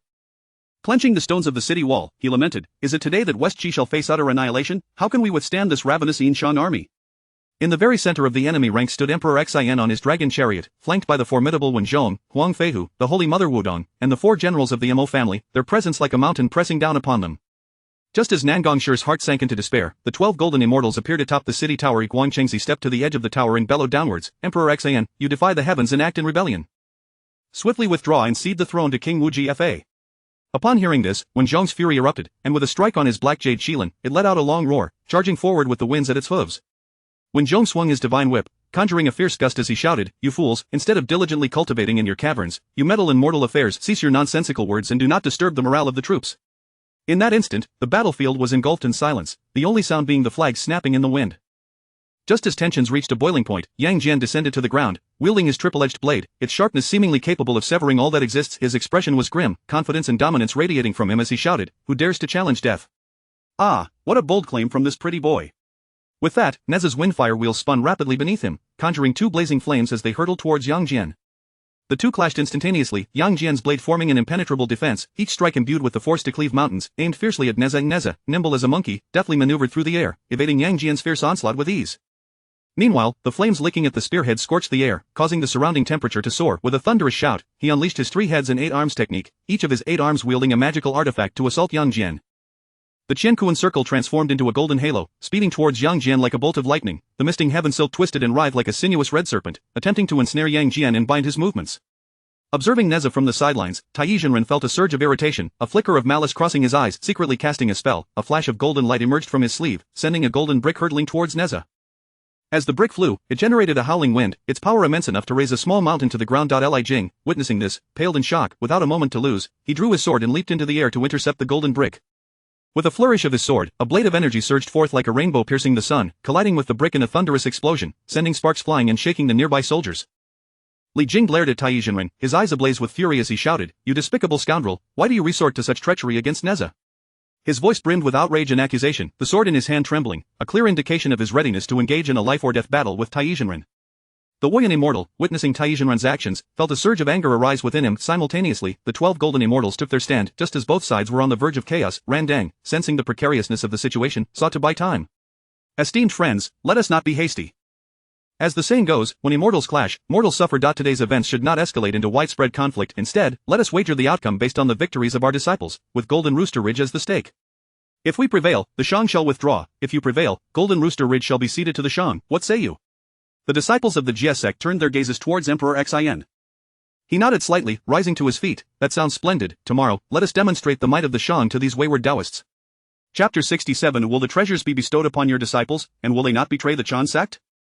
As night descended upon the encampment at Jinjiling and Shichi, the flickering candlelight danced uncertainly in the evening breeze, casting shadows that clawed and writhed upon the walls of the tents.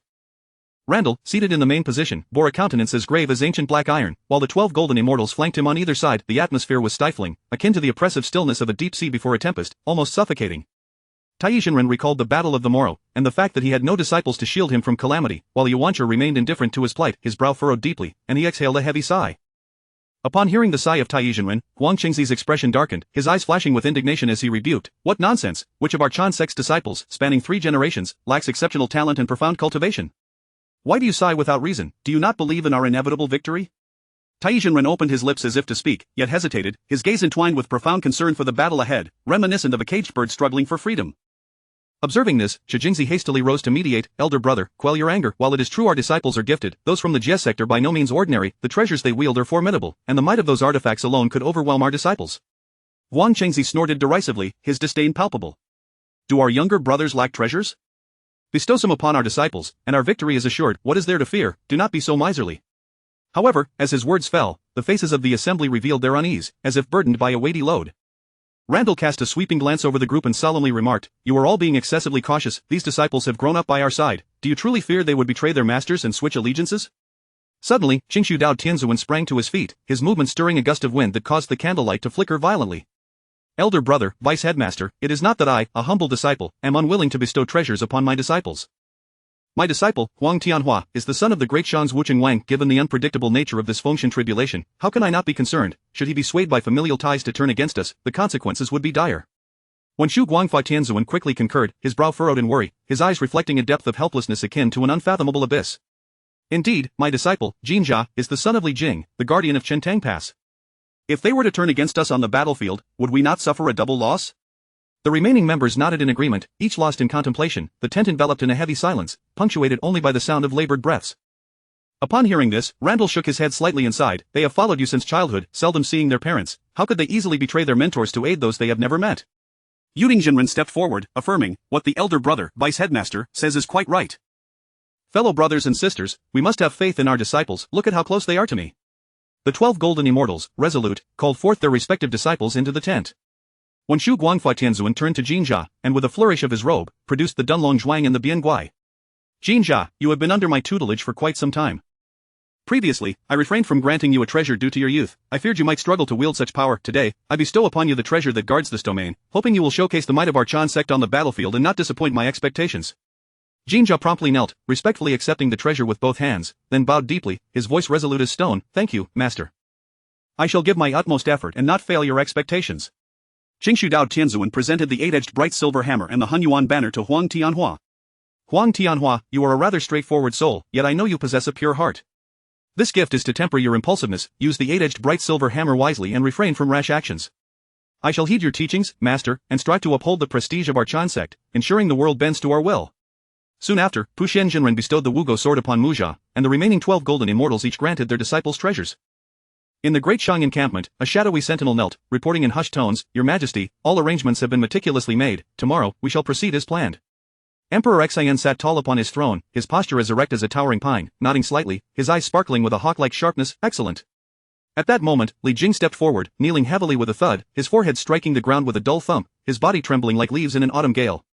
He was acutely aware of his role as a minister of the Great Shang, yet his son stood among the enemy ranks, a conflict that pierced his heart like 1,000 arrows.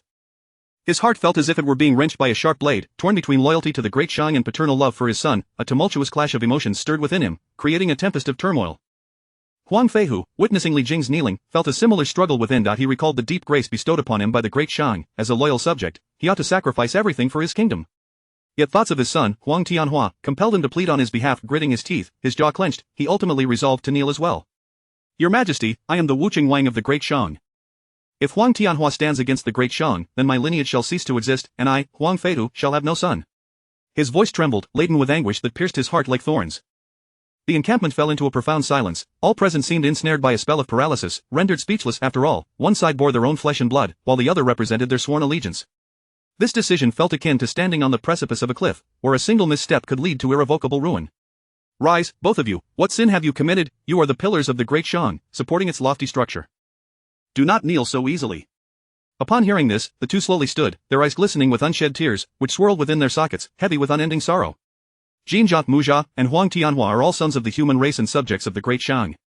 I shall not stand idly by. The battle tomorrow will reveal all. You need not worry. Upon hearing Emperor Xian's words, Wen Zhong understood that the emperor had his plans and immediately stepped forward to reassure Huang Feihu and Li Jing. "Gentlemen, do not be overly anxious. The king is wise and formidable. He will handle this matter with utmost care." "Very well. If Jinjia, Mujia, or Huang Tianhua take to the battlefield, let Lei Zhenzi and Neza engage them. Remember, do not harm them, capture them alive. By the king's decree, for the sake of the human race and the Great Shang, we shall face death without hesitation." Chapter 68. Very well, the deputy chief has erred. Your disciples have indeed betrayed us. On the following day, beneath the towering peaks of Golden Rooster Ridge, a thick morning mist enveloped the earth, yet it could not conceal the palpable aura of impending bloodshed that filled the air. The opposing armies stood arrayed in orderly formations, their battle flags snapping crisply in the gentle breeze. At the forefront stood the 12 golden immortals alongside Emperor Xian, radiating an awe-inspiring presence. Jinjia stood beside the venerable Wenshu Guangfa Tianzuan, his palms slick with perspiration. He lifted his gaze to meet that of Wenshu Guangfa Tianzuan, and in that fleeting moment of connection, the Tianzuan instantly grasped Huang Tianhua's intent. With a slight nod, Wenshu Guangfa Tianzuan signaled his understanding. Jinjia inhaled deeply, gripping the Dunlong post and the flat crutch tightly, and resolutely advanced into the open ground between the two armies. "You worthless wretches of the Great Shang, step forth and meet your demise." Jinjia's thunderous roar shattered the silence of the battlefield, sending shockwaves through the ranks of the Shang army. Neza's eyes glinted with a cold light, and in the blink of an eye, he shot forth like a bolt of lightning, the blazing flames of his wind fire wheels leaving 2 scorched trails upon the earth. "Do not be so arrogant." In an instant, the two were locked in combat. Jinjia wielded the Dunlong post, each swing conjuring a howling gale, the wind slicing towards Neza like a blade, rending the air around them. The flat crutch, illuminated by the sun, gleamed with a chilling light as it swung fiercely towards Neza, each strike infused with tremendous force, causing the ground to tremble and stones to scatter. Neza, agile as ever, deftly maneuvered through Jinjia's assaults, the tip of his spear sparking against the air, and when clashing with Jinjia's treasures, it erupted in a dazzling brilliance that illuminated the faces of all present, accompanied by a deafening roar. Though they appeared evenly matched in their fierce struggle, in the throes of battle, their eyes exchanged rapid glances, subtle movements of their brows and corners revealing unspoken messages that only they could comprehend. When Shu Guangfa Tianzuan's lips curled into a slight smile, his gaze filled with admiration for his disciples. The other 11 golden immortals also wore expressions of confidence, occasionally whispering to one another, convinced that the scales of victory had tipped in favor of the West Qi. After approximately a quarter of an hour, Jinjia's movements began to slow, beads of sweat cascading down his cheeks and splattering onto the ground, stirring up tiny clouds of dust. His breath grew labored, and with each swing of the Dunlong post and the flat crutch, he appeared increasingly fatigued, the signs of decline becoming evident. Seeing this, Muja's eyes sparkled with cunning. Wielding his Wu Hook sword, he called out, "Brother, I shall assist you." With a mighty shout, he charged into the fray. Neza felt no fear, a fiercer fighting spirit ignited within him. He wielded his fire-tip spear with renewed vigor, the spear tip generating a resonating hum in the air. Each strike precisely thwarted the combined efforts of Jinjia and Muja, his movements fluid and unyielding, his wind fire wheels spinning faster, the flames burning brighter. Emperor Xian, initially lounging upon his throne, sat up slightly, resting his chin upon his hand as he surveyed the battlefield. Upon his gaze landing upon Lei Zhenzi, he nodded slightly. Understanding the unspoken command, Lei Zhenzi unfurled his wings and soared into the sky, the flapping of his wings stirring up a tempest, sending sand and stones flying. With Lei Zhenzi's arrival, the tide of battle shifted dramatically. Jin Jia and Mu Jia felt the weight of pressure increase, Jin Jia's Dunlong post becoming unwieldy, each swing growing clumsy and easily evaded by Neza, who narrowly avoided being skewered by the fire-tip spear. Mu Jia's Wu Hook sword was easily deflected by Neza, the tremendous recoil sending shockwaves through his arm. The two gradually found themselves at a disadvantage, their movements becoming desperate, their garments torn, hair disheveled and whipping in the wind. Witnessing this, Huang Tianhua of the West Qi army felt an urgent pang of anxiety. He respectfully bowed to Qingshu Dao Tianzuan, exclaiming, "Master, I shall join the fray." With that, he seized the 8-edged silver hammer and charged toward the battlefield with great determination. In an instant, the sounds of clashing treasures reverberated through the air. Lei Zhenzi and Neza, facing off against 3 opponents, stood resolute, refusing to yield. The 4-symbol tower, resembling a mountain's weight, struck down with immense force upon the enemy. The combatants exchanged blows, neither side willing to relent, the intensity of the battle escalating further, as clouds of mist and smoke billowed across the field, obscuring the figures of the fighters. The soldiers of the Great Shang, witnessing the audacity of West Qi, were filled with righteous indignation, their faces flushed with anger as they roared in protest, eager to charge forth and engage in battle with the West Qi forces. Meanwhile, the 12 golden immortals remained absorbed in their admiration for their disciples, deaf to the rising tide of fury surrounding them, exchanging nods of approval and discussing the profound cultivation of their students with smiles. As time passed, Jin Jia, Mu Jia, and Huang Tianhua exchanged knowing glances, purposefully revealing a momentary vulnerability. Neza and Lei Zhenzi, seizing the opportunity, combined their efforts, and in the blink of an eye, the 3 were captured. The West Qi ranks erupted into chaos. Qingshu Dao Tianzuan, Pu Xianjinwen, and Wenshu Guanghua Tianzuan's expression shifted dramatically, their hearts racing as they rushed forward, desperate to reclaim their treasures, no, their disciples. Just as the 3 were about to act, Kong Xian, the Wondrous Mother, and the Holy Mother of Golden Spirit formed an impenetrable barrier before them. Seeing this, Randang hastily called out, "Hold on, friends. We have lost this round. I beseech you to return our disciples." Kong Xian retorted furiously, "You of the Chan sect truly lack shame. Not only do you engage in a 3-on-2 skirmish, but when bested and captured, you have the audacity to demand your people back. How utterly disgusting." Pu Xianjinwen's face was etched with anxiety, veins bulging on his forehead. "Deputy Chief, our treasure is bound to the disciples. They are our kin. If they are captured, they will surely face a grim fate." At that moment, Emperor Xian rose slowly, exuding an aura of regal authority as he stepped forward. "You need not worry. Jin Jia and Mu Jia's father is Li Jing, and Huang Tianhua's father is the valiant King Huang Feihu. Thus, rest assured, I shall make good use of them." Upon hearing Emperor Xian's words, an ominous premonition gripped the hearts of the 12 golden immortals, as if dark clouds had gathered overhead. Randang sensed the impending disaster and quickly pulled Pu Xianjinwen and the others aside, hastily proposing, "Those who fight today shall not engage in battle again tomorrow. Is that agreeable, O king?"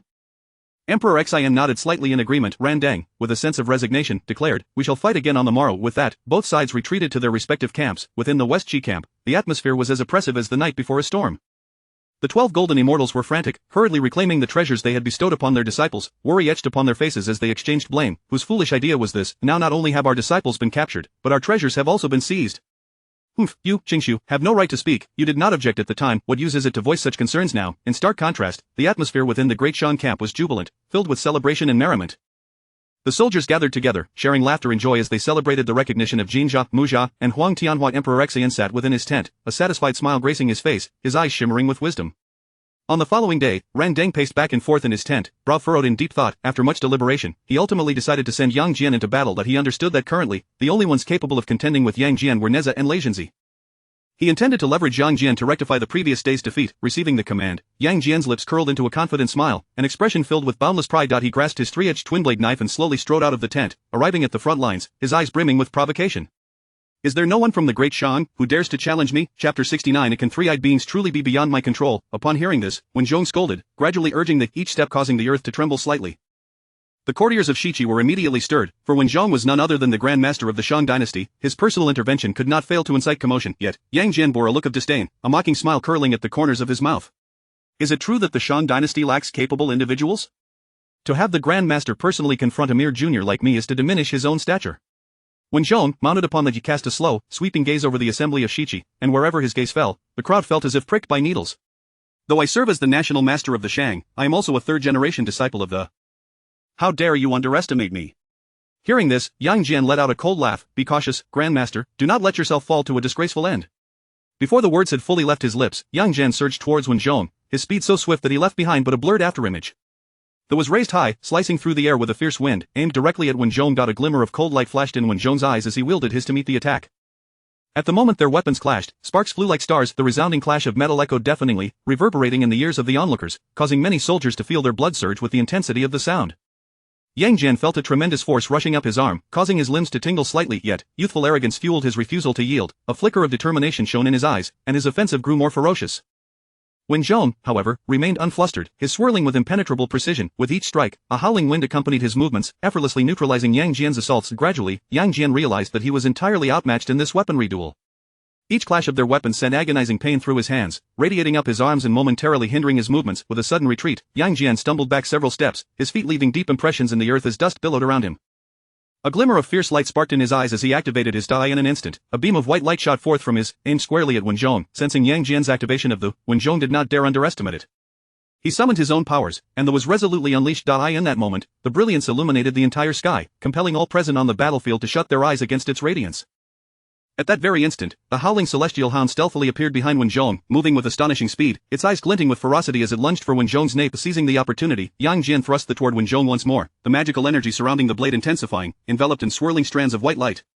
Wen Zhong paid no heed to the howling celestial hound, focusing instead on using his to counter Yang Jian's assault. The suddenly pivoted, its massive form revealing astonishing agility. With a swift motion of its sharp claws, it brought the howling celestial hound down beneath its weight. The creature struggled fiercely, barking wildly, yet was unable to free itself from the grip. Wen Zhong seized the moment, unleashing a powerful strike with his, launching an attack on Yang Jian. The air crackled with explosive sounds, the slicing through the atmosphere with a sonic boom. Yang Jian felt an irresistible force crashing upon him, propelling him backward. His body resembled a kite severed from its string, tumbling through the air before finally regaining stability. Observing this, Randang furrowed his brow and called out, "Enough, the Grandmaster and Yang Jian are evenly matched, let this round be deemed a draw." "What nonsense, which of your eyes perceives them as equals? Disciple, unleash your full strength against him," the Golden Spirit Holy Mother scolded, her face flushed with anger. Wen Zhong bowed respectfully to the Golden Spirit Holy Mother, assuring her, "Do not worry, Master.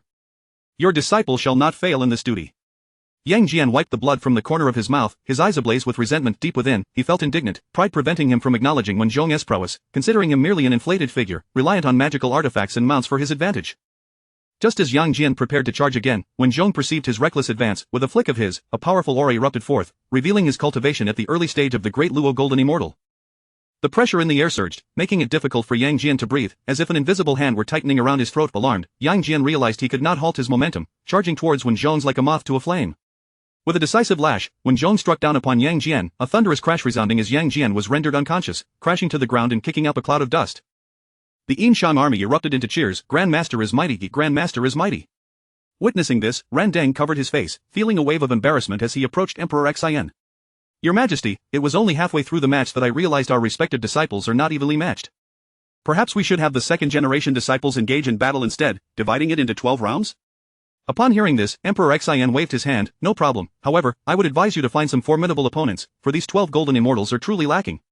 Kong Xian, standing nearby, wore a proud expression, declaring, "I alone could handle 12 golden immortals. You are merely courting disaster." In response, Randang's eyes darted. "Kong Xian, esteemed friend of the Phoenix clan, is not of the human race, might I inquire, Your Majesty, is there truly no one left among humanity?" He sought to provoke Emperor Xian with his words, hoping to dissuade him from relying on Kong Xian's formidable strength, aware that in terms of individual combat, no one aside from the saints could rival Kong Xian. The Saintess of No Return immediately stepped forward, exclaiming, "Disciple, do not heed his words, this is but a tactic to provoke." Emperor Xian raised his hand to silence the Saintess, addressing Randang, no worries. Let this battle be fought solely by the human race." "Very well, we shall commence in 10 days, this battle will surely determine the grand outcome." "Understood, you may withdraw, this place does not welcome you." At the Bo Palace, Tong Tian, bolstered by the laws of time and the enhancement of the system's vessel, had reached the pinnacle of the Great Luo Golden Immortal, mastering 45 laws. Yet, even now, he remained perplexed by the enigmatic presence within the chaos, fully aware that it could profoundly impact the Honghuang world, yet lacking any leads, which left him feeling agitated.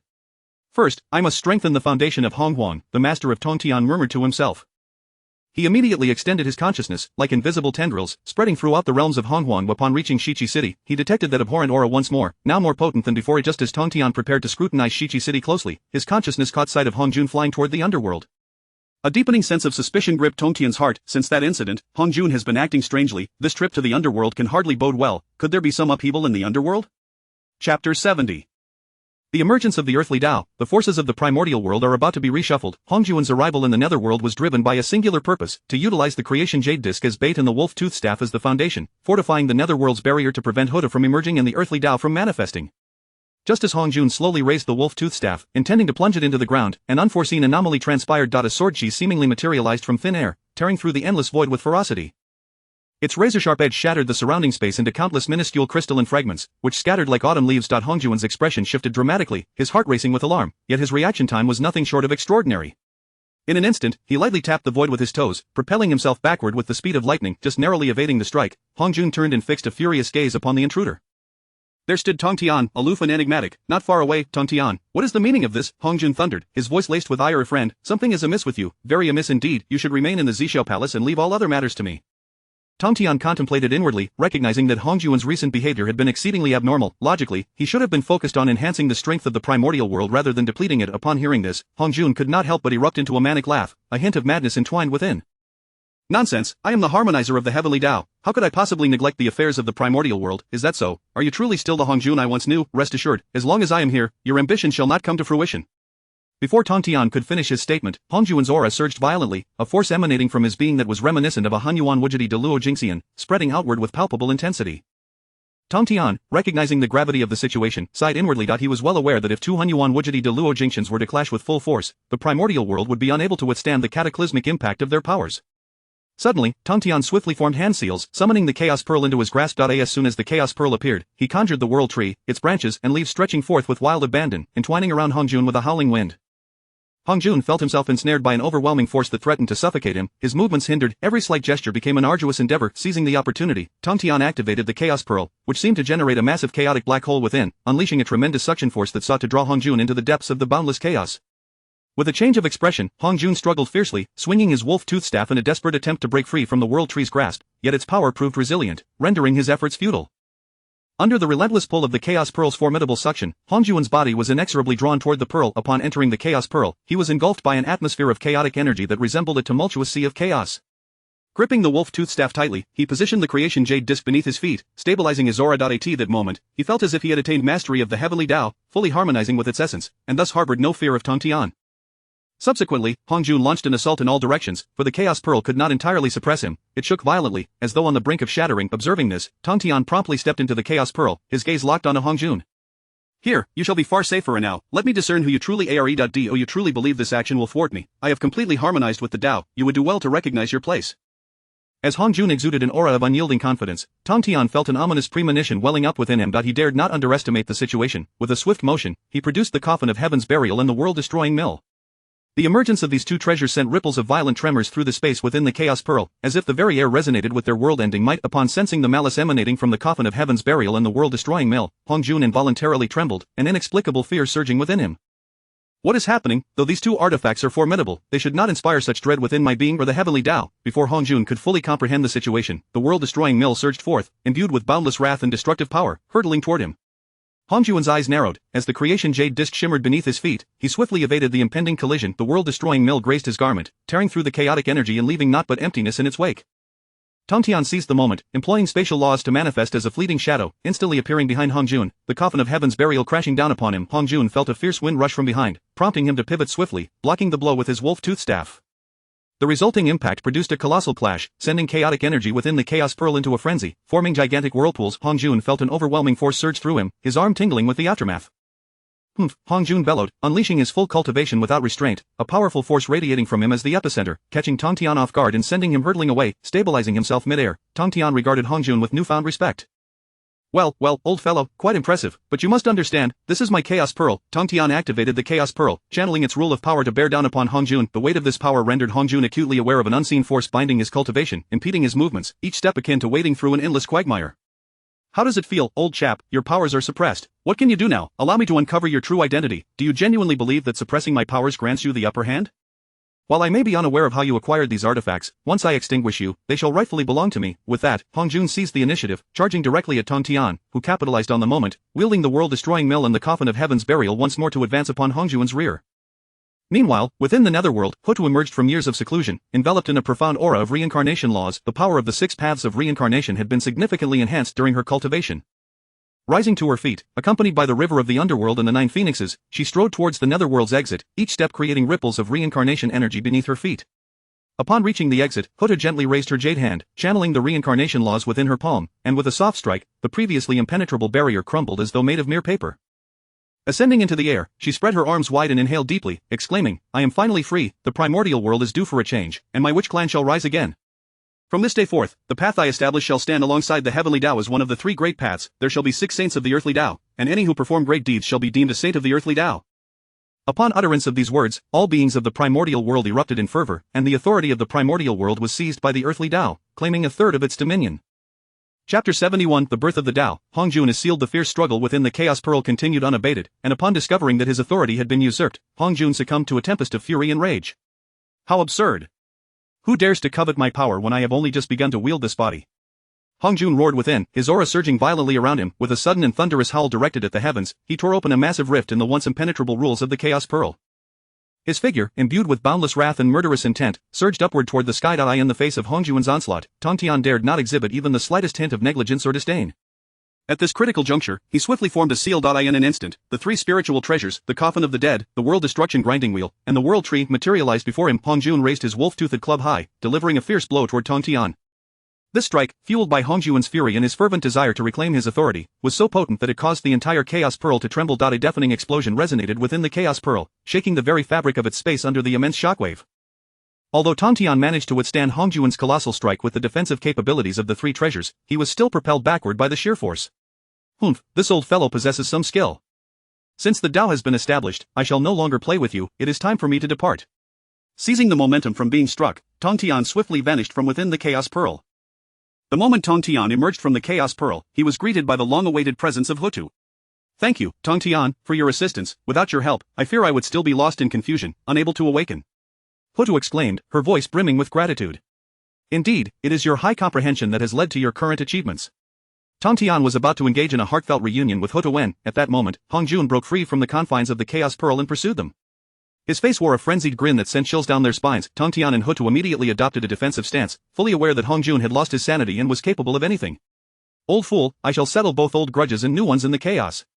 Upon hearing Hutu's words, Hongjun erupted into a maniacal laugh, as if he had heard the most ludicrous joke. Foolish child, why would I engage in battle with you in chaos? Do you wish to destroy the primordial world? Remember, you are the spokesperson of the heavenly Tao. If the primordial world is annihilated, so too shall you perish. What does the destruction of the primordial world have to do with me? How naive you are. A madness glinted in Hongjun's eyes. With that, he readied himself for combat, gripping the wolf-toothed club tightly once more, poised to attack Tongtian and Hutu. Hutu glanced at Tongtian, about to inquire, when in a flash, it seemed as though an invisible, powerful force struck Hongjun, sending him plummeting from mid-air. He clutched his head with both hands, his visage contorted in excruciating pain, as if 1,000 ants were gnawing at his heart. He writhed on the ground, releasing anguished roars. Tongtian, was this your doing?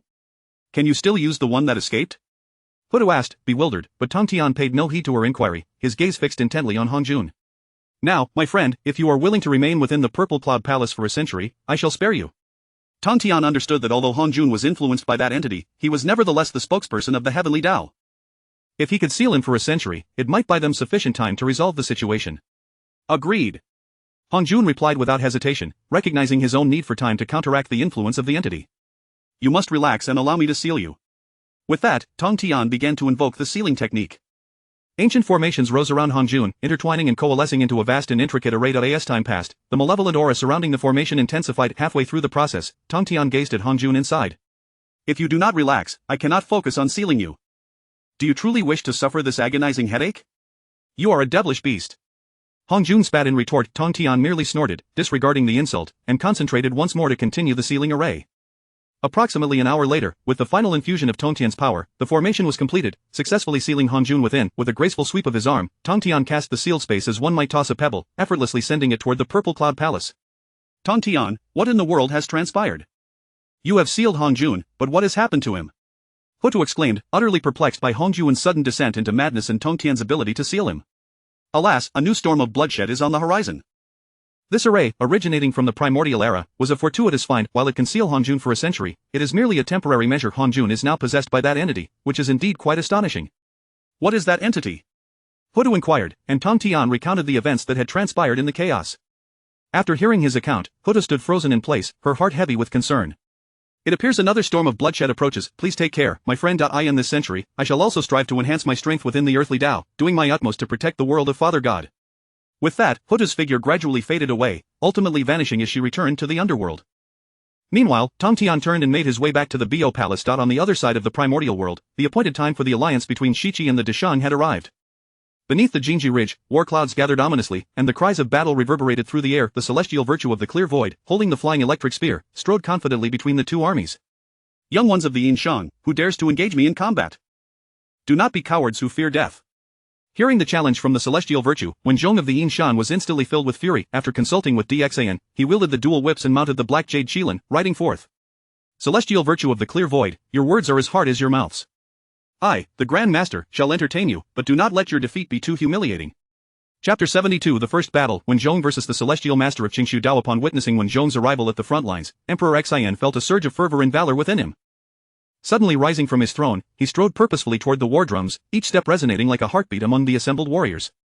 The Grand Preceptor has devoted himself tirelessly to the Yin dynasty. Today, it is I who shall beat the drums in support of him. With that declaration, Emperor Xian firmly grasped the drumsticks, raising them high before bringing them down with great force. In an instant, the resounding echoes of the war drums reverberated like thunder, deafening all ears and filling the battlefield. Each beat seemed to echo the battle cries deep within the hearts of the Yin soldiers. The Grand Preceptor is formidable. The king is formidable.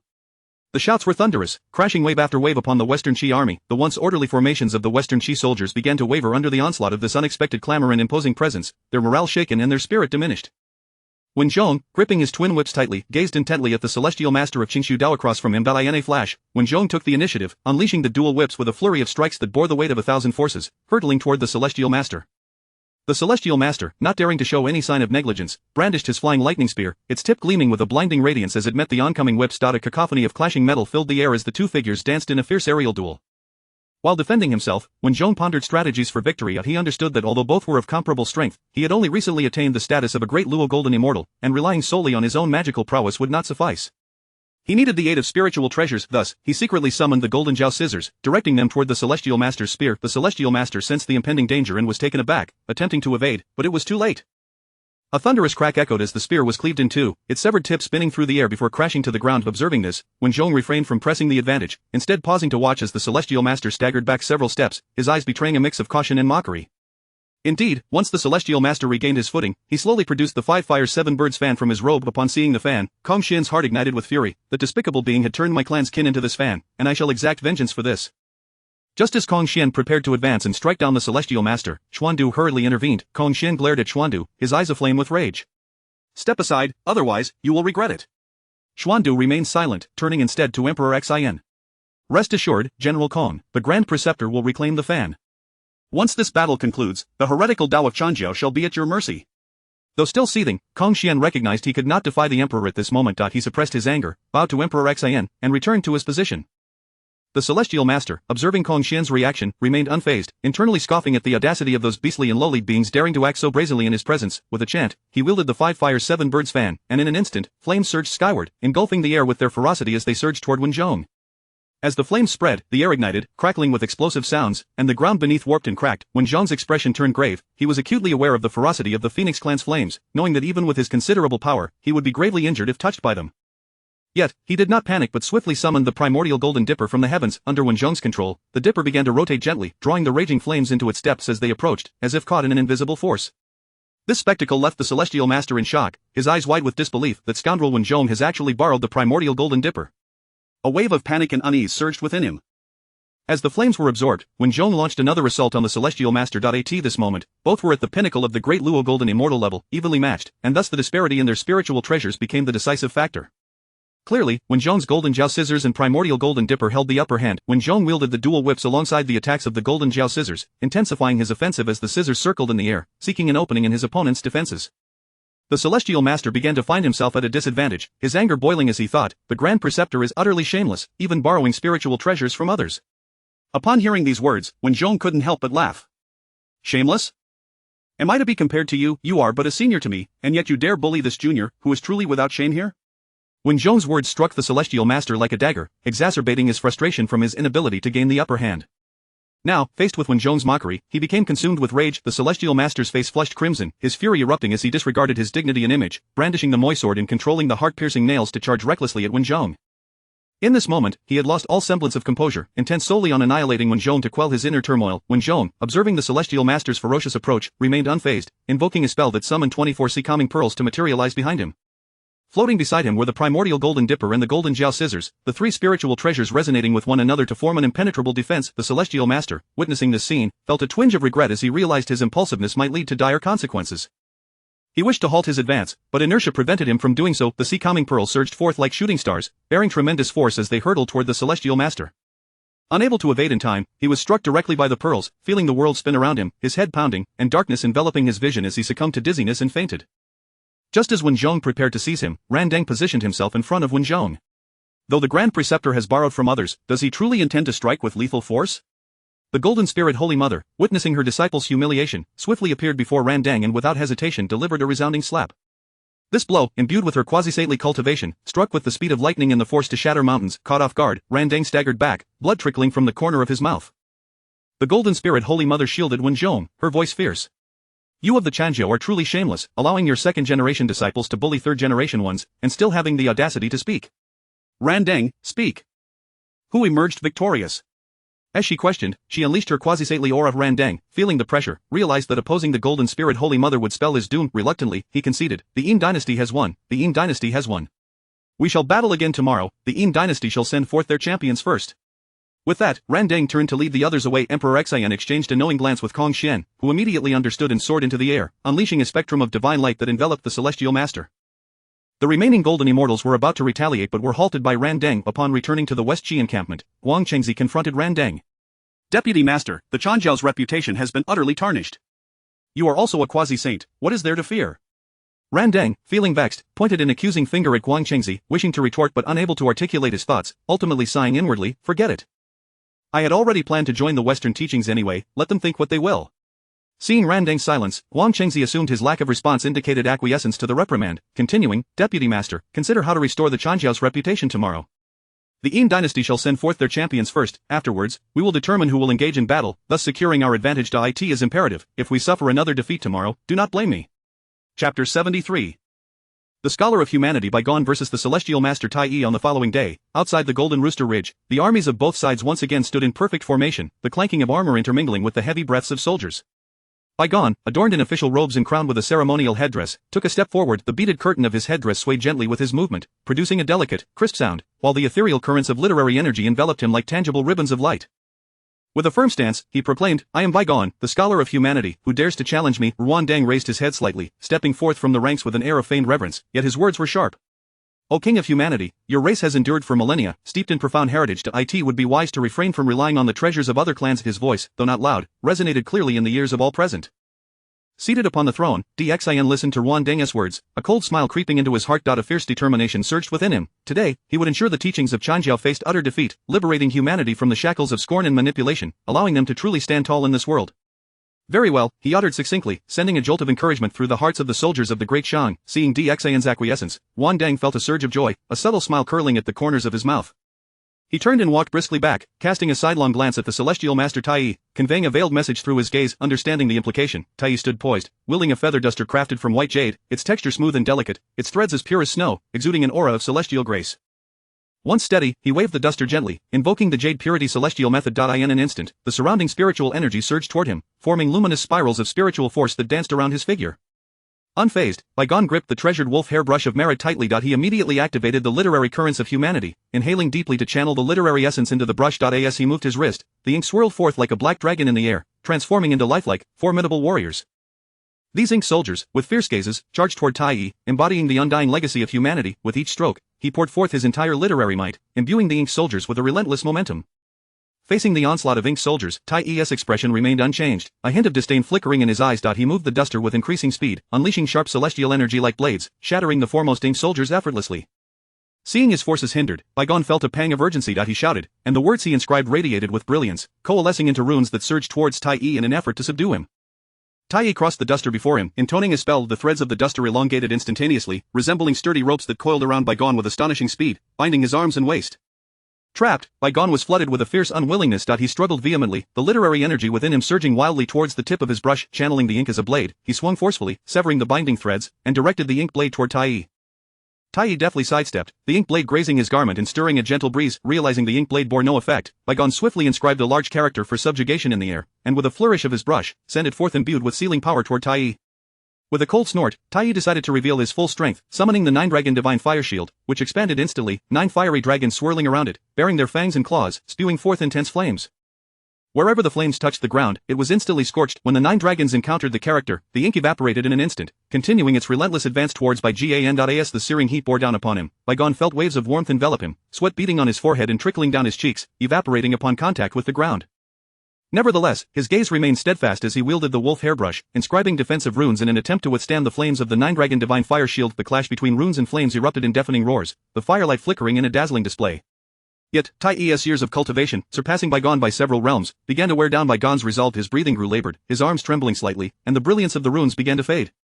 As time elapsed, the defensive runes were gradually consumed by the flames, and the fire of the 9-dragon divine fire shield breached the rune's defenses, charging toward Baigan. In that critical moment, the Satis of Wudong moved with blinding speed, appearing beside Baigan, grasping his shoulder and vanishing from sight, returning to the ranks of the Great Shang. Tai, witnessing the Satis' rescue of Baigan, made no effort to pursue. With a gentle wave of his sleeve, he retracted the 9-dragon divine fire shield, his expression returning to calm composure. Back in the ranks, Baigan, his face flushed with shame, immediately bowed to Dxan, pleading, "I beseech the king for punishment. I have brought disgrace upon humanity." He lowered his head, unable to meet Dxan's gaze, filled with self-reproach and regret. Seeing this, Dxan rose promptly, striding over to Baigan, extending his hands to support him with strength, his eyes brimming with concern and solace. "Uncle, do not dwell on it. Please rest. This battle is not your fault. Victory and defeat are commonplace in warfare. You have exerted your utmost effort, and your courage is commendable." After the conclusion of the second battle, silence enveloped the battlefield, both sides awaiting the other's initiative to send forth a champion, as if time itself had come to a standstill. 15 minutes passed, yet the stalemate persisted, the air thick with tension, suffocating in its intensity. Dxan rose, stretching and shaking off the stiffness from prolonged sitting, misinterpreting his actions as a signal to advance. Wan Deng grew anxious and proclaimed loudly, "Wen Shu, you shall take the next match. Do not tarnish the reputation of our Chanjiao." Indeed, with that, Wen Shu stepped forward toward the space between the two armies. Upon witnessing Chanjiao's choice, a faint smile crept across Dxan's lips, tinged with a hint of mockery and disdain, as he settled back into his throne, reclining nonchalantly.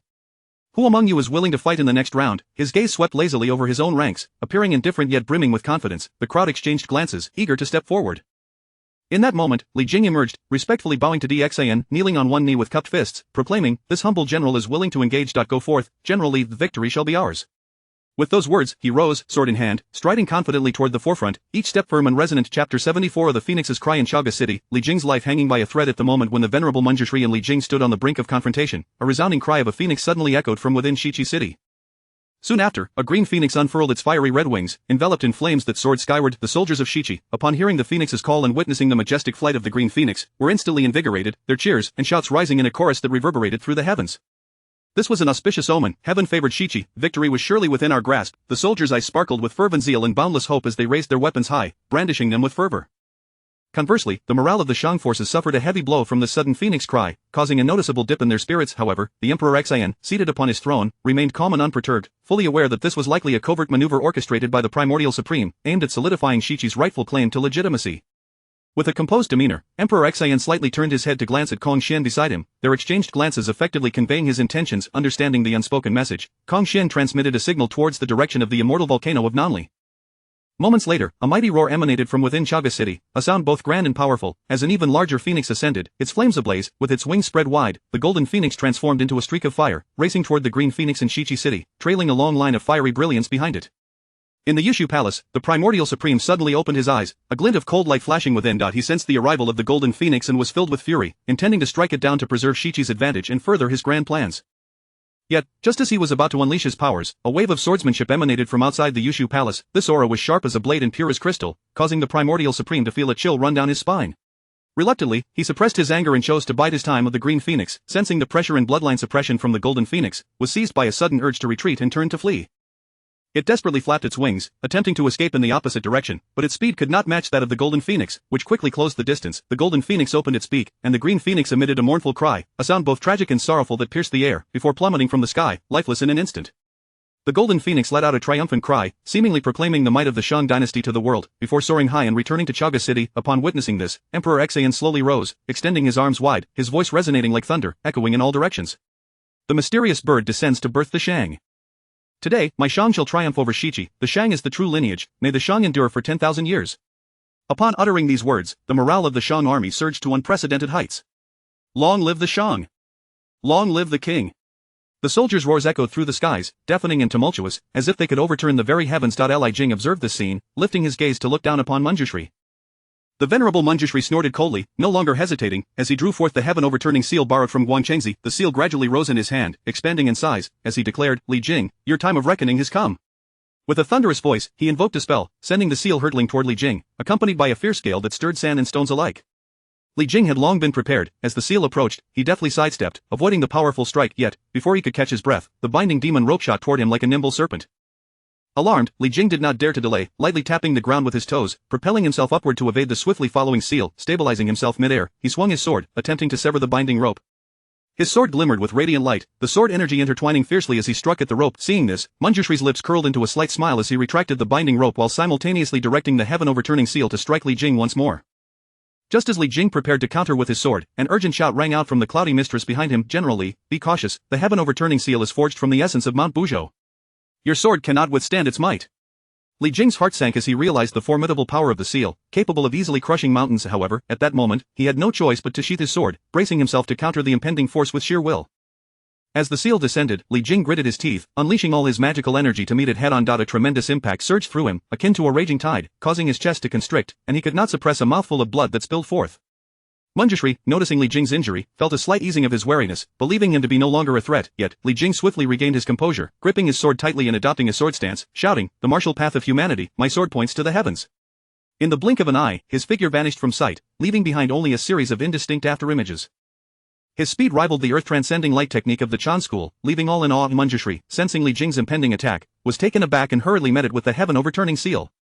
As Li Jing neared the seal, his form suddenly shifted from a vertical stance to a horizontal one, his sword slicing toward the seal. This unexpected maneuver left everyone astonished. The 12 golden immortals had presumed that Li Jing, after sustaining injuries, would be incapable of further combat. Yet now, they witnessed him boldly confronting the seal, eliciting both surprise and joy. Those well aware of the seal's power among the Shan could not help but break into a cold sweat, beads of perspiration forming on their brows. Amidst the astonished gazes of the crowd, although Li Jing's sword shattered, his horizontal sword technique succeeded in deflecting the heaven-overturning seal. The seal tumbled through the air, losing control. Manjushri, seeing Li Jing charge recklessly toward him, hastily summoned his powers for defense, but Li Jing's strike shattered his defenses, landing squarely upon him, causing blood to seep from his wounds and stain his garments. All of this transpired in the blink of an eye. The onlookers scarcely had time to react. Manjushri was struck with panic as he tightly grasped Li Jing's sword, inwardly lamenting, "That was close. Had it not been for the seal's dissipating force, I would surely be gravely injured, if not dead." Steadying himself, a glint of ruthlessness flickered in his eyes as he altered his spell, sending the heaven-overturning seal hurtling toward Li Jing once more. At this moment, Li Jing found himself in a precarious predicament, his sword firmly clenched by Manjushri, rendering it impossible to draw. Faced with the approaching seal, he knew that a direct confrontation would spell his doom. Reluctantly, he relinquished his sword, swiftly evading the deadly strike of the seal. Manjushri would not let this opportunity slip by. He immediately hurled the binding demon rope, aiming to ensnare Li Jing. Li Jing found himself desperately dodging in mid-air, with the binding rope ahead and the seal behind, his situation exceedingly perilous. Gritting his teeth, he sought refuge either above or below, searching for a glimmer of hope. Yet, Manjushri offered no respite, swiftly forming hand seals, dark clouds gathered above Li Jing, thunder crackling, and jade-clear divine lightning descending upon him. Simultaneously, a towering pillar shot up from below, while ahead, a divine fire shield of 9 dragons, ablaze with ferocious flames, descended, and from behind, the Moi sword flew toward him. The hearts of all present in the Shang were in their throats, believing Li Jing to be doomed, with no chance of escape, while Kong Xian and the others braced themselves for a rescue. Chapter 75 of the second defeat of the Chan sect. Li Jing stood vigilant, unwavering in the face of assaults from all directions, deftly adjusting his position. With a dull thud, the Mocs sword pierced his shoulder. A slight frown creased Li Jing's brow, a fleeting flash of pain shimmering in his eyes. Despite his injury, he skillfully evaded other more lethal strikes, transforming peril into safety. The soldiers of the Great Shan gripped their weapons tightly, their palms slick with sweat, anxiously observing the battlefield. Only when they witnessed Li Jing successfully navigating the crisis did they collectively exhale in relief, their heavy breaths merging into a low rumble reminiscent of distant thunder. Yet, when they anticipated Li Jing would concede due to his wound, he shattered their assumptions through decisive action. Li Jing slowly raised his uninjured arm, and at that moment, the Jintian Bao, far away at Chentang Pass, seemed to sense a summons, emitting a resonant hum. In an instant, the Bao traversed mountains and rivers, shattering the constraints of space, appearing in Li Jing's grasp. He swiftly nocked an arrow, drawing back the string as the fate of humanity surged forth, coalescing upon the bowstring. The string grew tauter, gradually forming a dazzling arc of light, the power contained within causing the surrounding air to tremble. Witnessing this, the venerable Manjushri's countenance paled with shock, his expression morphing into one of utter panic. He could scarcely believe that Li Jing, despite his injury, could muster such a formidable counterattack, and that the arrow infused with humanity's destiny was far from trivial. Its might posed a genuine threat to his life. Thus, he hastily invoked the Jade Clarity Celestial method, his hands moving swiftly before his chest, unleashing waves of azure light from his palms that interwove in the air, forming layers of defensive shields. However, the speed of Li Jing's arrow was astonishing, arriving in the blink of an eye, its edge striking fiercely against Manjushri's protective barrier. A thunderous roar erupted as the arrow shattered the defenses, tearing through them effortlessly. In the instant the shield crumbled, it burst into countless shards of light, scattering in all directions. Manjushri's eyes widened in disbelief, his face a mask of shock, but before he could react further, the arrow mercilessly struck him. A powerful force coursed through his body, as if his very organs had been brutally hammered, and a mouthful of blood erupted from his lips. At that moment, Manjushri appeared ghostly pale, his breath shallow, utterly bereft of the will to fight. The soldiers of the Great Shan, witnessing this heart-stopping spectacle, were momentarily stunned before erupting into thunderous cheers. "General, you are magnificent, General, you are magnificent."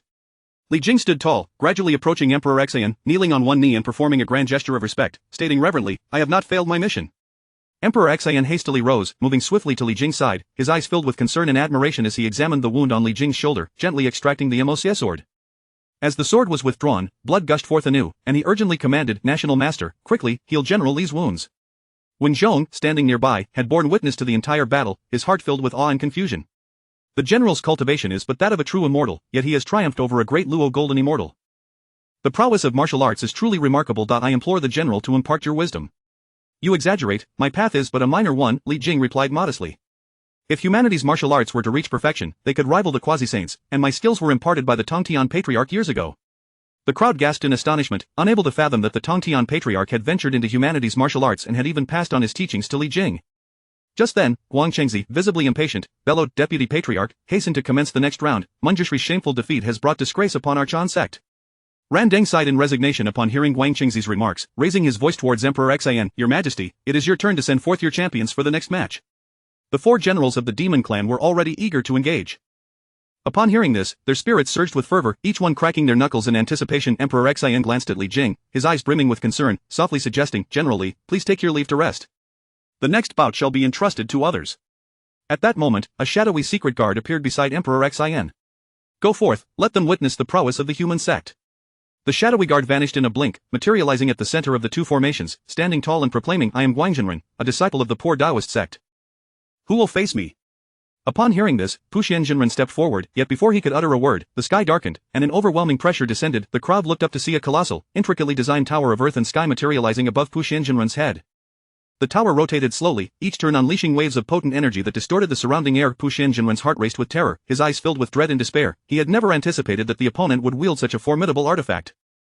In a moment of urgency, he hastily retrieved the Taiji talisman and the jade clear bottle, swiftly forming seals with his hands. Projecting the talisman forward, the talisman expanded instantly, radiating a gentle black and white glow, attempting to withstand the tower's downward force. Simultaneously, he raised the jade clear bottle high, from which a clear spring poured forth, transforming into a water dragon that spiraled above his head, working in tandem with the Taiji talisman to fend off the tower's assault. Yet, the Tower of Earth and Sky was a treasure of merit, far beyond what Puxianjinren could hope to withstand in his hurried state. The tower descended gradually, crushing everything in its path, eliciting creaking sounds from the compressed space. The Taiji talisman and water dragon began to falter under the tremendous pressure of the tower. Puxianjinren watched helplessly as his defenses were systematically dismantled, his heart swelled with despair. His body trembled involuntarily, his eyes reflecting a profound fear of death.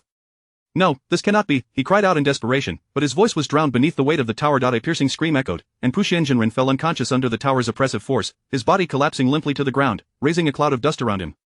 This dramatic scene left the onlookers in stunned silence, the entire battlefield enveloped in a profound stillness. No one had anticipated Puxian's swift defeat, nor that his opponent could wield the Tower of Earth and Sky.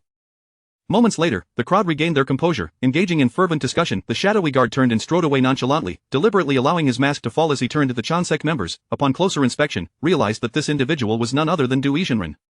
A smirk of triumph graced Du Yizhenren's face as he raised his voice. "Oh dear, I am merely a nominal disciple, please do not conspire to assassinate me, ha ha ha." The Chan sect members seethed with anger. Guang Chengzi's face flushed crimson as he glared with wide eyes, his sleeves swishing as he berated, "A pack of useless fools. Ran Deng, if we continue to lose, you might as well resign from your position as Deputy Patriarch. I shall personally inform the master." Ran Deng, displeased by Guang Chengzi's reprimand, retorted, "No need for you to report. I shall personally take action tomorrow, but if I fail, I shall seek out the celestial master myself." Subsequently, Guang Chengzi vanished in a flash, his figure receding into the distance, leaving the rest of the Chan sect disciples exchanging bewildered glances. Chapter 76, The Great Defeat of Randing by Xuandu. Luya's appearance on the following day, the Qianquan in Randing's grasp trembled slightly beside him, the spiritual coffin lamp floated in midair, with the ghostly flames inside flickering incessantly, as if poised to break free from their restraints and wreak havoc upon the mortal realm. Randing's countenance was severe as he strode step by step towards the front lines, each step seemed to carry the weight of 1,000 pounds, causing the ground beneath him to quiver ever so slightly. Upon reaching the forefront, he swung the Qianquan with great force, instantly unleashing a wave of pressure capable of severing the two corpses of quasi-saints, sweeping outward in all directions. Who would dare to engage in battle? At that very moment, the great master Xuandu appeared before him, his Taoist robe billowing gently in the breeze, exuding an air of otherworldly grace and ethereal charm. Randing raised his gaze, a chill running through him as he felt a sense of trepidation. He was acutely aware that Xuandu, as a direct disciple of the Taching, and one of the earliest practitioners of humanity, possessed a deep-rooted foundation far beyond mere appearances. Deputy Master Randing, what troubles you? Though this humble monk lacks talent, I am still of the human race, one of its earliest members, and today I hope to witness your esteemed skills. Upon hearing this, a hint of embarrassment flickered across Randing's face as he forced a dry chuckle, attempting to maintain his composure. It is nothing. I have long heard of the great Master Xuandu's renown. It is indeed a privilege to meet you today. With that, Randing hesitated no longer, suddenly channeling the spiritual coffin lamp. He swiftly formed seals with his hands and murmured incantations. In an instant, the ghostly flames within the lamp received their command, transforming into a massive serpent of fire that lunged towards Xuandu. The flames blazed fiercely, heating the air to such an extent that it warped and twisted, creating visible ripples of heat. Even those watching from a distance could feel the searing heat wash over them, as if the very fabric of existence was on the verge of being reduced to ashes. This fire, indeed one of the four great heavenly fires, possessed the power to alter the colors of heaven and earth, causing astonishment among the onlookers, who instinctively retreated in fear of being scorched by its wrath.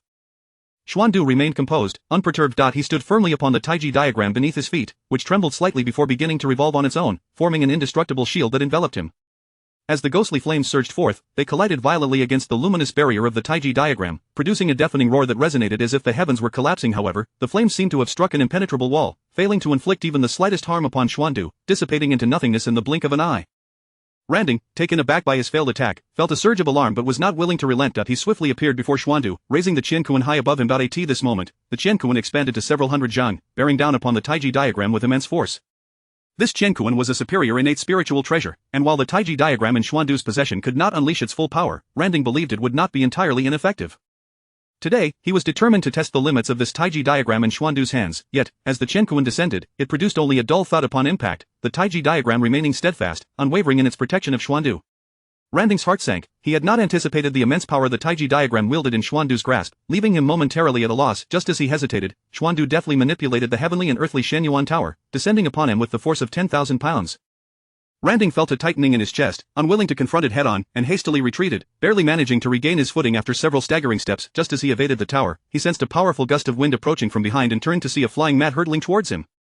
Randing silently cursed his misfortune, swiftly dodging and evading the mat's assault with agile movements in midair. Truly, the great master is favored. All the treasures of the Taching sage have been bestowed upon him, which is quite enviable indeed. While the words carried a tone of jest, they were steeped in a deeper sense of helplessness and jealousy towards Xuandu's formidable backing. Xuandu, upon hearing this, maintained a tranquil demeanor, responding nonchalantly, "The deputy master is not without merit, after all, as you stand just below one in the tracing teachings." These words, delivered with a plainness that belied their sharpness, pierced deeply into Randing's heart. He was acutely aware that, despite being the deputy master of the tracing teachings, his position was precarious, as many, including Guang Chengzi and the 12 golden immortals, held him in contempt, disregarding his commands. As he pondered this, the heavenly and earthly Shenyuan tower descended once more. With no other option, Randing raised the Qianquan to defend himself. With a resounding crash, the Qianquan met the tower, and Randing felt a tremendous force reverberate through him, numbing his arms and forcing him to stagger back several steps before he could stabilize himself. Internally lamenting his predicament, he realized that being passively battered was not a sustainable strategy. Resolutely, he split off his second corpse avatar. This avatar mirrored his own form, exuding 80% of his essence, positioned strategically alongside him. Together, they activated the spiritual coffin lamp and the Qianquan, once again launching an assault on Xuandu. Xuandu remained undeterred, standing firmly upon the Taiji diagram, watching Randing's attack unfold with a slight smirk of derision. "Friend Randing, you too were once a guest of the 3,000 Purple Clouds Palace. Why do you find yourself in such a pitiful state now? Among your contemporaries, have they not ascended to sainthood, or become quasi-saints of the 3 corpses? Why then do you remain a mere quasi-saint of 2 corpses? With that, he altered his hand seals, commanding the heavenly and earthly Shenyuan tower and the wind and fire mat to intensify their assault. Randing, incensed by Xuandu's mockery, felt his face flush with indignation, yet found himself powerless to retaliate. He suppressed his fury, coordinating between his avatar and his main body as the ghostly flames from the spiritual coffin lamp intertwined with the Qianquan's onslaught, striving to withstand Xuandu's relentless onslaught. However, the might of Xuandu's treasures was simply overwhelming, and with his profound cultivation, Randing began to feel increasingly strained, barely managing to hold his ground. The great master Xuandu, observing Randing's waning strength, refrained from hastening the end of the battle, seemingly toying with him instead. He alternated between fierce and measured strikes, manipulating the treasures as if Randing were but a plaything in his grasp. Randing's anxiety deepened, yet he remained at a loss for a solution, condemned to watch as he was publicly humiliated by Xuandu. After a while, Xuandu appeared to tire of his game, shifting his hand seals as the heavenly and earthly Shenyuan Tower in the Wind and Fire mat launched a coordinated assault on Randing. Caught off guard, Randing was struck by the overwhelming force, causing him to spit blood and crash heavily to the ground. To end this battle, Randing had utterly lost face. At that moment, Guang Chengzi, witnessing Randing's defeat, could not help but mock him mercilessly. Deputy Master Randing, I have seen you so imposing in the past. How is it that you now find yourself in such a sorry state? This truly opens my eyes. Though Randing simmered with anger at Guang Chengzi's taunts, he found himself too exhausted to respond. He shot Guang Chengzi a fierce glare and, summoning his remaining strength, stood up, dragging his weary body back to the Yushu Palace. Upon returning to the Yushu Palace, Randing approached Yuanshi Tianzuan, his face a mask of shame and resentment, recounting the events of the battle at Jinji Ridge in great detail.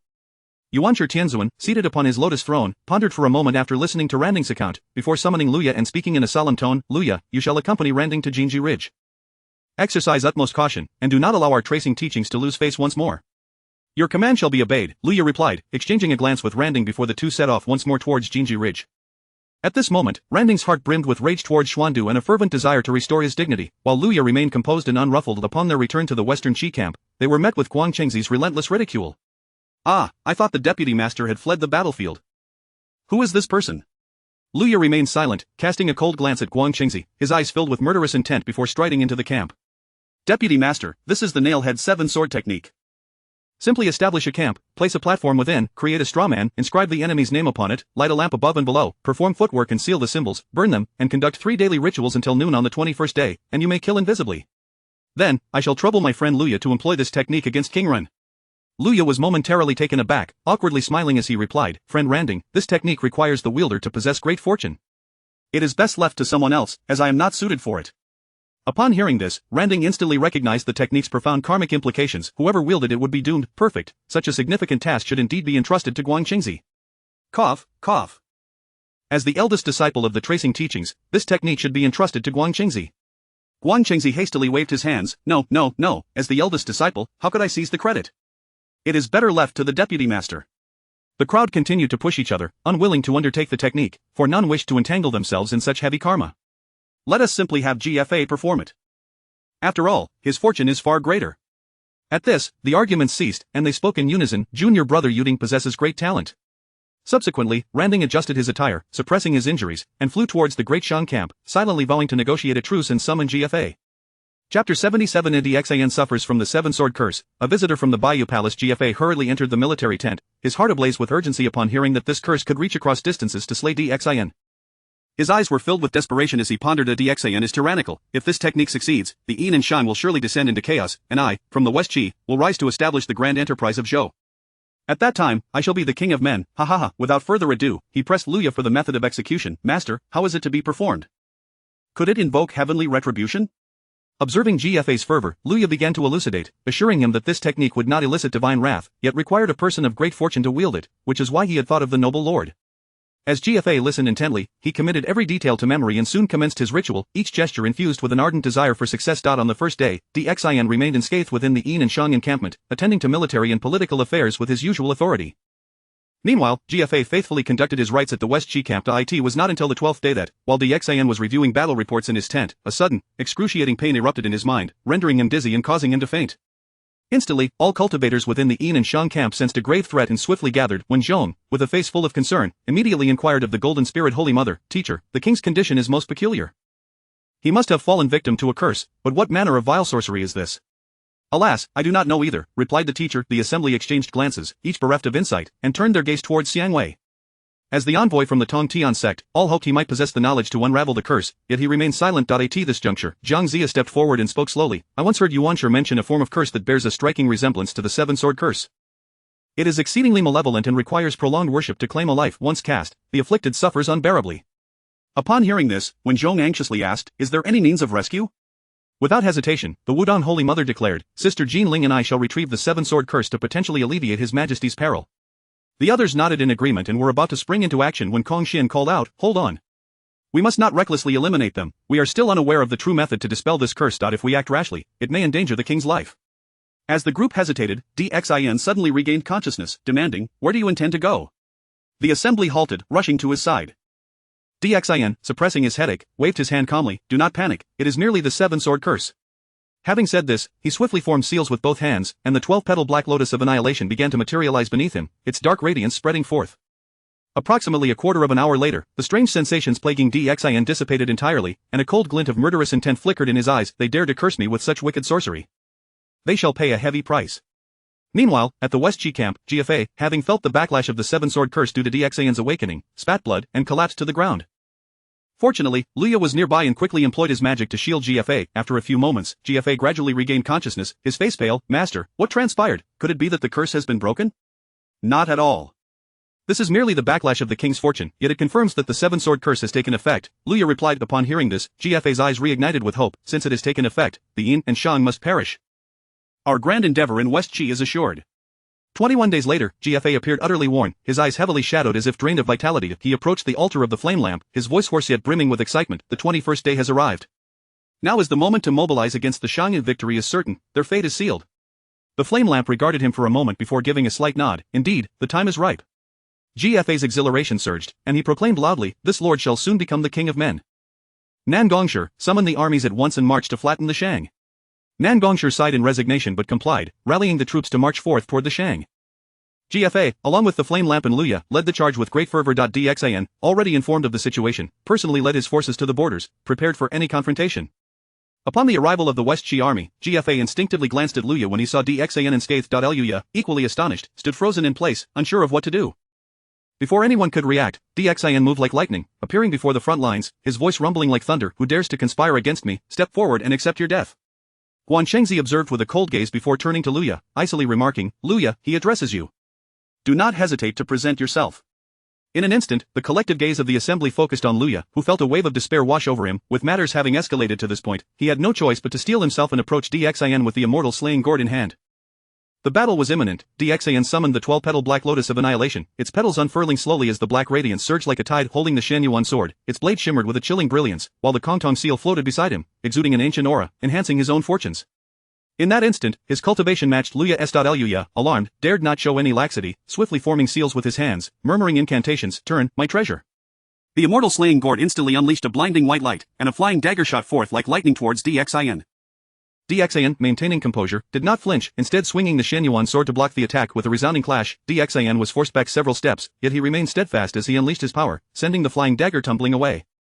Seeing his first attack fail, Luya leaped into the air, casting the incantation once more. Turn, my treasure. The flying dagger again hurtled towards DXIN simultaneously. Enormous wings of the golden crow materialized behind Luya, releasing blazing solar flames that roared towards DXIN. However, when the flames reached the Black Lotus of Annihilation, it was as if they had struck an invisible wall of iron and bronze. DXIN remained unharmed beneath the protection of the lotus. Despairing, Luya thought, what shall I do now? The flying dagger and solar flames cannot harm him, and my cultivation cannot suppress him. Am I truly to meet my end today? Resolving to employ the 36 stratagems, Luya cast the solar flames again, attempting to obstruct DXIN's pursuit, while simultaneously invoking the golden crow transformation, becoming a streak of radiant light, ready to flee. Yet, no sooner had he taken flight than a massive palm descended upon him. Unable to evade, he was struck down, plummeting towards the Shang encampment. The onlookers reacted swiftly, casting spells to suppress him. Luya struggled desperately but found himself firmly restrained, a sense of despair flooding his heart. Such formidable masters reside within the Shang camp, moving faster than my golden crow transformation. Am I truly destined to perish here today? DXIN snorted coldly and advanced towards Luya with his sword drawn. Though trapped, Luya refused to resign himself to fate. Channeling his power, he expelled a blood arrow from his mouth. The arrow ascended, instantly transforming into countless small blood blades that rained down upon DXIN. DXIN wielded the Shenyuan sword with rapid precision, its shadow impenetrable, as the blood blade struck against the blade, erupting in vibrant crimson blossoms. Seizing the moment while DXIN fended off the blood blades, Luya surreptitiously manipulated the immortal slaying gourd, causing the flying dagger to appear intermittently at the gourd's mouth before suddenly launching forth with lethal intent, aimed at DXIN's throat. Sensing the imminent danger, DXIN deftly tapped the Black Lotus of Annihilation beneath him, instantly shifting several feet to the side. In one fluid motion, he countered with the hilt of the Shenyuan sword, creating a sharp clang as the dagger was deflected, narrowly grazing DXIN's shoulder and tearing a fragment of his garment. Subsequently, DXIN summoned the Kongtong seal, which rapidly expanded in midair, crashing towards Luya. Just as the seal was about to land upon Luya, it inexplicably halted before him, remaining immobile despite DXIN's fervent attempts to command it. Chapter 78 The Emergence of the Demon Emperor Dijun. Lalu's malice strikes again. Just as DXIN was astonished by the identity of the individual who had thwarted the descent of the Kongtong seal, that figure suddenly whisked Luya away from the impending strike of the seal. As the dust settled, the person's form became discernible. Gradually, the silhouette sharpened into view, revealing a tall and statuesque figure, akin to a majestic pine or cypress standing proudly amidst the mundane world, exuding an innate and profound aura of heroism. Their countenance was austere, with eyes deep and unfathomable, reminiscent of a starry night sky radiating an air of solemn authority that rendered one reluctant to gaze directly upon them. Who are you? From whence do you hail, to dare obstruct me? Yet, before the individual could respond, Luya, who had just been rescued, burst forth in tears like a child who had suffered untold grievances, kneeling down and crying, "Father!" The mysterious figure merely patted Luya's head, paying no further heed, before bowing to Dxin and declaring, "I am the former demon emperor Dijun, fortunate to have been rescued by the heavenly saint. I have returned to this world to assist the king in vanquishing the forces of Shichi." Upon hearing this, all present were left agape, their eyes wide with disbelief. The name of Demon Emperor Dijun was synonymous with the pinnacle of power during the ancient Primordial era, a figure of immense repute ruling over the demon races. How could his return not elicit such astonishment? Dxin narrowed his eyes slightly, scrutinizing Dijun, and after a moment, spoke slowly, his voice laced with a hint of warning. "Now that you have returned, it would be prudent to reminisce with your son and refrain from placing him in opposition to my Dishang." Dijun maintained a calm demeanor, neither servile nor arrogant, bowing once more in gratitude to Dxin, indicating his assent. Dxin then turned, his gaze sharp as a blade, fixated intently on Randang and the others, raising the Shen Yuan sword slowly. In an instant, with a decisive flourish of the sword, he issued a command for the troops to advance against the forces of Shichi, an action imbued with an irrefutable momentum. The battle cry of the Yinshang army resonated thunderously, the soldiers' eyes gleaming with a bloodthirsty light as they surged forth like ferocious wolves upon their prey. Gfa stood at the forefront of the Shichi army, gazing at the fierce Yinshang soldiers, feeling a chill run through his limbs. Is it to be that Shichi meets its doom this day? How shall I face my ancestors? Suddenly, the people of Shichi perceived a blur before their eyes, and in an instant, they were swept away like leaves in a tempest, transported back to the camp at Jinjiling. Concurrently, a vast barrier manifested outside the camp, sealing the Yinshang army firmly outside. The Yinshang soldiers repeatedly battered against the barrier, only to be repelled as if crashing against a wall of brass and iron, unable to advance even a single step. No further battles shall be waged within 3 days. A commanding voice echoed like a divine decree descending from the heavens, resounding throughout the realm. It was the edict of the Primordial Celestial. Though Dxin's heart brimmed with reluctance, he had no choice but to withdraw to the camp. Once his emotions had somewhat settled, Dxin promptly summoned all the cultivators and generals, his gaze icy with murderous intent. Is there a method to breach this formation? When Zhong stepped forward, stating gravely, "Your Majesty, if all else fails, we must beseech our master or Lady Nuwa for assistance." At this juncture, Dijun gently shook his head, remarking that both the Heavenly Saint and Lady Nuwa were currently preoccupied and unlikely to lend aid. Perhaps it is best to wait for reinforcements during this time. As when Zhong sought to inquire further, Dxin waved his hand, signaling him to hold his tongue and simply bide his time.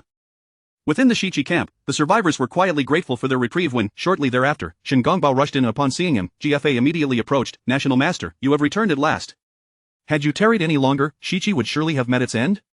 Fear not, my lord, for I have brought with me half of the disciples from the Western sect, among them several quasi-saint experts. With their assistance, victory for Shichi is assured."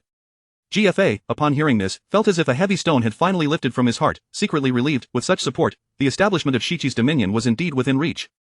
However, the disciples of the Chan sect, upon witnessing the prowess of the Western sect's members, displayed displeasure, retreating to their own tents, unwilling to engage with them. The rapid advancement of the Western sect's disciples was, in truth, the result of the secretly enacted measures by the sealed Hong Jun, who had implanted demonic roots within them. "National Master, please summon the esteemed immortals. I shall host a banquet in their honor." Just as the disciples of the Western sect were about to partake, an unforeseen twist occurred. Suddenly, those disciples bore fierce expressions and charged directly into the ranks of the Shichi army. In the blink of an eye, several were slain with swift, lethal strikes. Chaos erupted within the Shichi forces as soldiers fled in terror. In that moment, several individuals surged from the crowd, fiercely grappling with the Western sect disciples. Subsequently, one sent out a signal, transmitting news of their peril. One cultivator, summoning all his strength, flew towards the barrier, yet before he could reach it, he was detected by the Western sect disciples.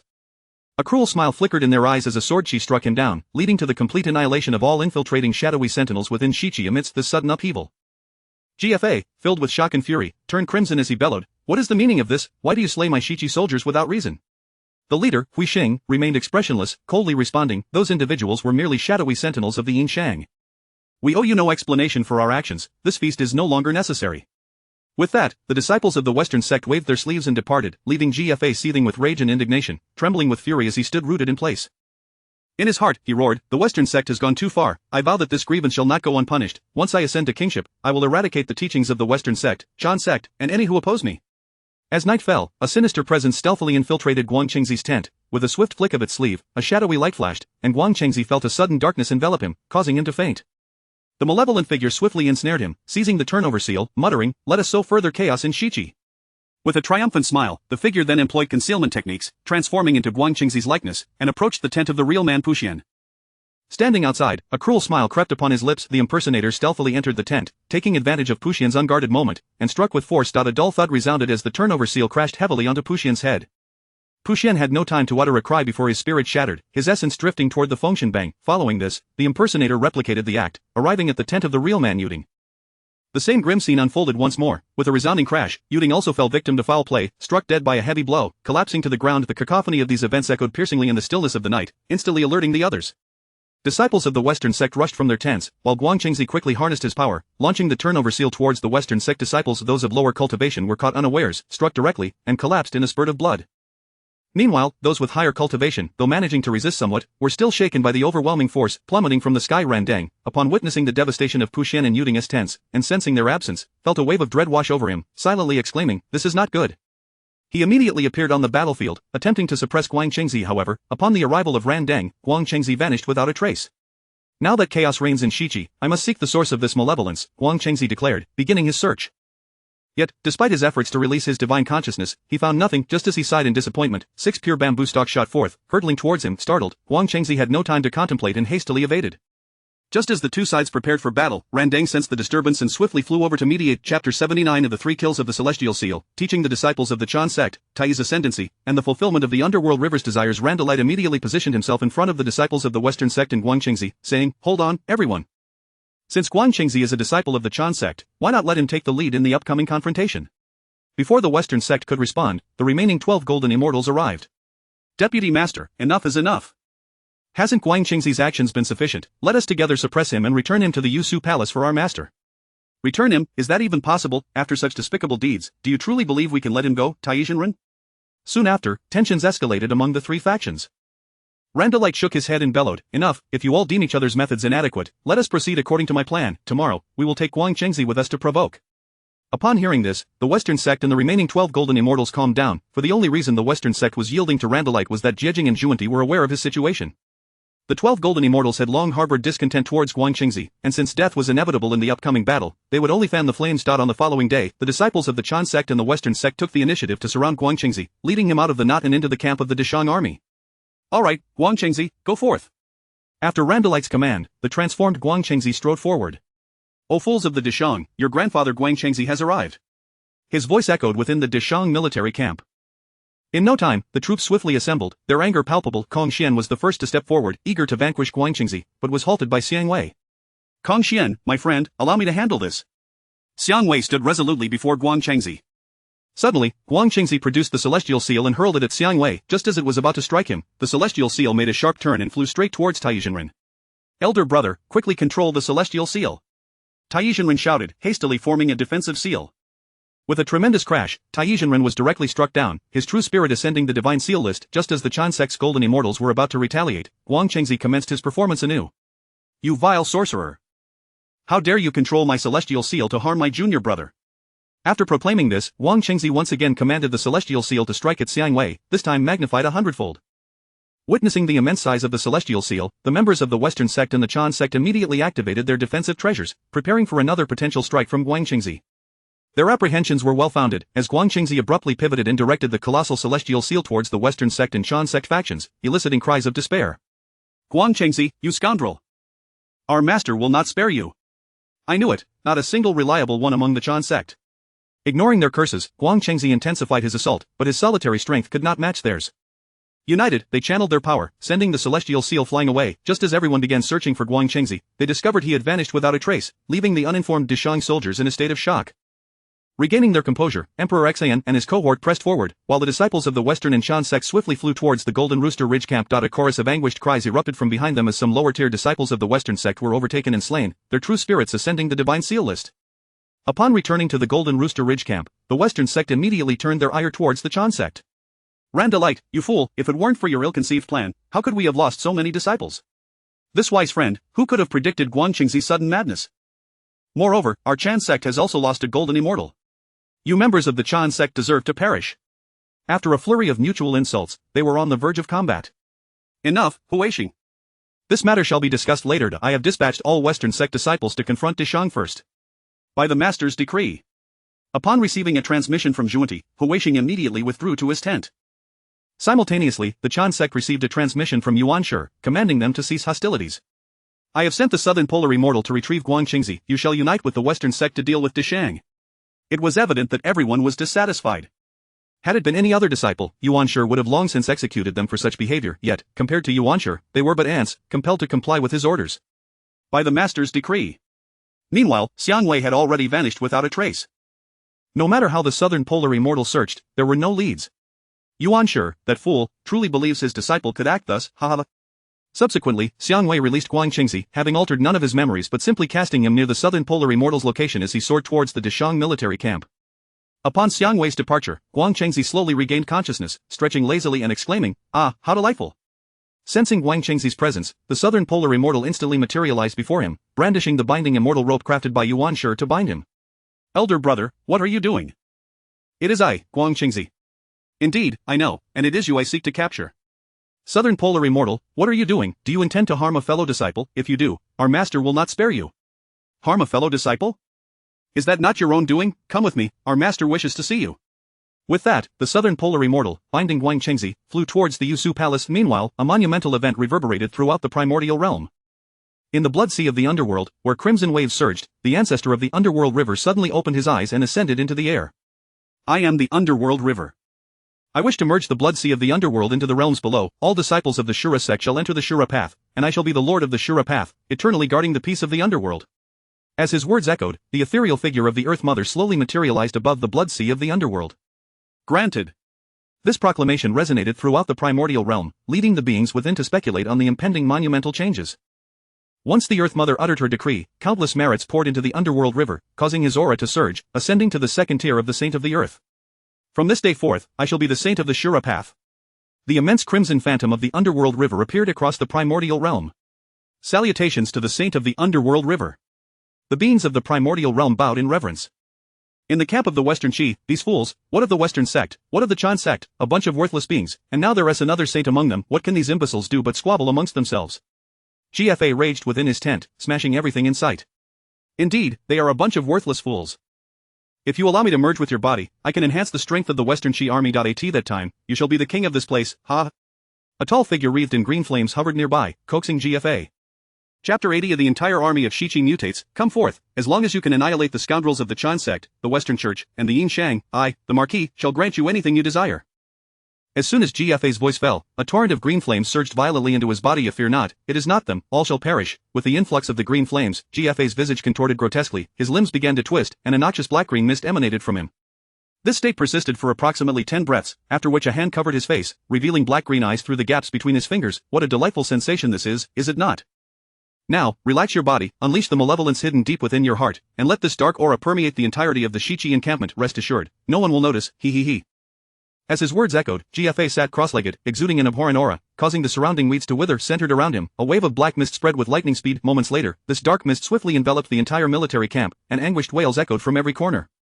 What is this? Quickly cover your noses. Ah, my head. The entire Shiqi army transformed into a fearsome sight, with dark green scales sprouting from their bodies, black horns emerging from their heads, and their sizes nearly doubling. The cries of despair from within the camp immediately alerted the disciples of the Chan and Western sects. The disciples of the Chan sect and Western Church emerged from their tents, and upon witnessing the encroaching black mist, they immediately began to circulate their energy to resist and search for the source of the mist. Deputy Sect Master, what on earth is happening? It seems these Shiqi soldiers have been invaded by dark energy. Could it be that Luo who has returned? Do not speak nonsense. If it were truly Luo who manifesting in this world, how could the celestial sovereign remain unaware?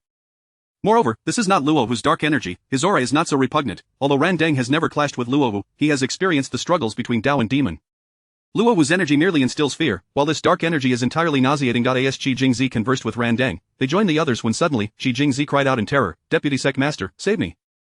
Green veins began to spread across Qi Jingzi's body, and horns sprouted from his head. Upon witnessing this, everyone immediately cast aside their biases and channeled their power with all their might. Randang, the disciples of the Chan sect cannot possibly. Before he could finish, Qi Jingzi erupted into a frenzy, his cultivation soaring from mid-stage de Luo Jin Xian to mid-stage quasi-saint. The Deputy Sect Master, fellow disciples, relax. Do you not wish to enhance your cultivation? Quickly lower your defenses, and let us embrace this new epoch. All disciples of the Chan sect, flee this place at once. Disciples of the Western Church, retreat immediately. Following the commands of Hui Xing and Randang, the disciples of the two sects swiftly took to the air. Do you really think you can escape? Qi Jingzi pursued them, kicking them down one by one. Those who fell transformed into his likeness. Ultimately, only Hui Xing and Randang remained, desperately fleeing, as the black mist surged again, enveloping the two. In an instant, Huixing clutched his throat, tugging at Randang's clothing, his voice hoarse as he pleaded, "Dao friend, save me, I implore you." Randang, observing the encroaching black mist and the flickering lights of the spirit lanterns, immediately yanked his clothing back. "Dao friend, you must fend for yourself, I shall avenge you." Randang's speed increased, and even after escaping the black mist, he did not halt, continuing at full speed toward Mount Shumi. Within the Shichi military camp, flowers and grasses withered, and the black mist noticeably diminished. GFA stepped out from his tent, arms outstretched, inhaling the surrounding air. How wonderful, the entire world has fallen silent. Suddenly, the ground began to tremble, and towering giants, adorned with dark green scales and horns, approached GFA, kneeling in unison. "We pay homage to the king, tomorrow, let us slaughter every last one of those wretches across from us, leaving not a single soul alive. Wherever we encounter a city, we shall raise it." We heed the king's command. Behind a nearby tent, a figure trembled, peering out to scrutinize the demonic soldiers. What on earth is happening? Their appearance and aura are utterly revolting, and to think that Qi Jingzi has directly ascended to quasi-saint mid-stage, and Huixing has also advanced to sub-saint, how could they treat GFA with such deference? Lost in thought, Huixing raised his head and exclaimed, "Who goes there? Oh no, I've been discovered." Shingong Bao attempted to flee, but as he turned, he was swiftly kicked in front of GFA by Huixing. "Oh, if it isn't the national master, where are you off to? Are you abandoning me as well, my lord?" No, what utter nonsense. I have always held great respect for the king. How could I run away? I merely sought a moment of relief. I vow eternal loyalty to the king." Upon hearing Shingong Bao's words, GFA nodded with a peculiar expression. "Such loyalty from the national master warrants some gifts from me. Let us elevate your cultivation to the next level. If fear not, you are special. I shall elevate your cultivation directly to sub-saint." Saying this, GFA advanced step by step toward Shingong Bao, who, upon witnessing GFA's approach, instinctively broke into a cold sweat and retreated. GFA signaled to the disciples of the Western Church and Chan sect, and they immediately surrounded Shingong Bao, leaving only a single entrance open for GFA to enter. "Great king, I do not have many requirements for my cultivation. Perhaps we can let this go and bestow these gifts upon the Dao friends of the Chan sect and Western Church." "That simply will not do. A national master Shin has been unwaveringly loyal to our Shichi and to me. How can we not reward him? How could I command this 100,000-strong army of Shichi otherwise? Would you not agree?" With no path left to retreat, Shingong Bao could no longer hide. He clasped one hand behind his back and began to form seals, a pale blue talisman appearing in his grasp. Just as he was about to invoke it, a massive hand seized Shingong Bao, casting him aside. He tumbled across the ground, the talisman slipping from his grasp. The entire incident transpired in merely 3 breaths. Despite Shingong Bao's speed, he ultimately met with failure. "National master, I have treated you well, you truly have let me down." With that, GFA raised a hand, and iron chains emerged from beneath Shingong Bao, binding him tightly. No matter how he struggled, he could not break free. Do not fret, it will not hurt. Soon, you will experience a surge in your cultivation, just like those disciples of the 2 sects. As GFA spoke, he slowly approached, and for Shingong Bao, it felt akin to a countdown to death. Chapter 81 of the Primordial. Heavenly Dao is already mine. Do you still possess any hope of victory? At the moment when GFA's hand touched Shingong Bao, it found only emptiness, leaving behind merely a cloud of dust. "You scoundrel, go find him for me. Even if I must scour the entirety of Jinjiling, I shall retrieve Shingong Bao." That night, Shichi was restless, tirelessly searching for any trace of Shingong Bao, but to no avail. Shingong Bao opened his eyes, and what greeted him was a magnificent pavilion, resplendent in its grandeur. "Oh, you have arrived. Have they discovered you?" Suddenly, upon seeing Tong Tian before him, Shingong Bao was struck with alarm, trembling as he knelt and bowed. "I pay my respects to the sage. Thank you for saving me." What transpired in Shichi? Logically, you should not have been detected. After posing the question, Shingong Bao was filled with confusion. Only the trio of Shangwei, Dxan, and Wudong were aware of his undercover mission in Shichi. Even if Tong Tian knew, it would be impossible for him to rescue Shingong Bao personally. Observing Shingong Bao's demeanor, Tong Tian couldn't help but chuckle with a hint of mockery, transforming into Shangwei's appearance, followed by that of Xiang Yi, and then a solitary figure. Shingong Bao gaped in astonishment. Why was no one alerted? You are indeed a sage, and yet even the likes of Yuancher and other sages failed to notice you. What of Daozu? We shall discuss these matters later. For now, let us address your exposure. A significant upheaval occurred in the Shichi camp, GFA, but after Shingong Bao finished explaining, Tong Tian immediately became vigilant. "Are you certain it was black-green?" "Indeed, the 100,000 troops have attained true immortal cultivation. The disciples of the Chan and Western teachings have all significantly enhanced their powers. The lowest among them has reached the perfected state of Great Luo Jingxian." Upon confirmation, Tong Tian's expression turned grave. "Water and fire boys, golden light immortal." As he spoke, the 2 appeared before Tong Tian, kneeling on one knee. "We are here. Water and fire boys, you must immediately go to Nuwa Palace and have Nuwa lead the people of Huoyan Cave to Jinjiling to assist Dxin. Golden Light Immortal, you shall summon personnel from the underworld. Be swift, Shingong Bao, accompany the water and fire boys, and ensure you explain everything clearly to Nuwa." With no time for further deliberation, the 2 hastened towards Nuwa Palace and the underworld. All disciples of the intercepting sect, proceed to Jinjiling and aid the Shang in overthrowing the Zhou. The Buddhist sect shall join as well. With these commands, Tong Tian sighed. Their reach is indeed extensive. May their efforts yield some benefit. With that, Tong Tian swiftly flew towards Zhixiao Palace, arriving at its entrance. In just a few days, Zhixiao Palace had drastically changed. The former golden splendor had faded into dullness, with black-green smoke billowing from every corner, exuding a nauseating aura. Tong Tian drew forth the Qingping sword and stepped cautiously into the palace. Inside, the wails and howls echoed relentlessly, surpassing even the cries of hell. Tong Tian arrived at the place where Hong Jun was sealed, halting in his tracks. "Oh, is that not the Supreme Sage Tong Tian, gracing us with your presence? What brings you here? Is your world on the brink of destruction? Keek keek." Tong Tian remained silent, retrieving the world tree and placing it behind him. He then sat cross-legged, surrounded by 50 complete laws, channeling his consciousness through Hong Jun into the Dao space. As he entered, a massive Langialist hurtled towards him. Tong Tian, caught off guard, was struck and sent crashing to the ground. "I truly underestimated you. I did not foresee you possessing this capability. However, this is now my space, and the primordial heavenly Dao has become my Dao. What can you do?" Suddenly, a small green figure appeared, wielding a wolf-toothed club, grinning maniacally as it approached Tong Tian. Tong Tian rose, looking down at the small green figure. "Indeed, you could never have imagined the extent of my abilities. First, I shall deal with you, and then with those who have slipped through the net. Do you truly believe that by eliminating me, all your troubles will vanish? Rest assured, this realm, and even this chaos, shall belong to us. Let me give you a warning. In my presence, I am merely stronger than an ant." "Is that so?" Suddenly, the chinking sword flew from his grasp, infused with the complete power of the sword's law, aimed at the small green figure. Before the sword could make contact, it was repelled by the power of the Dao. "Oh, the Supreme Sage has resorted to such underhanded tactics. You speak of shame, yet you wield the power of the Dao with such proficiency." The small green figure ceased to respond, raising a hand to press downwards. Instantly, the power of the Dao within the Dao space surged violently, suppressing Tong Tian's own power, forcing him heavily to the ground. TSK, I truly do not understand where your confidence comes from, remaining so composed." The small green figure, unfazed, adopted the demeanor of a victor and slowly approached Tong Tian. As the small green figure reached Tong Tian, a colossal coffin hurtled towards him, crashing into the small green figure. In that instant, the suppression of the Dao within the space was lifted, and Tong Tian stood up, relieved, ready to switch roles from defense to offense. "How is this possible? What have you done? Why has the power of the Dao ceased to work?" As the small green figure attempted to unleash the power of the Dao again, he discovered it trembling.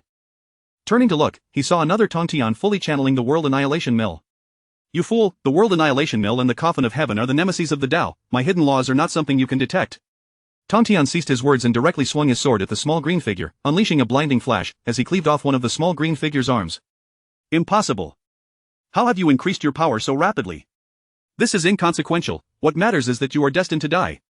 Hearing this, the small green figure was about to scoff at Tong Tian but was cut short as the vines of the world tree, awakened, ensnared him from behind. "You are indeed difficult to kill, but not impossible." Tong Tian raised his hand and summoned the time tower, which then floated above the small green figure's head. "Now, let the experiment begin. You are honored to be my first test subject."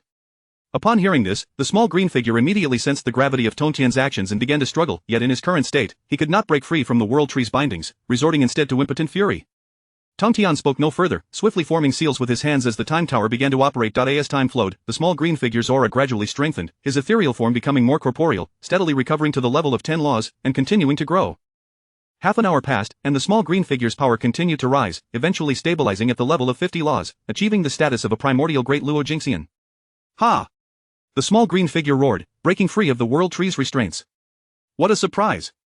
I truly must thank you for this. Now let me grant you a swift end." The small green figure raised the wolf-toothed club, ready to strike Tong Tian, but was suddenly suppressed by the awakening power of the Dao, the club halting mid-air. In that moment, the small green figure's eyes widened in shock as he stared at Tong Tian, blood trickling from the corner of his mouth. Chapter 82: The Celestial Capture of the Green Slave and the Peril of the Annihilation of the Yin Shang. The little green figure gazed downward, witnessing the two tendrils of the world tree piercing deeply into his abdomen. Suddenly, the world tree exerted its power once more, causing the vines to impale his very being. Subsequently, the little green figure's form gradually withered away, until he was reduced to mere skeletal remains, while the aura of the Celestial grew increasingly potent, his mastery of the laws expanding from 50 to 70. The Celestial observed the fallen little green figure with a smirk, unceremoniously elevating him into the air, and then administering a black-purple elixir. Upon consuming the potion, the little green figure's emaciated body began to regain vitality, gradually rejuvenating until his essence reached the pinnacle of the Hunyuan Daluo Jingxian. Abruptly, the little green figure opened his hollow eyes wide and knelt before the Celestial, addressing him as his master. His voice was eerily hollow, reminiscent of a machine. "From henceforth, you shall be known as the Green Slave. At your command." Upon uttering these words, the two departed from the realm of the heavenly Dao. As the green slave completely dissipated, the Zixiao Palace became considerably clearer, and Hong Jun awakened. "Thank you, my friend, Celestial. Had it not been for your intervention, I would surely have perished." The Celestial promptly assisted Hong Jun to his feet, stating, "You owe me a significant karmic debt. Once the matter of the investiture of the gods is resolved, I shall aid in the revival of humanity. And we must address the affairs of the heavenly court." "Agreed, but matters of the heavenly court shall still depend on one's own capabilities." Hong Jun replied, nodding, yet dismissing the issue of the heavenly court. Before the two could reminisce further, an overwhelming aura surged from the Jinji Ridge below, prompting them to hastily suppress the extraterritorial foes. As they approached the Zishou Palace, they discovered an intruder had trespassed into the Honghuang realm, causing them both to exchange alarmed glances. My friend, this individual's cultivation is not inferior to that of the former Green Slave. But how is it that these individuals can traverse this chaotic domain at will? Green Slave, hasten to Jinji Ridge for assistance. Hongjun, let us investigate. This is the Green Slave's Wolf Fawn Club, a gift for you, Hongjun. Deal with that intruder swiftly, lest chaos engulf the Honghuang. It was evident that this was a ruse to draw them away, and the intruder was merely a diversion to buy time. The Green Slave immediately soared towards Jinji Ridge, while Hongjun and the Celestial rushed into the chaos. At Jinji Ridge, the barrier was lifted, unleashing a torrent of demonic energy that sent shivers through the ranks of the Deshang army. Leading them, GFA stepped forward, declaring, Dixie, kneel before me, plead for mercy, and I may grant you and your followers a swift end. Pa, what is the meaning of this? What is happening? This aura is utterly repulsive, and there are 3 saints present. Who could they be? Beside him, Xiang Wei swiftly approached Dixie to explain the unfolding situation. Upon hearing this, Dixie's expression darkened, and he felt a chill run down his spine, beads of cold sweat forming on his brow. This state persisted for mere moments before he withdrew the Xianyuan sword, pointing it towards the heavens to rally morale. Warriors of the Yin Shan, GFA has forsaken kinship and transformed our kind into extraterritorial demons. If we fall, your family shall meet the same fate. Warriors, your loved ones are behind you. Do you fear? At these words, the trembling among the Yin Shan troops ceased, replaced by the resounding clamor of raised battle spears. We do not fear. We do not fear. Fight, hey, fight, hey, fight. Look behind me, 3 saints of the first heaven, 3 sub-saints, a multitude of quasi-saints, and even soldiers with true immortal cultivation. What do you possess to triumph against us? You vile wretch. You conspire with foreign enemies, inviting disaster upon the Honghuang. Such actions undermine the very foundation of our realm. GFA looked down upon Dixie, a scornful smile gracing his lips as he strode towards the Shichi army. With a wave of his hand, the Shichi forces immediately took a defensive stance. Once GFA vanished, all troops surged forth like a tidal wave against the Deshang army.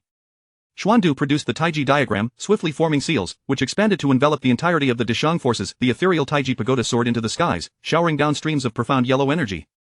Dixie mirrored this, unleashing the 12-petal annihilation Black Lotus to encompass the entire army. Meanwhile, the Shadow Secret Guards, the teachings of the Intercepting Sect, and human cultivators swiftly flew to the forefront, commencing their incantations, merging their powers into the formation, which promptly activated to block the Shichi forces from advancing. Everyone, hold fast and await rescue. Dixie urged, while integrating the fate of humanity into the barrier with the Kongtong seal. Despite several rounds of assault, the barrier remained intact, showing no signs of faltering. Suddenly, the 3 extraterritorial saints made their move, hovering above and striking down with their palms, leaving a series of imprints upon the barrier. My king, retreat. We cannot withstand the power of the saints. Hearing the words of Xuandu and the others, a fierce resolve flashed in Dixie's eyes. I am the king, how could I flee? Warriors, the odds of victory are slim. I shall fight alongside you. If we triumph, you shall all be honored as benefactors of humanity. But if we fall, I shall meet my fate with you in the Yellow Springs. No sooner had he spoken than the Deshang forces collectively coughed up blood, clearly nearing their breaking point. In this desperate moment, Xiang Wei, along with his companions, surged out of the barrier, charging toward the 3 extraterritorial saints. Observing this scene, tears brimmed in the eyes of all, believing the 4 intended to self-destruct to buy them time. Dixie murmured, how could it come to this? How could it come to this, my national master? Just as everyone was engulfed in sorrow, an astonishing scene unfolded. As Xiang Wei approached the 3 saints, he suddenly produced the Donghuang bell. Let it fly. The 3 saints, upon seeing the massive bell approach, paid it no heed, presuming the 4 merely possessed the cultivation of quasi-saints. When the Donghuang bell collided with the saints, they were sent flying. Subsequently, Xiang Wei and his companions formed seals together, dispelling the hidden laws, their cultivation rapidly ascending until they reached the pinnacle of Hunyuan Daluojingxian. It took a while for the Deshang forces to comprehend the situation, with one exclaiming, My king, is your national master truly this formidable? I do not know, was he not summoned by the ancestral master? Did you not know, esteemed teacher? Wudong shook his head, indicating ignorance of the matter. Seeing the 3 saints struck down in one blow, GFA slammed the table in frustration. Is this your guaranteed victory? 3 useless fools, open the barrier completely and let them in, this ensures your triumph. Do you take me for a fool, to invite you all in and then slaughter every living being? With a wave of his hand, GFA formed another seal, creating a narrow fissure from which emerged 3 fully realized Hunyuan Daluojingxian cultivators. Go forth and annihilate them. The 3 diminutive, unsightly cultivators exchanged no words, immediately charging into the fray, while the 3 previously downed saints returned to the battlefield. Upon witnessing the arrival of the additional 3 cultivators, Xiang Wei and his companions grimaced in displeasure, realizing that the link to the exit was at the Shichi camp, truly troublesome. The 4 exerted their full strength, yet could only hold back 5, while one flew toward the barrier, gazing upon the crumbling structure with a deranged laugh. This is a one-sided slaughter. Are you prepared? With that, the individual raised a hand and lightly flicked it, causing the barrier to shatter instantaneously, as the Shichi forces surged forth like a frenzied tide. Chapter 83. The rift fully opens, the Battle of the Saints approaches. In the instant the barrier shattered, Emperor Jun immediately harnessed all his cultivation in midair, manifesting 2 golden crow wings. With a powerful flap, a dividing line of true solar fire was conjured, thoroughly separating the armies of both sides. Suddenly, Hui Xing, wielding 6 pure bamboos, and Qi Jingzi, carrying the yin-yang mirror, launched a swift assault on Emperor Jun. Yet, who was Emperor Jun, even in his rebirth, he had ascended to the realm of the quasi-saint, and facing 2 quasi-saints, defeat would not come easily. Luya promptly hurled the immortal slaying gourd towards Emperor Jun. He caught the gourd and immediately formed a seal, calling forth the treasure to turn. A brilliant white light erupted from the immortal slaying gourd, and the immortal slaying flying knife shot towards Qi Jingzi. Hui Xing seized the opportunity, launching a sneak attack from behind Emperor Jun, but just as he was about to succeed, he was kicked away. Brother, you are too careless. Had I not known you were coming, would I have acted this way? As the voice fell, Tai gently descended behind Emperor Jun, while the 11 ancestral witches leaped directly into the ranks of the Shichi army, wreaking havoc. Although the appearance of Dong Huang Tai and the ancestral witches astonished everyone, it also brought a measure of solace. Moments later, celestial sounds resonated in the western skies, and the golden light path emerged, with Duobao followed by numerous Buddhist disciples. In the southern skies, Yun Shao arrived with thousands of disciples from the Jiejiao.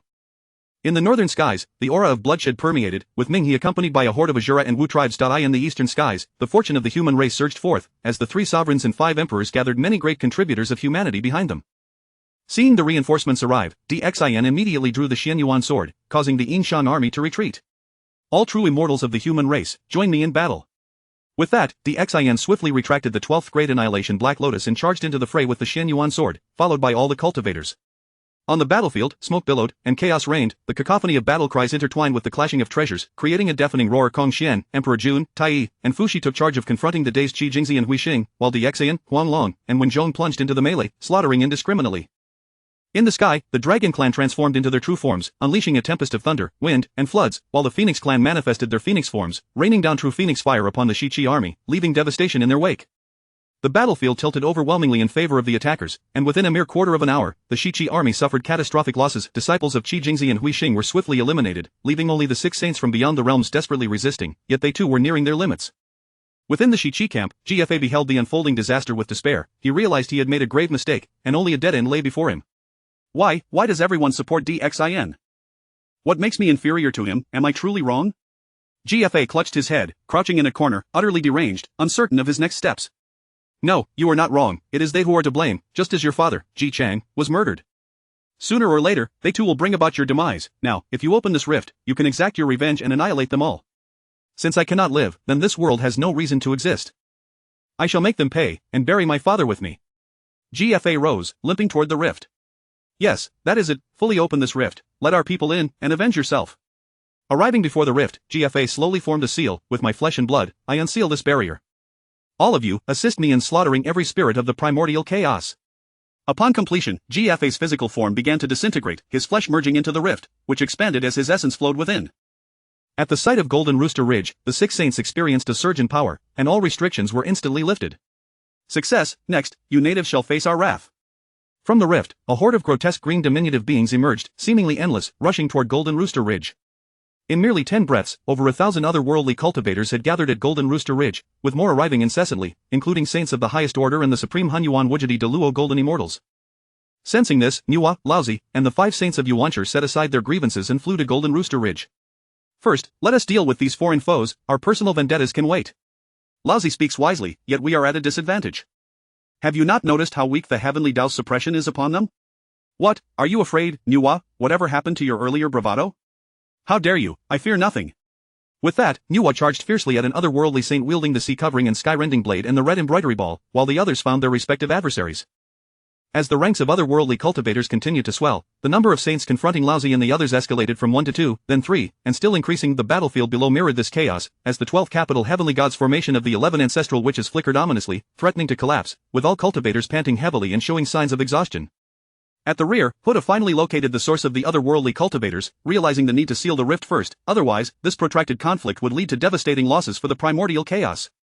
With that, Huda teleported to the rift, and the newly emerged otherworldly cultivators were unceremoniously shoved back. 6 paths of reincarnation, manifest. As the words fell, the 6 paths of reincarnation appeared at the rift, spinning into action. Huda focused solely on sealing this rift, unaware of the otherworldly cultivator brandishing a curved blade behind her. Die, the cultivator cackled, raising the curved blade and swinging down, a colossal sword chi howling toward the camp, sending all tents soaring into the air.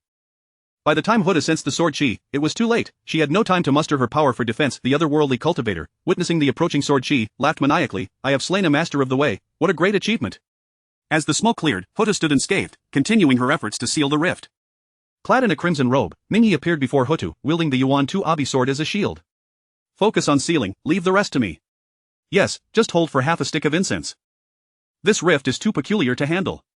No sooner had Huda spoken than the otherworldly cultivator charged at her once more with the curved blade. Mingyi summoned the power of the blood sea, his aura surging, and with a dual strike of his swords, he sent the assailant flying into the air, away from Hutu. You face me. Humph, you're merely a trifling saint of the third heaven. Can you withstand even a breath's time? Let us see. The two clashed fiercely again, the otherworldly cultivator moving with incredible speed, leaving Mingyi struggling to keep up, forced into a defensive stance. Before half a stick of incense had passed, Mingyi was already battered and bruised, even the Yuan 2 Abi sword in his grasp dulled significantly. This wretch's curved blade is no ordinary weapon. It is certainly not an innate treasure. Enough, it is time for you to die. Suddenly, the cultivator, appearing to tire of the game, enlarged the curved blade in his hand and brought it crashing down toward Mingyi. Not good. Chapter 84. The power of heavenly Tao unleashed, suppressing the alien race in the depths of the underworld river, a dire predicament enveloped him. Before his eyes, the colossal curved blade wielded by the otherworldly cultivator hung ominously in midair, reminiscent of a demon's scythe from the depths of the abyss, exuding a suffocating aura of death. He could distinctly feel that chilling malice, as tangible as a physical entity, wrapping around him with a vice-like grip, freezing his very blood and instilling a sense of dread even within this supreme saint. At that precarious moment, when death loomed ever closer, an unforeseen turn of events transpired. The once mighty curved blade suddenly diminished in size, its imposing momentum evaporating in an instant, leaving no trace behind. Though still haunted by trepidation, the underworld river seized the opportunity, brandishing the dual swords of Yuan 2 and Abi, he cleaved toward the otherworldly cultivator. On the battlefield before Golden Rooster Ridge, engulfed in the chaos of war and the haze of smoke, a similarly astonishing sight unfolded. The once tense nerves of the gathered cultivators began to ease slightly upon witnessing this abrupt change. Behind this remarkable turnaround lay the efforts of Hongjun, who had descended alongside Tong Tian at the edge of the primordial chaos. The sight of the blood-soaked YNGMID-11N, his body marred by wounds, was a testament to his unwavering resolve as he employed the unpredictable laws of space to hold the otherworldly cultivator at bay with sheer determination. Upon Tong Tian and Hongjuan's arrival, they acted without hesitation. Tong Tian waved his hands, and both the Qingping sword and the Hanyuan sword responded to the surge of battle intent, vibrating violently and emitting a clarion call of sword energy.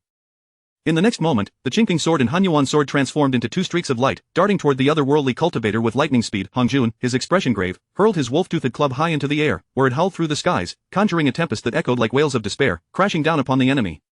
Surprised by this sudden onslaught, the otherworldly cultivator's face momentarily reflected astonishment, quickly replaced by fury. As YNGMID-11N witnessed the timely arrival of Hongjun and Tong Tian, the tension that had gripped his body finally gave way, as if an invisible hand had drained him of all strength. His legs buckled, nearly collapsing to the ground, but for Tong Tian's swift intervention, he would have succumbed to the chaos, with a faint breath akin to a flickering candle in the wind. YNGMID-11N murmured, fellow Taoists, this one is named Qingjin. I have exerted all my strength, I entrust the rest to you. With that, his eyes slowly closed, unable to withstand the toll, and he slipped into unconsciousness. Tong Tian expanded his consciousness, instantly enveloping the entirety of the primordial world and the chaotic outskirts. In his investigation, he could not help but be astonished. This Qingjin was indeed a Hanyuan Wajidian Deluo Jingxian who commanded 60 laws. He handed YNGMID-11N over to Hongjun, urging, friend, hasten back to the primordial realm and utilize the power of the heavenly Tao to suppress our formidable foe, lest we suffer irreplaceable losses. Upon hearing this, Hongjun also unfurled his consciousness, swiftly perceiving the fierce battle at Golden Rooster Ridge. Without a moment's hesitation, he took YNGMID-11N and sped toward the Zhixiao Palace. Seeing Hongjun attempt to retreat with YNGMID-11N, Qingjin bellowed in rage and took flight in pursuit. Simultaneously, the massive blade in his hand was cast forth, hurtling toward Hongjun. Tong Tian, quick-witted, recognized the formidable power of the blade. Should it strike Hongjun, the consequences would be dire. He hastily raised the Hanyuan sword to block the incoming attack, resulting in a thunderous clash, sparks flying as energy radiated outward from the point of impact. In that instant, Tong Tian manipulated the Zheng Tian coffin, launching it toward Qingjin. Caught off guard, Qingjin was struck squarely, sent sprawling through the chaos, his form tracing a chaotic arc, his visage a mix of shame and indignation. With Tong Tian's true form standing before Qingjin, a smirk graced his lips, infused with confidence and mockery, as he said, do not fret, you shall soon reunite with your kin. The clash of Tong Tian's sword laws against Qingjin's blade laws ignited a tempest at the edge of the primordial realm. Sword energies intertwined and knife energies roared, shattering the chaotic essence in their wake. Tong Tian, with a single hand sealing the technique, summoned 3 avatars, while his true form wielded the Hanyuan sword, its sword energy materializing with palpable force. Each avatar brandished the Qingping sword and the Shirshan spear, their combined strength formidable despite only retaining 70% of Tongtian's power, encircling Qingzhen in a tight formation. Seeing this, Qingzhen's heart raced with shock, a flicker of hesitation crossing his gaze, but it was swiftly replaced by resolve as he pivoted, attempting to break free from their encirclement. Tongtian, however, would not allow such an escape. His true form and the avatar wielding the Qingping sword surged forward, unleashing a torrent of sword laws, weaving an impenetrable net of sword energy that sealed Qingzhen's path. Under Tongtian's command, the Shirshan spear blazed with ethereal blue light, empowered by spatial laws, thrusting toward Qingzhen, while the shattered world mill began its slow advance against him. Qingzhen fought valiantly against the onslaught, yet he was forced to retreat, revealing numerous vulnerabilities. Suddenly, Qingzhen felt an oppressive darkness enveloping him, as if an invisible barrier bound him tightly. Alarmed, he unleashed his full power, striving to break free from this inexplicable prison. When his efforts proved futile, he erupted in fury, hacking at the air with his long blade, yet the intangible barrier remained steadfast, unyielding. Tongtian advanced to the Xingtian coffin, his gaze as cold as ice, impassively stating, "Now that you have entered my coffin, you shall serve as sustenance." Inside the coffin, Qingzhen heard these words, despair flooding his heart, yet he defiantly retorted, "What is this? Why can I feel nothing at all? My concealment laws are imperceptible even to the heavenly Tao. What can you do to me?" With a wave of his hand, he infused the coffin with the laws of time, causing a massive clock to materialize within the Xingtian coffin. Qingzhen's cries shifted from piercing despair to faint resignation, ultimately fading into silence. In merely 4 breaths, he was entirely consumed by the coffin. After devouring this Hunyuan Wajidian de Luo Jingxian, the coffin's dark red runes radiated with life, pulsating with an intensified crimson glow, the emanating malevolence instilling dread in all who beheld it. At the Zhixiao Palace, Hong Jun sat cross-legged, his expression grave as he exerted the full force of the heavenly Tao. A radiant aura enveloped him, and as his power surged, the brilliance of the heavenly Tao re-emerged, regaining its former splendor and authority, its vast pressure permeating the primordial realm.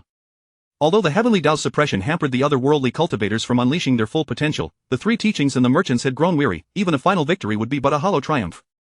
Just as the balance began to shift in favor of the primordial side, a distant flash of light appeared on the horizon, signaling the arrival of reinforcements. Chapter 85 of the annihilation of the otherworldly cultivators and the contest for the heavenly emperor. Above the lofty peaks of Golden Rooster Ridge, dark clouds surged as a myriad of powerful cultivators from all directions gathered like an unstoppable tide. Amongst them, the reclusive titans of the heavenly court, including Zenyuanzi, the queen mother of the west, Kuanping, and Bei's, made their appearances, causing the very fabric of this realm to tremble with their presence.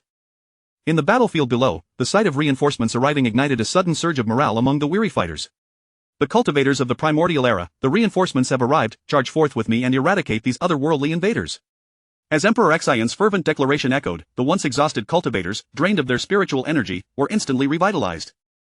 They rose once more, gripping their treasured artifacts, and plunged headlong into the fray against the enemy ranks. However, while the battle on the ground seemed overwhelmingly in their favor, the confrontation among the saints unfolded with far less satisfaction. Yuanshi, Lao Jun, Jane, Juanti, and Yua huddled together, their breaths heavy, sweat cascading down their brows. Even under the suppression of the heavenly Tao, facing 3 Hunyuan de Luo golden immortals single-handedly is indeed a formidable challenge. If this relentless conflict continues, the primordial era may teeter on the brink of collapse. Though the war was indeed terrifying, the aftermath of recovery loomed even more daunting. Fear not, my junior brother, our western lands are inherently barren, and how much worse could it possibly become? Enough of this. At such a critical juncture of life and death, why are you still bickering over east and west? Let us hold them off until the old Krone Hutu where Tongtian arrives. I am utterly exhausted. As the trio exchanged banter, their words barely finished before the 11 otherworldly saints pressed their assault once more, plunging both sides back into a fierce melee. At that moment, the primordial world resembled a doomsday scenario. Rivers and lakes flowed backward, mountains crumbled, and the very earth upheaved. The once serene landscapes became a scene of devastation, the ground quaking violently as if in agony, while the terrified cries of living beings echoed, and vengeful spirits surged forth from the underworld. Just as the primordial realm was on the verge of total upheaval, Hutu successfully sealed the terrifying rift, swiftly dispatching the enemies before the river of oblivion. Swiftly conclude this battle and head to Golden Rooster Ridge for a thorough cleansing. With that, Hutu, wielding the 6 paths of reincarnation disc, surged towards Nuwa, Duobao, and the others like a streak of light. Just as Hutu was poised to unleash her might upon the foes, golden leaves began to drift down gently from the sky, compelling all combatants, irrespective of their allegiance, to pause and gaze upwards. Cease all hostilities, primordial cultivators, retreat at once. Tongtian's authoritative voice resonated, prompting the saints and all cultivators to withdraw like a receding tide. After 3 breaths, the world tree in Tongtian's grasp erupted in frenzied growth, sprouting nearly 1,000 robust vines that lashed out like swords towards the otherworldly beings. Despite the desperate attempts of the otherworldly cultivators to cleave and chop, they were utterly powerless against the indomitable vines. Blood-curdling screams echoed across the battlefield. Even the otherworldly saints found it difficult to endure, and soon were mercilessly pierced by the vines. Ah, what is this? But get away, my vitality, my magical power, my cultivation level. The primordial beings, witnessing the plight of the otherworldly invaders, trembled with fear, secretly grateful that they were not Tongtian's enemies. Within moments, the world tree grew even larger, its trunk as thick as a celestial pillar, as the life force of the otherworldly cultivators extinguished, causing them to fall like leaves to the ground. Once the external threat had been eradicated, Huda gazed upon the devastated primordial realm, a deep sigh escaping her lips as she swiftly formed seals with her hands, conjuring the immense 6 paths of reincarnation behind her. Countless souls soared forth from it, precisely targeting their respective corpses, resurrecting all who had perished in this brutal conflict yet had not ascended to the god position. Thank you, great compassionate Saint Hutu. Thank you, great compassionate Saint Hutu. A chorus of sincere reverence resonated through the air, yet Huda felt no joy, her heart ached at the sight of the fractured primordial realm. Enough, everyone retreat, no one shall remain within 100 miles.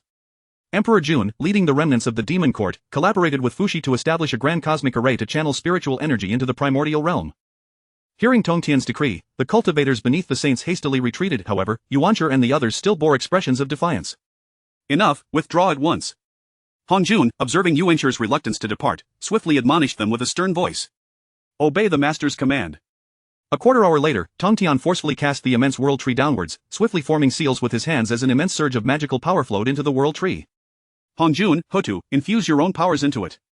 Without hesitation, the two complied, channeling their vast Hunyuan Wujidi de Luo golden immortal energies into the tree. The world tree erupted into a blinding radiance, its brilliance illuminating the entirety of the primordial realm, its gigantic roots deeply embedded in the earth, the vibrant life force within the world tree rapidly integrated into every inch of the primordial land.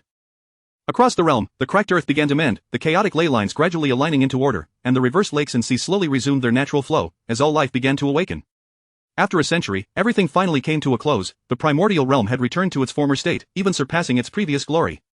Tongtian, the primordial realm has been restored, and for half a Yuanhui, the other worldly invaders shall not return. Now, it is time to conclude the matter of the god position, summon everyone to confer upon the gods.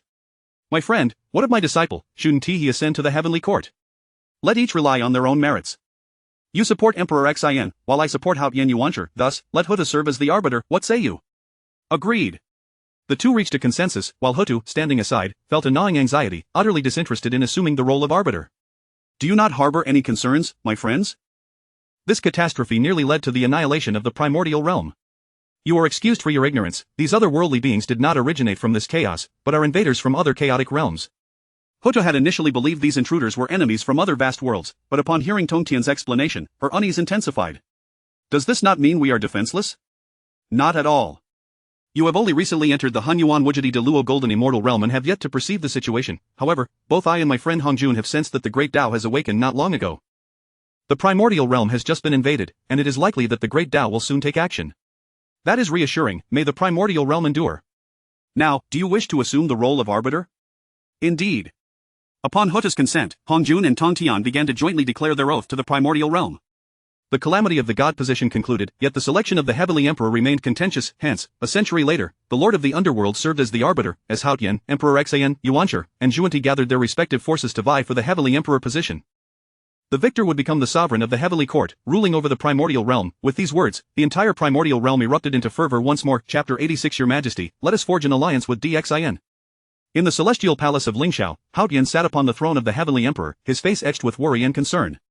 What troubles you, your majesty? Are you perhaps preoccupied with the throne of the heavenly emperor a century hence? The envoy inquired softly from beside him. Not at all. I harbor no excessive desire for the position of heavenly emperor, my sole ambition lies in the pursuit of the ultimate truth of the Tao. Then I comprehend your worries, your majesty. You are concerned for the futures of these venerable ministers of the heavenly court. It would be wiser for us to ally with the Shang dynasty, thus securing a prosperous future for these officials. Upon hearing this, Haotian's eyes darkened with a fierce glint, glaring at the envoy. Envoy, you must understand that you are a subject of the heavenly court, my subjects. Moreover, my mentor is the Tao ancestor, not Tongtian. To suggest that I conspire with Xin would be to plunge me into peril. The envoy, however, remained unfazed, lightly waving his feathered fan. Your majesty, the Yuancher Tianzun is inherently proud. Do you believe he would treat the old ministers of the heavenly court with kindness? Zhuanti merely wanders about, taking advantage of others. Should he take charge of the heavenly court, the beings of the east would surely be relocated to the west. Alas, that is indeed the case. Will you assist me in safeguarding the position of heavenly emperor? Your majesty, in the face of two sages and a human king, what chances do we possess? You would simply be a participant in a race.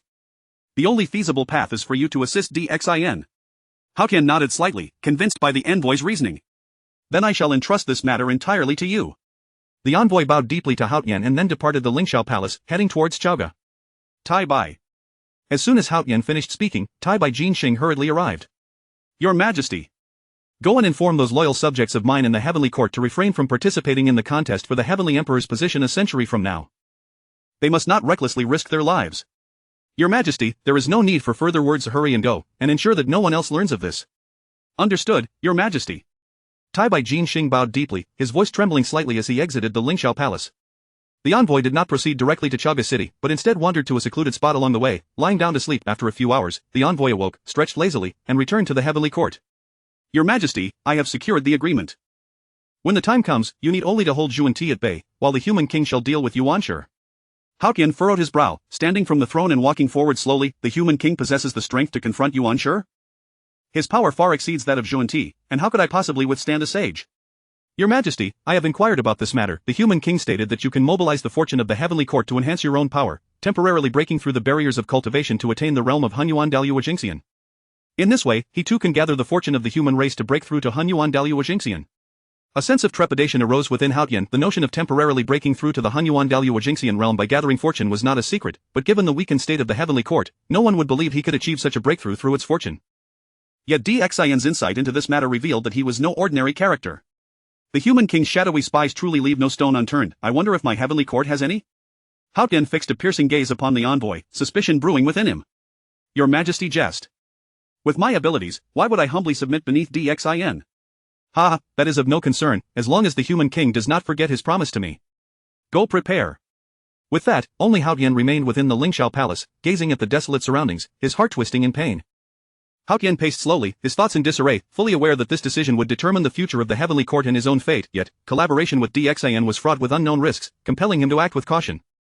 In the Zixiao Palace, Yuan Shi, Jieyin, and Zhuan Ti were informed of Hong Jun's intention to hand over the Heavenly Court to them, instantly dispelling any concerns about their own sect's dwindling fortunes. As long as they could seize control of the Heavenly Court and accumulate its fortune, their cultivation would ascend to new heights, and their sect would flourish accordingly. Master, my disciples of the Western sect have all perished in the Fengshan calamity, leaving only me and my senior brother as solitary figures. It is truly beyond our capability to seize the position of the Heavenly Court. Zhuan Ti lamented, one hand clutching his chest, while the other pounded the ground in despair, tears streaming down his face. Useless wretch. At least I am a supreme sage. To throw a tantrum here is truly shameless. Beneath the sages, all are mere ants. Capturing the human race and the Heavenly Court is a task I can accomplish alone. Indeed, indeed. The honor of the sage cannot be sullied by being beaten by 3 alien sages. Upon hearing Zhuan Ti's mockery, Yuan Shi stood up in anger, retrieving the Pango banner. Master, save me. Yuan Shi is going to kill someone. Enough. As Hong Jun intervened, Yuan Shi had no choice but to retract the Pango banner and resume his seat. The Heavenly Court must remain under the control of our Taoist faction. This is the method for crafting puppets. You 3 must cooperate with Hao Qian. Remember, I do not care who becomes the Heavenly Emperor, but it must be one of you.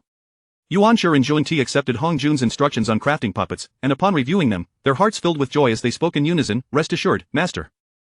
The human race is but a weak species, unworthy of wielding the Heavenly Court. Go, and be cautious. Tong Tian may not be unprepared.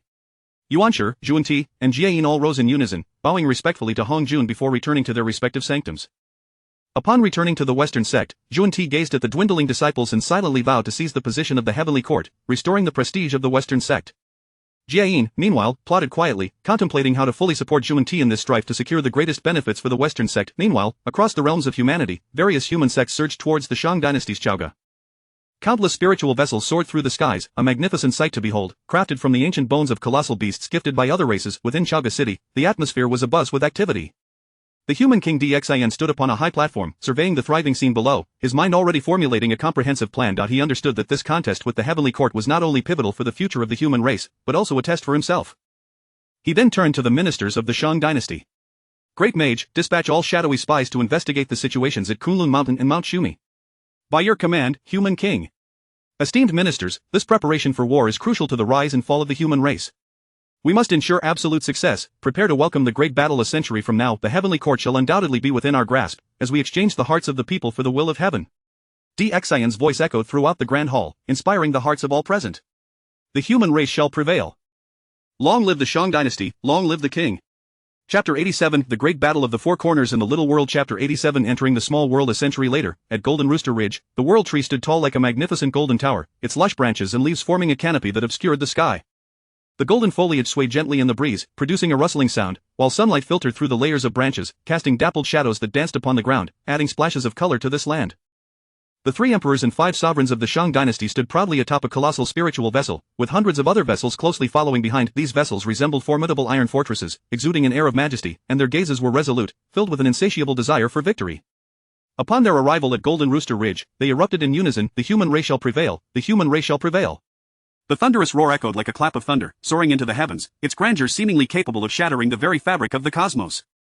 Each face radiated determination and resolve. They understood that this battle was pivotal to the future of humanity, and they were prepared to give their all. Meanwhile, beside Yuanshi, the burning lamp, the southern pole immortal, and Guang Chengzi stood with an air of arrogance and disdain, viewing the human race as mere ants. Their eyes were cold and haughty, completely dismissing the humans, their lofty demeanor igniting a surge of indignation within the hearts of the onlookers. At the same time, Hao Tian and the others arrived with an air of ease, and as the forces from all directions converged, a palpable tension filled the air, thick with the scent of gunpowder. The atmosphere felt as if it had solidified, quickening the heartbeats of all present. Each individual warily regarded one another, their eyes brimming with vigilance and hostility, as if a fierce battle could erupt at any moment. 15 minutes later, Hong Jun, Tong Tian, and Ho Tu made their appearance. Tong Tian stepped forward, declaring that this battle would be fought individually, with only one side emerging victorious. Within the small world, factions could form freely, and outsiders were forbidden from intervening in its matters. His words resonated with authority and finality, instilling a sense of fear that deterred any thoughts of defiance. Ho Tu advanced a step, raising her hand to reveal the ethereal image of the 6 paths of reincarnation behind her. Subsequently, a space wormhole with a diameter of 1,000 meters materialized before her, signaling that the small world had been established, and the fates of those who entered were now uncertain. Yuanshi, Juanti, and Hao Tian sequentially entered the small world, but just as Xin and the others were about to follow, they were halted by Hong Jun. "Wait, King of Humans." Hong Jun's voice carried an air of authority and skepticism. "What is the meaning of this, Dao Ancestor? Do you intend to eliminate me outside the small world?" Xin's gaze was filled with wariness and anger, gripping the Shenyuan sword tightly, prepared for any potential danger. Tong Tian, Nua, and Ho Tu immediately stepped forward to shield Xin. "What are you doing, Daoist Hong Jun? Do you intend to breach our agreement?" Nua's voice was laced with anger and disappointment, her relationship with Hong Jun hanging by a thread at that moment. Hong Jun shook his head. "My friends have misunderstood. The human race competes for the position of Heavenly Emperor against Yuanshi, who only employs his own forces, while the King of Humans has brought along various races such as dragons, phoenixes, and foxes. Are these races all part of the human race? Is it that the human race has no one else to use?" His words dripped with sarcasm and skepticism, igniting a wave of fury within the hearts of those present. "You've gone too far, Hong Jun. All these races are allied with the human race. What is wrong with them fighting for humanity?" Nua, no longer concerned about her relationship with Hong Jun, retorted with vehement indignation. The atmosphere between both sides grew increasingly tense, the scent of conflict thickening, as if a fierce battle could break out at any moment. At this juncture, Xin stepped forward, stating, "The dragon, phoenix, and other races shall not partake in this battle. Those of the Xiang and similar groups may also abstain, but the esteemed sages of Huoyan Cave, being the ancestors of the human race, may accompany us. Shen Niao, born of the Shang, and Kong Shen, who has guarded humanity for many years, may also join. The Mother of No Return is my imperial mentor and may go as well. This is my greatest concession." But Hong Jun's response was succinct and decisive, as if he did not wish to escalate the situation further. Subsequently, hundreds of human spiritual vessels flowed into the small world, dispersing the forces in 4 directions, akin to 4 stars on the brink of collision, filled with uncertainty and peril. Yuanshi, Juanti, and Hao Tian swiftly convened. "Junior brother Hao Tian, I have conferred with junior brother Juanti. Let your heavenly court probe the depths first, and then we shall lead our armies to follow. When the time comes, the position of Heavenly Emperor shall belong to my Chan sect. How does that sound?" Yuanshi's eyes gleamed with calculation and ambition, as if he could already envision himself ascending to the position of Heavenly Emperor.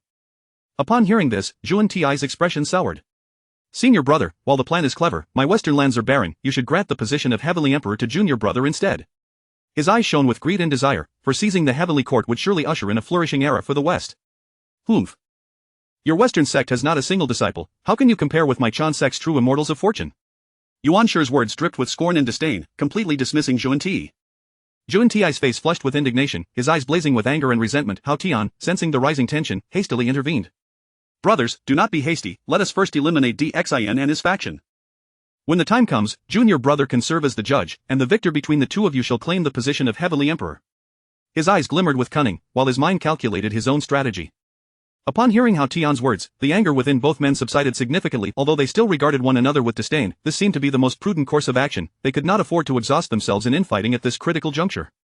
As Hao Tian observed their tempers cooling and their agreement to his proposal, a sly smile crept across his face. "Fools, fortunately, everyone I brought along are duplicitous individuals. With 2 useless beings like you aspiring to the position of Heavenly Emperor is nothing but a delusion." While the 3 conversed, the stealthy General Rolling Curtain approached the human race's main spiritual vessel, lurking around.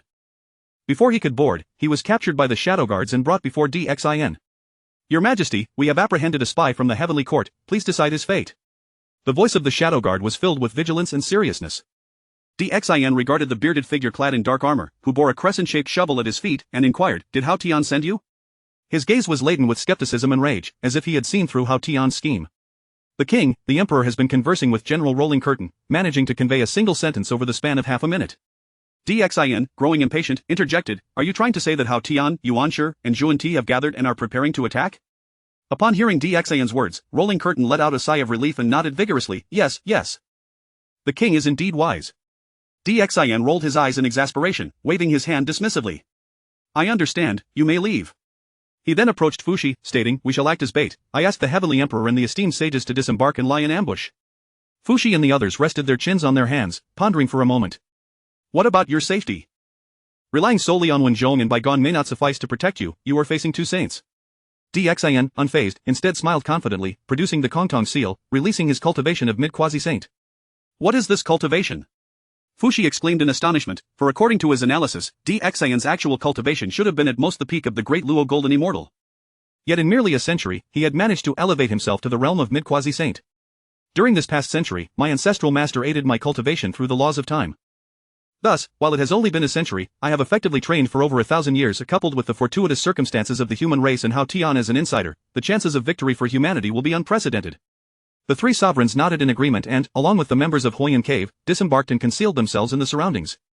Suddenly, a wave of oppressive force descended upon the front of the Shine spiritual vessel, as Hao Tian, Yuanshi, and Zhuan Ti were flanked by the heavenly court soldiers and numerous puppets. Chapter 88 The Artful Tactics of the Celestial Allies. In the distant horizon, a formidable army composed of puppets and celestial soldiers surged forth, casting a shadow that obscured the sun. On board the spiritual vessel, alarms blared instantly, prompting the human cultivators to grip their weapons tightly, their eyes betraying a sense of vigilance. Behind Kong Xian, five-colored radiance flickered, as the Grand Master of Xian Du brandished the Taiji diagram, the Holy Mother of Wudong wielded the soul-slaying blade, and Li Jing brandished a long sword, forming a protective circle around Dxin. The Primordial Heavenly Venerable and Zhuan Ti floated before the army, exuding a pressure that made the heavens and earth tremble. Without a hint of hesitation or delay, they flickered and crossed the boundless void, materializing directly before the spiritual vessel. Dxin, what do you believe you possess? What capital do you have to dare oppose me? Today, I shall make you a sacrificial disciple of my teachings. A blaze of fury ignited within Dxin as he slowly pushed aside his ministers, taking his stance at the vessel's bow. Drawing a deep breath, he produced the Kongtong seal and swiftly formed hand signs. In an instant, the fate of the human race surged forth like galloping phoenixes from all directions, rapidly converging into his being. Under the infusion of this immense power, Dxin's body trembled slightly as his cultivation soared. Originally at the mid-stage of the quasi-saint realm, he broke through multiple levels in mere moments, stepping into the third layer of the Hunyuan Daluo Golden Immortal realm. This time, due to the heightened integration of the human race, the gathered power of fate far exceeded previous levels, elevating him by 2 minor realms compared to his last enhancement. Upon witnessing this scene, while the expressions of the Primordial Heavenly Venerable and Zhuan Ti remained disdainful, their hearts tightened ever so slightly. "Oh, Dxin, do you truly believe this mere enhancement in cultivation can bridge the vast chasm between us? I stand as a 3-layered celestial sage, and my brother, the Primordial, boasts a 6-layered cultivation. To oppose us with your solitary strength is but a delusion. Should you withdraw from this contention, you may yet reign as king of humanity for a few more days. Do not deceive yourself." With that, the two erupted into laughter, their voices resonating like rolling thunder within the small world, causing the spiritual vessel to sway slightly. Yet, just as their laughter lingered in the air, a flash of sword light suddenly appeared behind the Primordial Heavenly Venerable. Moving at a speed surpassing that of light, it struck the back of the Primordial Heavenly Venerable in an instant. He felt a surge of sword energy invading his body, causing him to stagger forward a few steps, blood erupting from his mouth. Anger and astonishment etched on his face, he turned to glare at the source, only to find Xiangshi, sword in hand, standing beside Hao Tian, gazing up at the Primordial and Zhuan Ti. "Hao Tian, you traitor, how dare you launch a sneak attack against me? Have you forgotten your identity and mission? What punishment shall befall you for allowing your subordinate to act so recklessly?" Initially, the Primordial Heavenly Venerable was consumed by rage, but he soon regained his composure.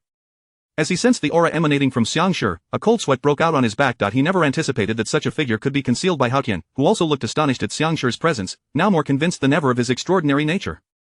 With no other recourse, Hao Tian urged, "Brother Primordial, cease your obstinacy. Your arrogance disqualifies you from the position of Celestial Emperor, while Brother Zhuan Ti is consumed by selfish interests in the West, equally unworthy of ruling the Primordial realm.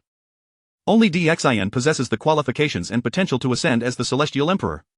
With that, Hao Tian raised the Celestial Emperor seal and the Hao Tian sword high above, and in an instant, the fate of the heavenly court surged toward him, elevating his cultivation to the second layer of the Hunyuan Daluo Golden Immortal realm. Without hesitation, he charged toward the Primordial Heavenly Venerable with the Hao Tian sword in hand. Seeing this sudden turn of events, Dxin stomped his foot, and a massive 12-petal annihilation Black Lotus materialized beneath him. Gripping the god-slaying spear tightly in his left hand and raising the Shan sword in his right, he charged fiercely toward Zhu Ti. In a state of urgency, the celestial general Fuling stepped forward, bellowing, "Soldiers, follow me as we strike against the human race. This heavenly court remains part of our celestial faction." However, just as the battle was about to commence, Tianpeng emerged, sternly admonishing, "Awaken, do not forget who your true master is." As one of Hao Tian's most trusted confidants, Tianpeng held great sway within the army.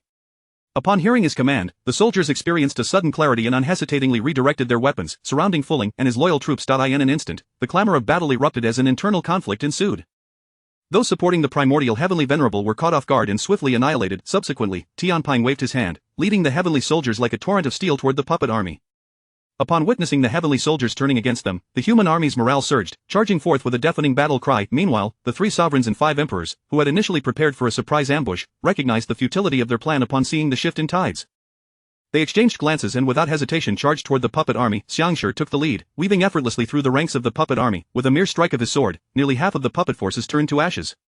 Dxan's god-slaying spear roared like a venomous dragon, its tip tearing through space, creating dark rifts that swept toward Zhuan Ti. Zhuan Ti dared not underestimate the situation, fully aware that Dxan's reliance on the human race's fate had rendered him formidable. Cursed Dxan, how can he unleash such overwhelming power by tapping into the human fate? And that accursed Tong Tian, how dare he bestow the god-slaying spear upon Dxan? Meanwhile, Dxan grew emboldened, finding Zhuan Ti's 7 treasures mysterious tree utterly inadequate against his god-slaying spear and Xianyuan sword. On another front, the battle between Hao Tian and the Primordial Heavenly Venerable escalated to a fever pitch. Though wounded from the sneak attack, with sword energy still coursing through him, the Primordial Heavenly Venerable, being a 6-layered celestial sage, endured the pain and rapidly formed hand seals, calling out, "Jade Clarity Divine Thunder, descend upon the world." In an instant, the small world was shrouded in dark clouds, as purple-black lightning rained down upon Hao Tian. Hao Tian deftly evaded the strikes, utilizing his speed to navigate the gaps between the Jade Clarity Divine Thunder, all while seeking a moment of vulnerability in the Primordial Heavenly Venerable to deliver a lethal blow. Outside the small world, Hong Jun observed the tumultuous scene with a darkened expression, his eyes revealing a flicker of anger and helplessness. Standing beside him, Nuwa raised an eyebrow at Hong Jun, sighing softly, "Indeed, my human disciples are valiant, facing such formidable foes without fear, bravely resisting. Alas, as their holy mother, I find myself unable to assist them in this battle. It is truly a dereliction of duty." Tong Tian, too, raised an eyebrow at Hong Jun with a hint of mockery. "Friend Hong Jun, do you find this situation somewhat unexpected? As a grandmaster, I too must admit to my shortcomings, having merely aided Dxan in a slight enhancement of his cultivation." Hong Jun remained silent, his face grim, as he continued to watch the chaos unfold within the small world. When he observed Xiangshi cutting through the puppet army as if it were unguarded territory, wreaking havoc, he could not help but glance at Tong Tian, his hands instinctively clenching into fists, a glint of murderous intent flashing in his eyes. "Tong Tian, your methods are indeed remarkable." In response to Hong Jun's murderous gaze and words, Tong Tian feigned innocence, shrugging as if entirely detached from the unfolding events. Within the small world, the Primordial Heavenly Venerable, severely injured by Xiangshi, was in a pitiful state, bloodied and weakened, his breath erratic. Zhuan Ti fared little better, retreating under the relentless onslaught of Dxan, his defensive treasures shattered one after another. Seeing the dire situation, both realized the futility of their plight and simultaneously conceived a final desperate thought to jointly seize one individual as a hostage in hopes of reversing their fortunes. However, just as this idea formed, the puppet army below had been completely eradicated. Xiangshi, with keen perception, discerned the intentions of the Primordial Heavenly Venerable and Zhuan Ti. With swift motions of his sword, he conjured a vast sword net that enveloped the Primordial Heavenly Venerable and Zhuan Ti in an instant. Chapter 89, The Heart of Humanity represents the will of heaven, propelling the establishment of humanity. Yuanshi beheld the interwoven sword net, tightly ensnaring him, causing his visage to flush a deep crimson. His eyes widened in fury as he glared, his body trembling violently as he sought a flaw within the sword net to shatter this humiliating confinement. "Humph, a mere sword net dares to bind me." Yuanshi roared, his incantations shifting as runes flickered at his fingertips, only to dissipate into the void. In an instant, the void quaked, spiritual energy surged wildly, and the Qilin cliff materialized from thin air, surging towards the sword net. The collision between the Qilin cliff and the sword net was fierce. In that fleeting moment, brilliance erupted, the forces of the two intertwining and clashing, producing a shrill, ear-piercing wail. Zhuan Ti, observing from the side, was equally anxious, fully aware that a defeat today would spell disaster for the Western teachings, reducing them to a laughingstock in the primordial realm. He waved the 7 treasures mysterious tree in his hand, and in an instant, countless colorful tendrils entwined towards the sword net, seeking to directly dismantle it. Concurrently, he unleashed his 6-shang golden body, standing tall, intending to break the sword net apart. However, the sword net proved as resilient as adamant, repelling the impacts of the Qilin cliff, the tendrils of the 7 treasures mysterious tree, and Zhuan Ti's 6-shang golden body, merely quivering slightly, mocking their hubris. Seeing his attacks yield no results, Yuanshi stamped his foot fiercely, causing the entire small world to tremble violently. He raised his hands high, summoning the Pango banner, which swayed gently, releasing a chaotic sword aura reminiscent of the primordial chaos from the dawn of creation. Yet, the sword net remained steadfast. After struggling for a prolonged period, the two remained unable to breach the sword net. Outside, Hong Jun was utterly disheartened, covering his face with one hand, declaring, "Enough, DXAN has won." Upon hearing this, Ho-Tu waved her hand, and the four factions exited the small world. Once outside, Zhuan-Ti sprang into action, his figure vanishing in an instant, only to reappear above the head of Hao Tian. He raised the seven treasures mysterious tree high and then brought it crashing down towards Hao Tian. Hao Tian was taken aback, shocked by Zhuan-Ti's decisiveness. He had not anticipated such a fatal assault immediately upon exiting the small world, and Hong Jun made no move to intervene.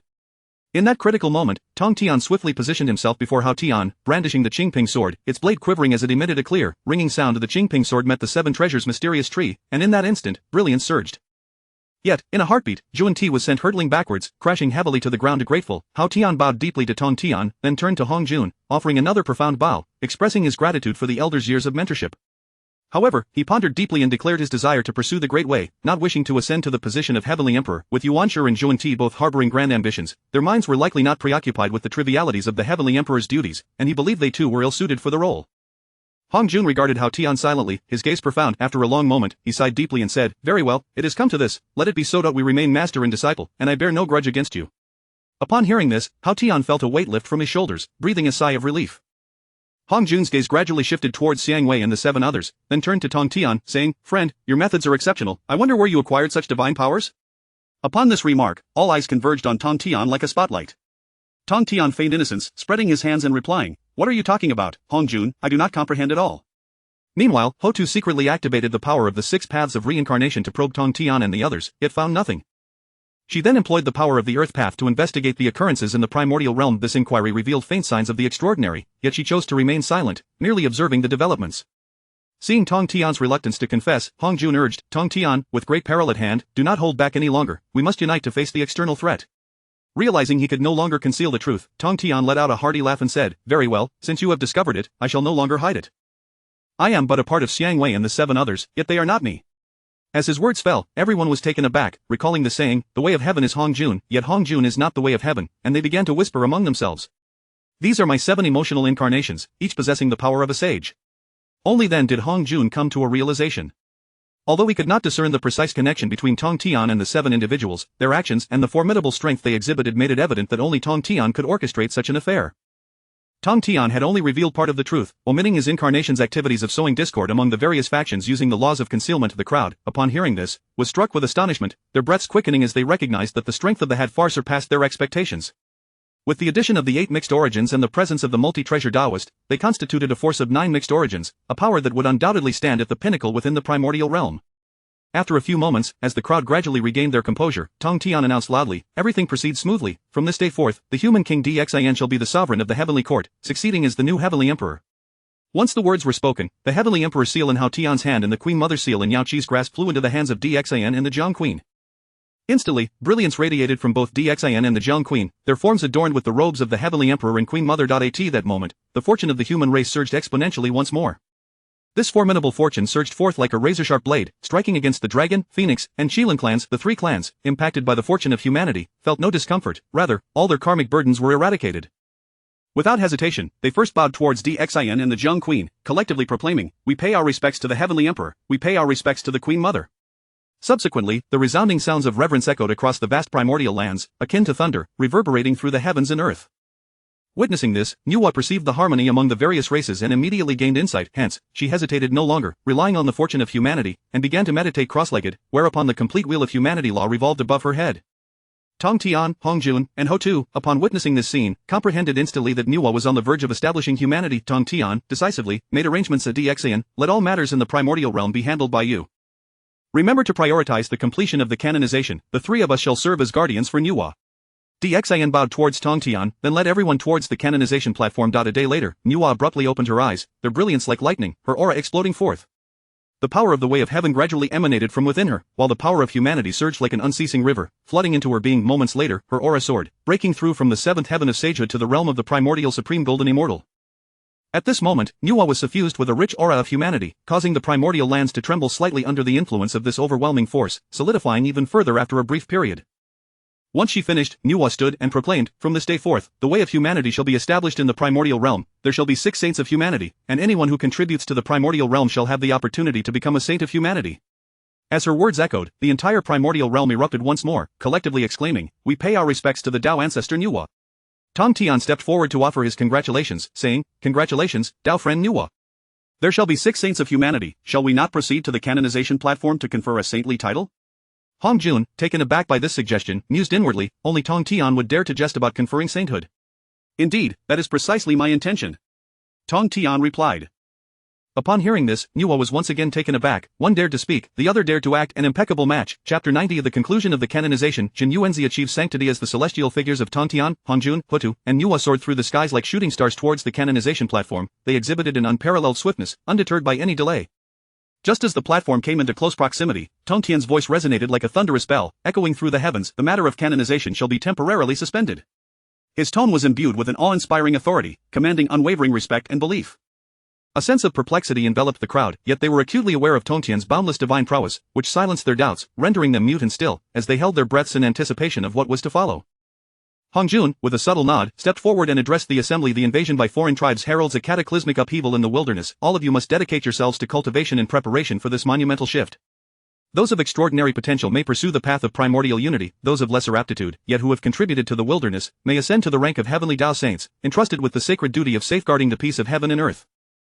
However, should the 3 saints encounter fortuitous opportunities, they too may once again attain the realm of the primordial great Luo Golden Immortal, elevating their own spiritual standing."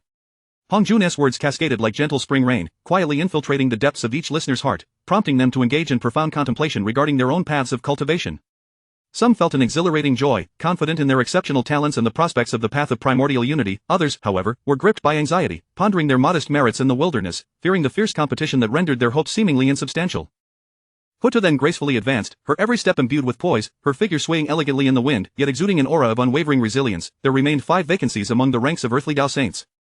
In accordance with the heavenly Dao, anyone who had rendered service to the wilderness was eligible to join the ranks of earthly Dao saints. Upon their discourse's conclusion, Nuwa stepped forth, a majestic ethereal shadow materializing, visible throughout the entire wilderness. As she spoke softly, "Suweren's guidance has set the eternal course of heaven and earth on the right path, a merit that will echo through the ages, deserving of the title of human Dao saint." As her words resonated, an overwhelming surge of golden merit cascaded forth like a relentless tide, inundating Suweren. He felt enveloped in a mighty and warm force, akin to a cocoon, as his previously tranquil powers surged, stirred by an unstoppable wave of energy, propelling him to new heights.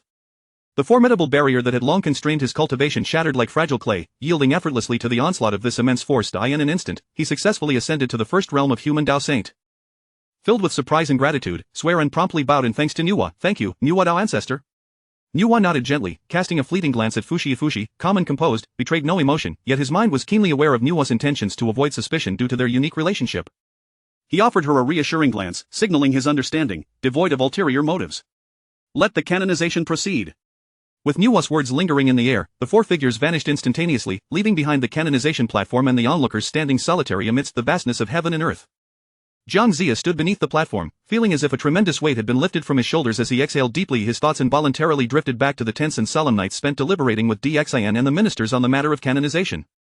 Regaining his composure, Jiang Zia cleared his throat, raised the canonization list high, and proclaimed in a voice that thundered like a bell, "I hereby decree Daobao as the Eastern Extreme Qinghua Emperor. Jin Yuanzi as the Southern Extreme Chongqing Emperor, Suweren as the Southern Extreme Chongqing Emperor, Dijuan as the Western Extreme Goqing Emperor, Wenzhong as the Nine Heavens Responding Thunder Puhua Tianzun." As his decrees were uttered, beams of light shot up towards the heavens, and the newly appointed deities felt an unmatched power surging into their beings, lifting them gently into the air towards their divine abodes. The former ministers of the Shang dynasty also ascended, many of whom were saints of the flesh or closely allied with humanity, while disciples of the Western sect and Chan sect were assigned nominal positions. Dxin meticulously selected a worthy successor among the Shang royal lineage, a figure of both virtue and talent, to continue the bloodline and legacy of the Shang dynasty. Thus, the canonization catastrophe was meticulously arranged through the collective efforts of all. Gazing upon this spectacle, Jin Yuanzi contemplated the future landscape and structure of the wilderness. He understood that after enduring such a calamity, the wilderness, akin to a patient recovering from a severe illness, required a more robust and stable order to sustain its development.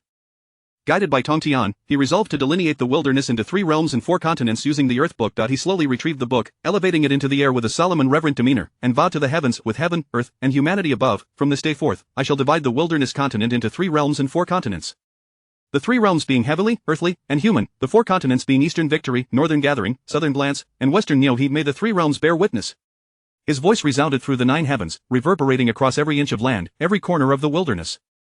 The three realms responded, granting his request. At that moment, Nua's ethereal form appeared, her eyes filled with admiration and contentment. Jin Yuanzi's establishment of the three realms in 4 continents, along with the reorganization of the wilderness's geographical veins, is a significant merit, deserving of the title of human Dao Saint.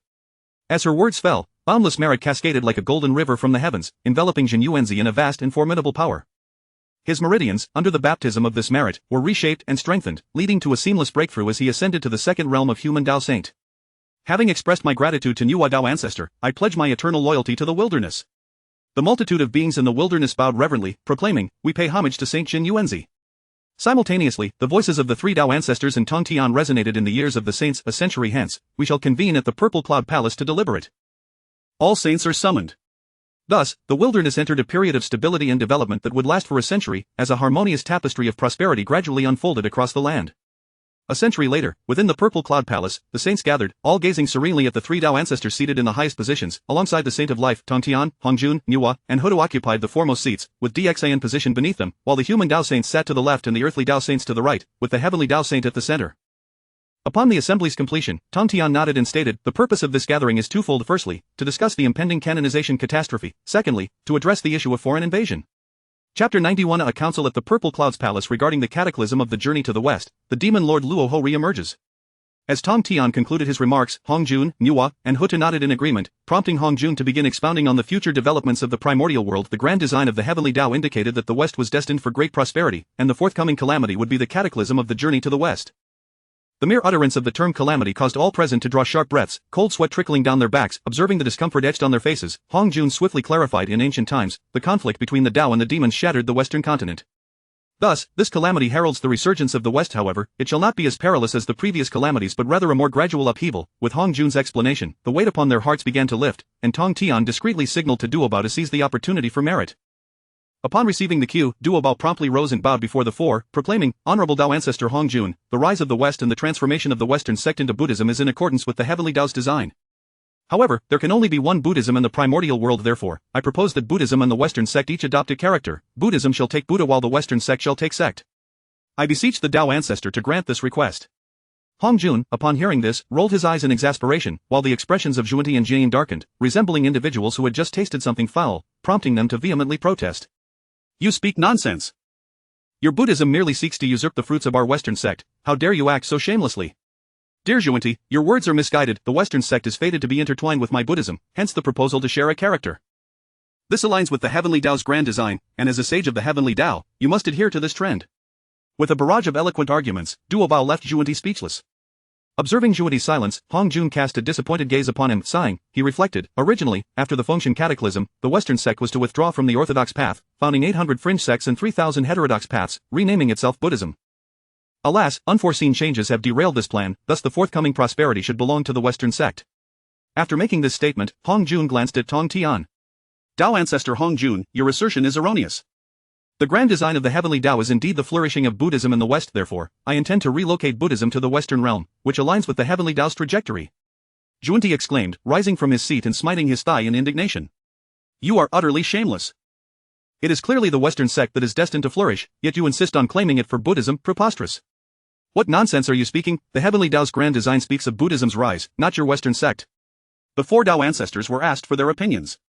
Subsequently, Duobao bowed once more to Tongtian and Hongjun. Tongtian, Nua, and Hutu nodded in agreement, and seeing this, Hongjun felt it prudent not to press the issue further, opting to negotiate instead. "Let us reach a compromise regarding the animosity between the Western sect and Buddhism. For the journey to the West calamity, let the 4 disciples venture to the West in search of the true scriptures, with the final decision resting upon the seeker of the scriptures who ultimately prevails, the Western sect or Buddhism?" Seated in the high position, Tongtian exchanged furtive glances with Duobao, understanding the unspoken bond between them. "Ahem, this cannot be, Dao Ancestor Hongjun. The rise of Buddhism is indeed the grand design of the heavenly Dao. Relocating Buddhism to the West is paramount. You must not contravene the heavenly Dao's will." Emperor Xian in Ming he observed Duobao's tearful performance, mimicking his gestures. "Please, Dao Ancestor Hongjun, reconsider. You all. Enough, enough. Minor trends can be altered, but the grand design cannot let us afford the Western sect an opportunity. After all, they have contributed to the primordial world. I beseech you, Dao Ancestor Hongjun, to deliberate further." Hongjun, feeling overwhelmed, cast a pleading glance at Tongtian, who sighed in response. Very well, very well. Every matter possesses a glimmer of hope. Let us heed Dao friend Hongjun's counsel of Duobao, do not tarnish Buddhism's esteemed reputation. Understood, master. However, this calamity may very well trigger a series of unforeseen repercussions. Following the journey to the West Calamity, we shall face the Buddhist demon Cataclysm. Dare I ask, Master, is the Buddhist demon Cataclysm connected to Luo Ho? Junti inquired, sensing Duobao's verbose nature. Master, could it be that Luo Ho intends to invade the primordial world? If he allies with foreign entities, would that not spell danger for us? Upon hearing Junti's words about Luo Ho possibly allying with foreign races, the god-slaying spear surged forth from Emperor Xin, aimed menacingly at Junti. Emperor Xin, you scoundrel! How dare you attempt to slay a sage before the Dao ancestor? Junti hastily brandished the 7 treasures mysterious tree to defend himself, while Jian wielded the 6 pure bamboos at the side for support. Hong Jun sighed, waving his hand to summon the god-slaying spear back before Emperor Xin, stating, Friend Luo Ho, let us not stir trouble. Emperor Xin, confused, glanced at Tong Tian, while the god-slaying spear emanated a plume of black smoke, from which emerged a tall figure clad in a black robe, glaring at Junti with evident displeasure. You insolent fool! Though I am of the demonic lineage, I am also a primordial being. How could I conspire with external foes? Their ambitions lie with the entirety of chaos, not a mere fragment like the primordial world, you imbecile. As the god-slaying spear, now uncontrollable, lunged toward Junti, the assembly grew wary, recalling that this was once the demon ancestor, a formidable figure who had stirred chaos among the 3 clans of the primordial world, warranting their caution. Are you not already slain by the master? Moreover, the remaining demonic essence was sealed within Mount Shumi by me and my brother. How could you manifest once more? Luo Ho regarded Jian and Junti with disdain, merely curling his lips in contempt, dismissing them entirely. In contrast, Duobao exhibited utmost reverence towards Luo Ho, requesting, Esteemed Senior Luo Ho, please enlighten us on your appearance within the god-slaying spear of the Heavenly Emperor. Hong Jun, observe how Tong Tian's disciple behaves, and then compare it to yours. It is a world of difference, only the grand purity old one can comprehend, the rest are mere trifles, nothing of substance. Since you show such respect, allow me to elucidate. Why cultivation lies within the demonic path, and the essence of demons infiltrates every corner. Any being harboring malice can become a demon. As long as malevolence persists, the demonic path shall endure. Therefore, you must steadfastly guard your hearts and not allow me to exploit any vulnerabilities. Ha. Enough, friend Luo Ho, there is no need for such ominous forewarnings. With a formidable foe at hand, it is best to focus on completing the calamity to bolster the strength of the primordial world. Luo Ho harbored a palpable disdain for Hong Jun, entirely disregarding him and his disciples, while displaying cordiality towards Tong Tian and his disciples, who often schemed against Hong Jun. TCH, old fool, do you even need to remind me? Our past grievances can be addressed later, however, those insignificant beings shall not escape my grasp. Friend Luo Ho, have those individuals approached you? They likely possess some essence of the demonic path. How do you compare to them? Luo Ho turned to face Tong Tian, feeling somewhat awkward.